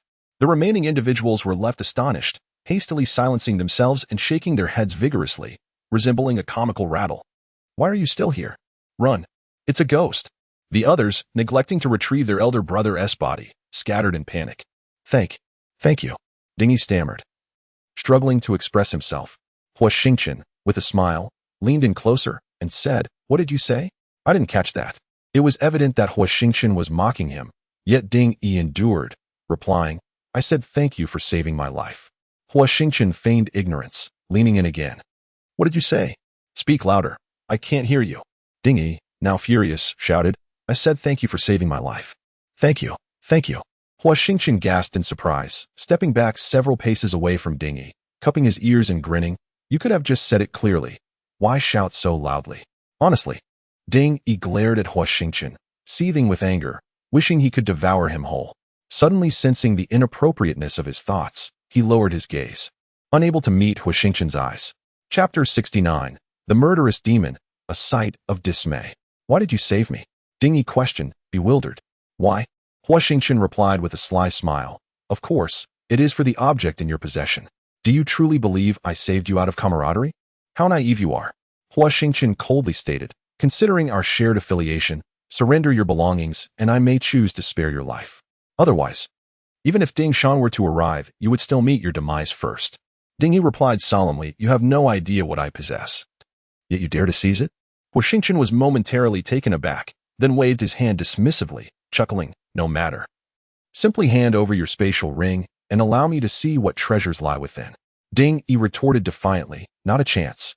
Huo Xingchen erupted into laughter. But suddenly his fingers clamped around Ding Yi's throat, his expression darkening. "Do not compel me to take your life." Within mere moments, Ding Yi's face turned crimson as his breath quickened. The ferocity in Huo Xingchen's gaze filled him with dread, a stark contrast to his earlier demeanor. To submit or not to submit? In the face of life and death, Ding Yi ultimately relinquished the spatial ring. "That is more like it." Huo Xingchen grinned, releasing his grip as Ding Yi bent over, gasping for air, gradually regaining his composure, his eyes filled with a brutal glint as he fixated on the ground. Indeed, there were quite a few valuable items within. Huo Xingchen discarded all the contents of the spatial ring into his cosmos pouch, tossed the empty ring back to Ding Yi, and searched the bodies of the deceased for their rings as well, adding them to his own collection. "Until we meet again." He laughed heartily, striding away. Ding Yi, regaining his footing, approached the 2 lifeless corpses, narrowing his eyes before departing after a long while. Huo Xingchen's apparent mercy towards Ding Yi was merely a facade, a ruse to utilize another S-hand. It was likely that the individual he faced held considerable influence. Huo Xingchen had thoroughly pillaged Ding Yi's healing elixirs, leaving him in a perilous state amidst the ruins, dangerously close to death. Yet, Huo Xingchen had still underestimated Ding Yi's capabilities. As he advanced, he occasionally encountered individuals obstructing his path. After dispatching several of them, these individuals fled like frightened dogs. However, before he could catch his breath, they re-emerged at an unexpected moment, aggravating him. Huo Xingchen remained oblivious to the fact that Ding Yi was covertly sabotaging him. He assumed these individuals were simply idle fools, choosing to rob rather than pursue the legacy. Although he recognized the futility of their thievery, he did not deem it a reflection of his own prowess. Regardless, he felt no fear, as he had yet to encounter any martial artist whose strength significantly surpassed his own, and thus he decided to pursue them relentlessly. A thoughtless remark from them irked Huo Xingchen greatly. It was they who were engaging in robbery, yet they now sought to admonish him. What kind of logic was that? He could not be bothered to analyze the situation, for he discerned that his opponents were merely at the third tier of the Gathering Stars realm, slightly above him in rank, yet he was confident he could eliminate them. Drawing his weapon, the Crescent Moon, he prepared to strike. Wait, Huo Xingchen said coolly. What? Do you wish to leave behind a final message before your demise? The man laughed derisively. You were the one who killed me first. Pray tell, when did we ever offend you? In the realm of legacies, everyone relies on their own abilities. What is robbery but a trivial matter? In the land of wind and cloud, thievery was indeed commonplace, yet to the strong, such individuals were merely insignificant rogues, scorned by society. Their reputation was unlikely to be favorable. Encountering such people was akin to facing a rat scurrying across the street, universally reviled and subjected to disdain. No one would extend sympathy. Rather, they would relish the spectacle of retribution. A chill ran through Huo Xingchen. Despite his previous ruthlessness and lack of hesitation in taking lives, he had never engaged in such despicable acts that incited the wrath of heaven and humanity. It was not only repulsive but also disturbingly twisted. He is by no means a good person, yet he is not so vile and twisted. The lives lost are not on my hands. I have been framed. Huo Xingchen narrowed his eyes, convinced that he had indeed been set up. Apart from Ding Yi, there was no other suspect. If one were to suggest that it was the likes of Rat and Doug, he would vehemently deny it. Without him, those two would have perished long ago. It was unreasonable for them not to feel grateful, let alone engage in such despicable acts. Still making excuses, that individual erupted in starlight, summoning the star domain, and struck with the mightiest sword intent, clearly infuriated to the utmost degree, declaring, "Unless I slay you, my heart's anguish shall remain unrelieved." Huo Xingchen squinted, employing the technique of the great pang to vanish from sight. Huo Xingchen, you shall not meet a good end. The individual's sword struck nothing but air, and he howled towards the heavens. Huo Xingchen wore a grim expression. The most pressing matter was to locate Ding Yi, not to take a life. This accusation could not be absolved, nor was there any means to do so. In their eyes, Huo Xingchen had become a veritable demon, adding a vivid stroke to his own legacy of turmoil. Ding Yi, you will inevitably meet your demise at my hands. Ding Shan, Li Chan, what do they matter? Since Ding Yi wishes for his death, Huo Xingchen had no reason to spare him. Fueled by fury, Huo Xingchen flickered in and out of sight. Throughout the day, he traversed over 10,000 miles across the ruins of the second layer using the Great Ping technique, yet still found no trace of Ding Yi. Had that wretch truly hidden himself away? Huo Xingchen, as was his routine, sought a safe haven to sit and replenish the starlight consumed within him. After more than 10 days of relentless travel, he suddenly realized that his mastery of the Great Peng had advanced once more, which provided him with a modicum of solace. Only one location remained unexplored. Huo Xingchen, with a stern expression, set off once more. Perseverance bore fruit, and this time he uncovered Ding Yi's whereabouts.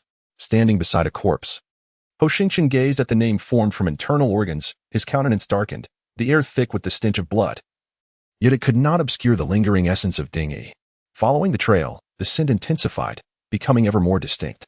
Eventually, he spotted 3 figures gathered together, one of whom was Ding Yi. To his astonishment, another was someone he recognized, Zhou Tian. At this moment, Huo Xingchen regained his composure, concealed in the shadows, observing the trio. Ding Yi remarked, the preliminary stages have unfolded as we envisioned. Zhou Tian replied, he is quite astute. Do not underestimate him. Caution is advisable. There is no need for bloodshed to create chaos. He currently resembles a cornered beast, posing little threat. The key lies in how to lure him in. Ding Yi responded. Indeed, he is clever, but I fear he may not take the bait. Zhou Tian continued. We have located the entrance to the 3rd level, yet we remain uncertain about how to unlock it. We have disseminated this information, It won't be long before many converge there. Ding Yi added. I have heard there are several entrances to the second level. What if there are also multiple to the third?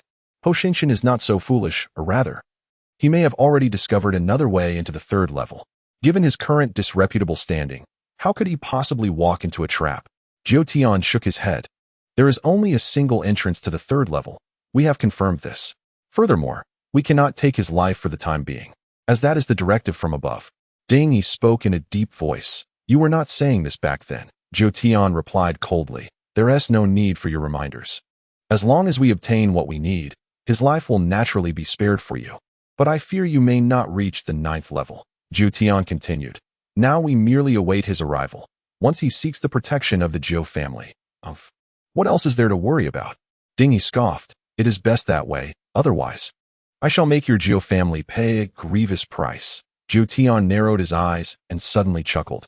Rest assured, just the name Li Chan is enough for our Jiao family to treat you with utmost caution. Who would dare to deceive you?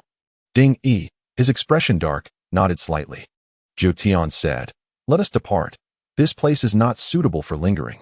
I have heard that Huo Xingchen has been wandering about, presumably in search of you. So you ought to be cautious. The three exchanged a few more words, surveyed their surroundings, and with a glance at one another, dispersed. Is there only one entrance to the third level? Huo Xingchen pondered, uncertain if Jiao Tian's words held truth. After glancing at the direction Ding Yi had taken, Huo Xingchen resolved to abandon his pursuit of Ding Yi and stealthily followed Jiao Tian, curious as to what trick he might employ next. Jiao Tian hurried through the dense forest. Unlike before, when he showed no concern for being detected, this time he was far more vigilant. Taking an hour-long detour that nearly caused Huo Xingchen to lose his trail, Jiao Tian finally halted in a secluded spot, anxiously scanning his surroundings, seemingly awaiting someone. Who exactly is he waiting for? Huo Xingchen narrowed his eyes, striving to suppress his presence entirely. Now, he regulated his breathing to a single inhalation per moment. Even a practitioner of the Gathering Star realm would likely fail to detect him. This is a profoundly painful process. Even the slightest misstep could lead to an explosive revelation of his presence, compelling him to meticulously regulate his breath. At last, after a brief wait, a distant white figure appeared before Jiao Tian, engaged in hushed conversation. Jiao Yuchen? Upon recognizing the individual, Huo Xingchen was enveloped in disbelief. His mind a chaotic whirl. Suddenly, an unprovoked surge of anger welled within him. He failed to comprehend the discourse unfolding before him and, in a fit of rage, he vanished into the depths of the forest. Who goes there? Jiao Yuchen took a few steps to a nearby tree, but found no one present. Lowering his gaze, he discovered two distinct footprints. Young master, what is the matter? Jiao Tian inquired, bewildered as he approached. Are you certain we are not being followed? Jiao Tian nodded affirmatively. Absolutely not. Jiao Yuchen replied coldly. I trust you have committed to memory what I just said. Otherwise, ending your life would be as effortless as crushing an ant. After a moment of hesitation, Jiao Tian awkwardly remarked, how shall I report to the higher-ups? Jiao Yuchen responded gravely. You need not concern yourself with that. I will handle it. Now go. Yes. Once Jiao Tian departed, Jiao Yuchen fixed his gaze upon the footprints for a while before vanishing into the forest. Chapter 70. An ominous presence as Huo Xingchen continued on his path, his anger intensified, and yet he found himself increasingly perplexed. Deep down, he still wished that Jiao Yuchen was not the person he feared. However, it became evident that he had gravely misjudged the situation. It is all too easy to believe in someone, yet remembering their darker facets is even simpler. Huo Xingchen found himself ensnared in this very dilemma, his restless state rendering his movements unsteady. Not merely kicking stones or striking tree trunks, he had even cleaved a small portion off a hill. Suddenly, Huo Xingchen sensed an oddity in his surroundings. Calming his mind, he realized he was ensnared in a precarious and paradoxical situation. Before him lay a precipice, a commonplace sight amidst the ruins. Yet this particular cliff bore an unusual distinction. At its edge stood a monument, seemingly chipped by a razor-sharp blade. From a distance, the intricate patterns were vividly discernible, but as he approached, they became elusive and indistinct. Below the cliff, a shroud of mist enveloped the ground, while the sheer face was adorned with verdant pines and wild grasses. After scrutinizing the inscription for quite some time, without gleaning any understanding, he mused that it must belong to the tomb of a formidable being. A tomb? If a tomb existed, it implied the presence of a legacy. Could it be concealed beneath the cliff? Peering down for an extended period, he detected not only the mist, but also a fragrant aroma wafting upwards, reminiscent of blooming flora. However, upon rising, he found his retreat blocked. Huo Xingchen was taken aback, for a fissure had suddenly appeared behind him, identical to the precipice before him. Approaching cautiously, he was struck with alarm. The cliff behind was teeming with countless shadowy bats, densely clinging to its surface. Fortunately, Huo Xingchen estimated the distance to the opposite cliff to be merely 100 paces.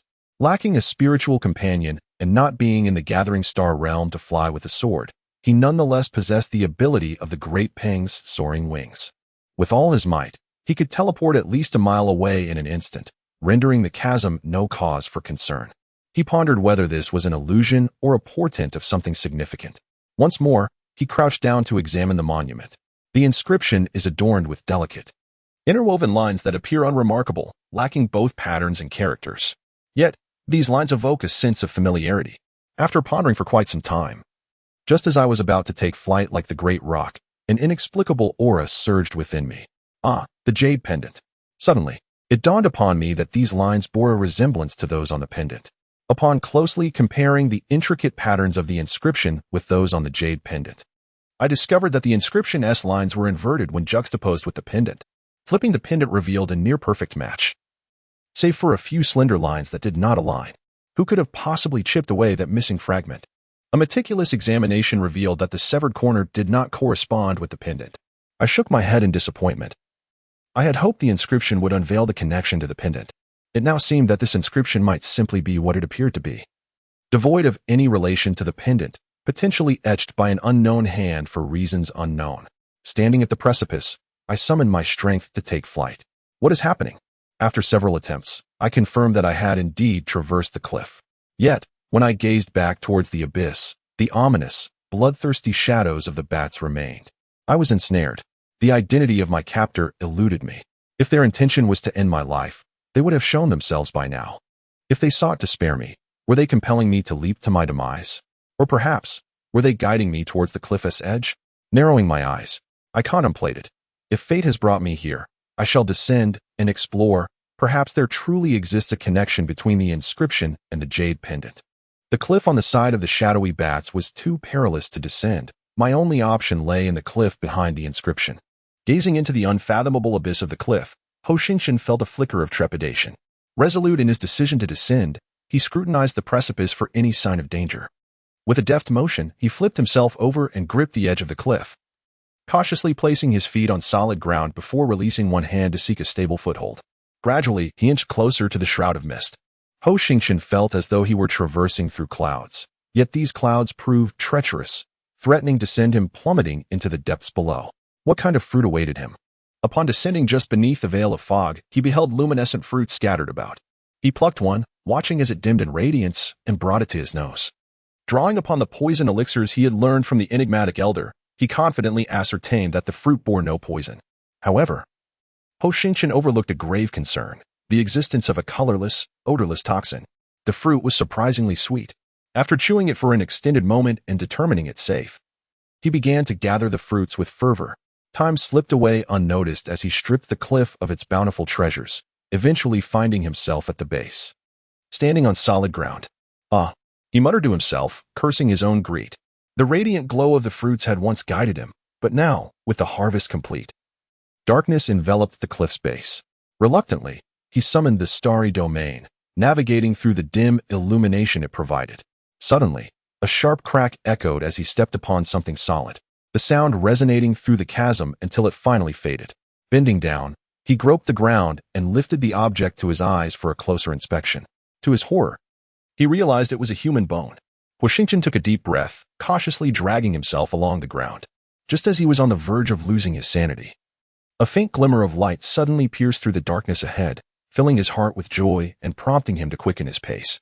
The sound of crunching echoed as he hastened forward, resonating throughout the chasm. With each beat of his heart quickening in tandem with the sounds, the light gradually expanded, illuminating a spacious area not far ahead. Before him lay a water body of unknown depth, where the light danced upon the surface, sparkling like countless jewels, dazzling to the eyes. The water reached only to his ankles. It was then that Huo Xingchen began to take in his surroundings. A veritable paradise. Ahead of the water body was a magnificent waterfall, its torrent crashing against the cliffside, sending up a myriad of droplets that cascaded into the pool below. The spray washed the trees on either side, rendering them pristine and shimmering in the light, a sight to behold. Due to the darkness surrounding him, he could not discern where the waterfall's waters flowed.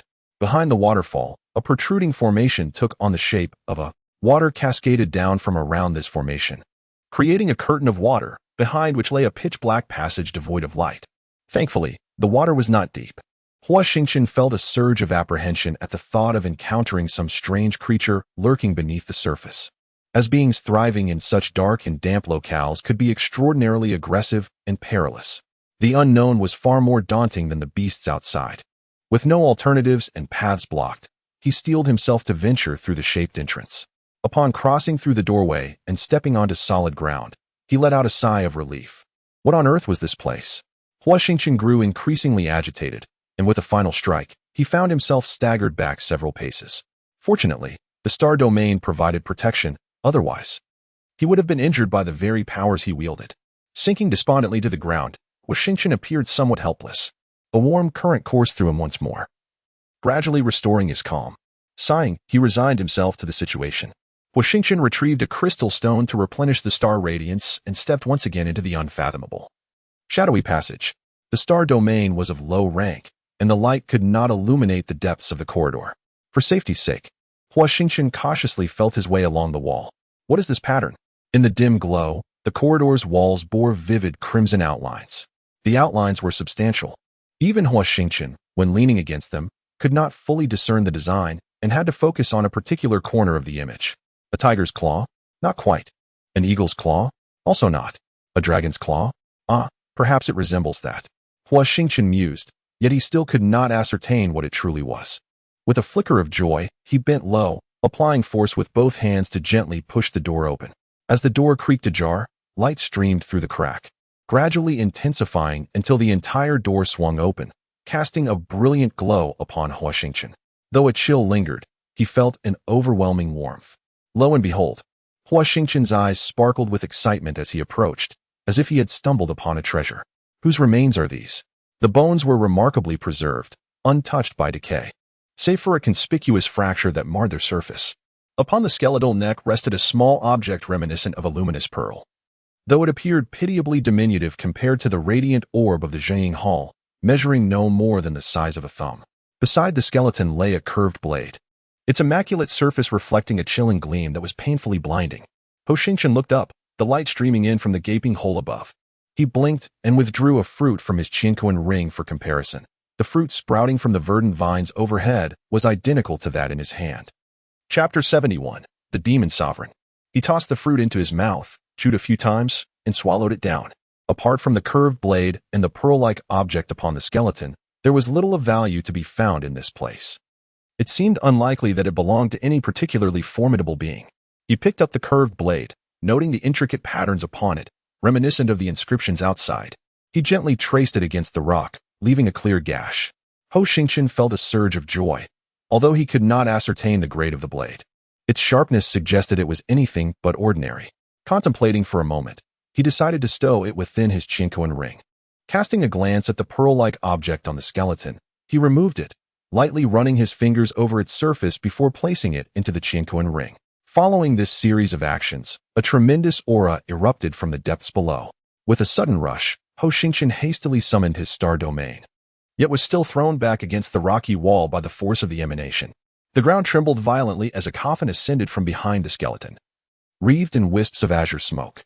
The emergence of the coffin caused the entire cavern to quake. Rocks crumbled from the walls, crashing down upon the star domain with resounding thuds, compelling Huo Xingchen to flee towards the entrance.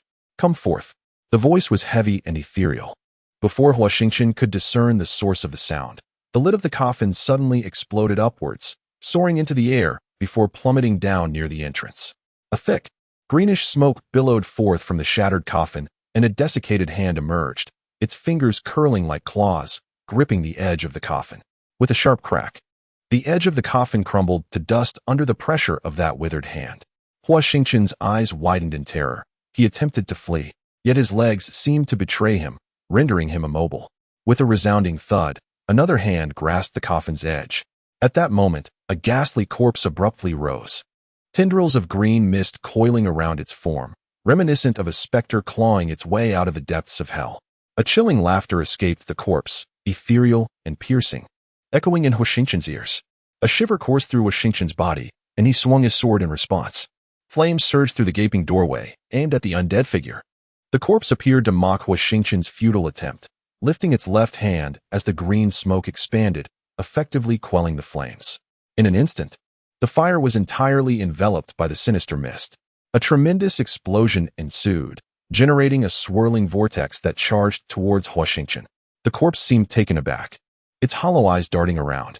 With a slight exertion, it leaped from the coffin, its tattered garments showing no sign of disturbance from the air. Emaciated and gaunt, the corpse was clad in an unusual black attire, unlike anything produced in the Wind and Cloud continent, adorned with a crimson circle resembling an eye at its chest.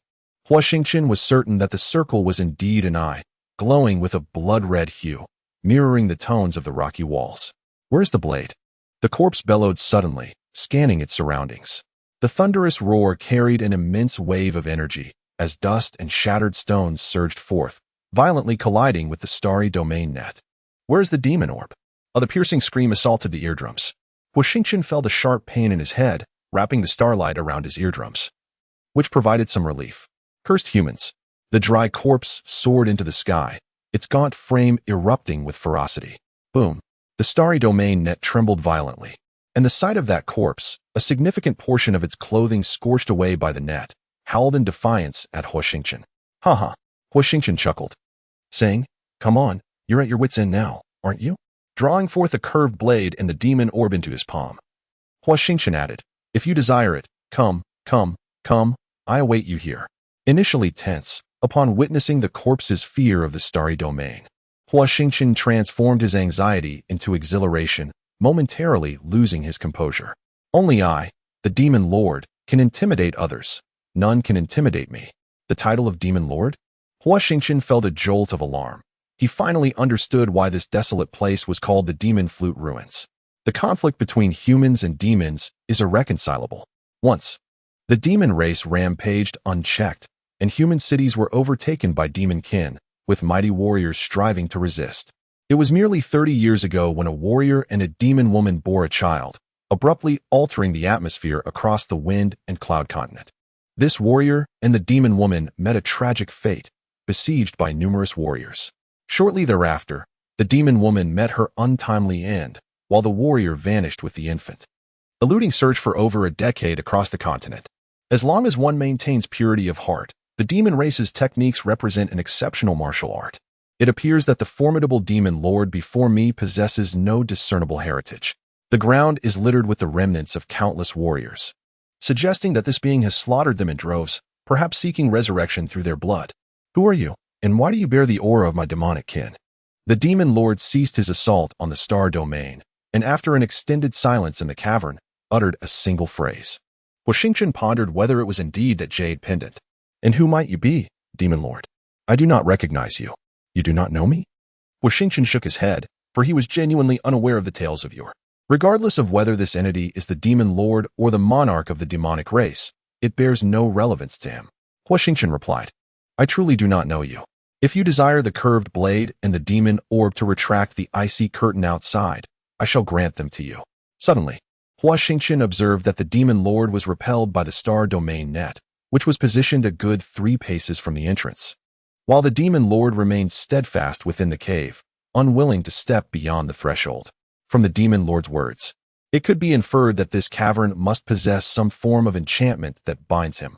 Otherwise, even if he were at a disadvantage, his self-proclaimed might as a demon lord would surely be formidable enough to annihilate him.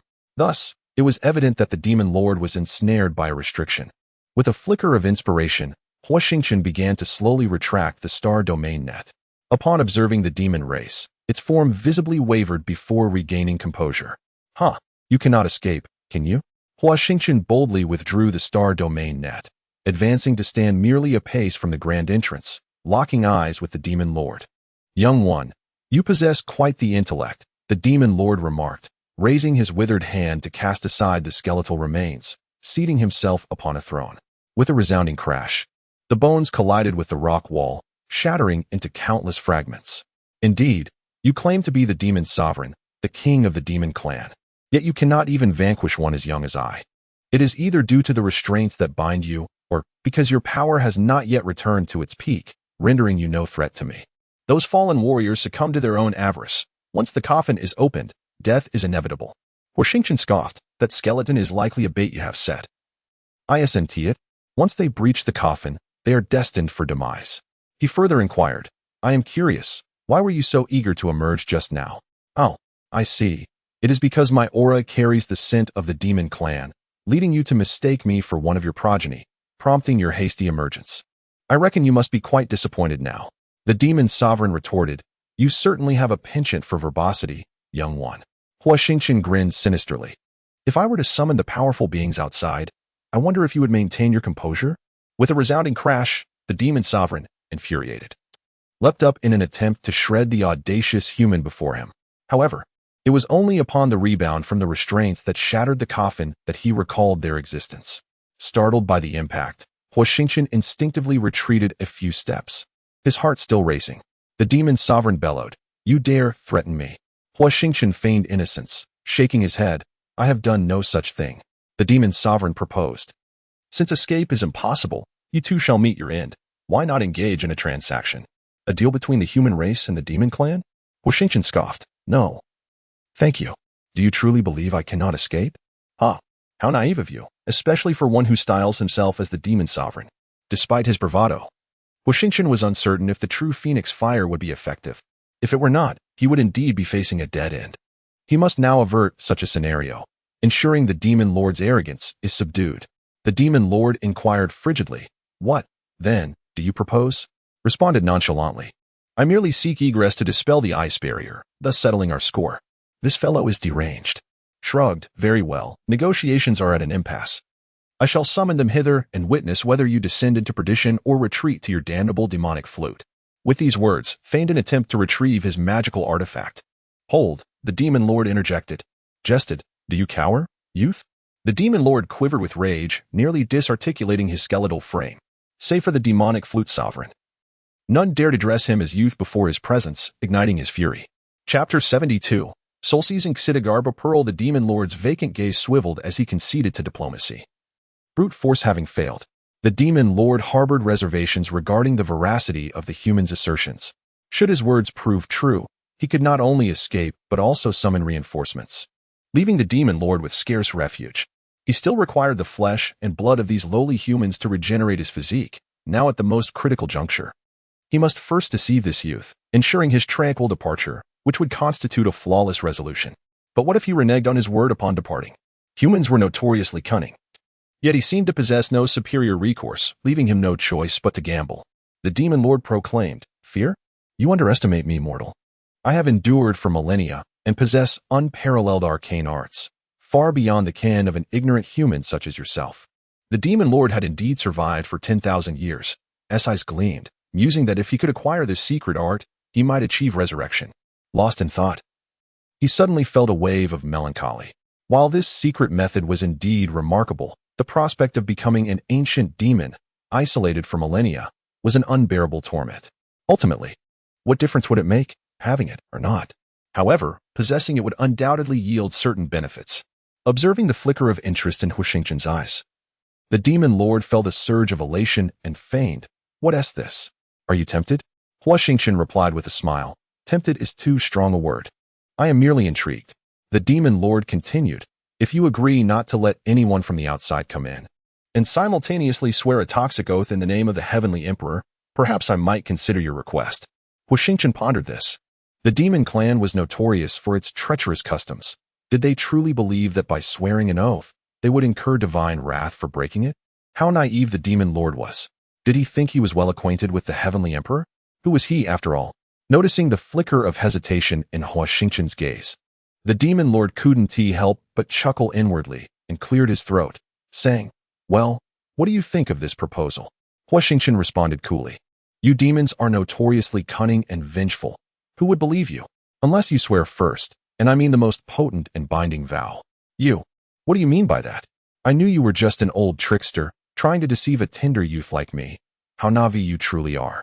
Oh, I assure you, my word is my bond. Very well, I shall swear first. The demon lord raised his hands to the heavens, then knelt on the ground, tilting his head back to declare, I, the demon lord Chao Zirwei, descendant of the demon flute sovereign, hereby swear that if I betray the son of humanity. At this point, the demon lord glanced at Huo Xingchen, who was momentarily taken aback, eventually recalling and uttering his name.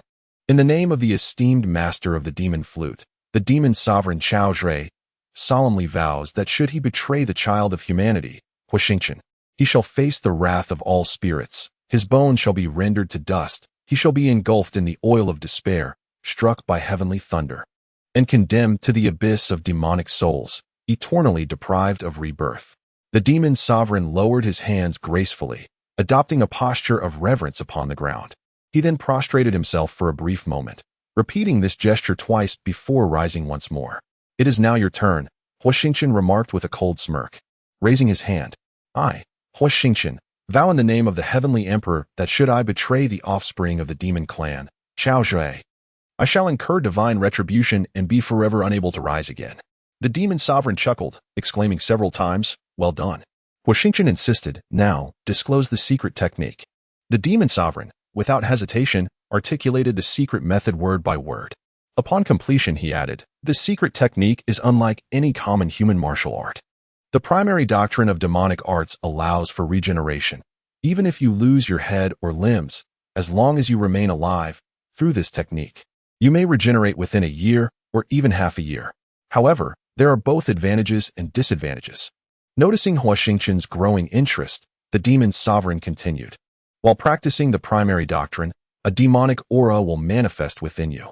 Should you be pursued by your own kind, do not blame me for the warning I have given. The latter part is far more arduous to master. Without a millennium of time to borrow flesh and blood for rebirth, you must possess other circumstances. Huo Xingchen inquired. What circumstances? The demon sovereign replied with a sinister smile.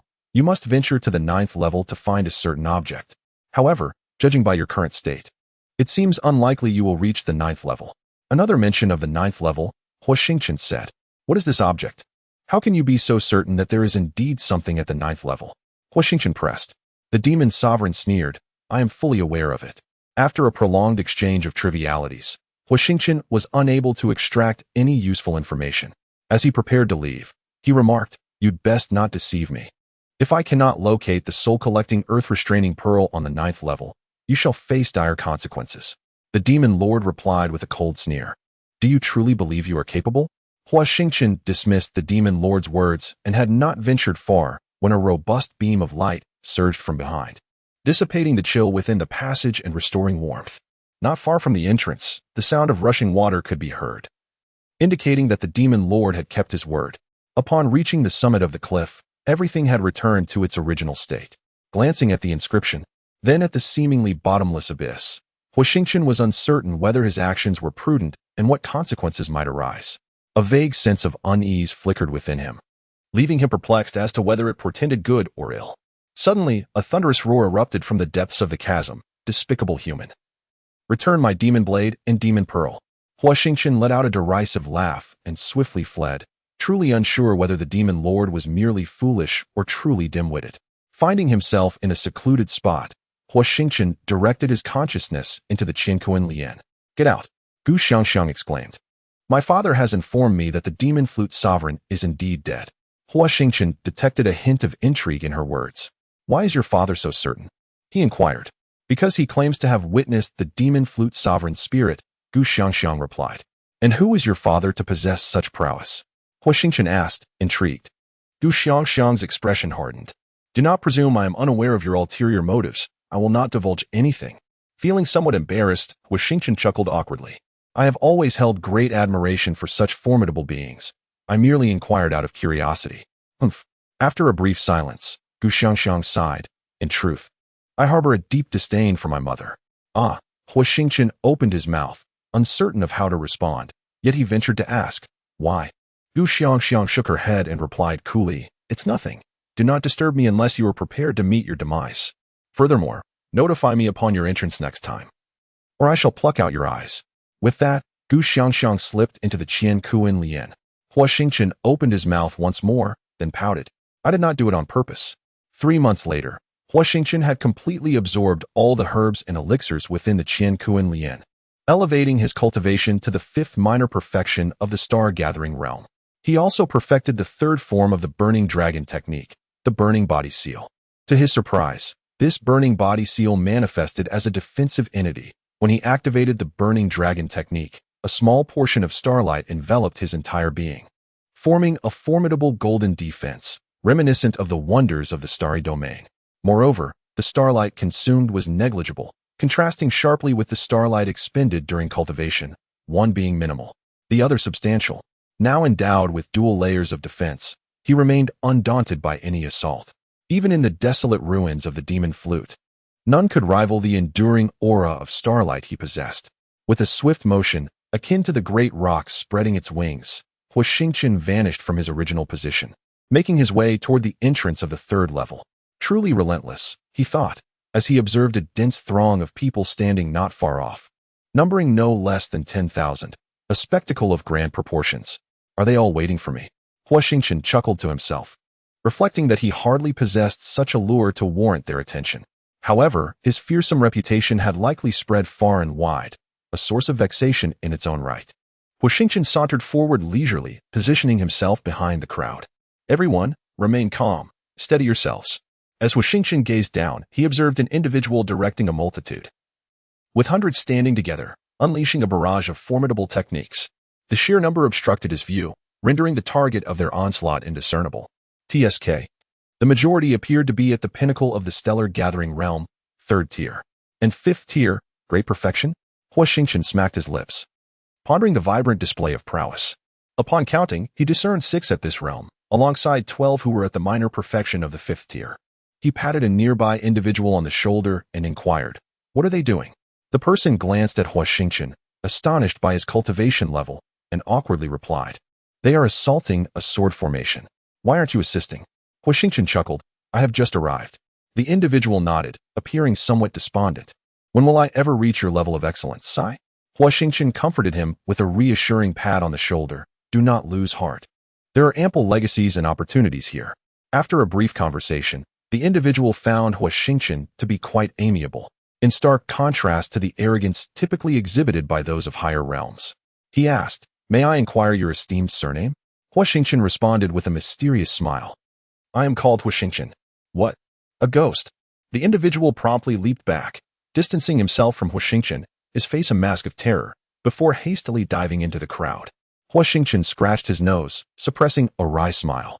Chapter 73. Corpse Poison Fruit. Before long, the assault ceased. The more accomplished individuals gathered to discuss something, and soon after, the hundreds resumed their fervent onslaught against the sword formation. The inadequately skilled warriors dared not approach, and in order to avert casualties, the remaining warriors instinctively delineated a perimeter, resembling factions forming alliances. Huo Xingchen noticed that several individuals stealthily gravitated towards him, carrying an air of unease and rage. He shook his head. There would always be those ignorant of their own limitations attempting to provoke him, disregarding the evident disparity in power. When humanity descends into folly, they become reckless to the point of endangering their own lives. Kill. Huo Xingchen shook his head repeatedly, activating his protective flame body seal, enveloping himself in its embrace. Before summoning the star domain, casting a frigid glance towards the approaching individuals. On one side, a powerful assault battered the sword formation, while this side transformed into a miniature battlefield. Many witnesses observed the unfolding scene, yet merely glanced before diverting their attention elsewhere. Such enmity transpired daily. They had grown accustomed to it, preferring to maintain their distance. As the battle erupted, several individuals unleashed formidable techniques, charging towards Huo Xingchen. He executed the Great Rock's Wing technique, swiftly evading the onslaught and materializing beside one adversary, thrusting the Crescent Moon Sword forward. The strike bore little force but was rendered lethal by its sharpness and unexpectedness. With a soft sound, Huo Xingchen pierced through the opponent's star domain, severing one of his arms effortlessly. To his astonishment, the execution of this strike proved remarkably simple. Throughout his maneuvers, he remained fixated on that individual, calculating the vulnerabilities of their star domain with astonishing speed. The adversary's star domain was far from complete, riddled with flaws, making it exceedingly easy to penetrate. Huo Xingchen had no desire to take a life. Committing such an act in public would invite unnecessary complications. For now, he merely sought to diminish these troubles, making it clear that any further provocations would require a careful consideration of their own capabilities. Humph. Huo Xingchen let out a light snort and, with an enigmatic grace, struck everyone with the sword. The cries of anguish rang out, piercing the air, yet this was merely a testament to Huo Xingchen's restraint. Apart from the formidable figures at the forefront, he possessed the highest cultivation among the rest, leading to a mix of confusion and an unwillingness to voice any reproach.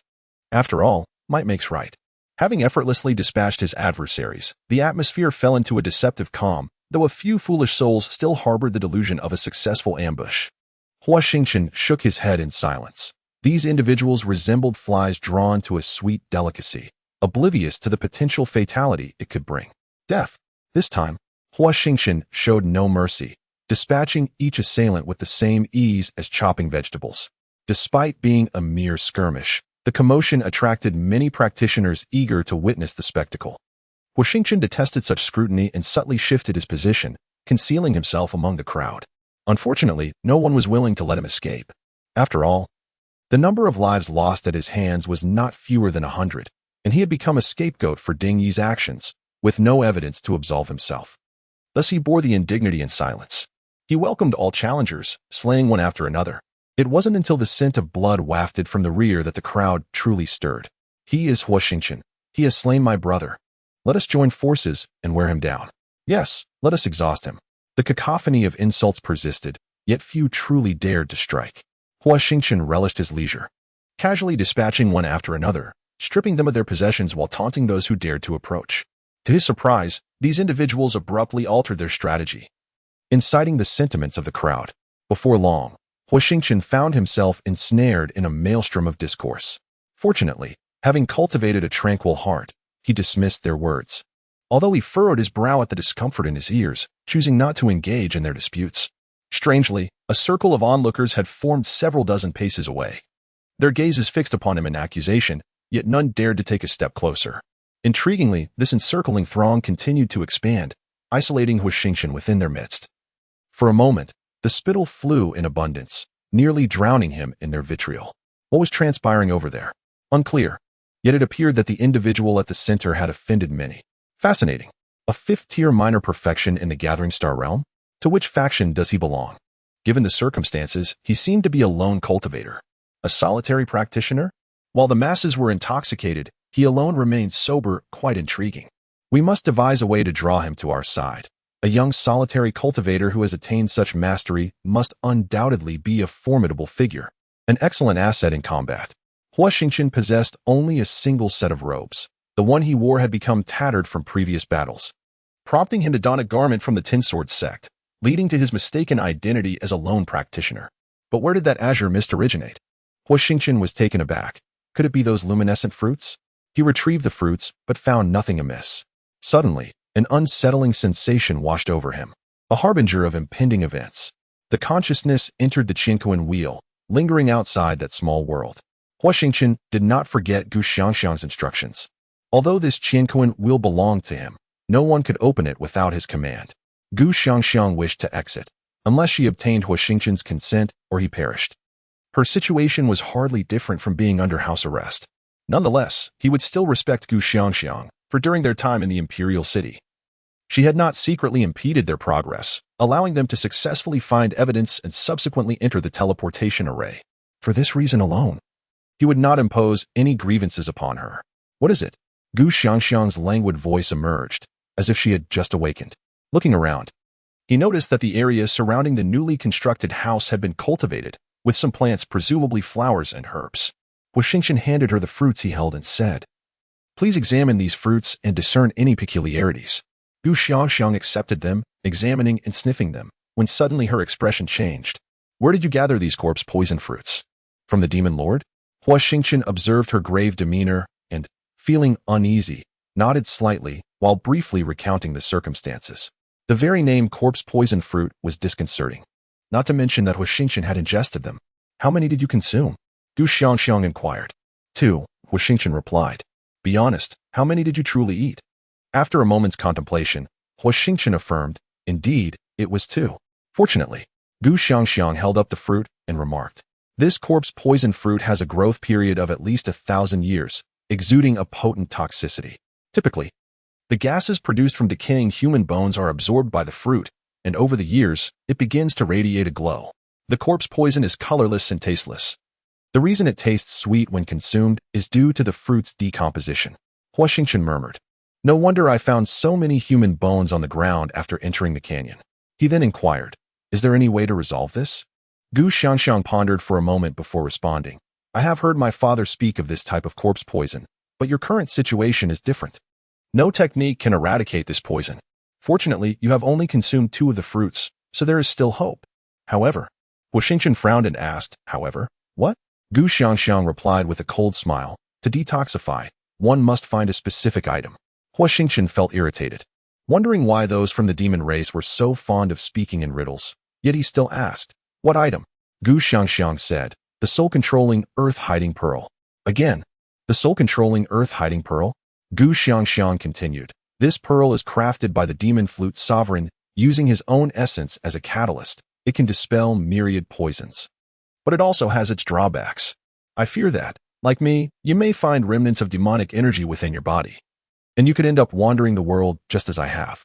Huo Xingchen replied, "I have heard some mention of this from the demon sovereign as well. He said that the 9th level contains the soul-hiding pearl, but ascending to the 9th level is exceedingly difficult, and it may not even be attainable. How long will this corpse poison linger in my body before it begins to corrode my bones and sinews?" Duan Xiangxiang answered, "It could last as short as 3 months or as long as 6. Huo Xingchen fell into deep contemplation, pondering how to swiftly reach the 9th level. The 3rd level was already exceedingly formidable, and with only 8 months since the closure of the magic flute ruins, the prospect of ascending to the 9th level within such a brief period seemed daunting. Countless formidable beings had emerged over millennia, yet not all had succeeded in reaching the 9th level. However, there was at least one silver lining. The Soul Earth Concealment Pearl still resided in the 9th level. Duan Xiangxiang smiled gently and reassured, "There is no need for excessive alarm. I know the way to enter the 9th level." Huo Xingchen's body quivered with surprise as he inquired, "Is it your father?" Duan Xiangxiang nodded, saying, "My father has ventured to the 9th level, which is why I mentioned that he has encountered the magical spirit of the magic flute sovereign." Huo Xingchen's spirits lifted. "How do we gain entry?" Duan Xiangxiang shook her head, replying, "My father did not specify the exact method, but I can surmise a general idea." Huo Xingchen silently cursed, feeling teased. "Are you just going to leave me hanging? You claim to know the way, yet now it seems you're merely speculating. Is this not a deliberate jest?" Duan Xiangxiang pouted. "After all I've revealed, you still lack gratitude. Figure it out yourself." Huo Xingchen quickly apologized, showering her with compliments until her demeanor softened slightly. Duan Xiangxiang continued, "According to my father, the entrance to the 9th level should be located near the western side of the 8th level, at a place known as the Magic Flute Tower. One must conquer the Magic Flute Tower to access the 9th level." "The Magic Flute Tower?" Huo Xingchen asked. "What lies within?" Duan Xiangxiang replied, "I do not know." Huo Xingchen contemplated for a long while before opening a small aperture in his miniature world, allowing Duan Xiangxiang to retrieve the corpse poison fruits, and then sealing the opening once more. Chapter 74. A reunion that is not a reunion. Are you afraid? Huo Xingchen shook his head. In matters of swordplay, he had never truly feared anyone. Afraid? It is merely that I often strike without restraint. Come forth and witness how I can dispatch you with a single stroke. A smile graced Huo Xingchen's lips as a thought of bien you crossed his mind. I shall grant you 3 moves. Arrogant. The opponent's arm quivered suddenly, and a blade gleaming with cold light lunged threateningly at Huo Xingchen's face. Huo Xingchen sidestepped with grace, pivoting on his foot to circle around to the right of his adversary. First move. The opponent retaliated swiftly, drawing a crescent arc towards Huo Xingchen's waist. Clang. Huo Xingchen, with his left hand wielding the sword, parried the strike of the blade, using the momentum to retreat and maneuver behind his foe. Second move. The opponent, taken aback, was momentarily stunned by Huo Xingchen's peculiar agility. However, he quickly regained his composure, planting his feet firmly into the earth. With a powerful twist of his waist and a crouch, he swung the blade in a wide arc towards Huo Xingchen's legs. Too slow. Huo Xingchen retreated several steps, calculating the distance with precision. The tip of the blade barely grazed an inch from his legs, the fierce wind from the strike billowing his garments. 3 moves have passed. Now it is my turn. Huo Xingchen straightened his legs, waiting for the blade to pass, then took a large step forward with his right foot, while simultaneously bringing his right hand down. The crescent moon, imbued with a fierce momentum, descended with force. As it reached its apex, he gripped the sword with both hands. The opponent was quick to respond, crouching slightly and pivoting on the ground to leverage his position, raising the blade to defend. Huo Xingchen wore a sly smile as the force of his sword remained unyielding, descending relentlessly. The individual was initially unperturbed. Yet upon witnessing the smile of Huo Xingchen, an inexplicable sense of panic began to envelop him. However, recalling his own formidable strength, he believed it impossible for Huo Xingchen to sever him. Resolutely, he thrust his broadsword forward. Bang! Huo Xingchen maintained his stance, striking downwards with unwavering precision, and the clash of their blades erupted in a shower of sparks. A surge of elation filled the man's heart. He was certain that Huo Xingchen was not resorting to underhanded tactics and had not invoked the starlight. With a sense of relief, he angled his blade to deflect Huo Xingchen's sword. Suddenly, a wave of terror washed over him as his right eye inexplicably slipped away like a fleeting shadow. A chilling sensation coursed through his heart, prompting him to slowly close his eyes until his last breath. He could not comprehend how he had managed to parry the sword, yet ended up with half his head severed, nor why his heart felt so cold. Huo Xingchen's arm trembled, and the droplets of blood clinging to the crescent moon blade shot forth, the cold gleam intensifying, making the crescent even more radiant. In the blink of an eye, he had slain a man, all while allowing him 3 strikes. The onlookers gasped in astonishment. Who else dares? Huo Xingchen's demeanor turned chilling. Me. I am here. Soon after, 6 individuals leapt forth simultaneously. Come. Huo Xingchen stood firm, his gaze sweeping over the 6 who encircled him, a faint smile gracing his lips. Let us engage together. 3 swords, 2 blades, and a spear lunged toward him from various angles, targeting vital points. Clang, clang, clang. The 3 swords met with astonishing speed and precision against 3 of their wielders, causing them to stagger as their weapons veered away from Huo Xingchen's body. With a decisive step forward, Huo Xingchen propelled himself backward, colliding directly with one of them, while simultaneously, his sword found its mark at the man's chest, piercing through to his heart. As Huo Xingchen pierced the heart of his adversary, 2 swords and a spear suddenly materialized before him, their sharp points threatening his visage. With a thunderous shout, he spun around to position himself behind the slain foe, pressing his left hand upon the lifeless head while delivering a powerful kick to its back, simultaneously drawing forth the crescent blade. Blood splattered across his face, staining his attire. In a swift motion, the man was pierced through by the other 3 from varying angles, eliciting gasps of shock from them. Let them perish, he declared. With the death of this individual, the constraints in the arena vanished entirely. Huo Xingchen moved like a specter, thrusting his sword at the remaining 5, each strike aimed at their vital points. Within the span of merely a few moments, all 6 lay dead. The onlookers, warriors themselves, collectively inhaled sharply, some trembling in fear. It was unclear who instigated it, but the once dumbfounded crowd suddenly erupted into fervent cries. Kill him! Kill him!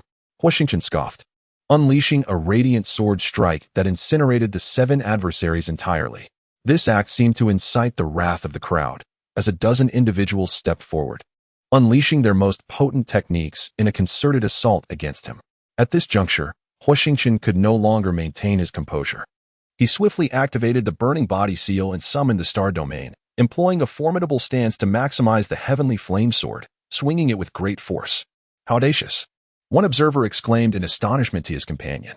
Though those individuals are merely at the 2nd tier of the star-gathering realm, that youth exhibits no fear, diversifying his techniques. His audacity is commendable, yet the diversification of techniques only weakens their power. Even if those opponents are inept, they should be able to withstand these attacks. I never expected to encounter such a reckless fool. If I were in his position, I would swiftly eliminate the preceding adversaries with a single strike, utilizing the Stellar Domain's defense to withstand at least 3 breaths. This duration would suffice to launch another offensive. How could I not vanquish those foes? Another remarked with a smile.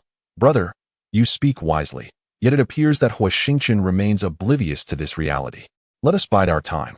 Once he becomes the target of collective ire, that shall be our moment to act. We need not fear his alliance with us for protection. Your insight is commendable, brother. What of Huo Xingchen? Was he not engaged in dismantling the formation over there? Ah, he was just present. I shall instruct the brethren to search for him. No need. With Huo Xingchen here, Huo Xingchen must be in proximity. Brother, observe. What is it? A single sword strike has felled a multitude? Have we underestimated Huo Xingchen's prowess? Was he not originally at the second tier of the Gathering Stars realm, nearing completion? How has his cultivation ascended so rapidly? Uncertain. He may have acquired some form of inheritance. Indeed, Huo Xingchen had received such a legacy. His sword exuded an imposing aura, though it could not annihilate his foes. It was sufficient to shatter their assaults. He then invoked the Great Peng's soaring wings, seizing the moment before his enemies could react or launch a counterstrike, systematically dispatching them. However, it seemed that Huo Xingchen had underestimated his own strength. Just as he prepared to advance, the flames engulfed the assailants, erupting into clouds of crimson mist that swiftly dissipated. Huo Xingchen opened his mouth in astonishment, and only upon confirming the reality did he slowly lower the crescent moon.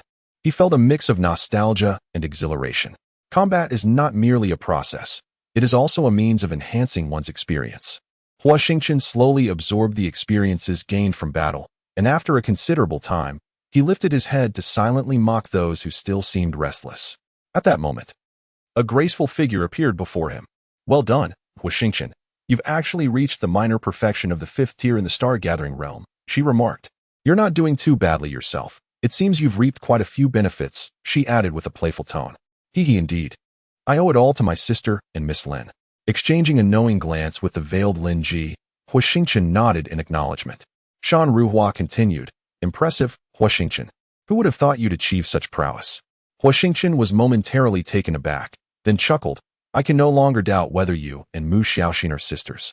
You are truly cut from the same mold. Shan Ruhua smiled, but remained silent. It was Mu Xiaoxin who chimed in. So, tell me, between my sister and me, who is more beautiful? Huo Xingchen paused, pondering for a long while before replying. Each possesses her own beauty. It is impossible to compare. After speaking, he glanced at Lin Ji, expressing his helplessness. Lin Ji huffed lightly, her gaze drifting elsewhere, ignoring Huo Xingchen. Suddenly, Mu Xiaoxin exclaimed, I knew you two were involved. To quote Huo Xingchen, you must have feelings for each other. Yet Miss Lin still won to admit it. Huo Xingchen chuckled, neither confirming nor denying.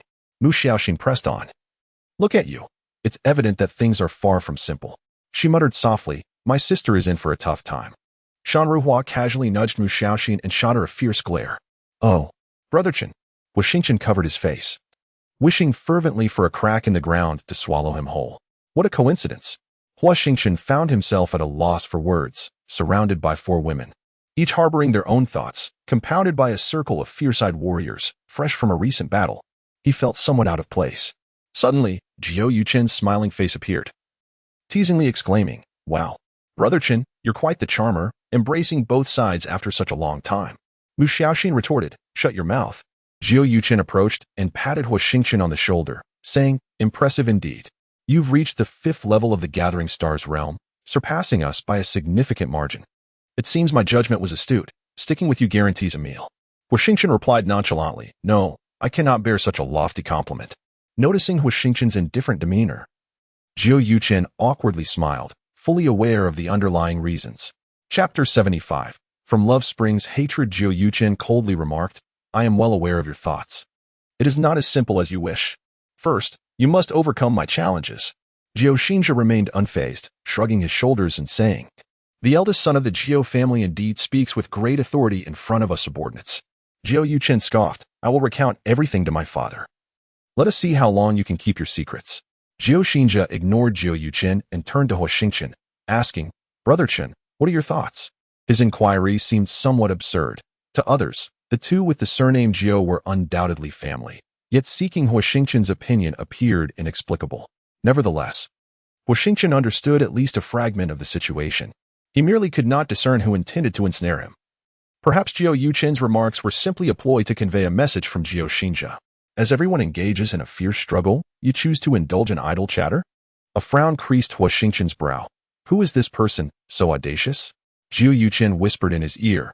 This individual is named Wu Zimo, whom you have encountered, Brother Chun. He is the illegitimate son of Prince Ludingfeng of the Longgu Empire. Despite his status as a bastard, he commands half of the Lu family's power, and in due course, Ludingfeng will entrust him with the entirety of the family estate. Huo Xingchen replied, I see. What are the legitimate heirs of the Lu family? during their leisure. Huo Xingchen had regaled him with many secrets of the Longgu Empire, revealing that Prince Ludingfeng's strength substantially surpasses that of the current Emperor Song Kexing. Although he is titled a prince, he is neither a brother nor a sibling of Song Kexing in the empire. One must possess strength and serve the nation to be conferred the title of a prince. This battle not only solidified Ludingfeng's position but also attracted numerous formidable figures. As Ludingfeng's power continues to swell, the royal family has begun to feel threatened. In an effort to diminish Ludingfeng's influence, they dispatched the third prince, Song Ming, to recruit various strong individuals to serve the nation. However, this Prince Song Ming lacks diplomatic finesse and has offended many. The Lingyun Martial Academy has remained non-committal in this matter. To them, it matters not who claims dominion over the Longgu Empire, as their rightful standing shall remain unshaken. Conversely, the three major martial academies have only gained prominence, becoming the coveted targets of both Ludingfeng and the royal family. It seems that this prince intends to overthrow the royal family and seize control for himself. Curiously, it is an illegitimate son who has usurped the Lu family's nest. Do the legitimate heirs not dare to resist? Huo Xingchen chuckled. It is not that they lack ambition. Rather, Wu Zimo simply does not grant them the opportunity. Or perhaps it is that His Highness, Lord Lu Dingfeng, tacitly allows this rivalry to unfold. In the eyes of this prince, the throne is of paramount importance, and he is indifferent to who temporarily holds the reins of the Lu family. Without contention, there shall naturally be no encounter with Wu Zimo, who might as well be a student of the Wuxing Martial Academy. As he spoke, Wu Zimo approached the two, casting a cold glance before moving beside Lin Ji. He remarked with a smirk, "Miss Ji, why do you associate with such brutes? Surely, it must be unseemly for your eyes." Lin Ji retorted icily, "I enjoy it." Wu Zimo furrowed his brow momentarily, then smiled before turning away, his expression darkening. He addressed Huo Xingchen and the others sharply. "Which martial academy do you hail from, that you exhibit such disregard for decorum?" Huo Xingchen's brow furrowed deeper. Huo Xingchen replied with a grin, "We are from the Lingyun Martial Academy."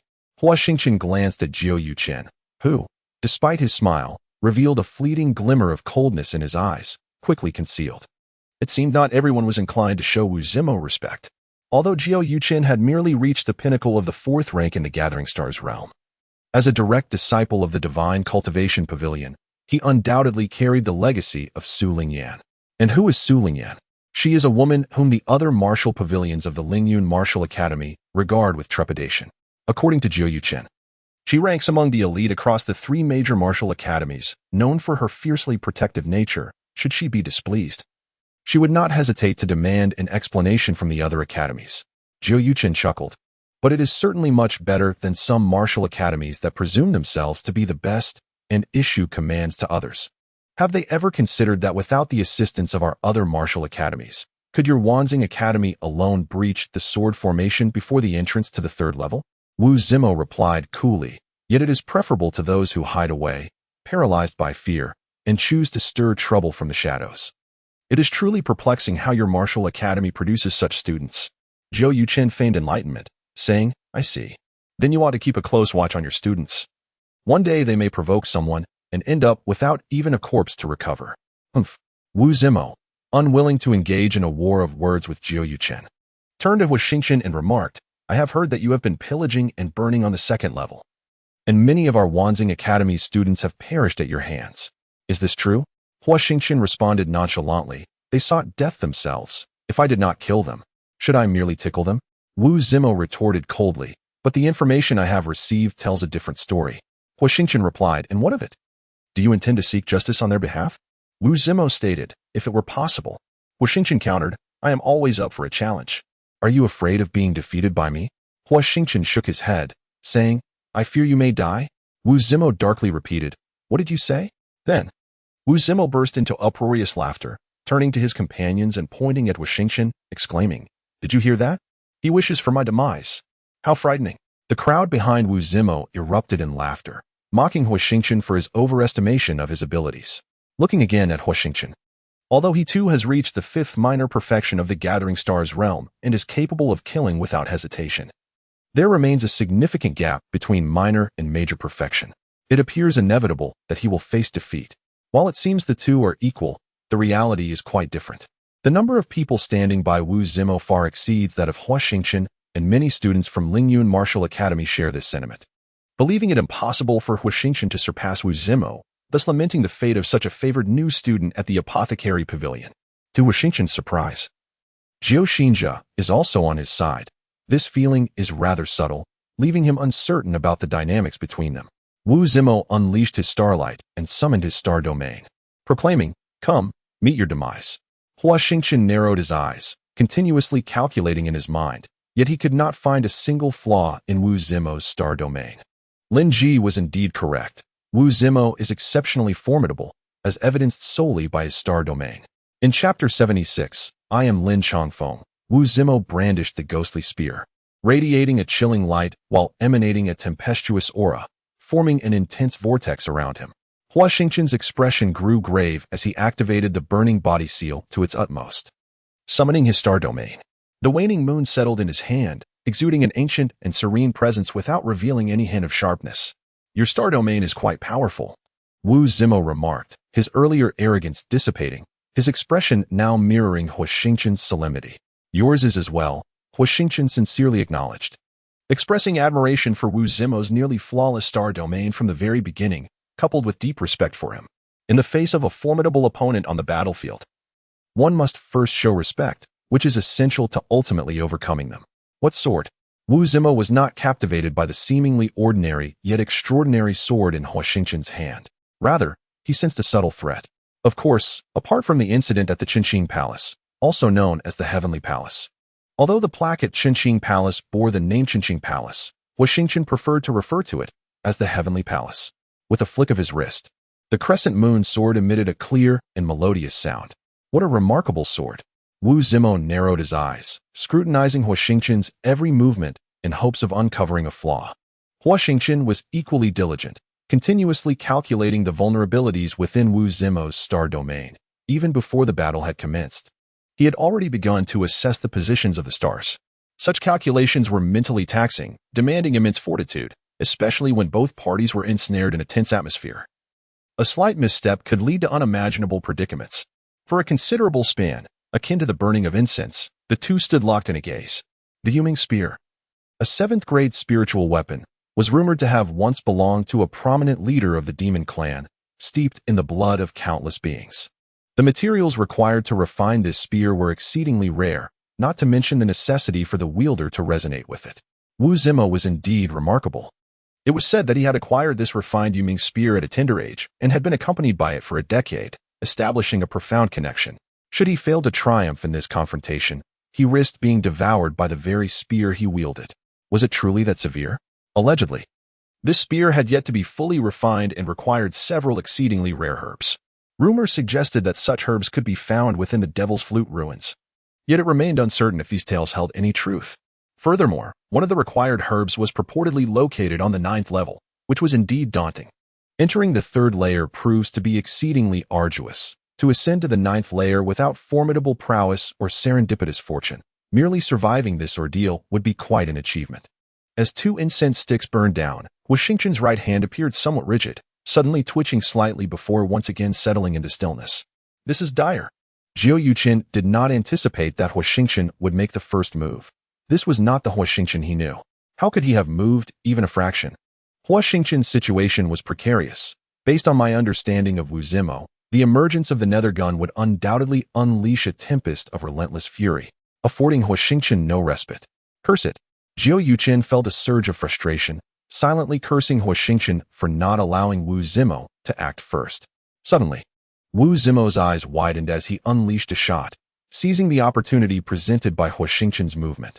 What was once an impenetrable defense now revealed a chink due to that slight motion. The strike aimed at his side. Wu Zimo's long spear conjured over a dozen phantoms, bearing down on Huo Xingchen's flank, while a swirling vortex of ashen energy surged forth, resembling a razor-sharp blade piercing through the air. Huo Xingchen narrowed his eyes, swiftly slicing through the air with 3 strikes to counter the spear's shadows. Evade. Do not engage directly. Observing Huo Xingchen's dazed state following his 3 swift strikes, Huo Yuchen could no longer contain himself and shouted in alarm. Behind Huo Yuchen, Lin Ji clenched the corner of her garment tightly. Evade. I wonder where you will flee. Despite being impressed by Huo Xingchen's 3 strikes, Wu Zimo knew it was merely a ruse to lure him in. With renewed fervor, Wu Zimo bellowed once more. The long spear trembling violently as it manifested over 100 spear intents, descending upon Huo Xingchen like a shroud. Huo Xingchen anxiously fixed his gaze on the direction of the three swords advancing. The moment the swords were unleashed, a sense of regret washed over him. Initially, he had intended to use 2 swords to shatter a portion of the gun shadows, subsequently employing the Star Domain and the Burning Body Seal to gauge the extent of his defenses against the onslaught, thereby calculating his remaining countermeasures. Yet, in this world, there exists no remedy for regret. Huo Xingchen narrowed his eyes, activating the Great Rock's soaring form. He instantaneously arrived at a pre-calculated position, precisely to the left of 100 gun shadows, in what appeared to be an unremarkable stellar location, just enough to cleave through the sharp tips of the gun shadows. However, at the very moment he flashed into existence, the gun shadows had already surged overhead, creating a massive crater in a radius of 100 feet, with Huo Xingchen standing at its left side. So be it. Huo Xingchen chuckled softly, unleashing the brilliance of the stars once more, restoring the ethereal star domain, and executing the first stance of the Burning Dragon technique, the Burning Heaven Palm, with a swift motion of his left hand. To his surprise, it was able to withstand the first stance of my Netherworld technique. Wu Zimo exclaimed as he pierced through Huo Xingchen's palm strike with his spear, adding, "Now, let us see you handle this thrust. Stand firm in the heavens. Rise." At the moment Wu Zimo launched his attack, Huo Xingchen vanished, reappearing at another predetermined stellar position within the crater, equally unremarkable, yet equally perilous. While others might deem this action foolish, willingly placing himself in danger, he understood that he had no alternative.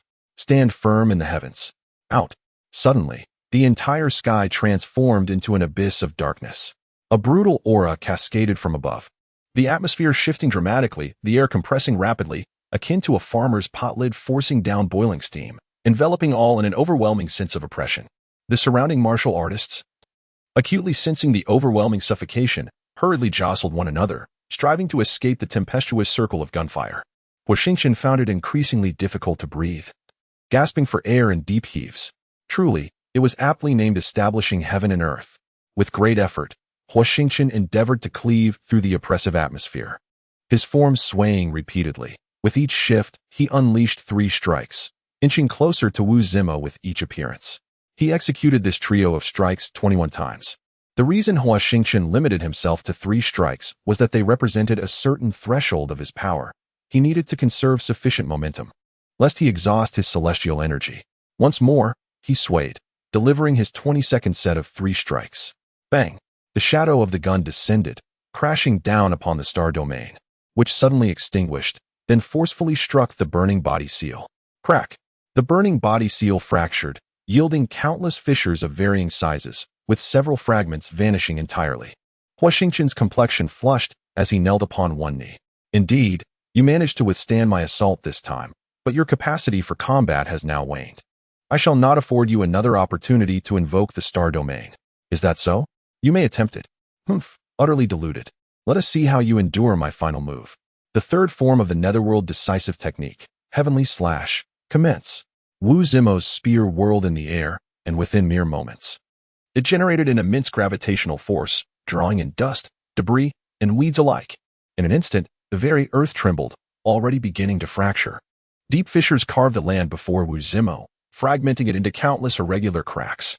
Huo Xingchen found himself isolated on a narrow stretch of ground, barely sufficient to stand upon, yet utterly immobilized. A whirlwind, rapidly absorbed by a spear, suddenly descended from the heavens, striking down upon Huo Xingchen with the ferocity of Mount Hua. The violent and tempestuous aura forced Huo Xingchen's feet deep into the earth as the spear continued its advance, now less than 30 zhang from his head. At this moment, his knees were entirely buried in the soil. Wu Zimo laughed maniacally, his eyes gleaming with a malevolent delight. He watched as Huo Xingchen gradually sank into the ground, his body marred by bloodstains, and the corners of his mouth began to bleed, devoid of even the strength to spit blood.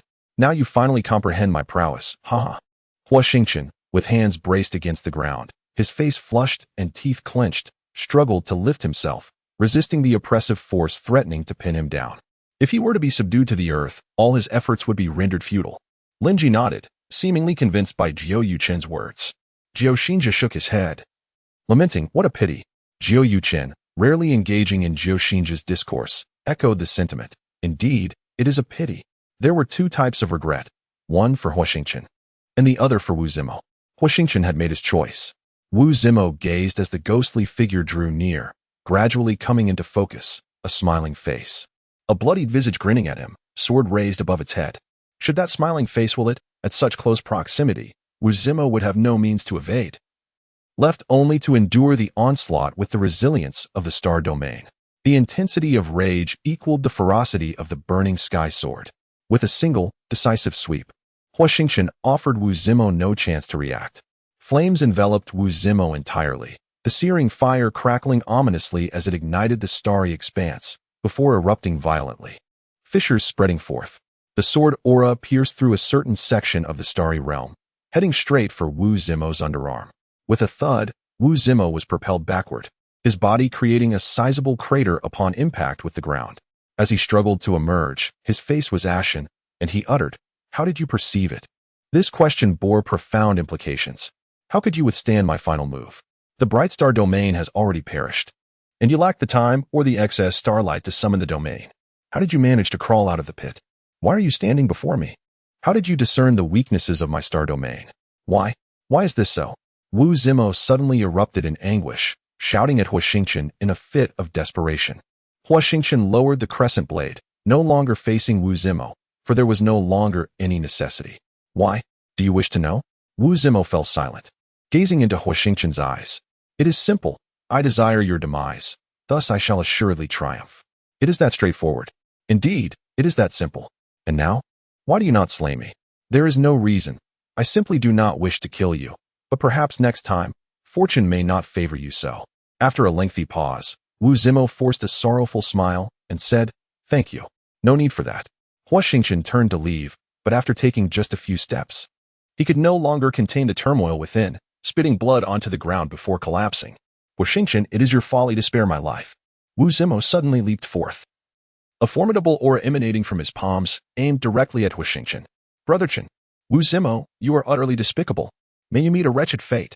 Huo Xingchen gazed at Wu Zimo, feeling the imminent approach of death. After a prolonged wait, the fiery figure that he had hoped would rescue him remained absent. Though they were swift, none could rival the speed of the figure that suddenly materialized before the impending attack, unleashing a sword strike. Thud! Wu Zimo was not so fortunate this time. Several of his ribs shattered, and he fell, unable to rise again. His companions, filled with shock and fury, rushed to shield him, preparing to retaliate. However, upon observing the cultivator's prowess, their expressions shifted dramatically, and they stifled their rage, demanding, "Who are you? Who am I?" The figure replied with a smile, "I am Lin Xiangxiang." Upon turning, Lin Xiangxiang caught Huo Xingchen's eye, who managed a weak smile and said, "Ah, it's you." Lin Xiangxiang chuckled, "No need for thanks." Huo Xingchen inquired, "Have you dealt with the sun wheel?" Lin Xiangxiang responded cryptically, "Indeed, it has been resolved. Now we must settle another score." Huo Xingchen let out a bitter laugh and shook his head.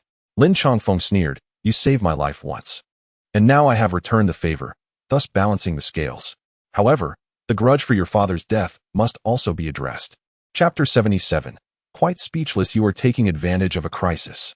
Huo Xingchen rarely uttered such words, and even Zhu Yiqing, who supported him, found it unusual to hear such a statement, replying with a smile, "Yes, he is indeed exploiting the situation.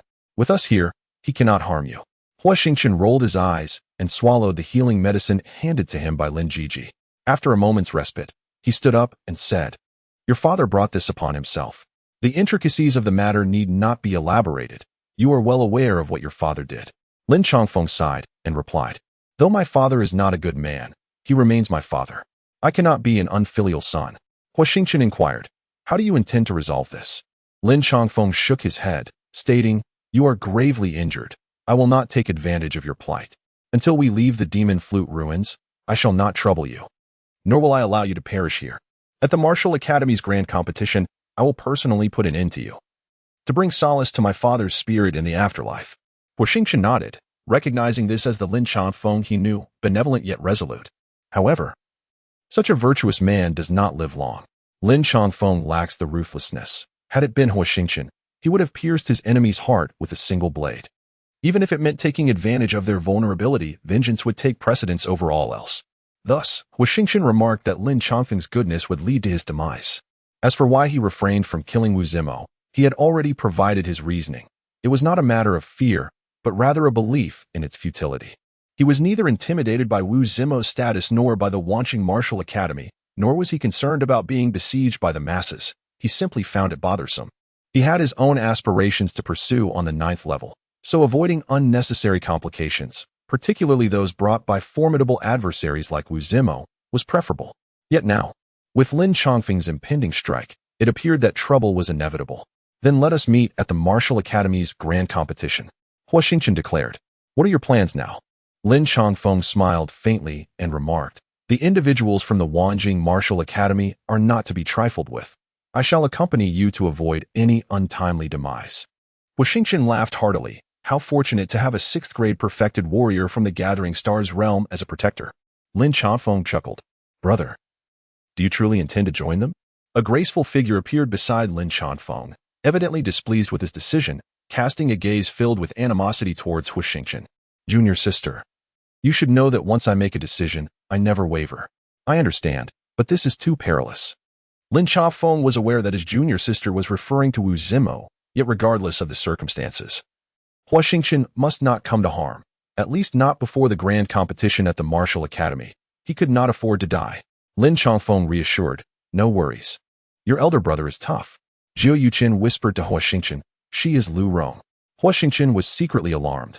Lu Rong, a 7th-grade minor perfection warrior from the Lu family, was indeed a prodigy. Lu Rong, still unconvinced, stated, very well, junior sister will accompany elder brother. Lin Chongfeng sighed. Do you not lack a volume of footwork techniques? How will you search for the inheritance while following me? Be obedient and go with the younger disciples. Besides, you must protect them. Lu Rong pouted. No, I want to stay with elder brother. Isn't there also the younger brother over there? Regardless, I insist on following you. Lin Chongfeng found himself at a loss and turned to Huo Xingchen, who secretly mused about the unusual bond between the two. He held no objections. Lin Chongfeng merely feared that Lu Rong's quest for inheritance might lead to chaos. With such a capable ally, the likelihood of reaching the 9th level increased significantly and naturally. Huo Xingchen did not mind. Although he was indifferent, many accompanied him, so he turned to seek their opinions. Strangely, their views were remarkably unanimous. Huo Xingchen remarked with a smile, since Miss Lu wishes to join us, I extend my warmest welcome. Lu Rong pouted, replying, I am not following you. But my senior brother, if you find yourself in peril, do not expect my assistance. Jiu Yuqin smiled lightly and said, but your senior brother will help. And would you stand idly by while he is in danger? Lu Rong, annoyed, retorted, who are you? This is none of your business, so mind your own affairs. Jiu Yuqin responded, oh, Miss Lu, your tongue is quite sharp. However, given your senior brother's acquaintance with Brother Chun, I shall refrain from arguing with you. Lu Rong threatened. Believe it or not, I could kick you, and I am confident you wouldn't evade it. Lin Chongfeng interjected, stopping Lu Rong from advancing, and quipped, Brother Hua, do you intend to follow the main group or seek an alternate entrance? Jiu Yuqin succinctly recounted the situation on the 2nd level. Huo Xingchen frowned slightly. The information contradicted what he had overheard that day. Was he angry at Jiu Tian for his inefficacy? Or was he upset that Jiu Tian had placed Huo Xingchen in jeopardy? If it were the latter, based on the conversation between Jiu Yuqin and Jiu Xingzhe, he chose to place more trust in Jiu Yuqin. Jiu Xingzhe's sudden appearance likely had ties to Jiu Tian, suggesting a scheme was afoot. Huo Xingchen concluded, let us seek an alternate route. Lin Chongfeng remarked, very well, since Brother Hua has chosen to trust, I shall also choose to do so. The previously silent Jiu Xingzhe interjected, I have discovered a location that may harbor a portal. If you all do not mind, I can lead everyone to investigate. Lin Chongfeng responded, oh, is that so? May I inquire if you are from the same martial academy as Brother Hua? After a brief pause, Huo Xingchen smiled at Jiu Xingzhe, saying, then I shall trouble you. Jiu Xingzhe replied with a smile, not at all. We are all here for the sake of inheritance. And in times of adversity, we naturally support one another. Huo Xingchen smiled silently, while Jiu Yuqin let out a quiet sigh. Ah, Brother Chun. Huo Xingchen wore a bitter expression. Fortunately, Jiu Yuqin had knocked her unconscious with a swift strike. Otherwise, given her temperament, there would surely be many more innocent souls lost in this place. Chapter 78. Each with their own thoughts, Huo Xingchen narrowed her eyes, attempting to locate Ding Yi among the throngs of people. Unfortunately, The crowd was too vast, and she abandoned the notion of eliminating Ding Yi. Half a month later, the group set off towards the location indicated by Huo Xingchen. Huo Xingchen intentionally slowed her pace to walk alongside Mu Xiaoxin, whispering, "Mu Xiaoxin, I need a favor." Noticing Huo Xingchen's secretive demeanor, Mu Xiaoxin inquired quietly, "What kind of favor?" Upon hearing this, Mu Xiaoxin recalled Jiu Yuchen and Jiu Xingzhe's occasional disappearances over the past 2 weeks, sometimes appearing and disappearing simultaneously. Could it be that the two were scheming something? Though Mu Xiaoxin was generally carefree, her mind was quite perceptive. She nodded and replied, "Certainly." With a playful smile, Mu Xiaoxin added, "What benefit do I stand to gain?" Huo Xingchen was momentarily taken aback before chuckling. "Last time, I hadn't even asked you for my reward, yet you are already seeking benefits before the task is accomplished?" Mu Xiaoxin let out a light laugh and replied, "You and Lin Ji went missing for nearly 5 months last time. While it may not seem like I provided you with tangible benefits, I certainly contributed indirectly." Huo Xingchen rolled his eyes and remarked, "It's not as complicated as you think. It's simply a matter of whether you will help or not.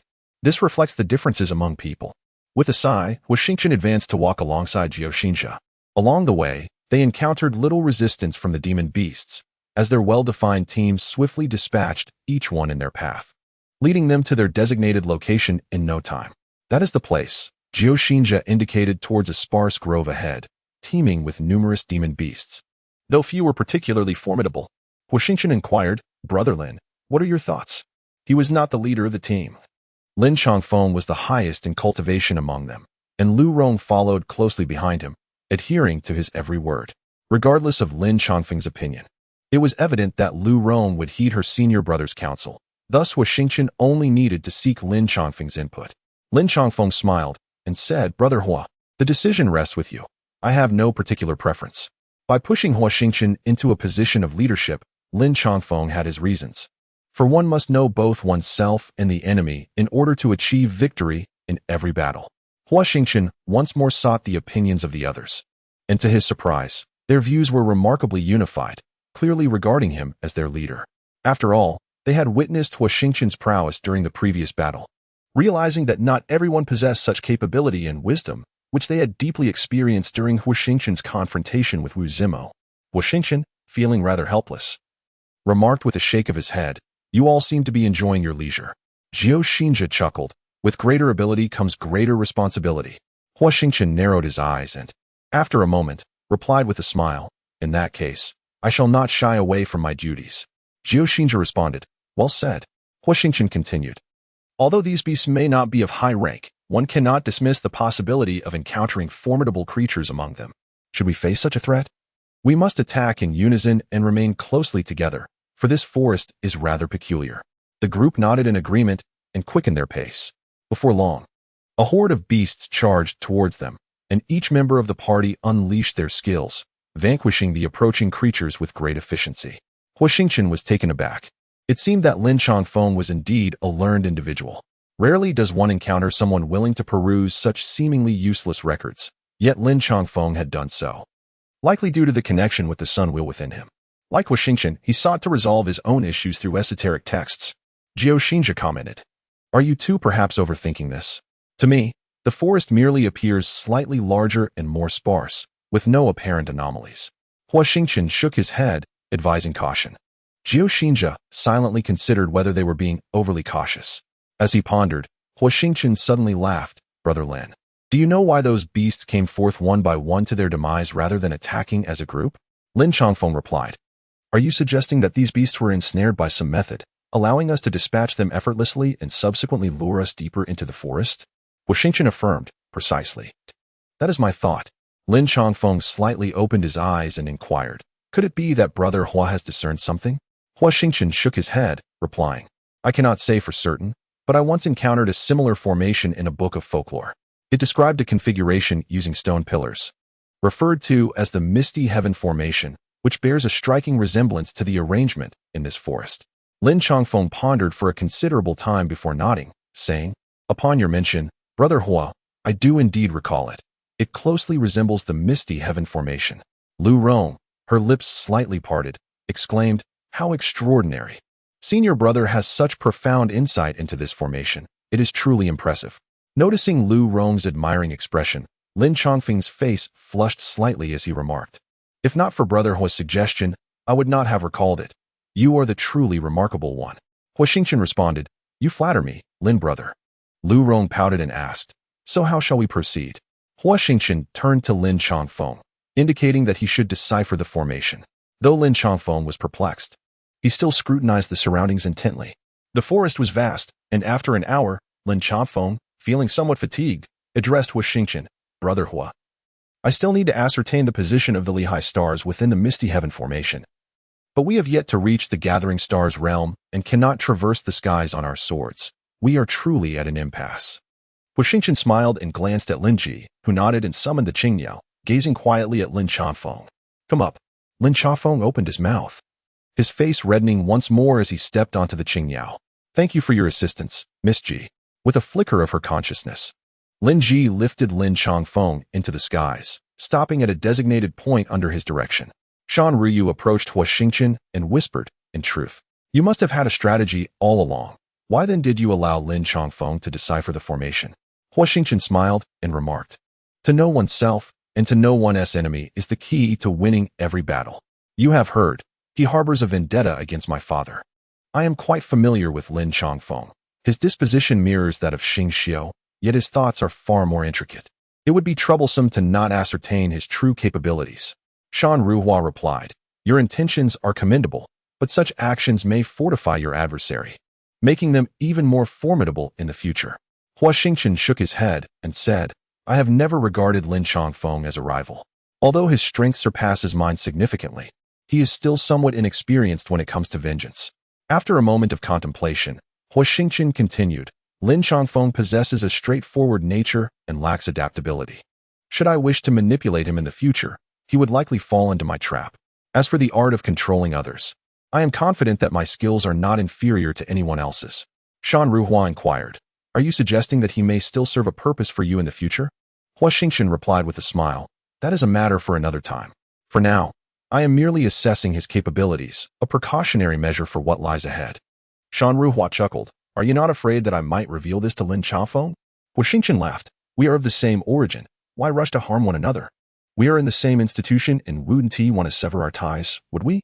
Shan Ruhua giggled, "You truly are incorrigible, having laid bare your thoughts. It seems I have no means to escape." As they exchanged whispers, Lin Chongfeng and Lin Ji had descended from the Qingyao.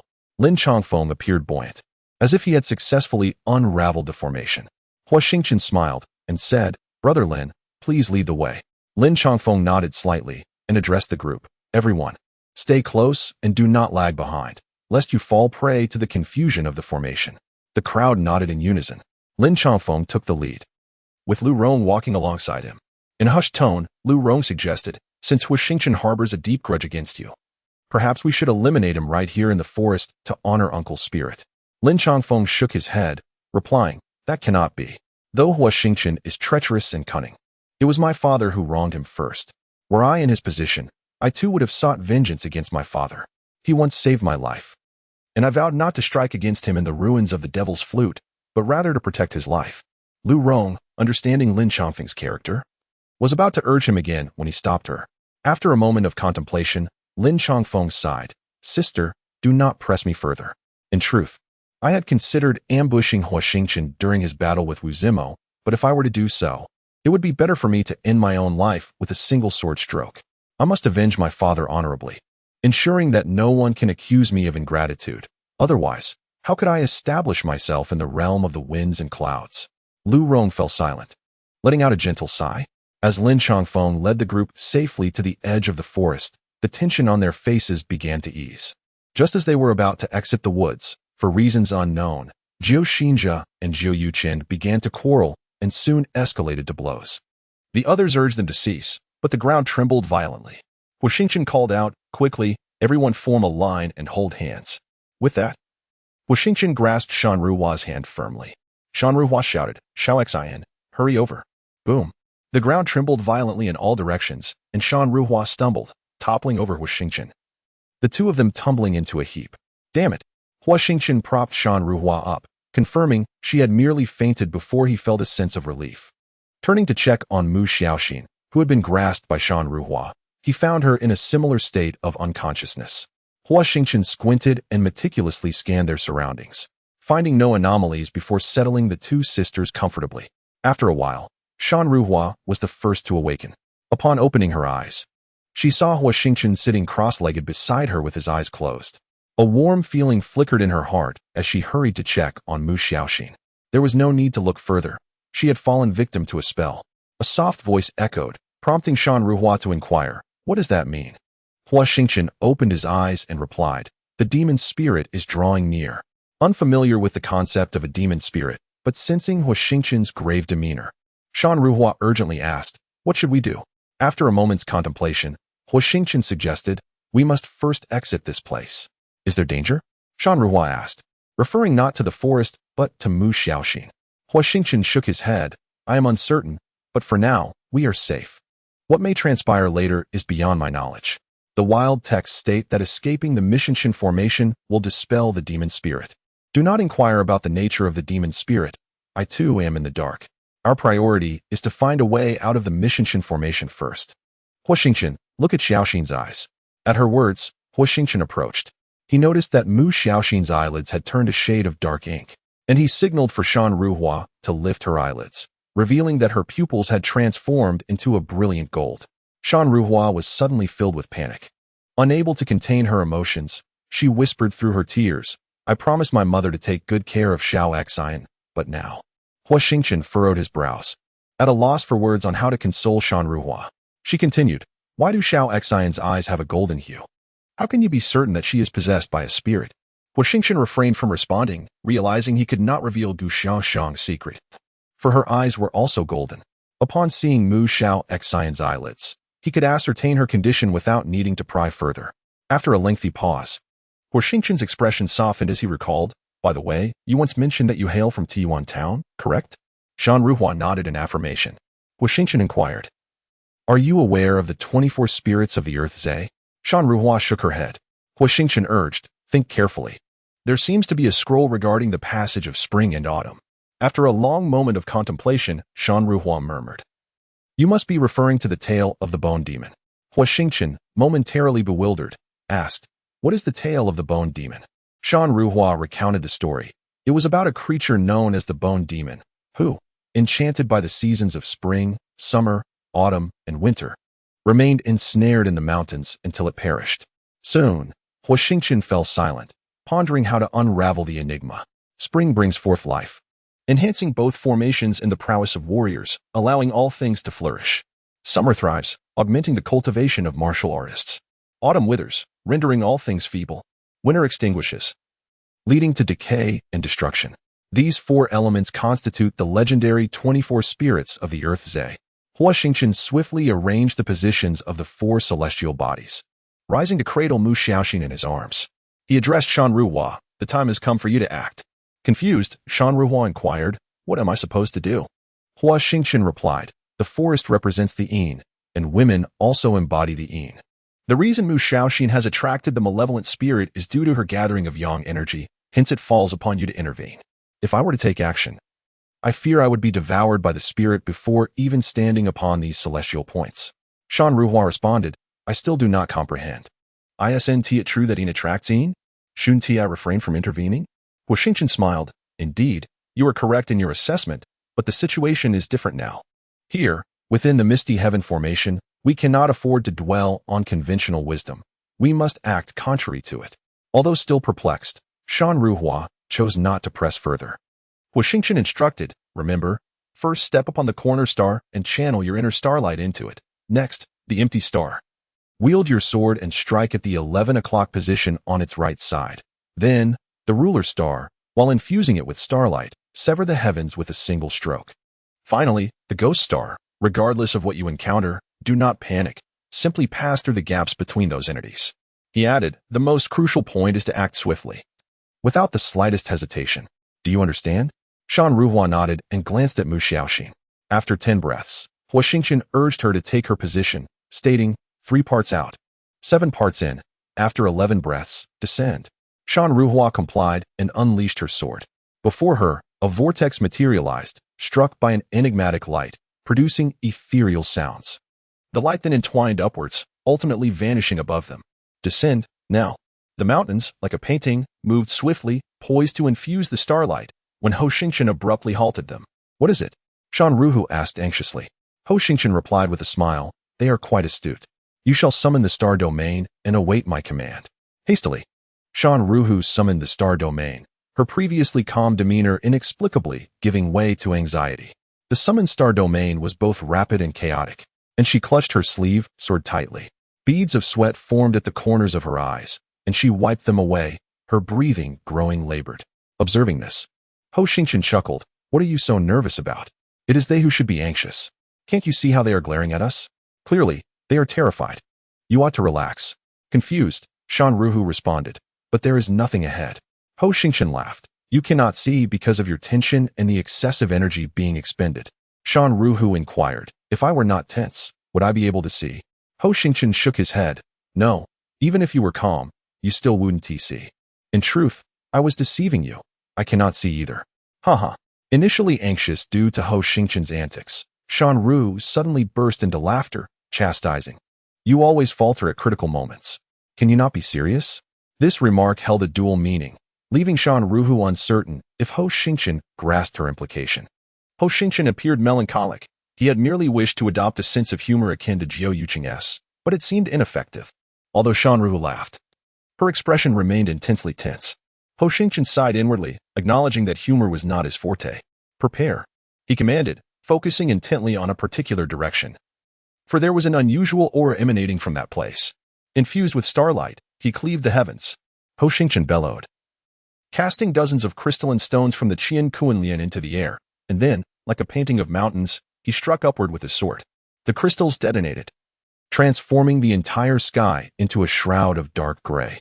Counting 24 breaths, he prepared to soar towards the position of Guichun. Huo Xingchen braced himself against the retreating Shan Ru, saying, Do not panic, let us proceed. But I'm afraid. Fear not, they will not harm us. How can you be so certain? What if they? There is no what if. Calm your mind immediately.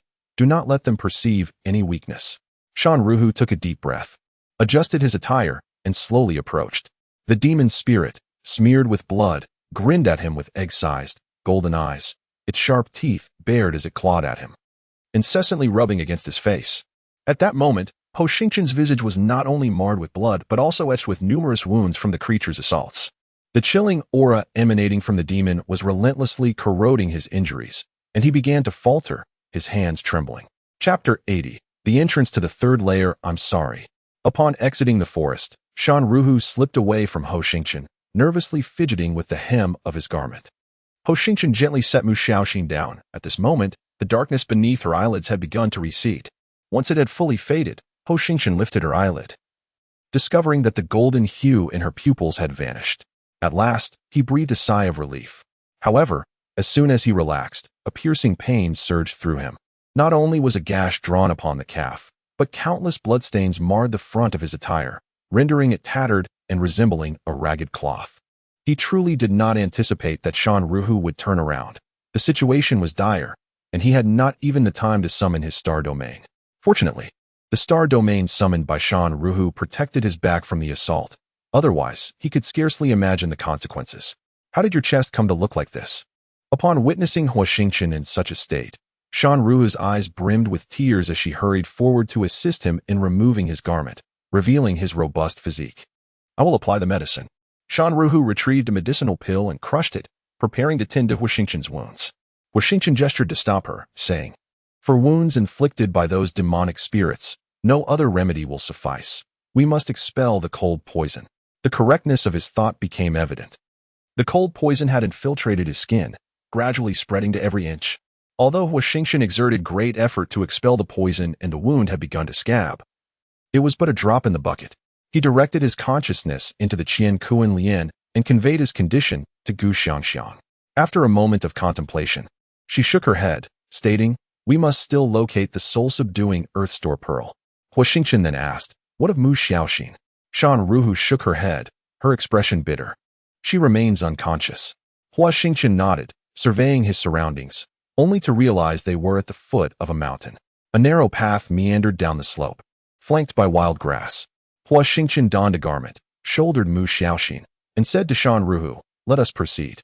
Though these demonic spirits dare not venture from the forest, it is wise to remain cautious. They are both illusory and tangible. You find yourself powerless against it, yet it has the potential to inflict immense harm upon you. Huo Xingchen simply cannot fathom how the deceased demon clan members of your have transformed into such a state. Could it possibly be the result of some arcane technique? It appears that the demon clan's ability to dominate the entire star sea eons ago is not so surprising after all. Huo Xingchen and Shan Ruhua proceeded along a narrow path, and not long after, a figure abruptly materialized before them. Jiao Yuchen, naturally skeptical, recounted the matter of Jiao Tian's betrayal, which incensed Jiao Xingchen, who vehemently denied such an occurrence. Both parties clung to their respective narratives, refusing to yield, until Jiao Xingchen, in a fit of frustration, struck Jiao Yuchen. Initially, Jiao Yuchen had endured, but Jiao Xingchen not only resorted to violence, but also unleashed a torrent of vitriol, accusing Jiao Yuchen of treachery akin to a dog biting El Dongbin, claiming it jeopardized his standing within the Jiao family. Unable to bear such indignation, the situation escalated further. Jiao Xingchen, in a huff, declared that Jiao Yuchen sought to eliminate rivals. Despite his perpetual jovial facade, he harbored darkness within. Brother Chen, you may inquire of all within the Jiao family who has not been bullied by him. He leverages his status and power, treating us as lesser beings. Countless branches of the Jiao family have met untimely ends at his hands, which is why I am understandably irate. Puzzled, Jiao Xingchen questioned, how does Brother Chen know of our family's tracking artifacts? Huo Xingchen furrowed his brow, refraining from responding to Jiao Xingchen's query. He pondered the veracity of Jiao Xingchen's claims. If what Jiao Xingchen asserted were true, it would indicate that Jiao Yuchen orchestrated this conspiracy. Yet, if Jiao Yuchen had indeed intended malice, why had he previously cautioned Huo Xingchen to remain wary of Jiao Xingchen? Such reasoning seemed illogical. After much contemplation, we can only await Mu Xiaoxin's awakening to discern what valuable information she may glean from Jiao Yuchen. Huo Xingchen remarked, let us depart from this place. Jiao Xingchen followed closely behind Huo Xingchen, inquiring, Brother Chen, what has happened to her? Huo Xingchen replied coldly, isn't it the consequence of your actions? Jiao Xingchen, feeling quite helpless, recounted his experiences to the two. Huo Xingchen paused and turned to face Jiao Xingchen. Nervously, Jiao Xingchen said, Brother Chen, what are you implying? Huo Xingchen narrowed his eyes, then continued walking, suddenly chuckling. It's nothing. I merely sense that your ordeal is rather extraordinary. Jiao Xingchen, still haunted by his memories, declared, it was utterly repulsive. Given another chance, I would rather perish than enter that forest again. Huo Xingchen smiled faintly, choosing not to respond. Shan Ruhua interjected. Opportunities are reserved for the living. The deceased have no chances. Jiao Xingchen, perplexed, scratched his head and said, Miss, your words sound rather peculiar. Shan Ruhua huffed and matched Huo Xingchen's pace. After a while, Huo Xingchen signaled Shan Ruhua to keep a close watch on Jiao Xingchen. Shan Ruhua, being astute, slowed her pace to engage in conversation with him. After a lengthy journey, the four arrived at the bank of a small stream and halted. Huo Xingchen urged Jiao Xingchen to cleanse himself promptly, as he was unbearable. Jiao Xingchen hurriedly dashed to the stream to wash himself. Where is this? Xiaoxin, you are awake.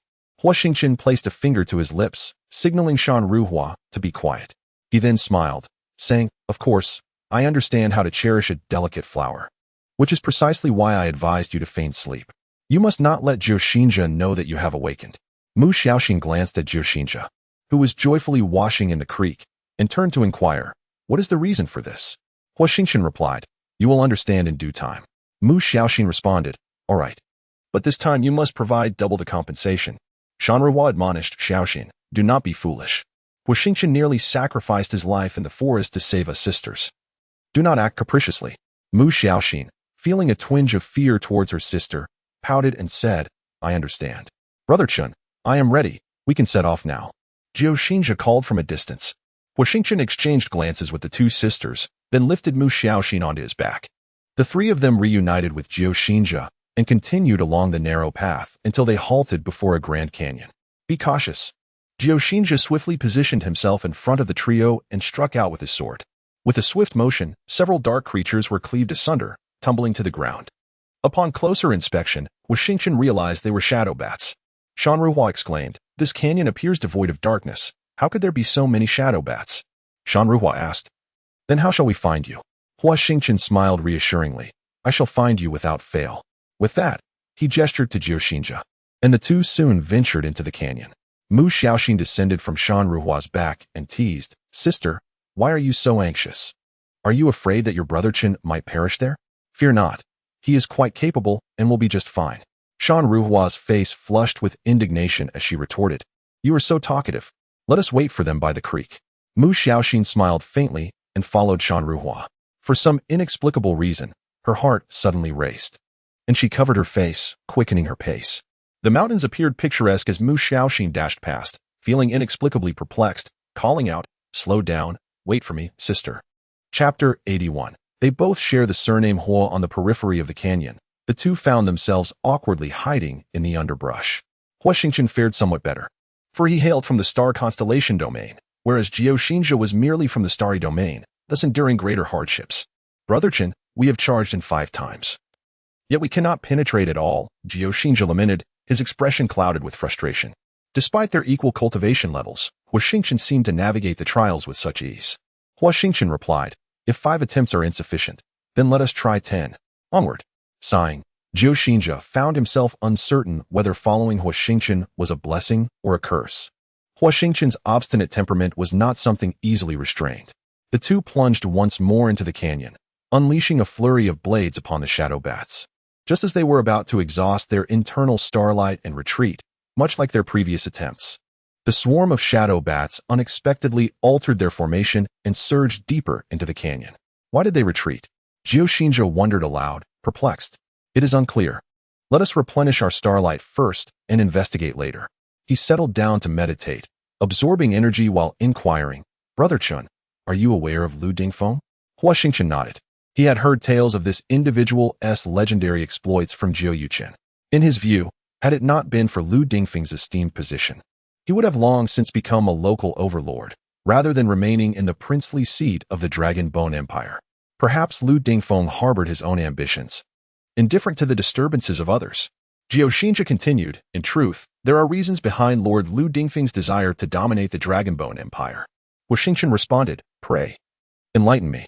Lu Dingfeng's sister secretly was a general of the Lishan Empire. Recently, the Longgu Empire inadvertently took the life of this general, unbeknownst to the Emperor of Longgu.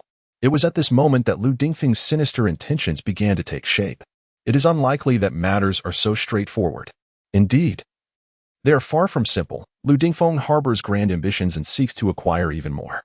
Seizing this opportunity, he dispatched Wu Zimo to the MOD ruins. And it was Wu Zimo's arrival that brought the entire affair to light, including the revelation of his identity. What affair? Lu Dingfeng aspires to become the lord of a realm. The Wind and Cloud continent comprises 9 realms, which encompass 3,000 spiritual domains. And within these domains lie nearly 100,000 empires of varying strengths. The path to becoming the lord of a realm is fraught with challenges. Huo Xingchen further explained that 6 months prior, Lu Dingfeng clandestinely visited the Jiu family, and it was then that the Jiu family became one of his staunch supporters. According to my master, this Prince Lu Dingfeng is anything but ordinary. He is surrounded by an unknown multitude of forces, which grants him the power to contend with the emperor. Huo Xingchen inquired, "If that is the case, what significance does Wu Zimo's entry into the MOD ruins hold?" Huo Xingchen replied, "It is said he came in pursuit of the 9th level, though my master is not entirely clear on what lies within." Huo Xingchen scoffed, "A lord of a realm? This prince is far too naive in his aspirations. At the outset, I cannot fathom how many forces I had to collude with, nor the vast wealth I expended, enduring countless trials of life and death before I could attain the status of a realm lord. The hardships and deceptions involved are beyond anyone's comprehension. Sometimes, sheer strength alone is insufficient to carve a path through." Huo Xingchen remarked, "Though I am unaware of the secrets that lie within the 9th layer, I have managed to extract some valuable information from Huo Yuchen." Huo Xingchen gazed at Huo Xingchen in silence. Huo Xingchen continued, "In truth, the great clans are not as united as one might presume. There exists a fair share of intrigue and rivalry. My master and Huo Yuchen's grandfather support Lu Dingfeng, while Huo Yuchen and his father oppose him, deeming his ambitions excessively perilous, fearing it would plunge the Jiu family into an irretrievable abyss. Yet, they fail to grasp the principle that fortune favors the bold. The Jiu family has long thrived in Yingshan, possessing wealth rivaling nations. But who can predict that this tranquility will remain unbroken? Rather than resigning to fate, it would be wiser to seize the moment and pursue greater achievements. In doing so, the Jiao family could not only maintain their dominion over Yingshan but perhaps even forge a miraculous legacy for the nation. Huo Xingchen interjected. You have strayed from the main point. His interest in the future of the Jiao family was minimal. His focus lay solely on matters pertaining to the ninth layer. Huo Xingchen chuckled awkwardly. Forgive my ramblings, my friend. I merely felt a twinge of sentiment. Within the ninth layer lies an object that could ensure Lu Dingfeng's firm grasp over the Longu Empire with effortless ease. Jiao Yuchen, under his father's orders, aims to thwart our efforts in acquiring this item. According to Jiao Yuchen, whoever obtains this artifact will not only be unimpeded in their advance against the Longu Empire, but will also find themselves unopposed by any empire, not even by a lord of the realm or the sovereign of the Fengyan continent. Huo Xingchen was taken aback and inquired, is it truly that formidable? Jiao Xingchen nodded and remarked, many individuals are drawn to this object. Without delving into distant examples, Brother Chen must surely ascend to the ninth level under pressing circumstances. Huo Xingchen furrowed his brow. Indeed, he was to reach the ninth level, yet it would not be for the Longyan Qingxin Lotus as Jiao Xingchen suggested. Noticing the gravity etched on Huo Xingchen's face, Jiao Xingchen speculated he had discerned something and inquired, Brother Chen, do you know what that object in the ninth level is? Huo Xingchen shook his head, replying, I am uncertain, but my mentor did instruct me to procure something. The purpose of this item remains unclear to me, though I suspect we are not referring to the same object. Jiao Xingchen pressed, what is it that you are to retrieve? Huo Xingchen pondered briefly, casting a glance at Jiao Xingchen, and stated, the soul-capturing earth-concealing pearl. The soul-capturing earth-concealing pearl? Jiao Xingchen's expression momentarily faltered, contemplating how this differed from what his master had conveyed. Huo Xingchen smirked inwardly. He would never disclose the true purpose of his mission to Jiao Xingchen. Yet he sought to unearth the secret of the Longyan Qingxin Lotus. Huo Xingchen remarked nonchalantly, what? It appears we are not after the same item? After a moment's hesitation, Jiao Xingchen replied, no. What is it then? The Longyan Qingxin Lotus. Huo Xingchen responded with an acknowledging sound, refraining from further inquiry. However, Jiao Xingchen continued, this Longyan Qingxin Lotus is indeed the item sought by the prince. It is extraordinary. Huo Xingchen remained silent. Jiao Xingchen added, should Brother Chen ascend to the ninth level and present the Longyan Qingxin Lotus to the prince, he would undoubtedly grant you any request. Huo Xingchen chuckled, is that so? Could it be that if I were to take Lu Dingfeng's life, he would remain indifferent?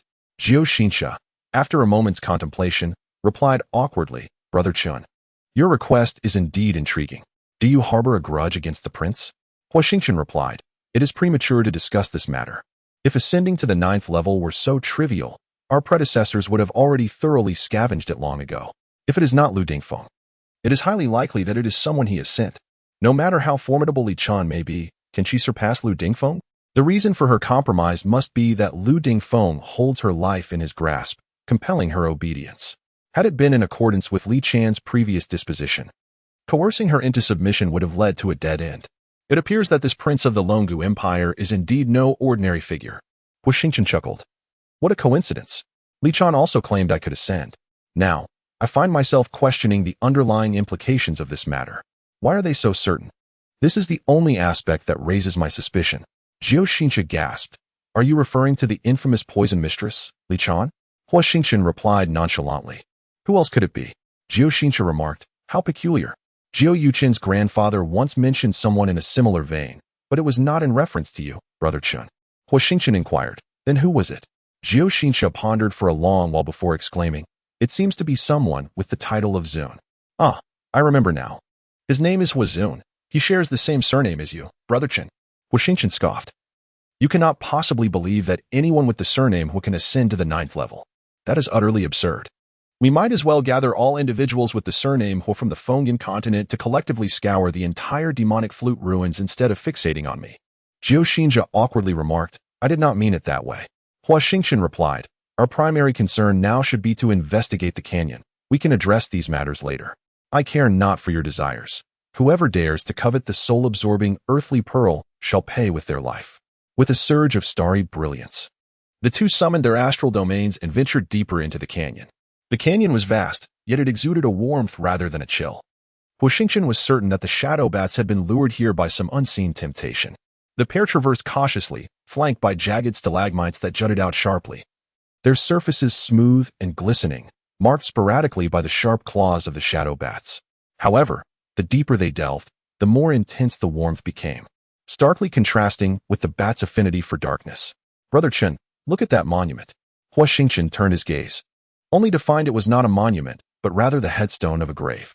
Behind it loomed a grand stone tomb, rising in a semicircle, its sides overgrown with wild grass that bore a sanguine hue, unlike any ordinary greenery. Huo Xingchen gestured for Huo Xingchen to remain where he was, as he ventured forth to scout the area. Approaching the stone tomb, he noticed the headstone bore an inscription, "Do not approach." A flicker of confusion crossed Huo Xingchen's mind. The headstone lacked a name, yet was emblazoned with the stark warning in vivid crimson characters, leaving him perplexed. He beckoned Huo Xingchen over, and upon his arrival, pointed at the headstone, inquiring, "Do you discern its meaning?" After pondering for a moment, Huo Xingchen shook his head. "Let us proceed and circumvent it for a better look." With no further thoughts, Huo Xingchen followed Huo Xingchen as they navigated around the stone tomb. Without delving too deeply, Huo Xingchen turned his head, perplexed, to observe the pallid face of Huo Xingchen and inquired, "What is the matter?"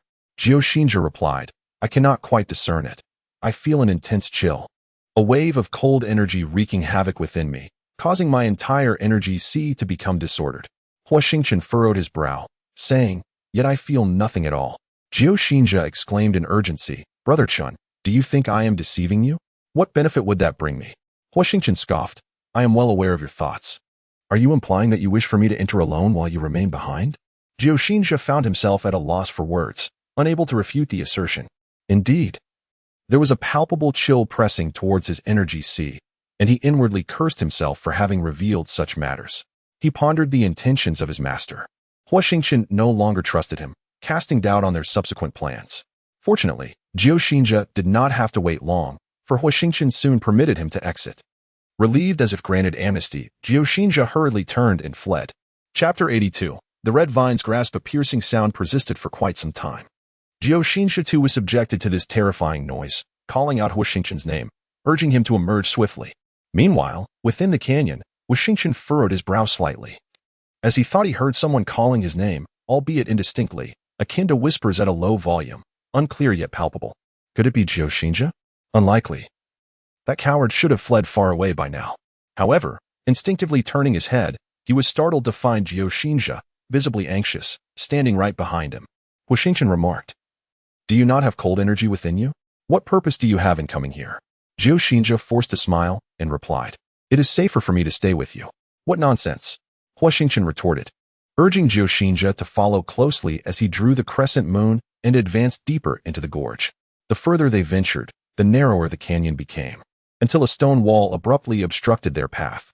Huo Xingchen leaned against the wall, peering through a narrow crack, but discerned nothing within. "Shall we break through it?" Huo Xingchen suggested from behind, unsheathing his sword. Observing Huo Xingchen's ambiguous expression, Huo Xingchen's discomfort resurfaced. He stealthily retreated a few paces, scrutinizing the familiar yet strange figure of Huo Xingchen. "What troubles you, brother Huo? Are you displeased with something I said earlier?" Huo Xingchen's starlight erupted as he coldly declared, "You are not Huo Xingchen. Speak, who are you?" Huo Xingchen managed a bitter smile. "Brother Huo, you truly have a sense of humor. If I am not Huo Xingchen, then who could I possibly be? Do not hesitate, brother Huo. Break through this stone wall swiftly." Huo Xingchen suddenly smiled faintly. "Very well, you can try. With your abilities, I doubt you can even breach this wall." Huo Xingchen replied, "Perhaps it would be better if you did it, brother Huo. The cold energy within me has yet to dissipate, and I fear I may falter, giving you cause for amusement." Without warning, Huo Xingchen swung his sword towards Huo Xingchen, obliterating the starlight surrounding him. Huo Xingchen, taken aback, stammered, "Brother Huo, what are you doing? Please, halt."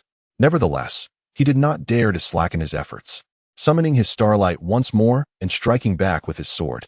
Once again, Huo Xingchen unleashed a sword strike, offering Huo Xingchen no opportunity to speak. With 3 successive slashes, not only was Huo Xingchen left battered and bruised, but the stone wall also crumbled, unleashing a torrent of crimson that stained the entire passageway a deep red. The blood-red corridor gradually extended towards Huo Xingchen's feet, prompting him to retreat hastily. "Want to leave? Leave your life behind." At that moment, Huo Xingchen underwent a slow transformation, revealing his true form. Vine of the Heart, emerge. Just as Huo Xingchen withdrew, A tumultuous wave surged forth from the passageway, and the surrounding cliffs erupted. Blood-red vines swaying from the fissures, instantly ensnaring Huo Xingchen. Heavenly Flame Sword.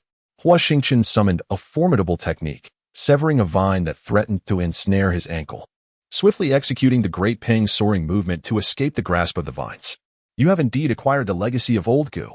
Young man, you are quite impressive.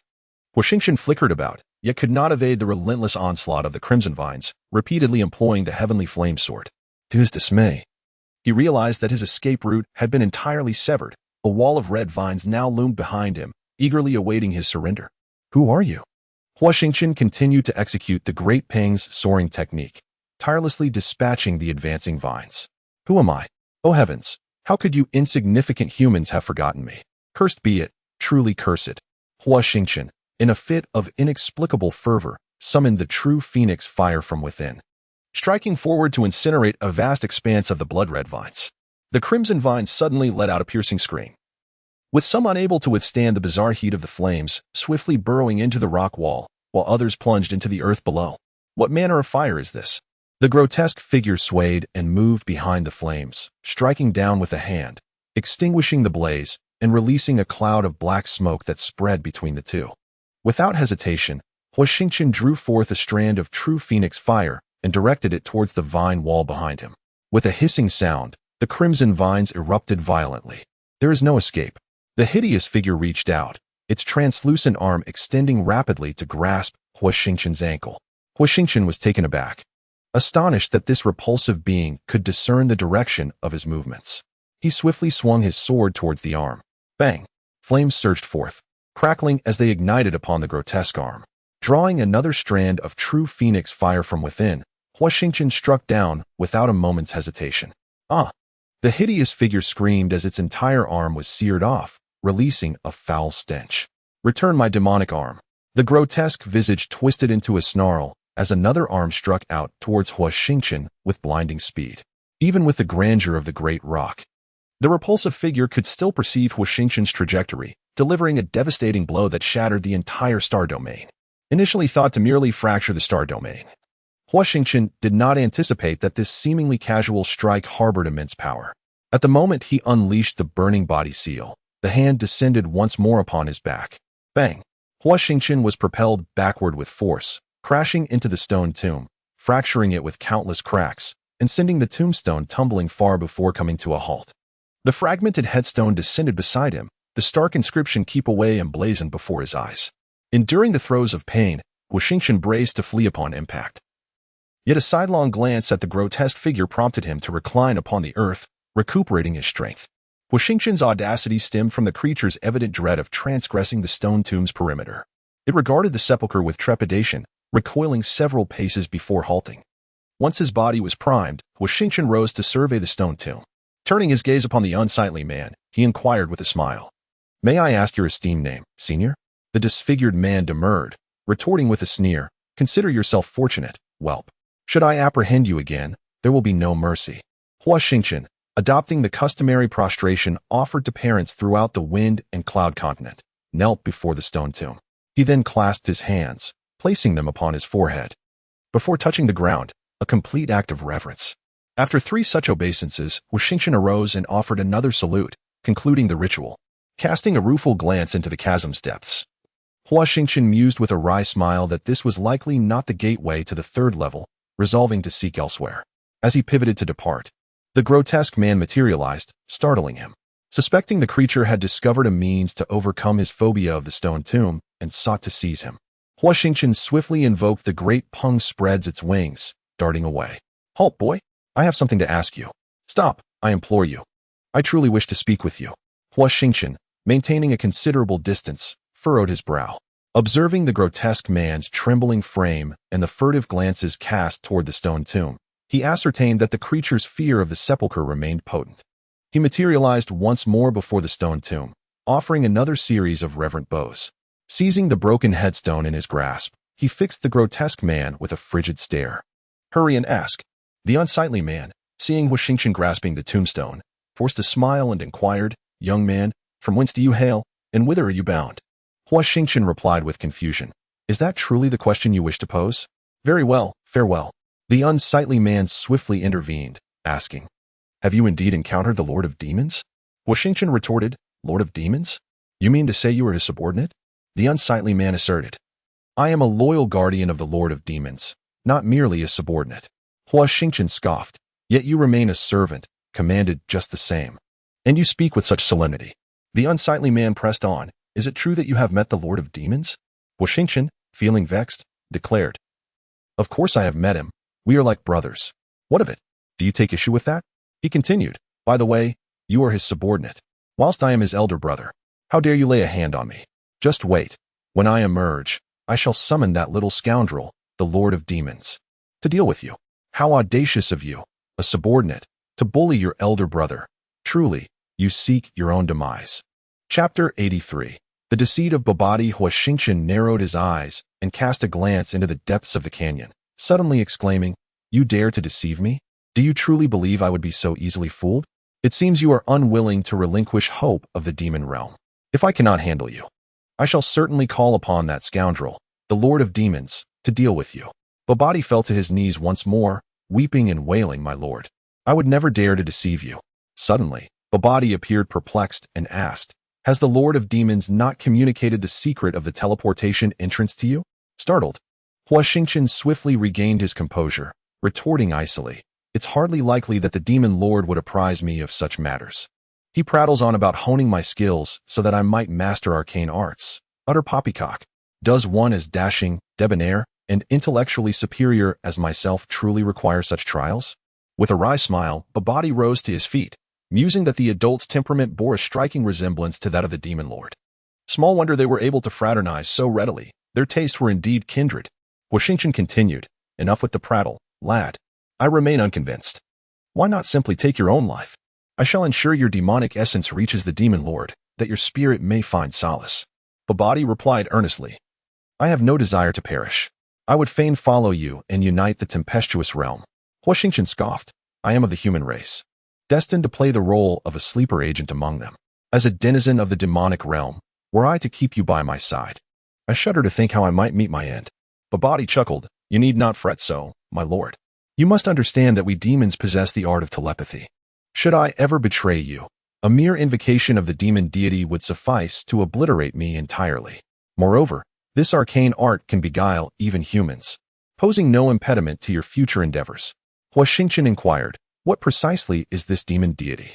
Babadi slapped his forehead in sudden realization, then said sheepishly, "Forgive me. I had forgotten that you are of human stock. This demon deity is analogous to the human concept of divine consciousness."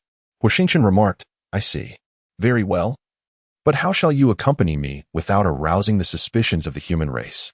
Babadi replied, "You have already witnessed the demonic vines, my lord. I am, in essence, an embodiment of those very tendrils." Huo Xingchen nodded. Acknowledging the commonality between the demon race and the beast spirits, both could transform into human forms upon reaching a certain realm. Babadi smiled wryly. "It's just that I have been hiding in this place for years and only transformed into a human form 60 years ago. The demon flute ruins open once every century, and I haven't seen many people. I disdain to transform like those beast spirits, hence my somewhat unsightly appearance. I hope you can forgive me for startling you, my lord." No wonder he looked like a twisted pretzel, all contorted. Huo Xingchen's eyes gleamed with an idea. If there were any actions or life-threatening situations in the future, Babadi transforming into his likeness would be quite convenient. However, a life contract would first need to be established between them. Huo Xingchen said, "Very well. Teach me the spiritual method, and once I have mastered it, I will establish the life contract with you." Without hesitation, Babadi explained the spiritual method. Huo Xingchen memorized it silently, shaking his head slightly. The so-called spiritual method was quite similar to the human life contract method, with no particular dangers or special aspects. It was amusing how Babadi had previously treated such a secret method as a treasure. Huo Xingchen sat down cross-legged and, with the human life contract method as a reference, quickly mastered the demonic spiritual method. He then urged Babadi to hand over the demon blood. "My lord truly possesses a heaven-sent talent. No wonder the demon lord holds you in such high regard," Babadi said as he offered 3 drops of demon blood to Huo Xingchen. Following the spiritual method, Huo Xingchen imprinted the 3 drops of demon blood into the central hall, closed it, and set his heart in 3 places. After the fusion, He slightly activated the spiritual method. As Babadi collapsed in agony, his form flickering, Huo Xingchen swiftly ceased the spiritual technique, stating, "My apologies. I couldn't resist the urge to test it. Are you all right?" Babadi, initially terrified that Huo Xingchen intended to obliterate him, managed a wry smile upon hearing this and struggled to his feet. Huo Xingchen remarked, "Your appearance is rather unsightly. Assume my form, it will ease my tasks." Babadi, visibly alarmed, protested, "Absolutely not, I wouldn't dare." Noticing a glint of delight in Babadi's eyes, clearly pleased at the prospect of becoming his avatar, Huo Xingchen waved his hand dismissively, saying, "Enough with the prattle. Henceforth, you shall be my extension, entrusted with significant responsibilities. Once my demon clan unifies the realm, I shall personally ensure you receive due recognition." As Babadi transformed into Huo Xingchen's likeness and began to kneel, he noticed a flash of anger in Huo Xingchen's eyes, causing him to straighten his half-kneeling legs. Huo Xingchen coldly stated, "As my extension, you must possess the appropriate awareness. Must I instruct you? Kneeling before me constantly will hardly inspire the demon troops. You would be utterly ineffectual." Babadi, drenched in cold sweat, responded, "Your Excellency is correct. Your Excellency is correct." Casting a glance into the depths of the gorge, he observed that the crimson hue had receded, restoring its original appearance, and vitality had begun to reemerge. An aura suddenly surged forth, rapidly intensifying, and Huo Xingchen was certain it emanated from a teleportation array. Huo Xingchen approached Babadi, gently patting his other self on the shoulder, and said with a smile, "Focus on your tasks. You should enter the Qiankuan Lian and stay there for a while. I must warn you. The one inside is my sister. Should you provoke her, you might meet an untimely demise, and I shall not be responsible for it. Do you understand?" Babadi quickly nodded in agreement. He gestured for Babadi to imprint his consciousness within the Qiankuan Lian. After completing this, he secured him inside, and Huo Xingchen's consciousness also entered the artifact. As Huo Xingchen anticipated, upon seeing her alternate self, Duan Xiangxiang immediately began to inquire. Upon discovering the truth, her expression shifted dramatically, and she adamantly refused to stay with the false Huo Xingchen. After much persuasion, Duan Xiangxiang reluctantly agreed, allowing Babadi to reside at the farthest edge of the small world. To settle in, a dwelling was essential, and thus a house needed to be constructed. Huo Xingchen sighed inwardly, lamenting that each new occupant necessitated the felling of a tree. He felt he was becoming a lumberjack. He proposed to Duan Xiangxiang that they plant trees within the realm instead, as it would enhance the air quality and provide shade. After ensuring Babadi was settled, twilight began to descend. Huo Xingchen hastily rose to search for Huo Xingchen and the two sisters. Along the way, he did not encounter Huo Xingchen and pondered where he might have gone. Perhaps he was frightened and had fled. Lost in thought, he unknowingly arrived at a small stream, where he found the three of them shivering in the water. Curiously, Huo Xingchen asked, "Have you encountered the shadow bats?" Mu Xiaoxin, trembling from the cold, her teeth chattering uncontrollably, stammered, "Why, yes." Huo Xingchen chuckled, "You were truly unfortunate. I faced no issues in the canyon, yet you seem to have fared even worse than I." The mountain, resembling a painting, expressed her displeasure. "Enough of your cold remarks. Swiftly pull us up. We are freezing." As she spoke, her demeanor evoked a sense of tenderness. Huo Xingchen felt a pang of guilt and gently lifted her out, setting her down before retrieving Mu Xiaoxin. He addressed Huo Xingchen with a hint of disdain. "Climb up yourself. You are utterly useless." Huo Xingchen, with a bitter expression, struggled to ascend the bank. After exhaling a heavy breath, he lay still, motionless. It was not until Huo Xingchen kindled a fire that Huo Xingchen exerted every ounce of strength to crawl toward the warmth. After warming himself, he found the vigor to circulate the ancient texts, expelling the cold from his body and drying his clothes. "Brother Chun, is there a teleportation array inside?" Huo Xingchen inquired. Huo Xingchen nodded. The trio's faces lit up with delight, but Huo Xingchen cautioned, "Do not rejoice too soon. At dawn, we must locate the others. We must proceed together, leaving no one behind." They all nodded in agreement. Huo Xingchen ignited several more fires, encircling the four of them to guard against an ambush by the shadow bats. Feeling fatigued, they had evidently endured a taxing day, prompting Huo Xingchen to allow them to rest while he kept watch. Huo Xingchen suddenly exclaimed with joy, "I sensed it. Follow the magical artifact." Without hesitation, the three followed him. Shortly thereafter, they encountered the barely conscious Jiu Yuchen. Huo Xingchen was taken aback and hurriedly approached to assess the situation. After administering 3 healing pills, he opened Jiu Yuchen's meridians, activating the sealed starlight to catalyze the medicinal effects.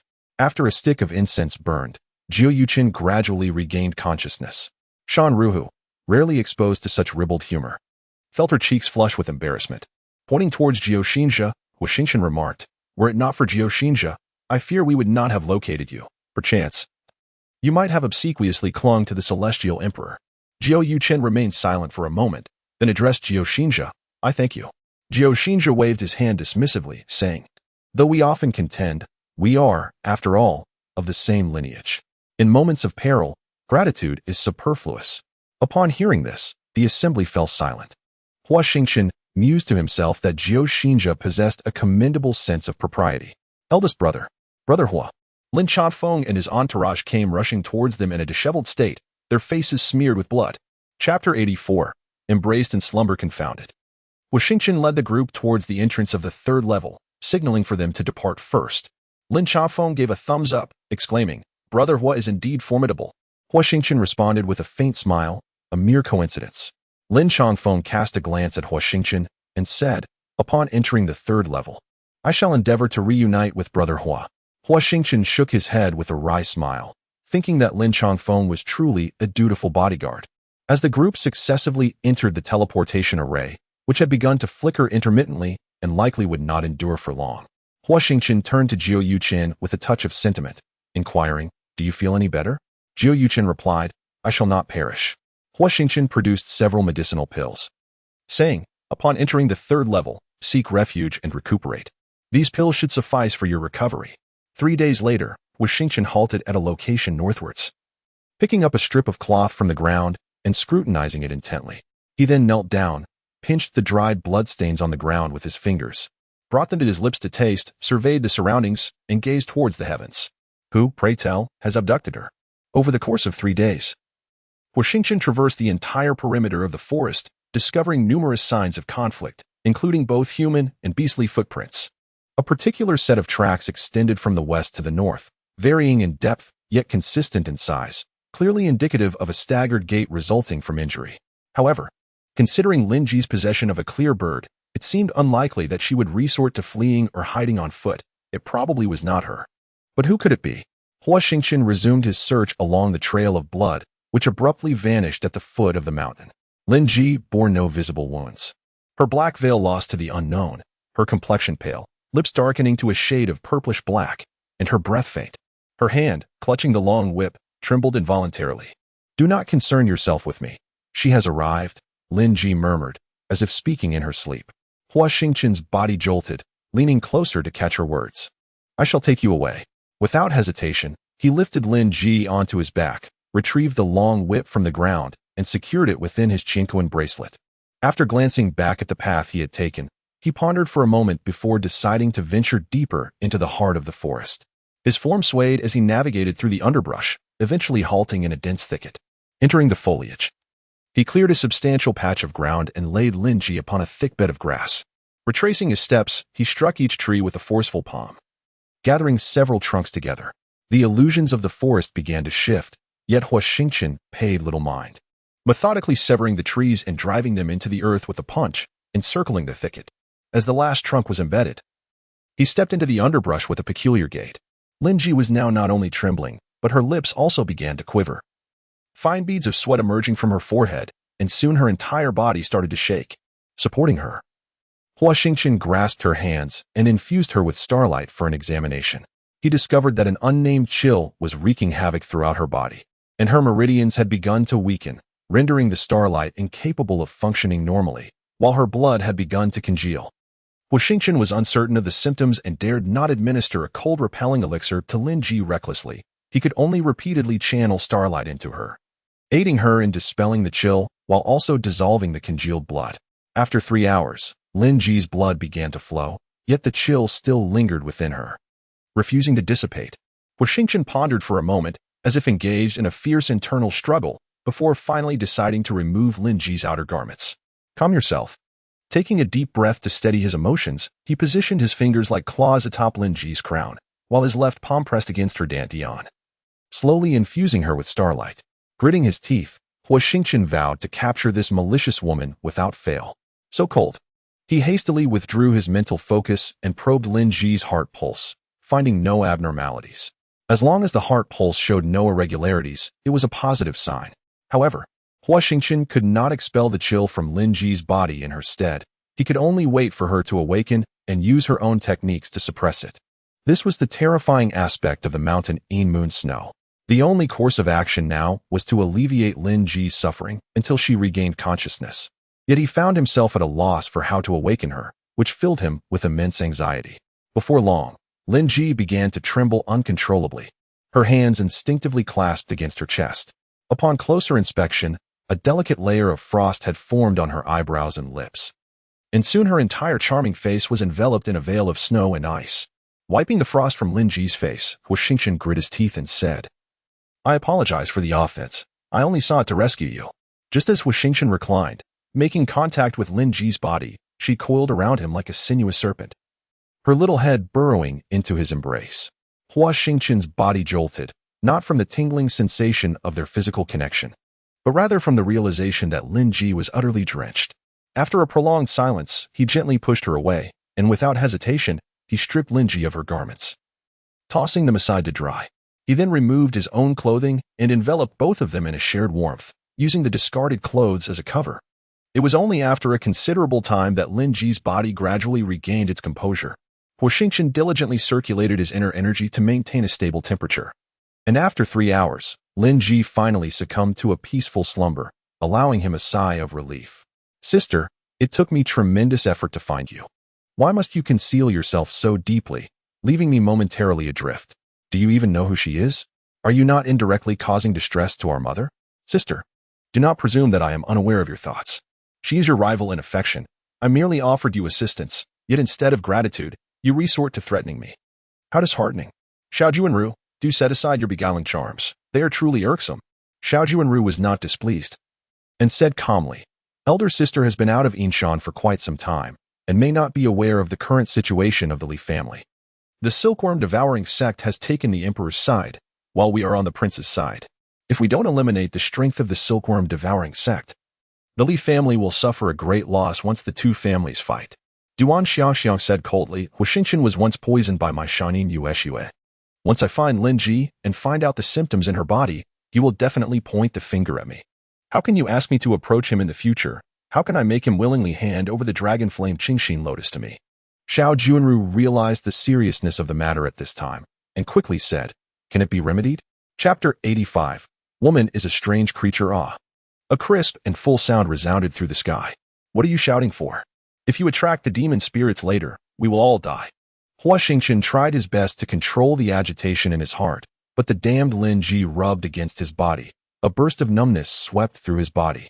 His head suddenly became turbid, and he couldn't wait to press Lin Ji under him and ravage her, and execute her on the spot. Huo Xingchen scratched his head and said, "How can I understand these secrets? I just heard some from Jiu Yuchen, but these three families are really too chaotic." Huo Xingchen suddenly smiled strangely and said, "We too are much better than them." Lin Ji's face flushed instantly when she heard this. She glared at Huo Xingchen fiercely, pushed him away, covered her body with her clothes, and said fiercely, "If you take advantage of me and humiliate me, I will kill you." Huo Xingchen, caught off guard, swiftly rolled over, draping Lin Ji's clothing over himself, his expression one of astonishment as he exclaimed, "We have already shared an intimate bond. Are you attempting to harm your own husband? How shameless." Lin Ji retorted, "Return my clothing." "Oh, very well. But no peeking. I shall not look, I promise." He turned his back to Lin Ji. As Huo Xingchen donned her attire, a mischievous grin crept upon his face. For both had already shared a bed and engaged in more intimate encounters. Maintaining a facade of propriety seemed rather absurd. Once he had dressed, Lin Ji declared, "All done." Huo Xingchen, perplexed, wondered what she meant by that. Was she suggesting he should undress again? They sat across from each other, the atmosphere thick with awkwardness. Huo Xingchen coughed to mask his discomfort and said, "Lin Air, focus on your internal energy and assess the coldness within your body." Lin Ji replied, "There is no coldness. Merely the toxins in my dantian." Huo Xingchen furrowed his brow, suddenly sporting a peculiar grin. "What are you laughing at?" she asked. Regaining his composure, Huo Xingchen replied lightly, "I merely find this coldness peculiar, and the method of healing quite unique. A dog's mouth cannot spit out ivory." He chuckled dryly, then added earnestly, "Fortunately, the toxins in your body have not spread to your meridians, and it is a stroke of luck that we caught it in time. Otherwise, the consequences would be dire. You should attempt to expel the toxins from your body. Obediently, Lin Ji closed her eyes, channeling her energy as she gradually moved the toxic mass from her dantian to her palm. Before long, her palm crackled and emitted a thick cloud of black smoke. Only after a fragrant stick of incense had burned did the smoke dissipate. Huo Xingchen urged, do not rush to conclude your efforts. Examine your meridians and body for any irregularities. After a considerable time, Lin Ji finally opened her eyes and remarked, aside from feeling somewhat weak, I am otherwise well. Huo Xingchen replied, that is reassuring. Lin Ji inquired, what shall we do now? Huo Xingchen smiled, naturally, we must make our exit. He grasped Lin Ji's hand and urged, stay close. Lin Ji attempted to free herself from his grip, but found it difficult momentarily, exclaiming in irritation, I can certainly keep up. There is no need to hold hands. You are clearly taking advantage of me. Huo Xingchen chuckled, do you comprehend why I arranged these logs in such a manner? Lin Ji retorted, oh, do you think you can confuse those malevolent spirits with your formations? Huo Xingchen replied, indeed, this is the Xianyuan formation, specifically designed to combat demonic entities. Although this version is quite rudimentary and I lack the time to set up a true Xianyuan formation due to the urgency of the situation, it is more than sufficient to deal with these spirits. Warmth filled Lin Ji's heart, yet she scoffed, you are just boasting. Once they emerged from the Xianyuan formation, Huo Xingchen released Lin Ji's hand and said earnestly, this time, you must truly stay close. After I set the Xianyuan formation, these spirits became aware of our presence and may be lying in wait. Follow my steps precisely, do not stray or misstep. Lin Ji's expression turned serious as she responded. Understood. Huo Xingchen gestured for her to remain calm, saying, these spirits have yet to gain intelligence, so there is no need for excessive concern. After confirming the direction of the teleportation array and calculating the positions of the stars, he led Lin Ji out of the forest. Upon safely exiting, they hurried towards the teleportation array. Fortunately, Huo Xingchen noted that although the array had partially collapsed, it was still functional. Huo Xingchen dared not enter in his true form. Otherwise, he would undoubtedly face a severe beating from Lin Ji. He divided a fragment of his consciousness and, with great reluctance, explained to Lin Ji while signaling Duan Xiangxiang to remain silent. It was as simple as that. Huo Xingchen looked utterly innocent, refraining from uttering another word. Lin Ji retorted, simple? I fear it is anything but. Huo Xingchen insisted, I swear by the heavens, it is true. Lin Ji countered, can a man's oath be trusted? You must tell me everything clearly. Do you desire her or me? Baba Ti, observing from a distance, felt the piercing glare of Huo Xingchen and sensed the impending doom, prompting him to flee. Huo Xingchen, astonished, had not anticipated that the usually aloof Lin Ji would display such jealousy. He dared not hesitate any longer and entered the Qian Kunlian. After much persuasion, Lin Ji's fury subsided somewhat. However, the vexatious Duan Xiangxiang wore a seductive smile, then gazed at Huo Xingchen with a look of feigned sorrow, murmuring, Brother Chun, that woman is so fierce. I am quite afraid. Lin Ji kicked Huo Xingchen aside, striking out with a palm and exclaiming, I shall slay you, you little harlot. Duan Xiangxiang huffed defiantly, who was afraid of whom? Alas! Huo Xingchen held his forehead in despair, retreating to a safe distance. The two women engaged in a battle that shook the very foundations of their small world, destroying homes and rupturing artificial channels. Indeed, women are creatures of unfathomable complexity. Though Lin Ji was weakened, the two fought with equal fervor, neither able to gain the upper hand. Huo Xingchen decided to withdraw from the Qian Kunlian, allowing them to continue their tumultuous fray. Fortunately, Babadi reminded him. Otherwise, this young man would surely suffer. He hastily summoned Babadi, who wore a cheerful expression, observing the surroundings and fixing the position of the stars. Huo Xingchen embarked on the path to the 4th level entrance. Babadi had already revealed all the entrances from the 4th to the 8th levels to Huo Xingchen. He had no inclination to seek any inheritance, his primary objective being to reach the 9th level as quickly as possible, considering the dwindling time. Who knew what perverse entities awaited him in the 8th level? Along the way, he encountered no formidable beasts, dispatching the few he met with ease. Occasionally, when faced with more powerful creatures, Huo Xingchen opted to circumvent them, avoiding any entanglement. After 3 days of continuous travel, Huo Xingchen arrived at the entrance to the 4th level. The entrance to the 4th level was considerably more daunting than the previous two. Huo Xingchen cautiously surveyed his surroundings, ensuring no one had passed through, before feeling at ease. Ahead lay a dark chasm, the ground within fractured, revealing churning red magma. The scalding magma emitted intense heat, occasionally erupting in towering plumes that reached dozens of feet into the air, creating an atmosphere akin to the depths of hell. How is one supposed to traverse this? There isn't even a pathway, Huo Xingchen pondered. After a moment of contemplation, he abandoned this entrance and proceeded to the next to investigate. Chapter 86. Disrespect towards me leads to this fate. The tiger sable. Its form resembles a leopard with a long tail, a human head with bovine ears, and a single eye. It is known as the tiger sable, adept at roaring, carrying its tail in its mouth when moving and coiling upon it when resting. It moves like the wind and is as fierce as fire. It's not merely the ferocity of these sable tigers that poses a threat, Your Excellency, Babadi remarked. It's the individual within. Maluan is inherently savage. Even though you are the elder brother of the demon Venerable, this master recognizes no familial ties. In his eyes, Your Excellency is likely nothing more than a lurking infiltrator. Huo Xingchen nodded in agreement. There's certainly merit to what you say. Babadi inquired. Then, according to Your Excellency's intentions, we proceed with the assault? Babadi grew anxious. Although Huo Xingchen had not yet gained the demon clan's full endorsement, with the demon Venerable's backing, his future prospects were undoubtedly bright. However, should he perish here, Babadi would also suffer the consequences. What purpose would there be in following Huo Xingchen then? Thus, Babadi vehemently dissuaded Huo Xingchen. However, Babadi failed to realize that his new master was utterly fearless and had no comprehension of Maluan's formidable power. Huo Xingchen waved his hand dismissively, stating, in truth, all the teleportation arrays are the same. They are all guarded by formidable demon warriors. So entering the 9th level will be difficult no matter which one we choose. Thus, we must press forward. Hesitation and fear are not in my nature.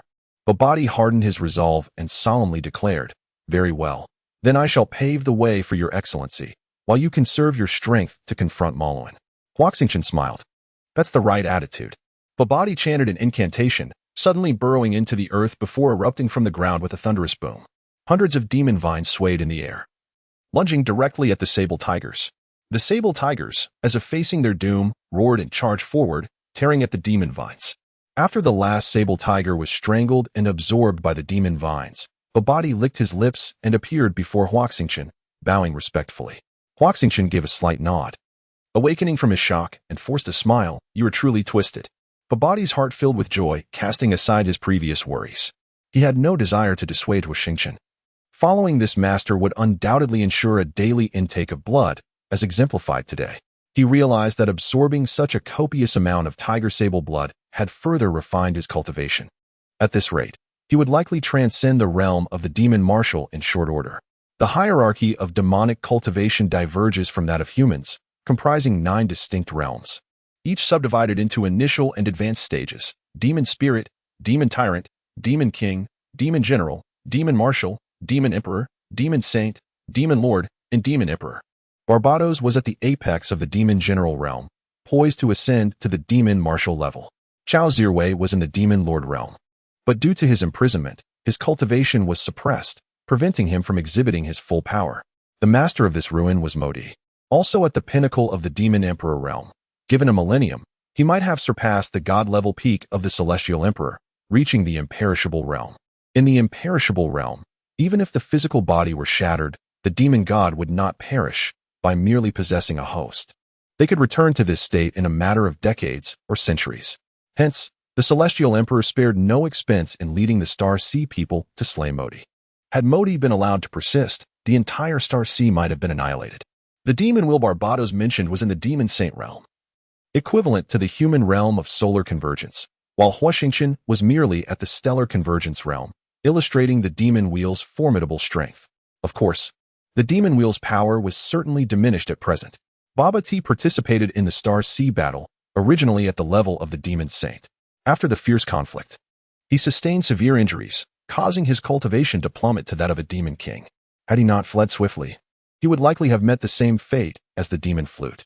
The ruins of the demon flute have existed for millennia, opening only once every century, and the number of entrants is far from sufficient to satisfy the demands of the numerous demons. Huo Xingchen chuckled. Indeed, that is the case. He stepped forward into the ruins, incinerating the corpses of the tiger weasels as he advanced cautiously. My lord, what kind of technique is this? Babadi gazed in a daze at the burning bodies, recalling the previous incident where his arm had been set ablaze. Although a new arm had since grown, The memory still haunted him. It's rather complex, Huo Xingchen explained to a degree, attributing the flames to the essence fire within him, rather than the true phoenix fire. Uncertain of how much Baba Ti would comprehend. Be careful, my lord. A howling sound echoed from deeper within, and a tiger weasel appeared before them in an instant. Roaring incessantly, Huo Xingchen hurriedly activated the burning body seal, summoning the star domain, and warily observed the significantly larger tiger weasel. Unfamiliar with the hierarchy of the demon race and what it signified in terms of power, Huo Xingchen relied solely on the true phoenix fire during his confrontation with Baba Ti, lacking any understanding of the demons. He looked at Baba Ti, who was brimming with excitement, and asked, "Can you handle it?" Baba Ti smirked. "My lord is unaware. That is the demon wheel. I never expected it to be in a more pitiable state. After all these years, its cultivation has only risen to the initial realm of the demon general. Please step back and witness how I deal with this demon wheel." Huo Xingchen nodded, seemingly grasping the situation.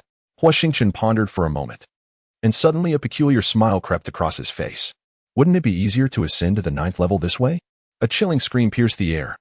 The demonic wheel had shattered, releasing a dense aura that swirled chaotically.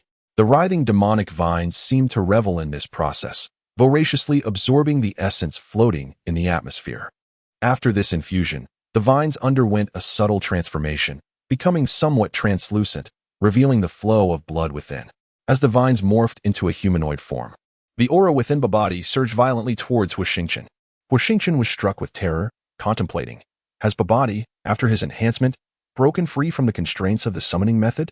In a state of alarm, Huo Xingchen unleashed a flurry of sword strikes to obliterate this encroaching essence, retreating frantically. "My lord, where are you going?" Huo Xingchen frowned from a distance, extending his consciousness outward. Suddenly, a thought struck him. He felt a pang of reflection. If he were the one lying on the ground, he wondered who would stand before him, gazing at his contorted visage and helpless expression. "My lord," Huo Xingchen said coldly, "do you still not comprehend your own identity? Even if you succeed, I can still unleash my consciousness to annihilate you in my dying moments. You must remember this clearly. I do not wish for a second encounter. Should you dare to show me disrespect again, I would not hesitate to send you to the demonic flute." Babadi nodded with great difficulty. In truth, after Babadi had slain the demonic wheel and absorbed its essence, he had abruptly broken through to the rank of demon commander, igniting a surge of exhilaration within him. In that moment, he unleashed years of pent-up resentment, neglecting Huo Xingchen entirely. In the fleeting moment of pent-up resentment, upon glimpsing the terror-stricken, pallid visage of Huo Xingchen, a flicker of malice surged through Babadi's mind, kindling the thought of slaying him. Yet, regrettably, as this notion took root, Huo Xingchen swiftly unleashed a trio of strikes, extinguishing Babadi's burgeoning ire. In the next instant, Huo Xingchen vanished, and Babadi was engulfed by a harrowing pain that pierced through him, his internal energy spiraling into disarray, plunging him into a state of lethargy. He realized he had provoked Huo Xingchen's wrath, and he could scarcely comprehend the swiftness of Huo Xingchen's reaction, finding himself unable to respond in kind. "Rise," Huo Xingchen commanded, leading the way into the depths of the colossal stone. Before them appeared an ancient iron door, inscribed with the image of a striking figure, handsome of countenance, wielding a white paper fan, standing amidst the clouds while gazing toward the horizon. As Babadi approached and caressed the iron door, a chilling aura seeped into his palm, not invoking discomfort, but rather a refreshing sense of ease. "My lord, this is the supreme demon flute emperor of our demon clan," Babadi suddenly knelt, performing a plethora of intricate gestures before the elegant figure etched upon the door. After a lengthy incense's worth of time, he finally ceased his motions, murmuring incantations under his breath until he fell silent. Huo Xingchen's brows knitted tightly, for Babadi's transformation into his likeness implied that he was now bowing to this ethereal demon flute, a notion that left him profoundly uneasy. However, he found himself at a loss for words, for he too had invoked the name of the demon sovereign to compel Babadi's obedience. To neglect homage to the demon flute would be perceived as a grave disrespect in Babadi's eyes. Observing Huo Xingchen's discomfort, Babadi assumed he was still incensed and hastily rose to retreat to the side. Huo Xingchen spoke coldly. "What use is there in paying homage when the person is already deceased?" Babadi, astonished, could hardly believe that Huo Xingchen would dare to show such disrespect in the presence of Lord Demon Flute, his face betraying a flicker of anger. Huo Xingchen continued, "What? Do you harbor dissent in your heart?" Upon seeing Huo Xingchen's rising ire once more, Babadi, though reluctant, gradually composed his expression. Chapter 87. Divergent thoughts. I acknowledge that you still hold reverence for Lord Demon Flute, yet he is no longer among us. Can he bestow blessings upon the demon race any longer? The thoughts you cling to are utterly meaningless, even rather foolish. My lord, such words should not be uttered. Lord Demon Flute has devoted himself tirelessly to our demon race and is naturally adored by his kin. You must refrain from speaking thus. Is that so? And what of the present? In any case, Babadi wished to hear no more disparagement of Lord Demon Flute, just as your human race venerates the Celestial Emperor. Lord Demon Flute is the very soul of our demon race. Who informed you of my admiration for the Celestial Emperor? Regardless of the enmity between our two races or the contributions made by both, we are the ones who live on while they lie dead. The world now rests beneath our feet, not beneath the Celestial Emperor or Lord Demon Flute. Our purpose is to assert dominion over this land, not to tread upon it in homage to the deceased. With a swift stroke of his sword, Huo Xingchen cleaved through the iron gate and declared, "No matter the grudges you harbor, should you dare to invoke the dead in my path, I would not hesitate to send you to join them. I am curious to see if, after your demise, you will witness the resurgence of the demon race, and whether anyone will remember your existence." Softening his tone, Aster Huo remarked, "The world asserts that humans and demons cannot coexist, a truly foolish notion. Had the demonic flute not instigated slaughter, humanity would not have risen in retaliation, and peace would have prevailed. If the demonic flute had harbored but a sliver of ambition, the entire demonic race would not have been led into an abyss of no return. However, his ambition was too great, seeking to unify the winds and clouds, even the entire sea of stars. This was tantamount to antagonizing the entire human race. Should he not be vanquished? Must we allow him to perpetuate darkness?" Baba T demurred. "Though I hold you in high regard, my lord, I cannot concur with your assessment. Were the demonic race not powerful, they would be supplanted by your human race, who are hardly paragons of virtue." Aster Huo rolled his eyes, dismissing Baba T and proceeding directly inside. These demons were incorrigibly stubborn, incapable of being straightened out. In truth, what he said was essentially accurate. Coexistence between humans and demons was not impossible, but the demons possessed a flawed mentality, utterly disregarding consequences. Demonic cultivation methods were renowned for their swiftness, but they also harbored significant drawbacks, ultimately evolving into reliance on slaughter to enhance cultivation. Humans, however, were different. They possessed a set of worldly principles, a set of cultivation laws. Unless their lives were threatened, they would not resort to force. It was undeniable that some individuals harbored greed, and once these desires spread, they would trigger a chain reaction, inevitably corrupting those around them, leading to the distortion of hearts and minds. Aster Huo believed that human nature was inherently good, and even if one harbored avarice, as long as it was kept within certain bounds, one could still be revered. Only the Celestial Emperor had achieved this. The Celestial Emperor also possessed inner desires, but they were founded on the advancement and preservation of the human race. Conversely, the demonic race operates under a different set of principles. Huo Xingchen demurred, acknowledging his own latent avarice. In light of the turmoil and treachery that befell Qingqing Palace, he felt compelled to ensure they comprehended that what belongs to others shall forever remain theirs, and that they were merely buffoonish interlopers whose inner darkness would inevitably be exposed, compelling them to atone for their transgressions. Ceasing these ruminations, Huo Xingchen ventured deeper into the chamber. "What is this?" he mused, observing a black codex and a dark coffer resting upon a stone table. He pondered if these artifacts were left behind by the demon wheel.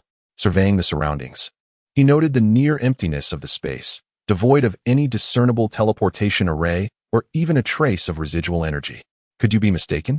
Huo Xingchen queried, entertaining the notion that Babadi might be exploiting him to eliminate the demon wheel, or perhaps even seeking to elude his control.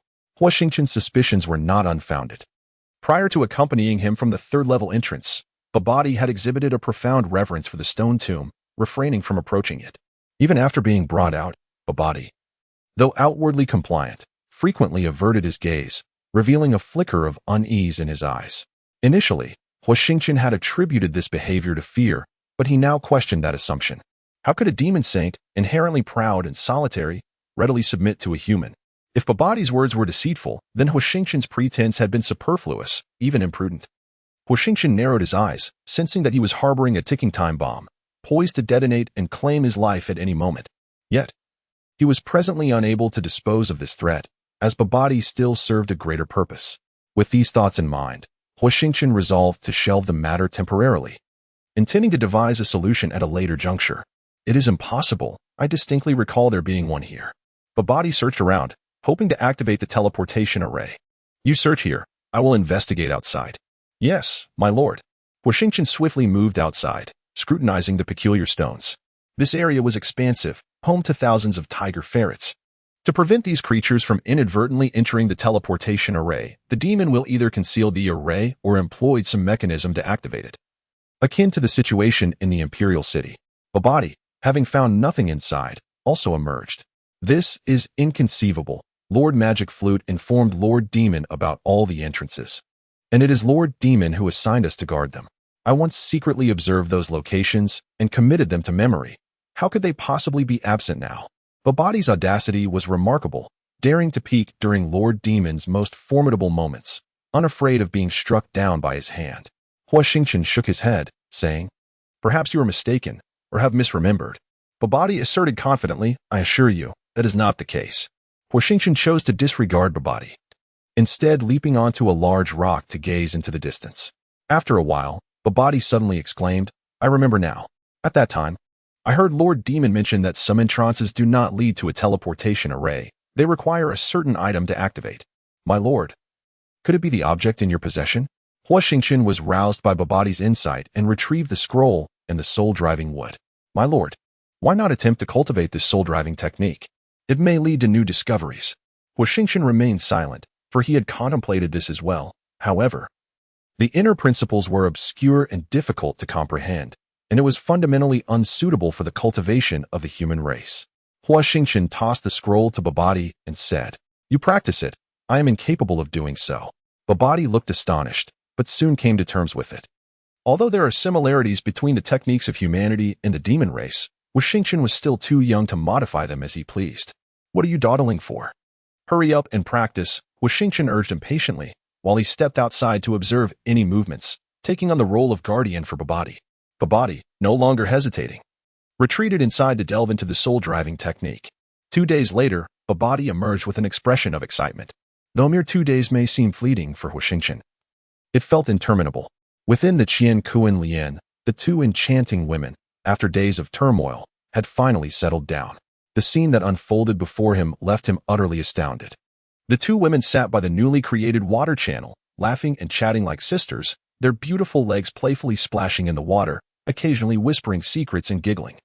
A stark contrast to their previous animosity. Yet, for Huo Xingchen, this only heightened his irritation. He could never decipher the complexities of women, which perpetually gave him a headache. Babadi remarked, "My lord, have the two ladies displeased you again? Women are easily appeased. Why bother with the details?" Huo Xingchen shot a fierce glare at Babadi and retorted, "I never expected you, as a member of the demon race, to possess such insight into the hearts of women. Why not go down and persuade them for me?"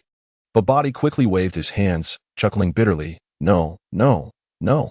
I only know how to kill. I have no understanding of women's minds." Huo Xingchen shot him another glare and said, "Then you shall be silent. Have you mastered the soul-driving technique?" Upon mentioning the soul control technique, Babadi immediately became exhilarated. Recounting its distinctive characteristics with fervor, he exclaimed, "Now I understand why this individual possesses such formidable prowess. It is due to this remarkable tome." After listening, Huo Xingchen felt a brief surge of excitement, only to quickly adopt a solemn expression. The soul control technique enables the manipulation of beasts, with the potency of the practitioner correlating to the strength of the summoned creatures. Currently, Babadi, at the initial stage of the Demon Commander realm, could command beasts equivalent to those of the Gathering Star realm for combat. This was precisely what troubled Huo Xingchen. He feared that one day, Babadi might harbor ill intentions, which he would undoubtedly find challenging to thwart. Shaking off his thoughts, Huo Xingchen inquired, "And then? Is that all?" Babadi replied, "Of course not. My lord, please hand over the soul control wood to me, and I shall activate the teleportation array for you." Huo Xingchen complied, relinquishing the soul control wood to Babadi, while keeping a cautious distance.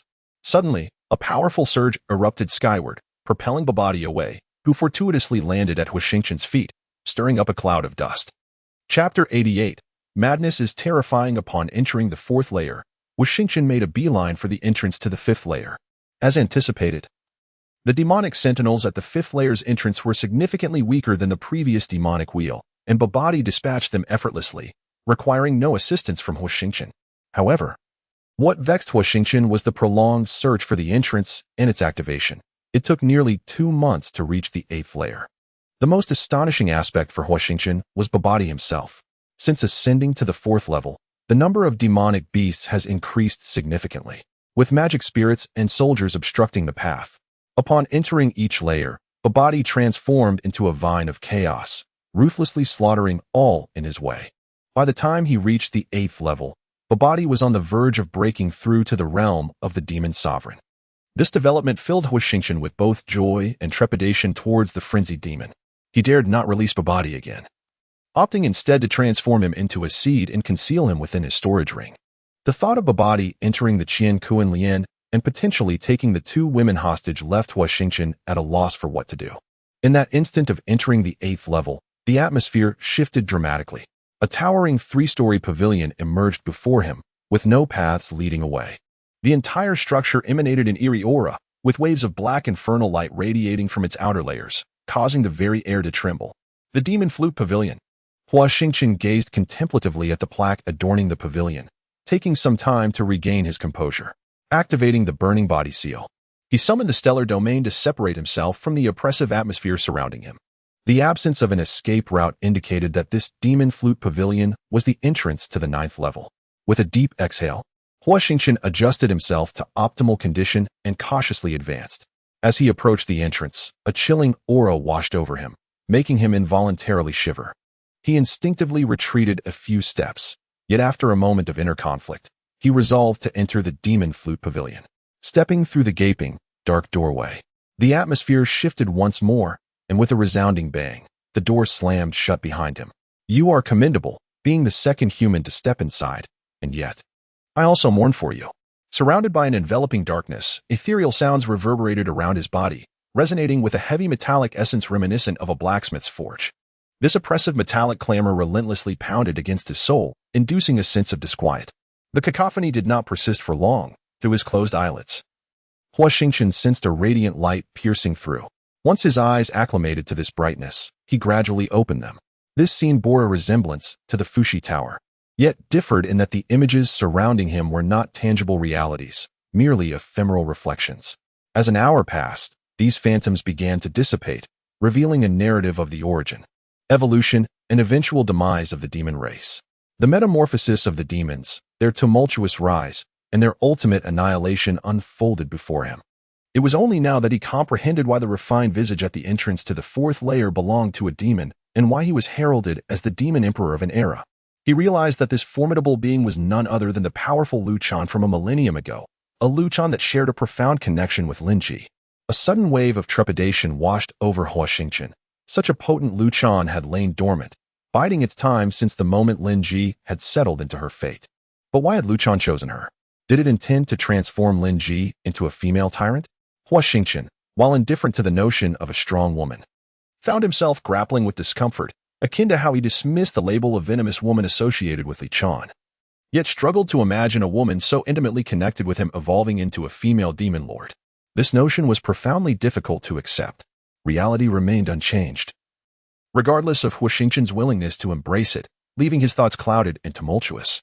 What saddens and frustrates him the most is that the flowing star is invincible. It will remain in hiding indefinitely, and even if the chosen one perishes, this flowing star will continue to exist, relentlessly seeking its next target.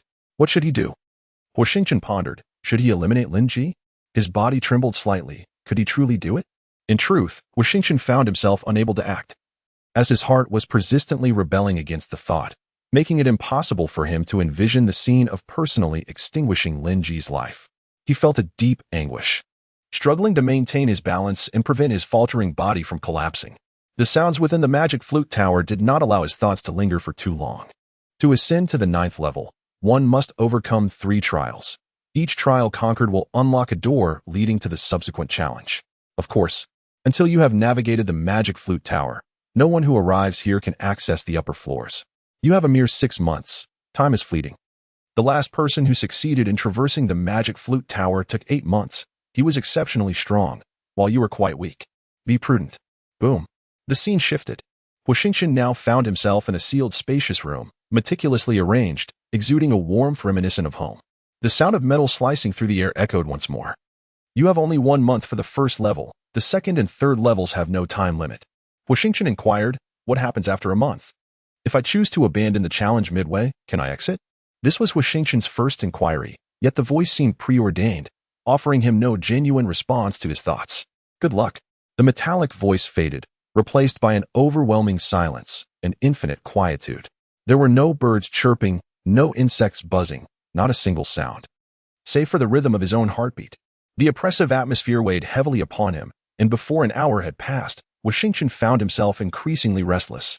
A guttural roar escaped his lips, reverberating like a specter throughout the room, lingering in the air. For 3 long hours, Huo Xingchen's mind was a tempest of thoughts. Gradually, he resigned himself to the reality of the situation, a truth he could do little but accept. Seated before a hefty tome, its cover devoid of any inscription. Not even a trace of a crease or dust, it starkly contrasted with the dusty and weathered appearance of the pharmaceutical compendium within the Fushi Tower. As he lifted the somewhat weighty cover, his gaze fell upon the pristine title page, prompting a slight furrow of his brow before he quickly moved on. Upon reaching the 3rd page, he was taken aback to discover it, too, was blank. The 4th page echoed this emptiness. In disbelief, Huo Xingchen hastily leafed through the entire volume, dedicating an entire day to this fruitless endeavor, yet he unearthed not a single word. Bewilderment morphed into fury. With a cry of exasperation, he hurled the entire tome to the ground, trampling it with fervor and madness. Yet the book emitted only a series of dull thuds, as if impervious to pain, allowing his wrath to unleash upon it. Regardless of the force he exerted, even channeling starlight, the tome remained unscathed, lying there mockingly, as if to deride his futile efforts. In a fit of escalating rage, Huo Xingchen turned his fury upon the room, demolishing everything within the 100-foot square space. Everything was reduced to rubble, save for that indestructible tome, which remained untouched amidst the chaos, as if challenging him to dismantle the very structure of the house itself. He struck for a full 3 days, until he could no longer find anything that could be shattered, not even the smallest splinter of wood. Chapter 89. Memories Formed into Words, Part 1. My name is Qin Yan, though many have come to call me the Flame Emperor. A title I am not particularly fond of. I was born in a quaint manor just outside the town of Yun City in the northern Jati Empire. With my father's rough hands and boisterous voice, one might think he should have bestowed upon me a more dignified name. Perhaps Chenhuo would have suited me better. To say I was shy in the presence of the young ladies from the city would be an understatement, even encountering the plump aunt next door, who still retained her charm despite being over 50, would leave me blushing like a maiden. My father's choice of name did not alter my temperament. Rather, it seemed to amplify his own fiery disposition. From a tender age, my father thrust a hefty axe, weighing at least 10 pounds, into my hands, instructing me to gather firewood in the woods beyond our little manor each day. At that time, I was oblivious to the hardships of hunger and cold. All I knew was that I was toting this cumbersome axe into the woods. The forest was inhabited by many bizarre and fearsome creatures, and every time I ventured in, they would roar at my arrival, instilling a deep fear within me. The cats and dogs of our manor were far more appealing and docile than these beasts, leading me to ponder if I truly was my father's biological child. For why else would he subject me to such torment? Fortunately, these creatures merely roared without launching an attack, allowing me to peacefully gather small sticks at the forest's edge. Upon returning home, my father would shower me with an abundance of delicious food, steamed buns, flatbreads, and even a piece of meat. I would eagerly grasp it with my calloused hands, disregarding the small cuts as I devoured the feast. Ah, take your time eating, he would chuckle. Look at you. Your mouth is full of buns. Do wipe your face.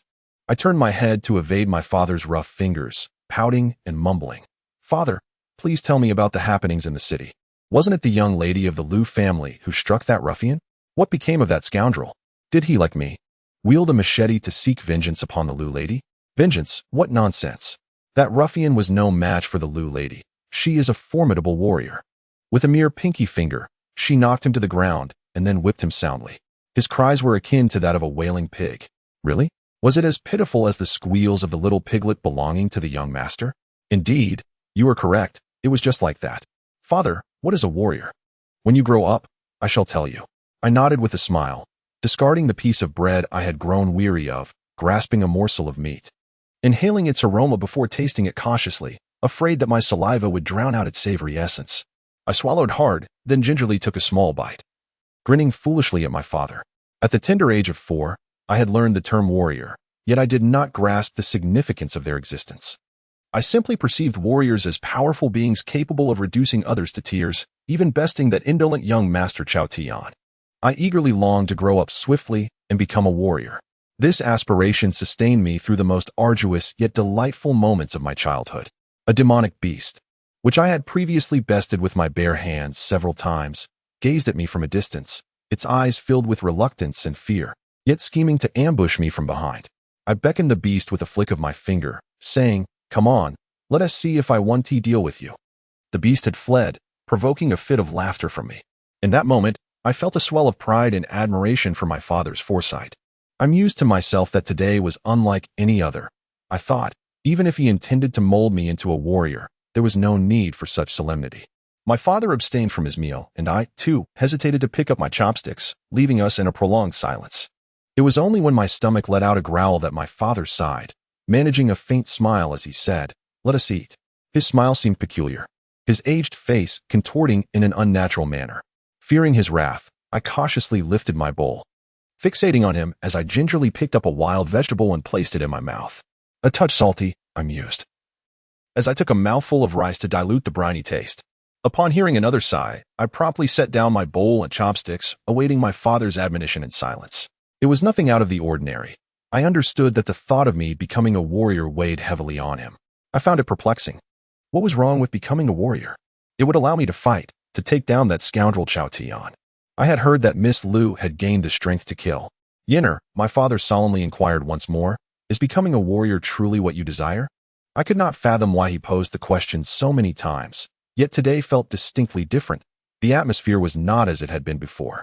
After much contemplation, I finally nodded. "Very well, since you have made up your mind, I shall not intervene further. After all, you have grown and understand the weight of your responsibilities." After speaking, my father rose and entered the house, retrieving a volume of documents which he handed to me, instructing, "Read this thoroughly and memorize its contents, then incinerate it. Starting tomorrow, I shall teach you the ways of a true warrior." With a sense of skepticism, I accepted the volume and, after dining, reclined on my bed to peruse its pages. That year, I came to realize the arduous nature of becoming a warrior, a feat that demanded innate talent. Eventually, I succeeded in mastering the art of internal energy, emerging as a genuine warrior. However, my father abruptly departed without a hint of forewarning, leaving me unprepared. Suddenly, a deafening roar echoed through the air. I immediately recognized the urgency and abandoned my task, shouting to everyone, "Flee! A beast approaches." Whether my warning was too late or their reactions were slower than before, I witnessed the creature burst into the estate, devouring several individuals. Grasping my hefty cleaver, I charged at the beast, but it retaliated with a ferocious roar, swatting me aside. A sweet taste filled my throat, signaling that I had sustained an injury. Since the age of 4, I had been felling trees in the forest, and for 6 years, I had battled various beasts, forging a robust physique. Yet, I was unprepared for the formidable nature of this creature, which surpassed the strength of those I had previously encountered in the woods. With a cry, I expelled a mouthful of blood. "Useless fool!" I heard a voice, realizing that Chao Tian had arrived at the small estate, casting me a disdainful glance. Wielding a sword, she engaged in combat with the beast. Before long, she had vanquished it beneath her blade. "You need not return. Leave at once." I was ruthlessly kicked several times by Chao Tian, and my already injured state was exacerbated, causing me to cough up blood repeatedly, leaving my complexion pale. I understood that this was Chao Tian's act of vengeance. During our childhood, I often took advantage of my superior strength and size, engaging in daily brawls with him, each time emerging victorious while he would run to his mother in tears, earning my contempt. Since last year, Chao Tian had not visited the small estate, as I learned he resided in a house in Yuqing town. Subsequently, I heard whispers of him being chosen by someone, which led to him acquiring a mentor who guided him to become a warrior, far surpassing my own progression in martial arts. On that fateful day, I should have expressed my gratitude towards him, for allowing me to survive and for granting me the chance to rise above him once more. I departed from the small estate and wept for a long time at my father's grave, eventually drifting into slumber. I did not return to the thatched cottage, for it no longer belonged to me. It was the property of the small estate. I had become an orphan, a homeless wanderer. Upon awakening from my slumber, After a night exposed to the dew, my injuries had worsened, and I huddled before my father's grave, trembling. It was then that I faintly heard a series of roars emanating from the forest. Struggling to lift my head, I beheld the beast I had once mercilessly beaten, instantly recognizing it by its right eye, which I had cruelly gouged out. "Father, I have come to keep you company." A bitter smile crept across my face. As if an immense strength surged within me, I ascended to my father's grave and shouted at the beast before me, "Come on, come on." This was all I could muster, for the words "watch as I deal with you" had already lodged in my throat. It was not a matter of courage, but rather one of futility, for such an opportunity would never present itself again. The beast disdainfully regarded me with its left eye and charged at me with a ferocious roar. As I witnessed its formidable claws poised to strike my head, I slowly closed my eyes, embraced death. A sharp reprimand pierced the air, and a graceful figure appeared suddenly to my left. A long whip descended from the heavens, striking the beast's head with a resounding thud. Boom!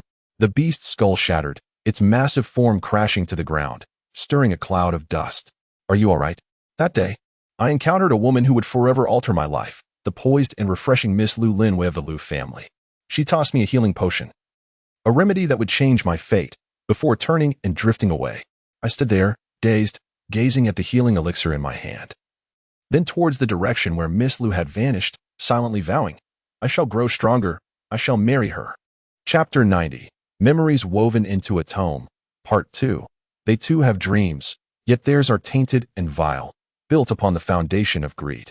Thus, they are no match for me and cannot take my life, allowing me to survive and reach the Lin Ji Martial Academy. This institution, nestled at the foot of Southern Town Mountain, stands as the most formidable martial academy in the Northern Jai Empire. To me, being a martial artist means striving to be the strongest, and so I chose the Lin Ji Martial Academy. Regrettably, due to issues with my meridians, I was expelled from the Lin Ji Martial Academy, regaining my freedom. Undeterred, I embarked on a journey to another martial institution. Along the way, I vanquished numerous ferocious beasts and relished the threats posed by fellow warriors, for it was in these moments that I truly felt a sense of existence. Fortuitously, I arrived on the last day of recruitment for the Shao Tian Martial Academy. However, to my dismay, I was once again turned away due to my meridian condition, subjected to ridicule as a waste of potential. Yet, I remained resolute and set forth towards the final academy. As I traveled, I pondered the comments regarding my meridian issues. Was there truly something amiss?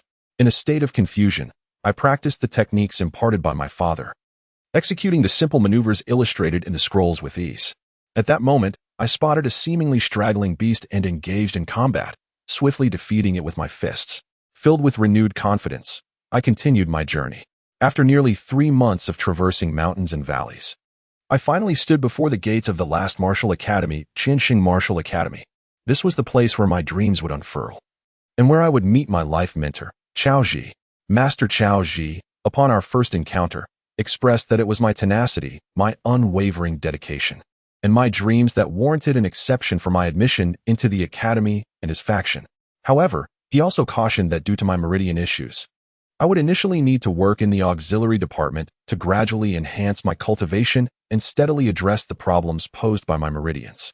I am filled with gratitude, reflecting on my good fortune, yet I remain indifferent to my surroundings, as long as I can quietly cultivate my skills and grow stronger.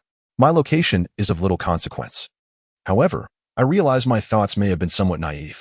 The duties at the servant's office are arduous, and completion of these tasks is essential for sustenance. Only by fulfilling them daily can one receive some elixirs or scrolls at the month's end. For someone like me, who has endured hardship from a young age, these tasks are trivial, and I complete them in less than half a day. The most joyous moments come after finishing my responsibilities, when I rush to the back mountain to practice. With unwavering determination, I have truly become a warrior, achieving the first tier of Qi gathering.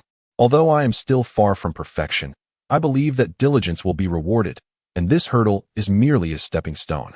After 3 stable months, I progressed from the first tier of Qi gathering to its minor completion, having learned 2 techniques, which is considered above average in the servant's office. It was from that point onward that I found myself isolated by my peers. They either sought my assistance in completing their assigned tasks or threatened me for my elixirs, to which I refused. This led to confrontations. While I endured some beatings, most of my adversaries were no match for me. I left them battered and bruised. Were it not for the Academy's strict prohibition against killing, the servant's office might have already suffered significant losses. It was during this time that I established my own faction, standing against the other forces. However, the good times were fleeting. A certain faction inexplicably recruited an external Academy student for protection, and I was grievously injured by that student. Left bedridden for a full 3 months. Once I recovered, I was unceremoniously cast out from the auxiliary department. They proclaimed, "The Martial Academy does not nurture the worthless." Indeed, the Martial Academy is no sanctuary for the inept, and once again, I found myself abandoned. As I departed, Mentor Chao Ji came to bid me farewell, leaving me utterly astonished. I could not fathom why tears streamed down my face, filled with profound sorrow. Mentor Chao Ji's aged visage broke into a gentle smile as he said, "Child, you have done remarkably well. Take this, guard it closely, and ensure no one takes it from you. I will be here waiting for your return." I deeply bowed to Mentor Chao Ji, my respect unwavering, lingering in my bow for an extended moment before straightening. "Take care." Mentor Chao Ji smiled and drifted away. Those words, "take care," etched themselves indelibly in my mind. What manner of person deserves such words, especially when uttered by a formidable mentor directed at someone as inconsequential as myself? I have cherished the name of Mentor Chao Ji as I embarked on my path as a solitary cultivator. Without experiencing life and death, one cannot behold the vibrant spectrum of a rainbow. Amidst the ruins, I endured trials of life and death, confronting both beasts and humans, ultimately gaining the courage to face the women in my life. It was one afternoon, the sunlight piercingly bright, as I wandered through the debris, seeking a more potent legacy. "Embrace death." These words resonated differently from those of Mentor Chao Ji, stirring my heart and igniting my spirit. Once innocent, I now stood poised and radiant. The figure became elegantly poised, yet I still recognized her. She was battling a formidable beast, but not far from her stood a warrior, his malevolent gaze fixated upon her, resembling a serpent with glistening red eyes. I approached, maintaining a prudent distance, and deftly positioned myself between her and the warrior, obstructing his path of attack. The warrior noticed me, momentarily taken aback, but soon wore an expression of disdain, redirecting his attention toward her. "Die," he bellowed, launching his assault like a famished tiger pouncing on its prey. "Despicable," she exclaimed, while I muttered, "Shameless." I unleashed a burst of starlight, wielding my sword to summon a powerful gust of wind that cleaved toward the warrior. With a resounding crash, the warrior burst apart. In his final moments, I glimpsed terror, confusion, and bewilderment in his eyes, a kaleidoscope of strange emotions. Bang! She too vanquished the beast and approached my side. What a fortuitous encounter! She extended her delicate hand and smiled. "I am Lu Linyue, and you?" I grasped her fragile hand, momentarily at a loss for words, and after a prolonged silence, I stammered out my name, Chen Yin. "Such a peculiar name," she remarked. My father had once said the same. He only uttered it once, for he typically referred to me as Brat. I sought out Chao Tian and persuaded the Chao family. Together, we traversed a path of carnage, ultimately alleviating the crisis faced by the Lu family. The Lu family bestowed a significant portion of their wealth upon Chao Tian, while I chose to remain with the Lu family, willingly serving as her protector. Yet, as time flows, one must press onward. 2 years later, I reluctantly departed from the Lu household. "I will wait for you." She articulated each word with tear-filled eyes. "Wealth that rivals nations." These were the words of Chao Tian, whose ambitions mirrored my own, equally inflated and shrouded in darkness. Thus, I founded the Dust Purity Palace, while outsiders clandestinely rechristened my burgeoning empire as the Celestial Palace. War is an unending saga. As one nation crumbles, another rises. The Dust Purity Palace ascended to its zenith, methodically traversing the inferno of the mortal realm, vanquishing those empires that refuse to submit or ally. In the realm of 3,000 spiritual domains, there shall always be a place for you. This was uttered by my mentor Chao Ji, inscribed upon a talisman and dispatched to the Dust Purity Palace before his passing. Who was he? My mentor. A formidable figure of great renown. You ought to express gratitude to the starry sea in his honor. I complied with her wishes, honoring Chao Ji's tomb for 3 days. We can become stronger. Chao Tian stood resolutely before me, offering a steadfast gaze. I shamelessly acquiesced to the proposal of my dear brother Chao Tian, advancing against the other spiritual domains. We expanded relentlessly, forging ahead. Chao Tian, indeed a master of intrigue, often achieved the assassination of a domain's lord without the need for force. As the Dust Purity Palace grew in power, Chao Tian's name began to shine brightly. Chapter 91. Memories weaved into manuscript 3. Supported by immense wealth and strength, the Dust Purity Palace stood at the pinnacle of a realm. This journey spanned an eternity, to the point where I nearly lost track of how long I had existed. I remained unchanged. Lin Yu was no longer the same Lin Yu, and Chao Tian was no longer the same Chao Tian. Shortly after reaching the pinnacle of a realm, the issue of my meridians re-emerged before me, presenting a dual dilemma, one concerning the meridians themselves, and the other my cultivation. The problems regarding the meridians were perplexing, and in my quest for answers, I perused countless tomes and scrolls, even scouring the entirety of the chaotic writings from the continent of winds and clouds, yet I found no clues. Moreover, I ventured far beyond the other 8 realms in search of a glimmer of hope, but to no avail. In my despair, I confined my own temperament, consuming numerous inappropriate elixirs and practicing forbidden arts, which ultimately transformed me into a figure deemed mad by others. Lacking evidence, I found myself in a heated argument with Lu Linhua. Disheartened, I isolated myself within the library, staring blankly at the books day after day. At long last, one fateful day, I stumbled upon a solution to my meridian troubles and hastily entered seclusion to experiment. As I erased the celestial connections, my cultivation plummeted. Yet I remained unperturbed, instead traversing the starry seas with my formidable consciousness. Just as my awareness teetered on the brink of collapse, I successfully established a connection with the current celestial body. In the presence of this powerful star, I felt a surge of pride, even beginning to lose my composure as I voraciously consumed elixirs to hasten my cultivation, disregarding the limits of my meridians while incessantly devouring those peculiar pills. Remarkably, within merely 2 years, I elevated my cultivation to the pinnacle of the Yuri realm, the 9th grade of consummation. I shared this momentous news with Lu Linhua and Chao Tian, revealing my accomplishments to them. Their joy was palpable, and that evening, the 3 of us reveled in song and drink, each indulging to the point of inebriation.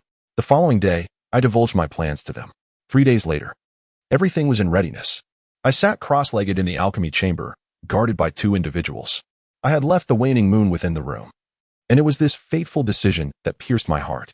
Just as I was on the verge of a breakthrough, Lu Linhua appeared before me. "What is it?" I inquired, somewhat perplexed, as I slowed the flow of my vital energy. "I heard you found the dragon flame pill." "Indeed, what of it? Where have you hidden it?" "Why do you ask?" Lu Linhua's sudden appearance and her inquiry about the dragon flame pill deepened my confusion, especially at this critical moment of my impending breakthrough. Anger stirred within me, and my expression grew gravely serious. I feared I might not live long enough. "There are 2 dragon flame pills, one belonging to me, and the other, naturally, to you. What about Chao Qian?" Lu Linhua gazed at me, her eyes devoid of any emotion, almost cold. I contemplated my options. There were only 2 dragon flame pills. I would have the high-ranking alchemist within the sect analyze the components contained in the dragon flame pill and see if it could be replicated. What if it cannot be? Then there is nothing I can do. After all, there are only 2. "But he is your brother." I remained silent. Yes, Chao Qian had fought alongside me through thick and thin, but it was unrealistic to divide the dragon flame pill in half, as it would compromise its efficacy. Suddenly, the door was forcefully shattered by a powerful whirlwind, surging towards me with ferocity. I quickly summoned my star domain to resist it. But it was too late. The sword energy pierced through my body, injuring my organs and meridians. I coughed up a mouthful of blood, splattering it onto the alchemical furnace, where the blood sizzled against the scorching walls. "Chao Tian, what are you doing?" I felt a surge of anger and suspected the purpose behind Chao Tian's actions. I pondered that if he were to speak, he might not dare to demand the Longyan Dan outright, but he would certainly deliberate with great caution. Although my inclination was not entirely favorable, he is my brother. Above all, the bond of brotherhood dictates that I would choose him over the Longyan Dan 90% of the time. My loyalty to my comrades is well known. Regrettably, I had misjudged the situation. Do not be anxious. My intentions are quite simple. What if I refuse? I glared coldly at Chao Tian, repulsed by the sight of his grotesque visage. Die. Chao Tian uttered that word with a heavy emphasis. Of course, you may also choose not to perish. Simply surrender the Longyan Dan. At that moment, I noticed Chao Tian standing closely beside Lu Linhua, their shoulders nearly touching, confirming the authenticity of the rumors circulating outside. This revelation shocked and saddened me deeply. "Qinyan, relinquish the Longyan Dan. I hope for your survival." "Survive? I erupted into laughter, gazing at these two individuals who were simultaneously familiar and alien to me, overwhelmed by a profound sense of desolation. Xiao Tian remarked, "You may be unaware of another rumor circulating outside, claiming that Yuer and I are a match made in heaven. I scoff at that notion. Yuer is my brother's wife and must not be disrespected. However, what have you provided her over the years? Apart from status and wealth, you have refused to grant her even a single child, yet you dare to profess your love? Is that truly the extent of your affection?" Xiao Tian continued, "Of course. It is not solely that, yet it is, in part. Thus, I have transformed the rumors into reality. Now Yuer bears my child. Do you truly believe she would wish to remain with you for eternity? Regarding the Dragon Flame pill, it has lost all efficacy for you. It would be better to surrender it to us, huh? A delusion," Lu Linyue remarked. "Chen Yan, let it go. It will lead to your demise." Xiao Tian replied indifferently, "I promised Yuer that if you relinquish the Dragon Flame pill, I shall grant you a chance to survive, but first." "First what?" I cast a cold glance at Xiao Tian, the crescent moon firmly in his grasp. Although the crescent moon resisted vehemently, Xiao Tian's cultivation was beyond its capacity to challenge. So it was. Xiao Tian thrust a sword through my dantian, and in an instant, my strength and essence dissipated. I should have wept, yet I did not. My dantian felt no pain. Only a profound desolation enveloped me. My heart pounded as if struck like a drum. How wonderful. I smiled faintly, simply holding this thought. Lu Linyue withdrew, unable to bear the sight. "Wait." I called out to Lu Linyue, gazing at her in a daze, then said with a smile, "All right, I shall remember." Lu Linyue's look of astonishment flickered before she gracefully retreated. I did not wish to remember Lu Linyue's visage. Rather, I wanted her to remember that if given another chance, you would meet a most tragic end at my hands. "Will you surrender the Dragon Flame pill? Alas, should I perish, so too shall you." "What did you say? Did you not hear? Shall I repeat myself?" Xiao Tian spat fiercely. "Are you truly unafraid of death? Death is but a certainty. Who among us does not face it? It is merely a matter of timing." With a soft gasp, the crescent moon pierced my heart, and I felt my life ebbing away. How wondrous it is to experience the sensation of dying. Emperor Yin, I call upon you once more. Had I known how things would unfold, I would have acted differently. Surrender the Dragon Flame, and I shall grant you a more graceful demise. Yet now, I pierce your heart with your own blade. How does it feel? Is it not exquisite? Even if pierced by 1,000 arrows, I shall not fulfill your desires, you treacherous pair. I swear, if given the chance, I would slay you in Yun City, making you bear the weight of your transgressions. Why in city, you ask? Dreams rise and fall. Is there no room for negotiation? Did you ever seek to negotiate with me? Moreover, I have encountered Lin Ji, the one who once stirred no ripples in my heart. Perhaps she may betray me like Lu Linyue, but I am indifferent, for I shall devise means to prevent such betrayals, treating my beloved with greater care than before. However, first, I must resolve the matter of the Luchin within her. Chapter 92. Life and death together. What manner of death is this? The flowers and grasses bloom, imbued with the essence of spring. Huo Xingchen, practicing his heart method, secretly rejoices that he may finally move. Taking a deep breath, he strolls along the path, lost in rapture, occasionally pausing to gaze at the sea of blossoms. Butterflies flit about, sometimes lingering on the flower petals, at times alighting upon Huo Xingchen's shoulder, extending their slender proboscises, their vibrant wings fluttering as they regard the peculiar sight before them. The path transforms from a floral expanse into rows of locust trees. Footsteps disturb the tranquility. The summer cicadas cease their song, the footsteps recede, and the cicadas lament. It feels as though they are welcoming him along the way, or perhaps urging him onward. Summer fades into autumn. The yellowing mulberry leaves drift with the wind, painting the path in hues of warm crimson. Stepping upon it, a creaking sound emerged, akin to a melancholic melody, both sorrowful and profound. The seasons of spring, summer, and autumn have traversed, and winter is now upon us. Huo Xingchen furrowed his brow, gazing down at the divide between autumn and winter, resembling a slender ruler that segregates the two. Snowflakes and fallen leaves dance in harmony. One step in winter, another in autumn. The former leaves no trace while the latter does. The celestial defenses remain unactivated. Yet the chill of winter is not as frigid as anticipated. Instead, it carries a hint of autumn's essence. And the snowflakes that alight upon him do not melt in the warmth of his body, but rather encase him like a heavy armor, pressing him into the snow-laden ground. The snow reaches his ankles, rendering his progress somewhat arduous. After an extended journey, the scenery ahead finally shifted.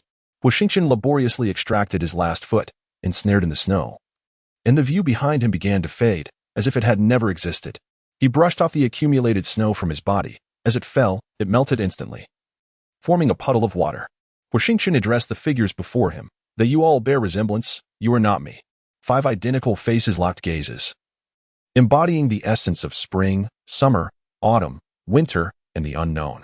With a swift motion, not truly a violent gesture, Huo Xingchen raised his hand, and the waning moon descended into his grasp. The 4 counterparts of Huo Xingchen mirrored his action, lifting their hands and drawing blades in unison. An identical movement imbued with distinct meanings. Swift becomes slow, and slow becomes swift. Huo Xingchen narrowed his eyes slightly, and the 4 Huo Xingchens did the same. With a decisive stroke, Huo Xingchen severed the waters. His sword struck forth, devoid of wind, sword intent, or disturbance. The 4 moved in unison, subsequently mirroring each other's actions, blending 2 disparate essences into a fine powder that dispersed into the air. The dust settled, leaving behind a barely discernible line, isolating 5 individuals and declaring an irrevocable stalemate. Is this the realm of death? Huo Xingchen remained still, continuously calculating. He discerned from the movements of the 4 that their actions were remarkably synchronized, albeit slightly less agile than his own. In the duel of masters, such slight slowness bore no significant consequence. Indeed, it could be deemed negligible. Huo Xingchen did not consider himself a master, yet he was adept in calculations, particularly in the positioning of celestial bodies, possessing unique and profound insights. Observing the stars was akin to understanding people. The distance between the 4 was somewhat extended, or perhaps the front line was protracted. Though their tactics were unified, their pace was far from rapid. Thus, Huo Xingchen calculated, after his strike, the positioning of his form, the time required to execute that sword strike, and how long it would take for it to reach his front. Naturally, he also accounted for the force behind the blow.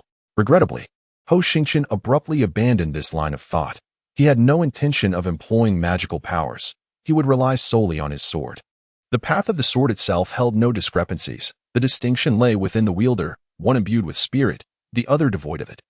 Withdrawing his mental focus in the celestial domain, Huo Xingchen advanced, attacking from a cunning angle toward his own vulnerabilities. He found it somewhat amusing. He was well aware of his weaknesses, and the current situation resembled an act of self-inflicted punishment, akin to striking his own face or pouring a bowl of excrement upon his own head. Clang, clang, clang, clang. 4 swords struck simultaneously. Though some were swift and others slow, each of the 5 bore a deep mark on their left ribs. Huo Xingchen bore 4 wounds, blood flowing incessantly from his left side, while the 4 others exhibited no bloodshed, merely furrowing their brows in a manner akin to Huo Xingchen, who had leaped beyond the circle. Huo Xingchen moved once more, this time targeting his left rib yet again. Frowning, he struck repeatedly, launching a total of 5 assaults, leaving his left side marred with wounds. Suddenly, Huo Xingchen produced a crystal stone and dropped it to the ground, producing a crisp sound.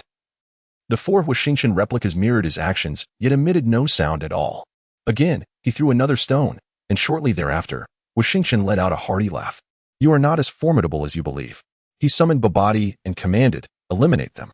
Babadi, appearing bewildered, glanced at Huo Xingchen and then at the 4 individuals, before following Huo Xingchen's directive to conjure over 100 magical vines to ensnare them.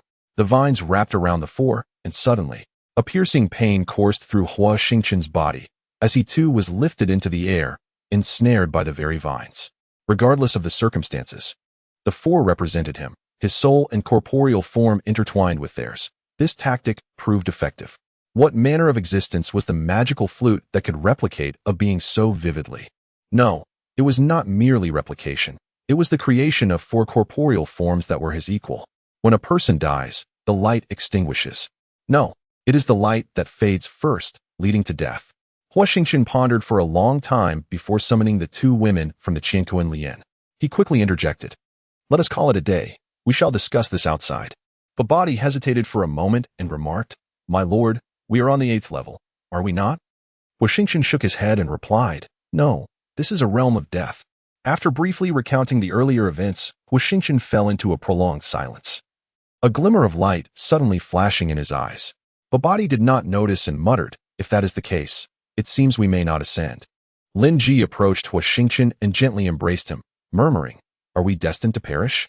After the ordeal with the demon vines, he indeed possessed a solution, albeit a perilous one, particularly given his precarious state. Without adequate starlight to sustain such an endeavor, it would be folly. Babadi sighed, echoing, "Are we to die?" Duan Xiangxiang remained silent, yet among them, she was the most composed aside from Huo Xingchen. Huo Xingchen smiled at Duan Xiangxiang, inquiring, "Do you have a plan?" Duan Xiangxiang replied bluntly, "None." Huo Xingchen affectionately brushed Lin Ji's hair, stating, "In truth, I do, but it is fraught with danger." Observing Huo Xingchen's actions, Duan Xiangxiang felt a wave of disgust as she glanced at the four individuals nearby and coldly remarked, "Then why delay the resolution?" Lin Ji lifted her gaze, declaring, "Together in life and death." Chapter 93. A sword to sever the skull. Lin Ji's voice was as soft as a whisper, understanding that Huo Xingchen faced an arduous choice. Otherwise, he would not have summoned everyone around him. He sought solace, or rather, he yearned for encouragement. Perhaps he required her support. As she pondered this, a faint blush crept onto her cheeks. Lin Ji expressed her concern. Might this contravene the rules? Huo Xingchen was uncertain, thus far, since their arrival. The 8th level had shown no signs of anomaly. This was both a blessing and a curse. In truth, the situation had not escalated to a matter of life and death. Huo Xingchen was merely anxious, fearing he might falter, endangering both himself and others. He gently caressed Lin Ji's back, signaling her to remain calm, before approaching Duan Xiangxiang for a quiet conversation. Duan Xiangxiang frowned, asking, "Do you doubt that he would bring you harm?" Huo Xingchen nodded slightly, and said, "Lin Ji will undoubtedly be thrown into disarray. Furthermore, I require her presence by my side during this undertaking, as a significant portion of my consciousness will be beyond my control, and the remaining fragments are insufficient to inflict any harm upon him. Therefore, this is a request, a matter of favor. We can slightly balance this favor. What do you think?" Duan Xiangxiang retorted, "How confident are you?" Huo Xingchen replied honestly, 3 parts, or perhaps even less. Duan Xiangxiang inquired, "Is there no other way?" Huo Xingchen smiled, "If there were, I would not have summoned you." Duan Xiangxiang pressed, "Does Lin Ji know?" Huo Xingchen shook his head, "I will speak to her shortly." Duan Xiangxiang frowned. "According to your words, I am certainly no match for him. Do not regard me so, this is the truth. Moreover, could you not divulge the mental techniques to me so that I may control him? Or are you afraid I might use him against you?" Huo Xingchen hesitated. He had indeed considered this. Duan Xiangxiang was someone he had rescued from the imperial city, and he could not dismiss the possibility of her harboring grudges or regrets. He held a profound distrust of the demon race, particularly towards women who were half human, half demon. This contradiction, albeit unsettling, was his most genuine sentiment. Duan Xiangxiang coldly asserted, "You had best place your trust in me. If you wish to ascend to the 9th level and escape the demon flute ruins, you must choose to believe in me." To have one's thoughts laid bare was undeniably infuriating. After much contemplation, Huo Xingchen ultimately decided to share the mental techniques with Duan Xiangxiang, repeatedly cautioning her to be wary of Babadi. Once he had conveyed everything, he turned his attention towards Lin Ji. "It is indeed perilous, is it not?" Lin Ji observed the situation keenly. In comparison, Duan Xiangxiang was undoubtedly more suited and competent for this task. It was perilous. The challenges faced were overwhelming. Firstly, he could not ascertain the efficacy of this method, and secondly, he was deeply concerned about what would become of Lin Ji should he perish in the process, and how Duan Xiangxiang would manage her own circumstances. Would Babadi, in such a scenario, succumb to madness and slay both of them? "It was all because of you." Huo Xingchen remained silent. These words were mundane yet tinged with ambiguity. At times, a simple statement can surpass 1,000 eloquent phrases, eclipsing the most intricate expressions crafted to please. The essence of real life is starkly simple and mundane. Every word, every action, intertwines with the other, serving as the finest means of expression. Often, overthinking can lead to counterproductive outcomes. Desiring too much renders the notion of sacrifice insipid and powerless. It is not merely the act of lingering by your side that signifies affection, nor is it the constant provision of material gifts that solidifies one's heart. A heart that wavers and a will that falters serve little purpose in constant proximity. "Thank you. You should not utter such words to me. I am willing to do this. Am I being overly verbose?" Indeed, Huo Xingchen was indeed quite loquacious, particularly in the face of mortality and in the presence of the woman he cherished. Had he not been amidst the ruins of the magic flute, he might not have been so verbose. He would have simply proceeded with Lin Ji, binding their fates together in the most straightforward manner to ensure longevity. As for the flowing essence within Lin Ji, he had yet to conceive a better solution. The indelible essence was unfair to anyone involved. Over the years, the magic flute must have comprehended the flow of time. Perhaps a meeting with the magic flute could resolve this dilemma, yet first, the current crisis must be addressed. Duan Xiangxiang's pace in mastering such profound techniques far surpasses his own. Huo Xingchen gestured for her to remain silent and observe the unfolding events. He was indeed preparing for unforeseen circumstances. A moment of crisis reveals the true nature of humanity. As long as the body remains immobile, it is advantageous. However, should he take action, his presence may become irrelevant. Huo Xingchen poured out all the crystals from his storage ring, arranging them in a circle to sit and cultivate within. Lin Ji placed the shell bead beside him, gazing at him in a daze. Under the influence of the bead, the arranged crystals suddenly levitated, and the rolling starlight was slowly drawn forth from the crystals, forming a powerful whirlwind that enveloped Huo Xingchen, leaving only a blurred silhouette visible. Could it be that he intends to consume it whole? This is exceedingly perilous.